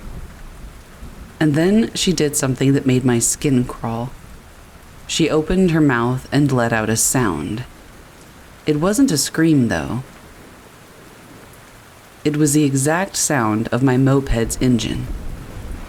It was a high-pitched electric whine, complete with the specific clunk my kickstand makes when I flick it up. It was loud, vibrating through the air, but the girl's chest wasn't moving. She wasn't breathing. The sound was just emitting from her like she was a speaker. I stood up, backing toward the trail. "Are you okay?" I shouted. The girl's head snapped toward me. Her neck didn't turn. The entire upper half of her body just rotated at the waist in a single jerky motion. "Are you okay?" she replied. It was my voice, not just a similar voice. It was like an exact recording of the words I had just spoken. It had the same rising inflection of a question, the same breathy quality at the end. The girl started to climb down the cliff. She didn't use her hands or feet like a normal person. She seemed to slide down the vertical rock face, her body remaining upright while she glided over the jagged limestone. It looked like she was being dragged down by an invisible wire, almost like someone in a video game. As she got closer, I saw the glitch in the rendering. The yellow bikini wasn't fabric. It was just a flat, matte color that didn't have any texture or seams. Her hair was not individual strands. It was a solid, plastic-looking mass. And her eyes. They weren't eyes. They were just two swirls of pink sand where the pupils should have been. I didn't wait. I turned and scrambled through the bay grapes, ignoring the thorns scratching my legs. I reached my moped and fumbled with the keys. My hands were shaking so badly I dropped them into the sandy grass. I knelt down to grab them, and I heard the voice again right behind me. "Are you okay?" I looked up. The girl was standing on the other side of my moped, but she was different now. She was taller. Her limbs had lengthened, and her skin was starting to turn the same grayish white as the limestone cliffs. Her yellow bikini was stretching and tearing, revealing more of that porous, rocky flesh underneath. She reached out a hand. Her fingers were long and blunt, like smoothed down coral. "Have a pink sand day," she said. That was the phrase the woman at the hotel check-in desk used every morning. The mimic had picked it up. The voice was a perfect copy of the hotel clerk's cheerful local accent, but it was coming out of this half-formed rock creature in the woods. I grabbed my keys, jumped on the moped, and gunned the motor. I didn't look back until I hit the main road. I drove straight back to Hamilton and didn't leave my hotel room for the rest of the night. When I checked my phone later, I looked at the photos I had taken at the cove before all this happened. In every single shot, there was a yellow blur in the background. It wasn't a person. It was a pillar of limestone that seemed to be changing shape from one photo to the next, something I hadn't noticed in person. In the last photo, the pillar had a pink scrunchie hanging from a jagged edge. I still have that scrunchie. I found it in my beach bag when I got home to North Carolina. I never bought a pink scrunchie. I don't even like pink. But when I touch it, it feels cold, like a piece of wet stone, and it smells like salt and rotting cedar. I don't go to secluded beaches anymore. I like the crowded ones where there are plenty of people making noise and splashing in the water. I like the chaos of a real crowd, because I know that in the quiet corners of the world, the land is watching. It's learning our shapes. It's learning our voices. And sometimes it decides it wants to come home with us. I've been back in Raleigh for a month now. Yesterday I was in the shower, and I heard a splash in the hallway. I looked out, but the floor was dry. And then, from the living room, I heard the sound of my moped's engine. I don't even have a moped. It was the same kind that I had rented there.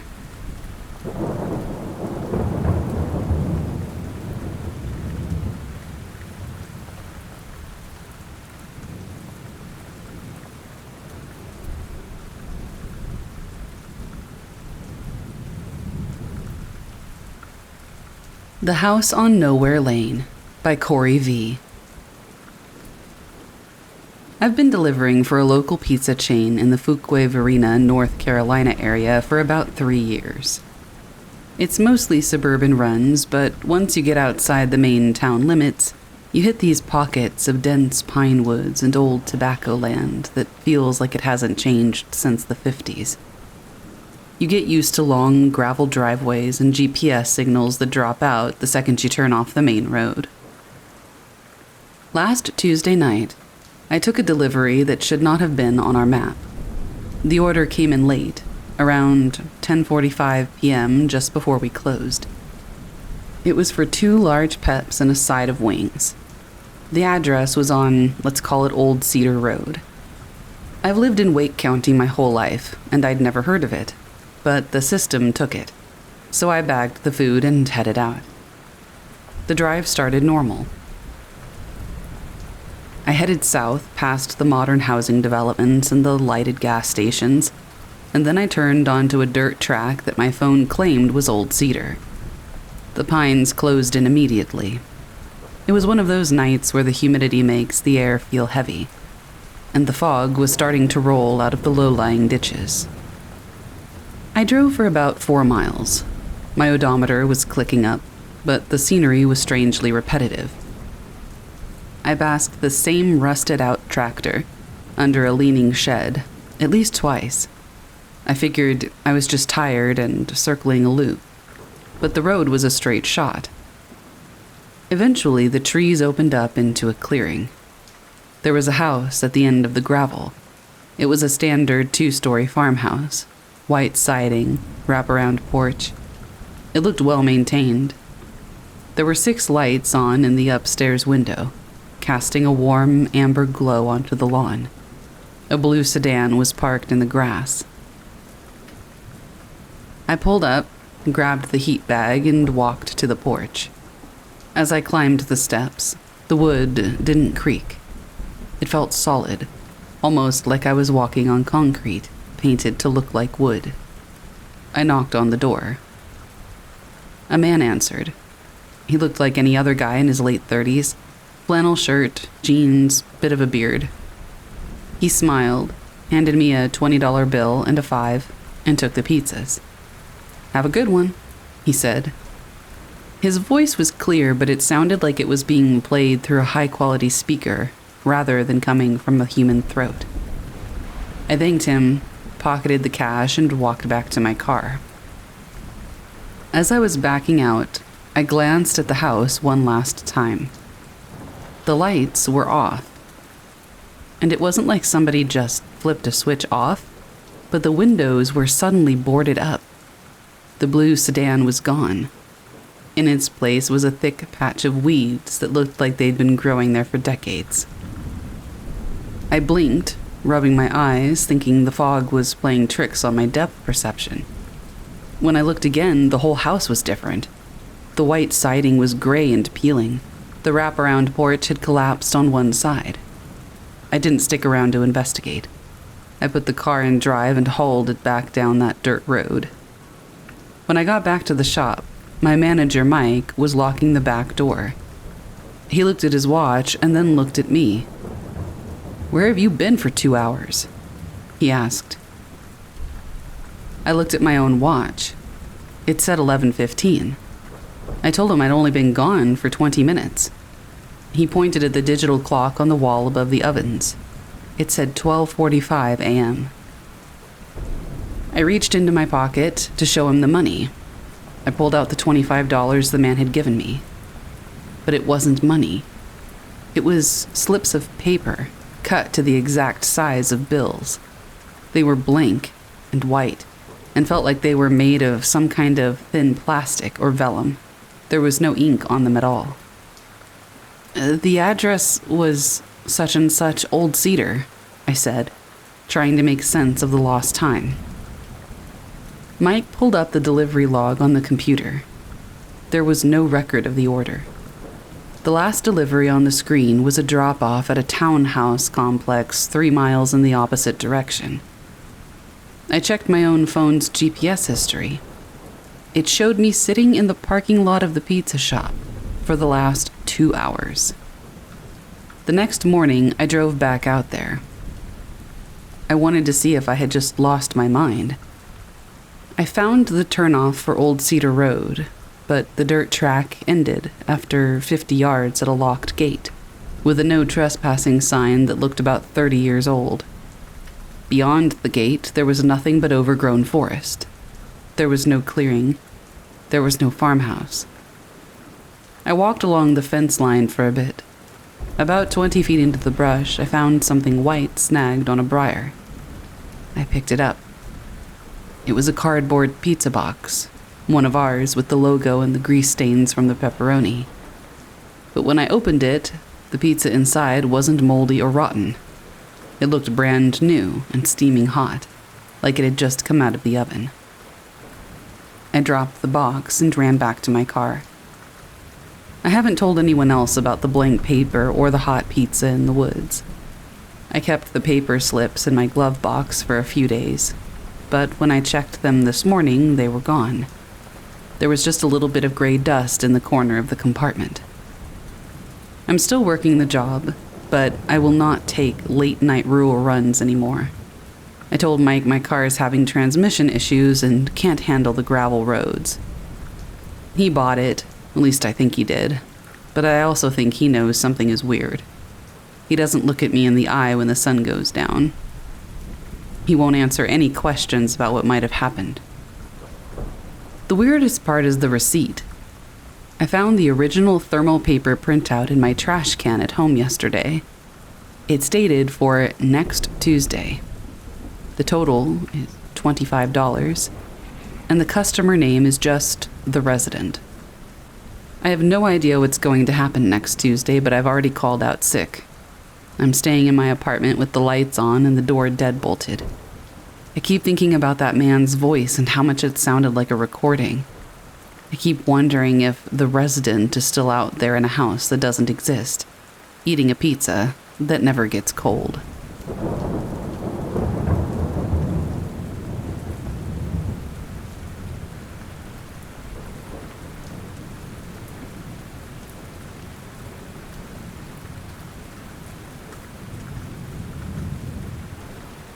The thing in the corn. I grew up in central Iowa, surrounded by fields. If you've ever lived out there, you know how the landscape gets in your head. Rows of corn stretching forever, tall enough in late summer to make you feel like you're walking through walls. It's normal, until it isn't. This happened when I was 17. I had just gotten my license, and one of my routines was to cut across the fields at night when I was late getting home.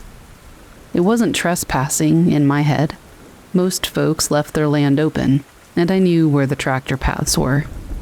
It was faster than sticking to the gravel roads that crisscrossed the county. It was August, humid enough that sweat stuck to your neck even at night. The corn was at full height, towering well above me, leaves brushing shoulders on either side. The air smelled sharp and green, and bugs sang from every direction. I'd walked the path a dozen times before and never thought twice. But that night, the field felt different. The sound seemed muffled, like the insects seemed farther away. The air was heavy, and the stalks on either side looked darker than usual. They kind of bent toward the path in a way that made the corridor feel a little too tight. Halfway in, I noticed movement.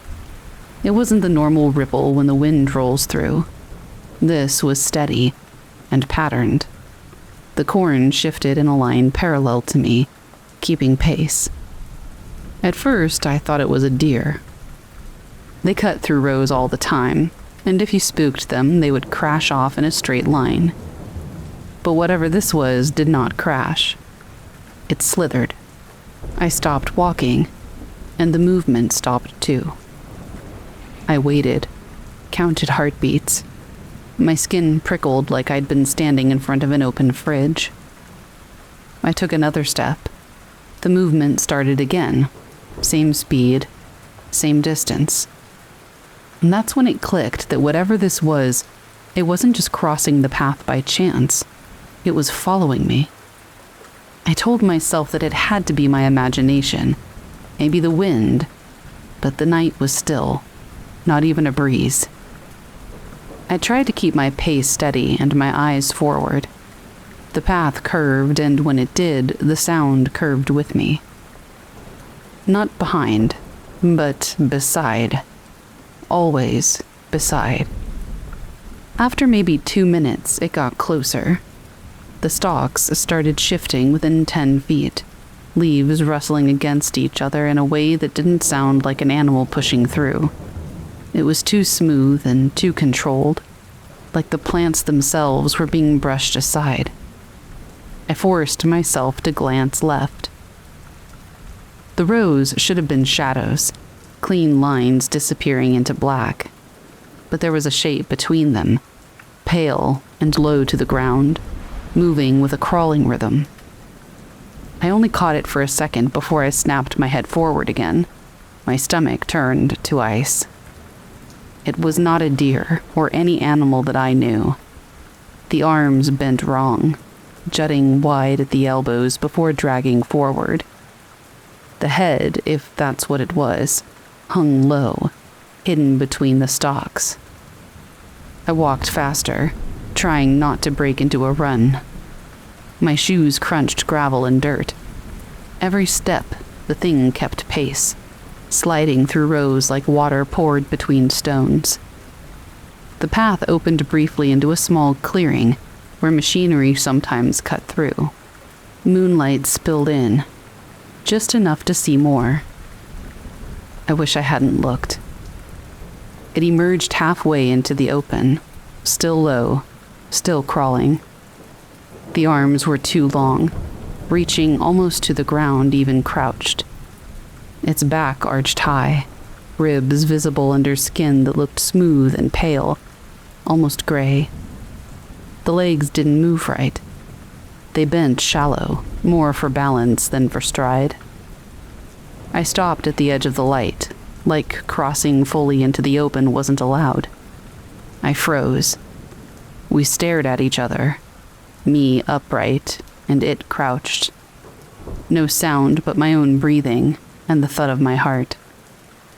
And then it tilted its head, a slow, deliberate tilt, like it was curious.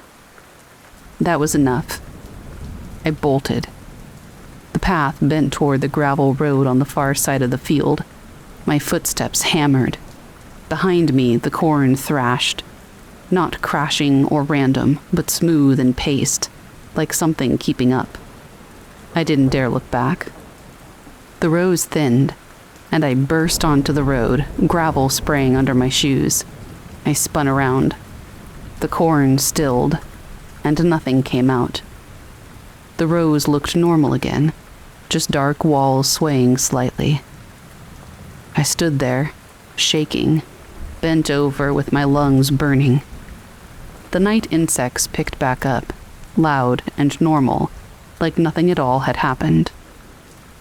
I waited for movement, for the shape to emerge, but it never did. After a minute, I stumbled down the road until my legs steadied enough to jog the rest of the way home. When I reached the porch light, I looked back. The cornfield was just a shallow, quiet, still place like it always was. I told myself that I had imagined it. Lack of sleep or heat exhaustion or something. But 2 nights later, I overheard my neighbor talking. He'd apparently lost a dog in that same stretch of field. Said that he'd heard it yelping at night but could never find tracks or blood or anything. It was just gone. I didn't walk that path again. If I was late getting home, I stuck to the roads no matter how far out of the way. What I keep coming back to isn't the sight of it. It's the sound.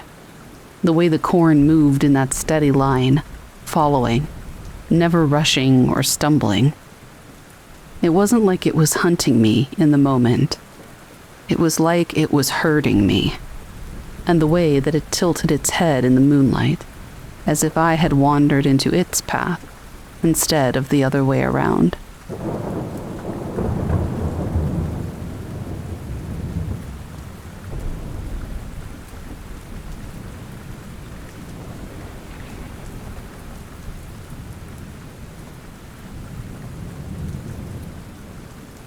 The Phantom Campfire by Jeremy L.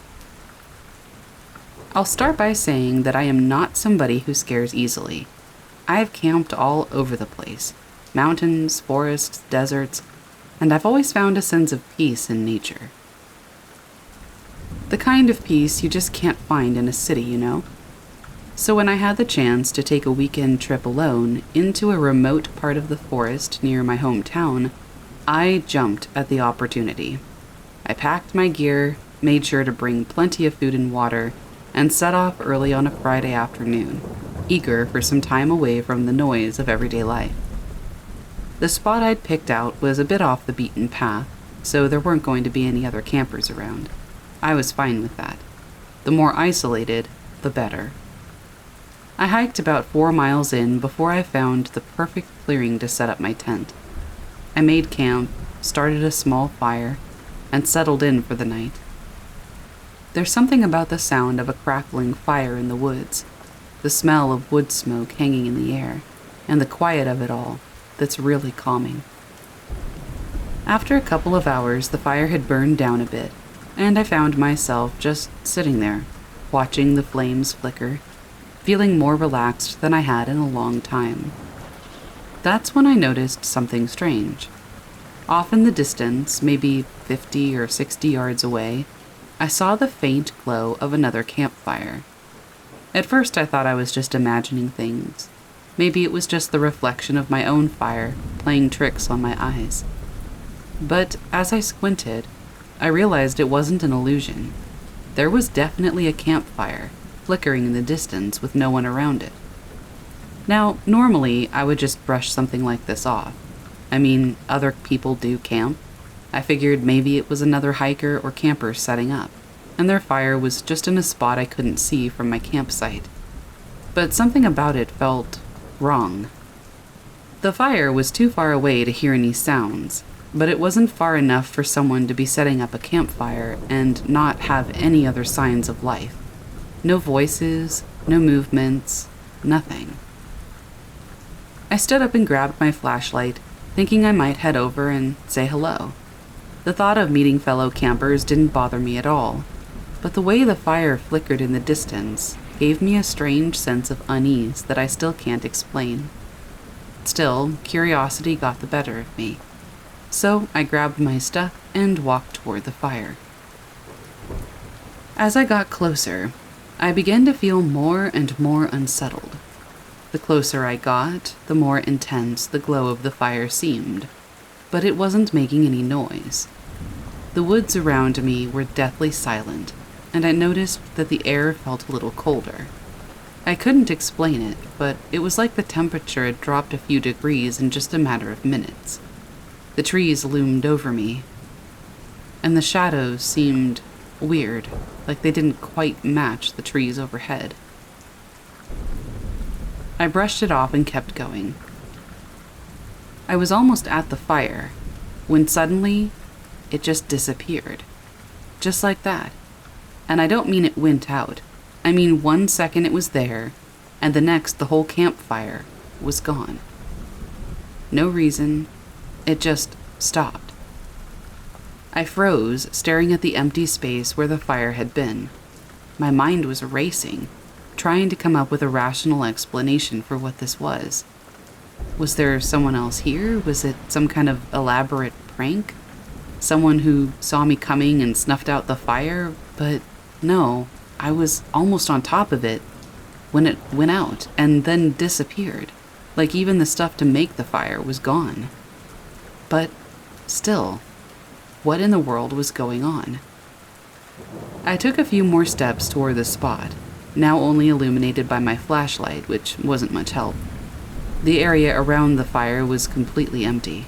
No tent, no gear, no nothing. Just bare ground and some grass. It looked like no one had been there at all in a very long time. I scanned the area, trying to make sense of what had just happened, but it felt like the forest itself was pressing in on me. I know it's corny to say that the silence was suffocating, but it really was. You could almost reach out and touch how thick the atmosphere was. I called out a few times, thinking maybe somebody would answer me, but nothing. Not even a breeze. I turned to leave, thinking maybe I was just really tired or something. Maybe I had made the whole thing up in my head. Or maybe it was fireflies. I was really reaching for any explanation. But then, a soft noise, barely audible.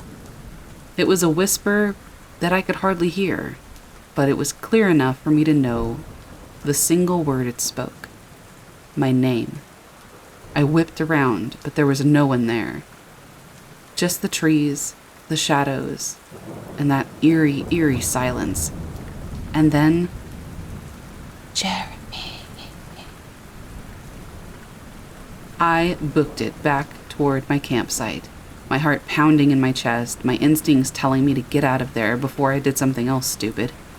I reached my tent, zipped it shut as fast as possible, and sat inside for the rest of the night, just listening to the quiet. Every once in a while, I'd peek out of the tent's little opening, hoping to see some sign of other campers, maybe a car pulling up, anything that would explain what I had just witnessed. But nothing. The forest was still and silent. I didn't sleep much that night, and when morning came, I packed up my gear in a hurry. I still couldn't shake the feeling that something had been watching me, even in the daylight. I wasn't even sure that I wanted to stay another night. I mean, I'd gone there for some peace and quiet, but that had turned into something quite the opposite. On my hike out, I was on high alert. I kept looking over my shoulder, half expecting to see someone or something standing there and watching me. But the woods seemed to be empty, and the only sound was the crunch of my boots on the forest floor. To this day, I don't really have an explanation for what I saw.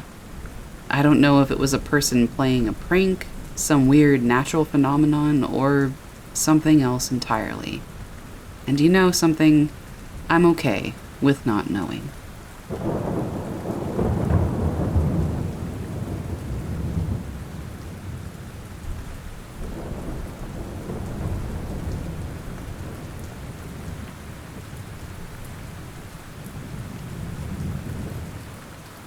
The Shifting Portrait. I rented a tiny room in Venice for a long weekend last fall. It was one of the older buildings near Cannaregio, where the walls lean a bit and every floorboard groans like it's complaining about still being there. I picked the place because it was cheap and close to the Vaporetto stop, not because it had charm. The listing showed generic photos, a bed, a desk, a little window overlooking an alley. What the photos didn't show was the portrait. It hung above the small dresser, an old oil painting in a heavy, cracked wooden frame. The subject was a man, maybe in his 50s, dressed in dark clothing. He had a sharp nose, thin mouth, and eyes that seemed too intense for a guest room. The varnish had yellowed enough that he looked like he was staring through smoke. I noticed it immediately when I checked in. I hate portraits of strangers watching me sleep, but I didn't want to be dramatic, so I left it alone. The first night, nothing weird happened. I was exhausted, wandered the city until midnight, came back, and pretty much passed out. The next morning, I looked at the portrait while brushing my teeth, and just felt weird. I couldn't explain it at first. Something about his posture looked different. His shoulders seemed angled slightly more toward the bed. I told myself it was jet lag and a trick of the light. The morning sun came through the blinds in stripes, and old paintings always look different depending on the shadow and angle. So I shrugged it off. That night, though, I swear his eyes were pointed more to the left. Not cartoonishly following me, just subtly shifted, like his gaze had wandered a few inches in my direction. I stood there staring at it for a good minute, feeling stupid for even questioning reality like that. I took a photo with my phone, mostly to reassure myself. The painting looked normal in the picture, static, unthreatening. Someone had told me once that a good portrait, whether a photo or a painting, will look like it's looking at you no matter where you are in the room. Maybe, I thought, it was just a good portrait. Still, something bothered me enough that I turned the frame slightly to the side before bed, just so the man was not staring straight at me. When I woke the next morning, the frame was straight again. It was perfectly aligned and centered, as though someone had corrected it in the night. And the man's eyes were definitely, unmistakably looking more directly at the bed. I felt a cold pinch of fear then. I checked my phone pic from the day before and compared them side by side. Maybe it was my imagination, but the angle of his head looked different. In the photo, he'd been staring slightly off to the right. In person, he was angled a few degrees left. Subtle, barely noticeable, but there. I considered taking the painting completely off the wall or flipping it around, but it felt rude somehow, like I'd be messing with something that didn't want to be touched. That night, I barely slept. Every time I opened my eyes, the portrait was there in the corner of the room, dimly lit by the street lamp outside, just a dark rectangle with the faint outline of a man staring out. At around 4 a.m., I sat up and turned on the bedside lamp. The man's head had shifted again. He was angled even further toward the bed, almost like he was leaning in slightly. It wasn't like a grotesque horror movie kind of way, just enough that the difference hit me in the stomach. I took another photo. Side by side, the change was clear. I turned the painting around to face the wall and went back to bed. A few hours later, I awoke to the feeling of being watched. The painting was not flipped anymore. It was hanging the right way around, frame perfectly centered, and the man's eyes were looking straight at me. I packed my bag, fully intending to check out early, but curiosity, or stupidity, made me knock on the owner's door first, something she had told us we could do. She was an older woman, friendly but distracted, like somebody who had too many things on her mind. I told her as gently as possible that the portrait in my room was making me uneasy. She froze for just a moment and then said, "Ah, you have room number 3. I asked what that meant. She didn't answer directly. Instead, she said, "The man in the portrait was the previous owner, a very private one. He disliked guests, but the room remembers him." I didn't really know what to say to that. And then she added, "He never did care for being moved." There was something almost apologetic in her tone, like she was talking about a still-living relative who refused to adapt. I checked out within the hour. I switched to a modern hotel near Rialto, one with bright lighting, clean white walls, and absolutely zero historic charm. It felt like a hospital in comparison, but I slept better, mostly. 2 days after I left the apartment, I was scrolling through my phone to delete photos and free up some space. I found the 2 pictures I'd taken of the portrait and compared them again, but something was wrong. The first photo, the one that I had taken that morning, the one where he'd been staring slightly to the right, his eyes were pointed at me now, dead on, just like the second one. I checked the metadata. Same file, same timestamp, no duplicates. The portrait had changed in the photo, even though I hadn't touched it. For a long time, I stared at it and debated if I was losing my mind, or if the camera app had glitched, or if the hotel, I don't know, Wi-Fi had done something freaky. None of those explanations made any sense. I deleted the images, and I don't think I'll be staying in hotels with historic charm ever again.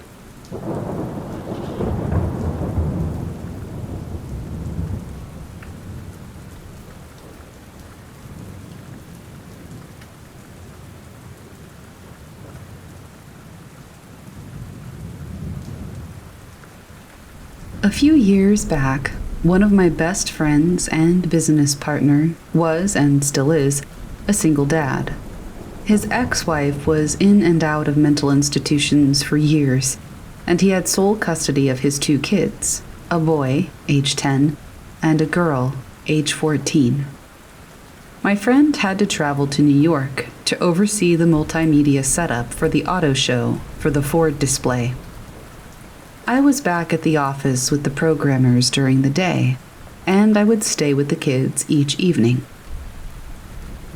Their house was a new 2-story rental in the Woodlands, Texas. The development was built in a heavily wooded area just north of Houston. Weird stuff started happening the first night I was there. I was watching TV with the kids. The den lights would go off. The light switch was on the other side of the room. I went over and the switch was turned off. I thought it was a problem with the breaker, or there was another light switch. But if there was another switch, who turned it off? I flipped the switch on, the lights came back on, and I went back to sit down. The lights went off. I walked back, and I found the switch flipped back down to off, manually. That disturbed me. This went on for a while. I asked the kids if this had happened before, and they told me that every now and then the lights would go off. So now I'm trying to act unconcerned in front of the kids. Suddenly, there was a loud crash in the attic. We, went upstairs and opened the attic door to check. There was nothing in the attic.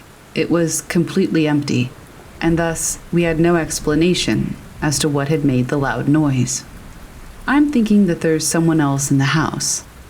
Their mother had shown up unexpectedly before at their old house, but she was in jail at the time and supposedly didn't know this address. Things quieted down, and it was eventually time to go to bed.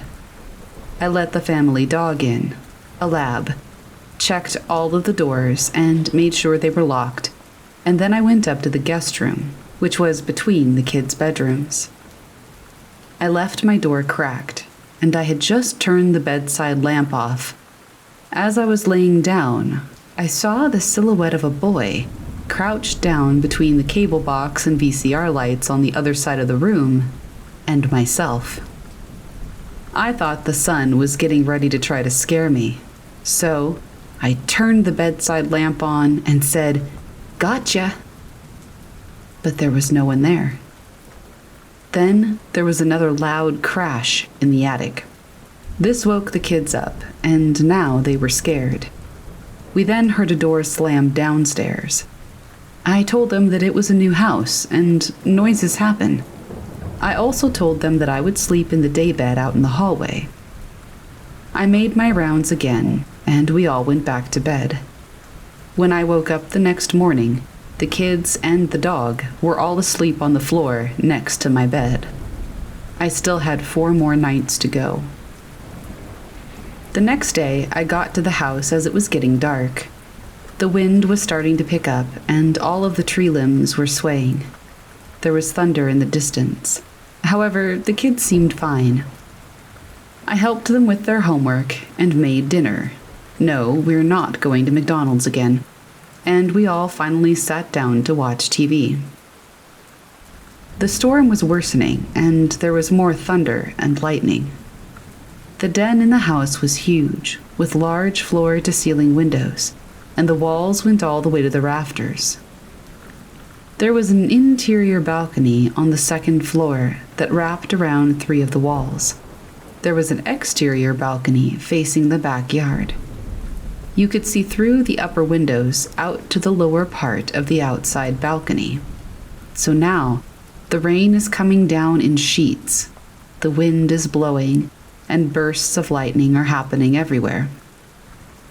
Suddenly, the daughter says she sees something moving out on the balcony. I look up, and it looks like a pair of legs in dark pants scurry past one of the windows. I'm thinking, do I get the gun out of the master bedroom? But that opens up a whole new can of worms. So instead, I run up the back stairs from the kitchen to the second floor hallway and out through the balcony door. The wind is blowing cold rain right into me, and I get soaked, but I don't see anyone on the balcony. I go back downstairs and tell them there's no one outside. Shortly thereafter, I tell them it's time for bed. The son goes right to bed and goes to sleep. The daughter is afraid of storms. The dog won't go into her bedroom, and her cat is nowhere to be found. I tell her that I will sit with her until she goes to sleep. I bring a chair into her bedroom and set it on the left side of her bed. We talk about storms, and I tell her about being in a tent in the army during really bad storms, and how nice it is to be in a house for this storm. We both fall asleep. There's a loud clap of thunder, a flash of lightning, and I see a dark figure about 5 feet tall, standing in the far corner of her room. I jump to my feet, but now I don't see anything. I don't want to wake her up, and so I carefully walk around her room and check the hallway. I slowly sit back down. I eventually doze off again. Later, I hear a noise and I started to look around. The cat is curled up on the foot of her bed, and the dog is starting to lay down at my feet. The storm has passed, and looking outside her bedroom window, stars are shining up above the tree line. I go lay down in the daybed out in the hallway, and just as I fall asleep, I hear a door downstairs slam shut. It sounds like the kitchen door to the garage. I go downstairs. The kitchen door, door to the garage, and front door are all shut and locked. I start to walk over to the master bedroom suite, but something tells me not to go there. I head back upstairs and lay back down. What seems like seconds later, the alarm goes off and it's time to start a new day. I have to get breakfast going, and it's my turn to drive school carpool. Most of the days in that house went about the same. All I know for sure is that something was wrong with that house.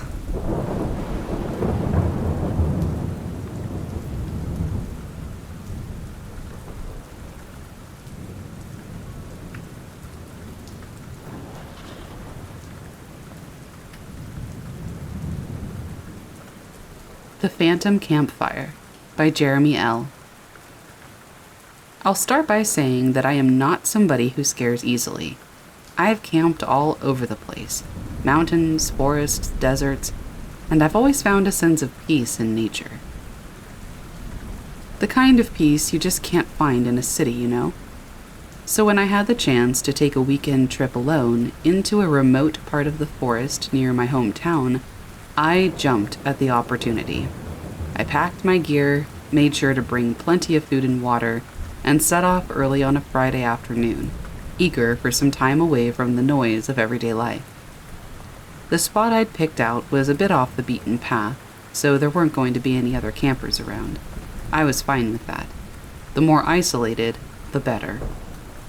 I hiked about 4 miles in before I found the perfect clearing to set up my tent. I made camp, started a small fire, and settled in for the night. There's something about the sound of a crackling fire in the woods, the smell of wood smoke hanging in the air, and the quiet of it all that's really calming. After a couple of hours, the fire had burned down a bit, and I found myself just sitting there, watching the flames flicker, feeling more relaxed than I had in a long time. That's when I noticed something strange. Off in the distance, maybe 50 or 60 yards away, I saw the faint glow of another campfire. At first I thought I was just imagining things. Maybe it was just the reflection of my own fire playing tricks on my eyes. But as I squinted, I realized it wasn't an illusion. There was definitely a campfire, flickering in the distance with no one around it. Now, normally I would just brush something like this off. I mean, other people do camp. I figured maybe it was another hiker or camper setting up. and their fire was just in a spot I couldn't see from my campsite. But something about it felt wrong. The fire was too far away to hear any sounds, but it wasn't far enough for someone to be setting up a campfire and not have any other signs of life. No voices, no movements, nothing. I stood up and grabbed my flashlight, thinking I might head over and say hello. The thought of meeting fellow campers didn't bother me at all, but the way the fire flickered in the distance gave me a strange sense of unease that I still can't explain. Still, curiosity got the better of me, so I grabbed my stuff and walked toward the fire. As I got closer, I began to feel more and more unsettled. The closer I got, the more intense the glow of the fire seemed, but it wasn't making any noise. The woods around me were deathly silent, and I noticed that the air felt a little colder. I couldn't explain it, but it was like the temperature had dropped a few degrees in just a matter of minutes. The trees loomed over me, and the shadows seemed weird, like they didn't quite match the trees overhead. I brushed it off and kept going. I was almost at the fire, when suddenly, it just disappeared. Just like that. And I don't mean it went out. I mean 1 second it was there, and the next the whole campfire was gone. No reason, it just stopped. I froze, staring at the empty space where the fire had been. My mind was racing, trying to come up with a rational explanation for what this was. Was there someone else here? Was it some kind of elaborate prank? Someone who saw me coming and snuffed out the fire? But no, I was almost on top of it when it went out and then disappeared, like even the stuff to make the fire was gone. But still, what in the world was going on? I took a few more steps toward the spot, now only illuminated by my flashlight, which wasn't much help. The area around the fire was completely empty. No tent, no gear, no nothing. Just bare ground and some grass. It looked like no one had been there at all in a very long time. I scanned the area, trying to make sense of what had just happened, but it felt like the forest itself was pressing in on me. I know it's corny to say that the silence was suffocating, but it really was. You could almost reach out and touch how thick the atmosphere was. I called out a few times, thinking maybe somebody would answer me, but nothing. Not even a breeze. I turned to leave, thinking maybe I was just really tired or something. Maybe I had made the whole thing up in my head. Or maybe it was fireflies. I was really reaching for any explanation. But then, a soft noise, barely audible. It was a whisper that I could hardly hear, but it was clear enough for me to know the single word it spoke. My name. I whipped around, but there was no one there. Just the trees, the shadows, and that eerie, eerie silence. And then, Jeremy. I booked it back toward my campsite, my heart pounding in my chest, my instincts telling me to get out of there before I did something else stupid. I reached my tent, zipped it shut as fast as possible, and sat inside for the rest of the night, just listening to the quiet. Every once in a while, I'd peek out of the tent's little opening, hoping to see some sign of other campers, maybe a car pulling up, anything that would explain what I had just witnessed. But nothing. The forest was still and silent. I didn't sleep much that night, and when morning came, I packed up my gear in a hurry. I still couldn't shake the feeling that something had been watching me, even in the daylight. I wasn't even sure that I wanted to stay another night. I mean, I'd gone there for some peace and quiet, but that had turned into something quite the opposite. On my hike out, I was on high alert. I kept looking over my shoulder, half expecting to see someone or something standing there and watching me. But the woods seemed to be empty. and the only sound was the crunch of my boots on the forest floor. To this day, I don't really have an explanation for what I saw. I don't know if it was a person playing a prank, some weird natural phenomenon, or something else entirely. And you know something? I'm okay with not knowing.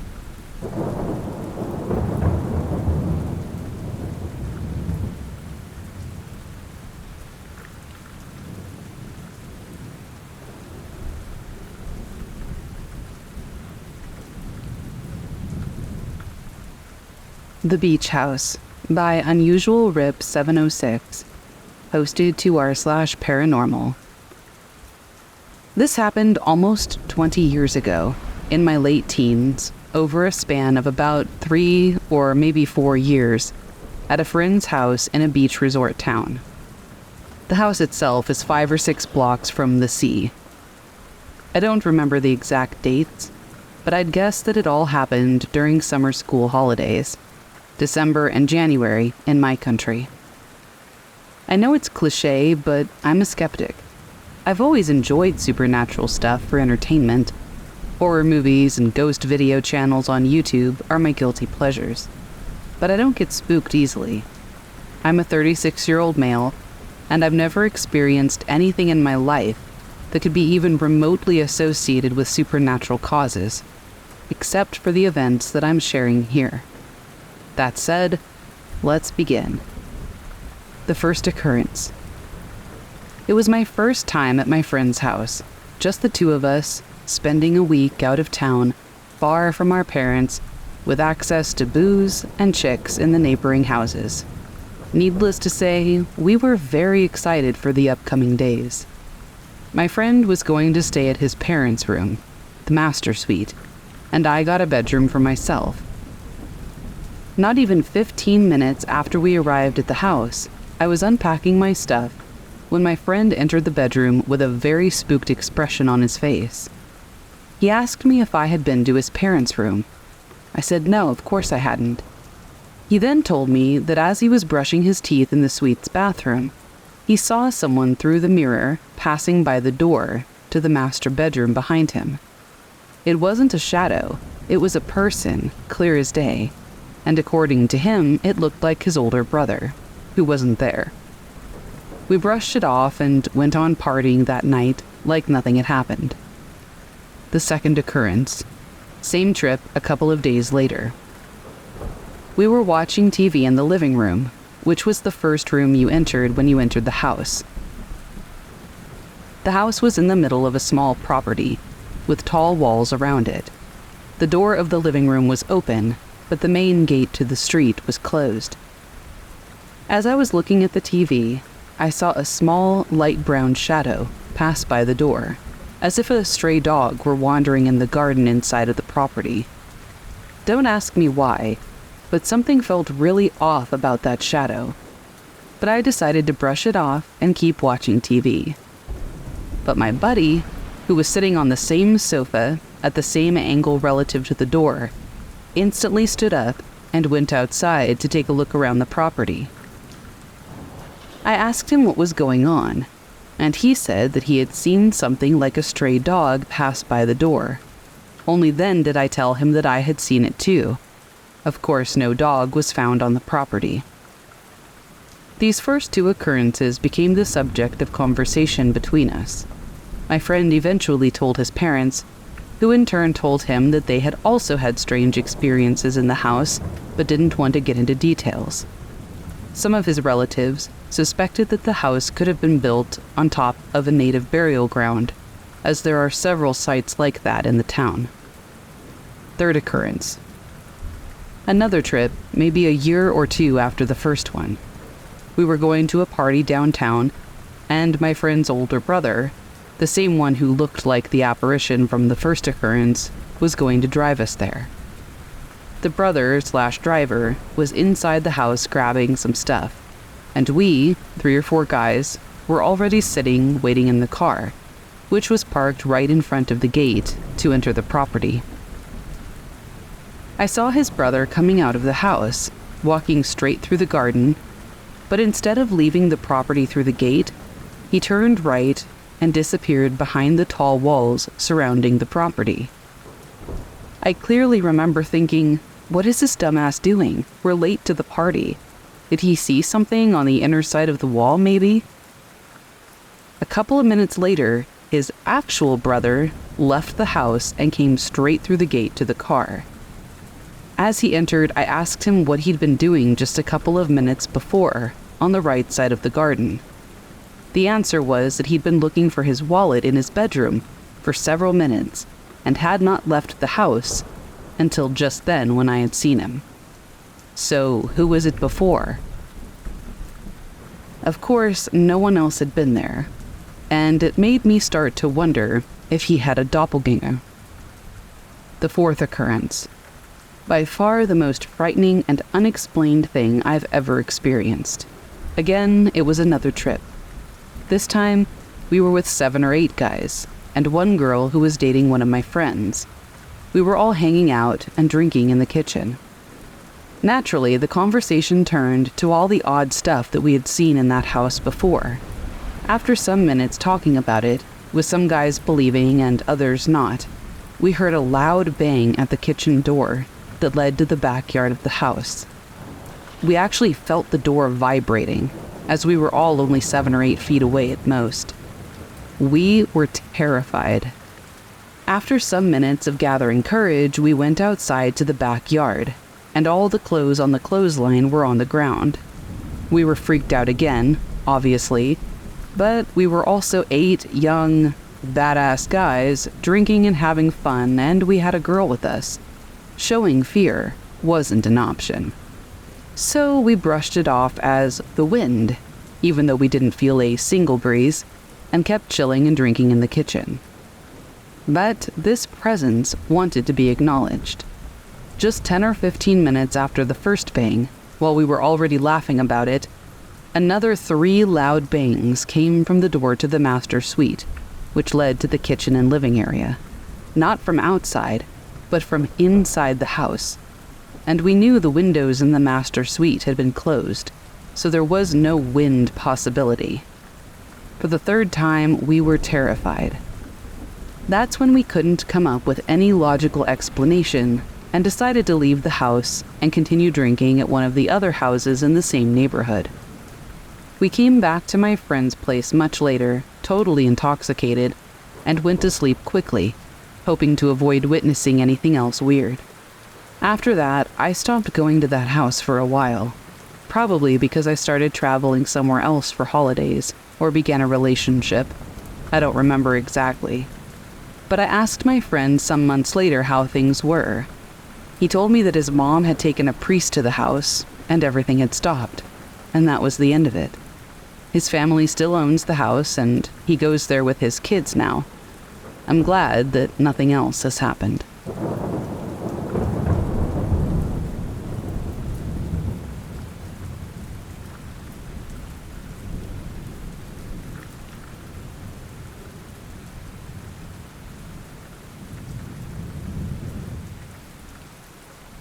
I don't have many memories of my father because he died when I was just 8 years old. However, I do clearly remember the night several years later when he let us know that he was still around and watching over us. First of all, you need to know something about my father. He was fascinated by the supernatural and by the possibility of some sort of existence after death. After it became clear that he would soon lose his battle with lymphatic cancer, he told my mother not to worry. He said, "If there's any way for me to reappear after I die, to let you know that I'm okay, then that's what I'm going to do. I'll visit you and the kids all the time. It's going to be so cool." My mother said her response to that was a pointed and succinct, "Don't you effing dare." It wasn't that she didn't care what happened to him after he died, or that she didn't want him watching over us. She just knew that she wasn't going to be able to emotionally deal with that situation, and she promised him that that's how she would react. My father followed through on his promise. The story my mother told us was that she was in their upstairs bedroom a few months after his death, thinking about him and crying because she missed him so much. Then she suddenly had the distinct feeling that she was being watched. She turned her head and saw my father standing outside the bedroom window on the balcony, clear as day. He looked healthy and alive. He was wearing a bright blue suit and gave my mother a look that said, "Is it okay if I come inside?" My mother said she stared at him for a moment in total shock. She deliberately blinked her eyes to make certain that she was really seeing what she was seeing. And when she opened her eyes, he was still there, smiling and waiting.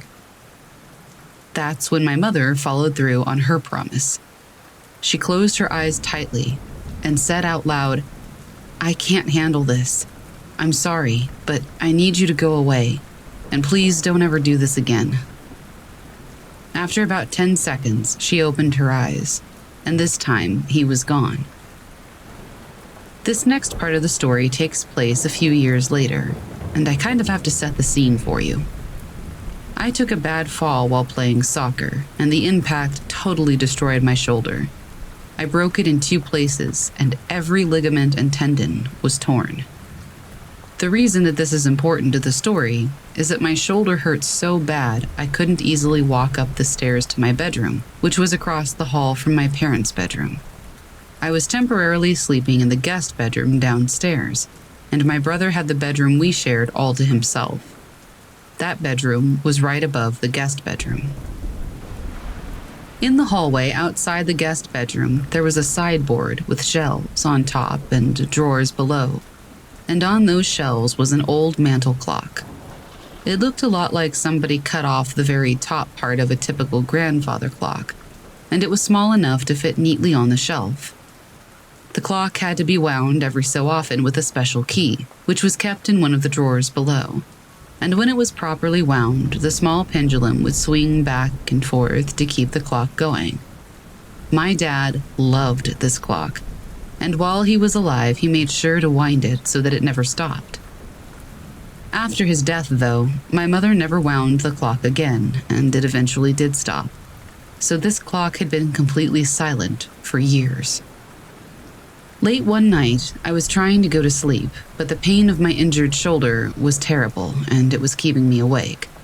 Plus, as a kid, I had terrible anxiety.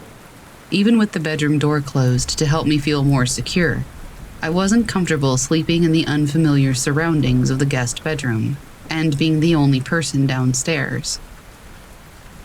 Just as I was finally feeling like I might be able to sleep, I heard something in the hallway outside the bedroom door. I was immediately freaked out and wide awake, because my mother and brother were still upstairs. The stairs in this house were very squeaky, and I knew for a fact that I had not heard anybody walking down them. It sounded as though someone or something was messing around with the sideboard. First, I heard a drawer open and then shut. After that, I heard a loud click, followed by a strange sort of grinding sound. Then there were a couple of more clicks, and suddenly, the clock that hadn't made a sound in years started ticking. That sound I heard before wasn't grinding, it was winding. Someone took the key out of the drawer, opened the clock, wound it, and started the pendulum.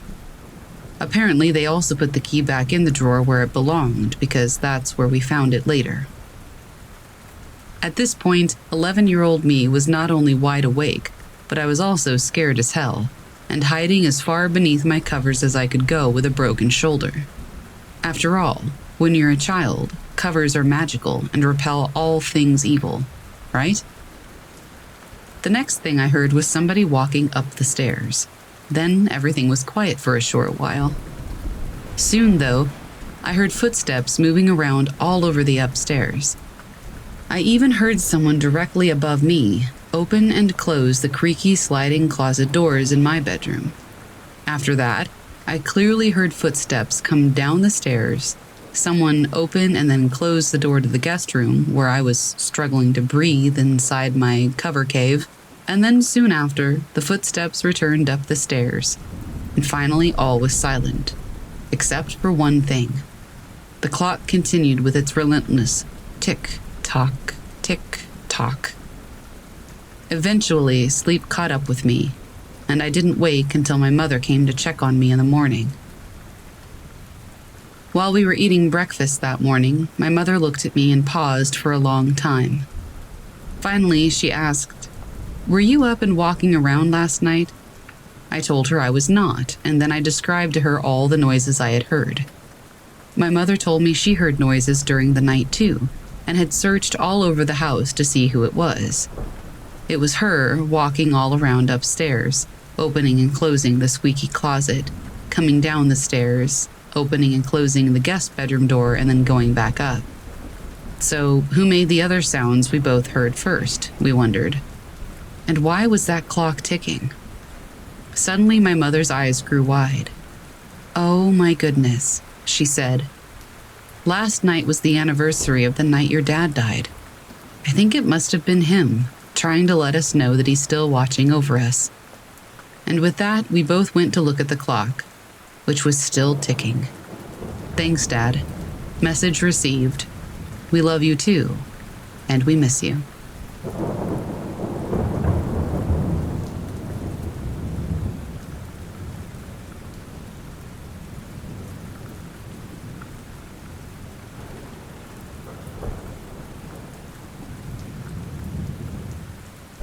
The tree that follows. I was out in the Black Hills last June doing a section of the Centennial Trail near Hill City. It was a solo day hike, nothing ambitious, just 10 miles through some of the prettiest pine forests you'll find anywhere.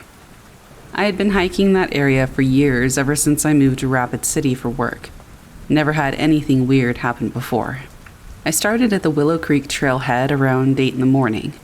The plan was to hike north for 5 miles or so, and then loop back on some connecting trails. Standard stuff for a Saturday morning. The weather was perfect, the trail conditions were good. It felt like it was going to be a great day. About a mile in, I noticed this tree. I guess there was nothing really special about it. It was just a big ponderosa pine, maybe 4 feet in diameter, probably 80 years old. It had some distinctive scarring on the bark. It almost looked like a face if you squinted at it right, and that kind of made me laugh. But it was the kind of thing you notice and then forget about. Except, I kept noticing it. Every single time I would look up from a trail, there it was. Sometimes it was on my left, sometimes it was on my right, but it was always about the same distance away. It always had the same scarred bark pattern, the one that looked like a face. At first, I thought it was just a coincidence, honestly. Pine forests can look pretty similar, especially in the Black Hills where the trees are all roughly the same age from replanting after old logging operations. Easy to think you're seeing the same tree when you're actually looking at different ones. But after mile 3 or so, I started paying closer attention. The scar pattern was way too distinctive to mistake for anything else. 3 horizontal gouges about head high with a vertical scratch below them that really did look like a primitive face. I've never seen bark damage quite like it. So I started to test it. Whenever I would see the tree off to one side, I would deliberately take a trail that angled away from it. I figured if I kept heading in the opposite direction, I would eventually leave it behind. Didn't work. 20 minutes later, there it was again. Different position relative to the trail, but definitely the same tree. It was the same size and bark pattern and the same weird face scar. I tried hiking faster and thought maybe I was walking in some kind of wide circle without realizing it. The Black Hills do have a lot of interconnected trails, and it is possible to end up going in loops if you're not paying attention to your map. But I was checking my GPS regularly. According to the coordinates, I was making steady progress north along the planned route. I had made no circles or backtracked in any way. It was just a straight line through the forest. That tree kept appearing. By mile 5, I was very unsettled. I started to take photos every time I saw it, just to prove to myself that it was in fact the same tree. The timestamps on the photos showed that I was taking them about 20 to 30 minutes apart, but the GPS data said that I had covered 2 or 3 miles in between. That should have been impossible, Even if I was somehow walking in circles, the terrain would have to be completely different. But the tree always looked like it was in the same type of setting. Around noon, I decided to approach the tree directly. Instead of staying on the trail when I spotted it, I bushwhacked straight toward it through the underbrush. It took about 10 minutes of fighting through deadfall and thick brush to reach it. When I got there, it was pretty much what I expected. A big ponderosa pine with that distinctive bark scarring. But when I looked back toward where I'd come from, I couldn't see the trail anymore. All I saw was forest stretching in all directions. I used my GPS to navigate back to the trail. When I got there and looked back toward the tree, I couldn't see it anymore either. It was just dense forest with no sign of this massive pine that should have been visible from like 200 yards away. I started hiking again. 20 minutes later, there it was, the same stupid tree. At that point, I said screw the planned route and I headed straight back toward the trailhead. I used my GPS to navigate the most direct route possible, staying on established trails the whole way. I figured whatever weird optical illusion or mental glitch was happening, it would stop once I got back to familiar territory. I know how this sounds, but that tree followed me back. Every mile or so, there it was. Sometimes ahead of me, sometimes behind, but it was always visible through the forest canopy. By the time I reached the parking area, I was practically running. All I wanted to do was get in my truck and barrel away from there. But when I got to the trailhead, I stopped cold. There was the tree, maybe 50 yards from the parking area. Right where it had been when I started the hike 6 hours earlier. I walked over to check it out. It was definitely the same tree I'd been seeing all day. But according to my GPS logs, I had covered almost 12 miles of trail, and this tree had somehow been visible for the entire journey. I asked the ranger at the visitor center about it later. I described the tree and its location near the Willow Creek trailhead. She knew exactly which one I meant and said that it was a local landmark that had been there since before the trail system was even built. The bark scarring was from an old lightning strike. When I asked her if there were perhaps other similar trees in the area, she looked at me funny. She said, no, that's a pretty unique tree, and she hadn't seen any others with that specific type of damage, not in her 15 years of working the Black Hills. I have been back since then a couple of times, but I just stick to the shorter hikes and I really don't look around that much. The tree is still there where it's supposed to be, but I don't really want to know if it starts showing up in other places again. Maybe it was just some kind of psychological thing, pattern recognition gone wrong or something. But I've got 47 photos on my phone of what looks like the exact same tree, taken from completely different locations over the course of 6 hours. Either there are a lot more lightning-scarred ponderosa pines in the Black Hills than the rangers know about, or something very, very strange happened to me that day.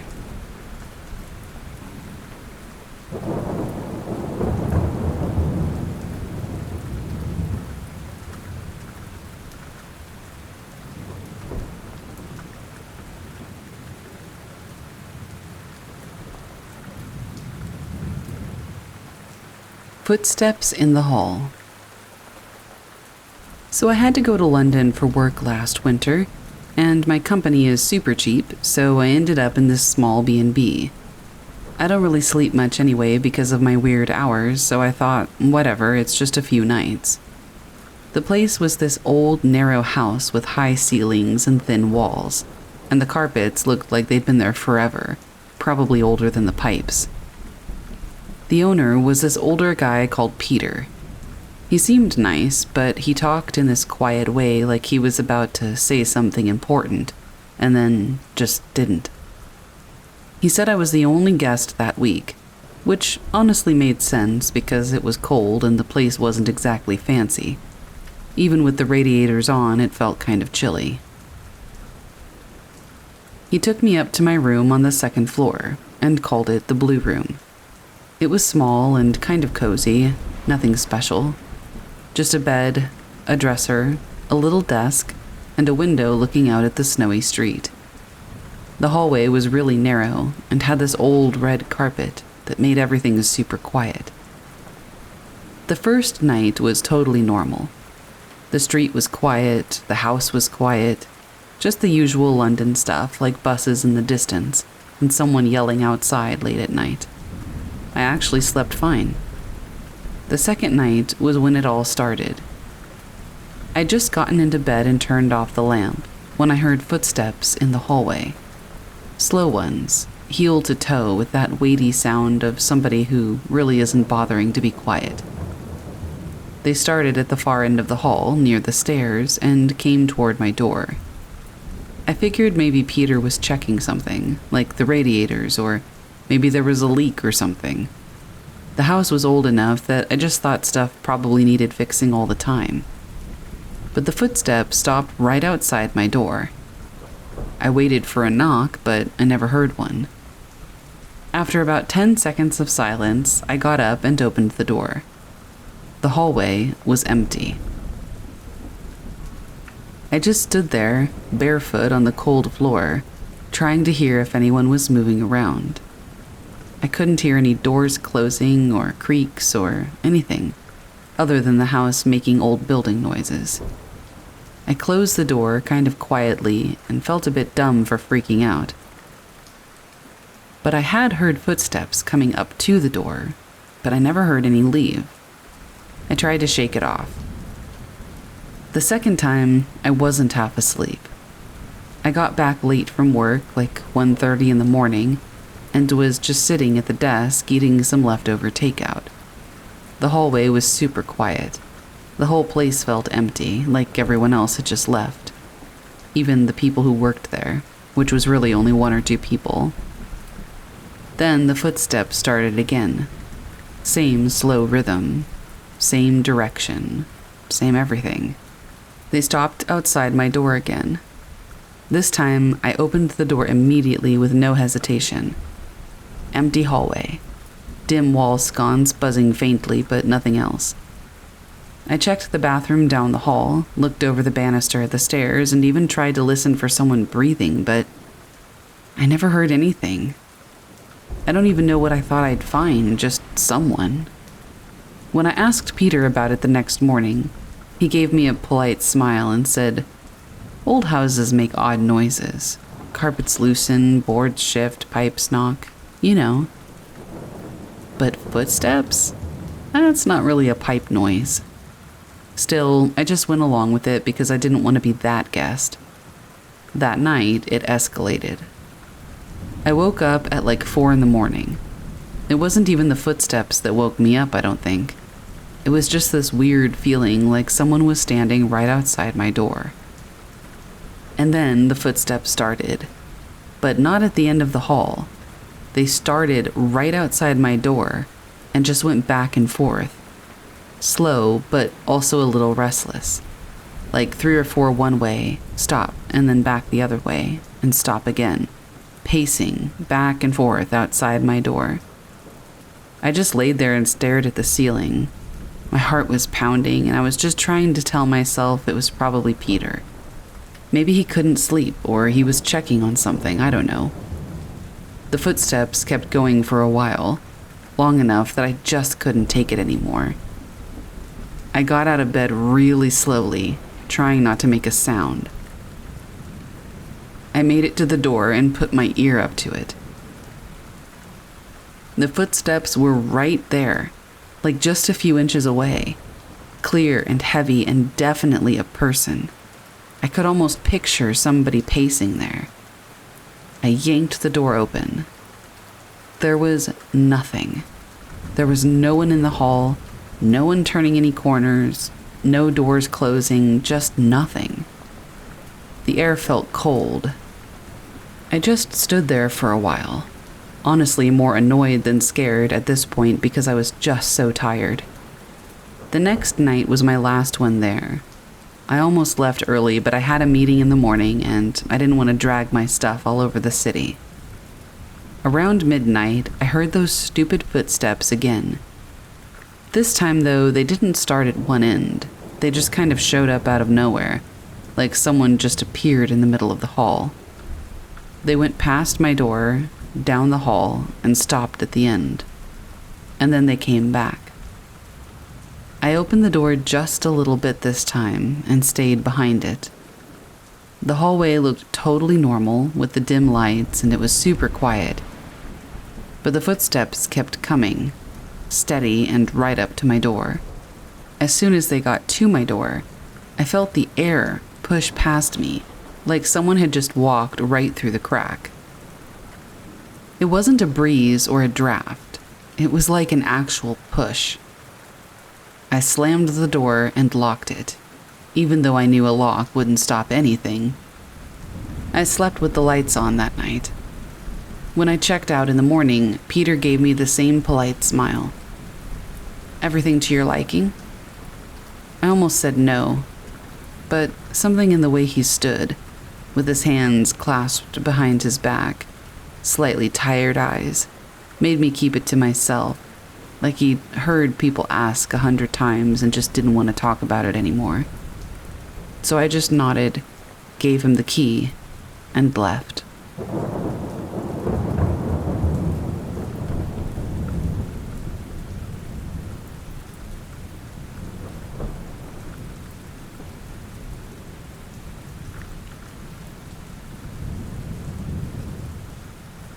I'm a 23-year-old boy whose family moved during the Yugoslavian War in 1999 from eastern Serbia to Switzerland. We used to live in a small village across the Danube at the Bulgarian and Romanian border, a region that has a very colorful history. Many bloody historic events occurred on the soil where we lived. Roman emperors used to rule this area, as well as many historical figures such as Attila the Hun, Alexander the Great, Vlad the Impaler, and others. They were all once residing here and fighting battles. The region has been occupied many times. The longest used to be under the Ottomans. This occupation lasted for almost 3 centuries. After the Ottoman occupation, the country didn't have much time to recover, and the First and Second World Wars had struck the country already. Many people died during the First World War, about a third of the population. As a result, guerrilla groups were formed, killing even more people. In conclusion, many people were unjustifiably tortured and lost their lives, which is probably why there are many occurrences of the paranormal here. Magic is also very common here. The so-called Vlach magic, or Vlaska magia, involation, is said to be one of the strongest in the world, and many people tend to practice it and religiously believe in it. As a result, there are many stories about paranormal events. One of my favorites was a story my grandfather told me. He grew up in the forest, in a small and old house that was about 300 years old. He was adopted by my great-grandfather, who used to be a leader in one of the upcoming resistance movements against the socialist regime after the Second World War. He fought in both world wars, and even with all this, he took great care of my grandfather and loved him as if it was his own child. 50 years passed since he left his home, and all of those people living here died, but my grandpa still visits the house and stays overnight here. This place creeps me out. Even during the day, there's an aura to this place that just makes it uncomfortable to be here. I can't imagine staying here overnight, but he frequently does, and one day he told me a very weird story. While he stays there, he gets visited often. At first, I thought visits like the one you get from neighbors or something. But he told me that one night he woke up to a hand crawling on his head. It was a huge, white, pale man kneeling next to him, using his hand to just crawl across his head, speaking with a calm voice in Vlaski the dying language that we used to speak here, a mix of Moldavian and Romanian. He told me that his skin was white and that it was glowing in the night. He didn't have any hair, and the hand felt very soft. My grandfather always respected the dead and was never really afraid. He told me that he didn't really speak to him and just enjoyed his company, since he knew in some way that he wasn't evil. Another time, he told me that he used to fix small parts around his house. When it started to get dark, he slowly began getting ready to leave with his tractor because it takes about an hour to reach the next civilized place. While putting stuff back into the barn, he heard loud noises in the attic. It didn't bother him until a plank was thrown down the stairs. He recalled one time they even threw down a rock into the wheelbarrow that he was pushing into the barn. He told me he just turned around, locked the barn, and didn't so much as frown. "They expect you to react. Do not give them this pleasure," is what he told me while laughing. It makes them go crazy. Growing up, I heard a lot of these stories, and it really runs in our family, experiencing from time to time such encounters. The scariest thing that happened to me occurred during the summer of 2009. My grandfather told me during this summer break, as usual stories from the past, how he used to walk these woods alone in the dark, and what he experienced while doing so. Since I was in my teen years, I started to question the reliability of his stories. From time to time, I took out my old motorcycle and drove out into the forest. Driving around was the only time I could really think about things, you know? To be in this type of state that you don't have to question everything and think about the world. So one day I took out my bike and decided to drive around. I still don't know why or how, but somehow I find myself driving to the old house he grew up in. I didn't really bother to question why my intention was to drive there, so I just kept going. I always believed that I was a kid, pure by heart, and no evil could come to me. While I was driving out, I thought about the probabilities of actually encountering a vampire. I live, as mentioned, in East Serbia, where vampires are very widely believed in. My grandpa always told me not to go out past dusk, but I didn't really care, so I still kept going. Remembering back, I thought that his intention was to keep me scared, so I didn't get lost in the woods. But being a teenager at the time, I thought that I was invincible. In fact, even a vampire wouldn't cross my path, that I would ease past with him to no harm. There aren't really any streets there. It's just a dirt road between trees that leads to pretty much nothing. After an hour, even the dirt road starts to vanish. While I was driving and thinking about how strong I was, I noticed that my hand felt very wet. I thought it was because I was sweating, since this region can get very hot. After taking a look at my hand, I saw that there was blood all over it. I thought maybe it was a bug, that I had squished it, but it was just too much blood. So I started to look at my hand for wounds. But my hand seemed to be perfectly fine. My heart slowly started racing, and I took a sharp turn and drove back home. I remember this to be the moment that I was the most scared in my entire life. I had the urge to look behind me every second that I was driving through the forest. It seemed like somebody was sitting behind me, just waiting for me to fall down or make a mistake. After arriving home and telling my grandpa, he just started laughing and told me never to question their abilities again. I have a ton of stories regarding these kinds of events. Also, we have a few witches in our family that used to practice black magic. It was taught to them by their ancestors.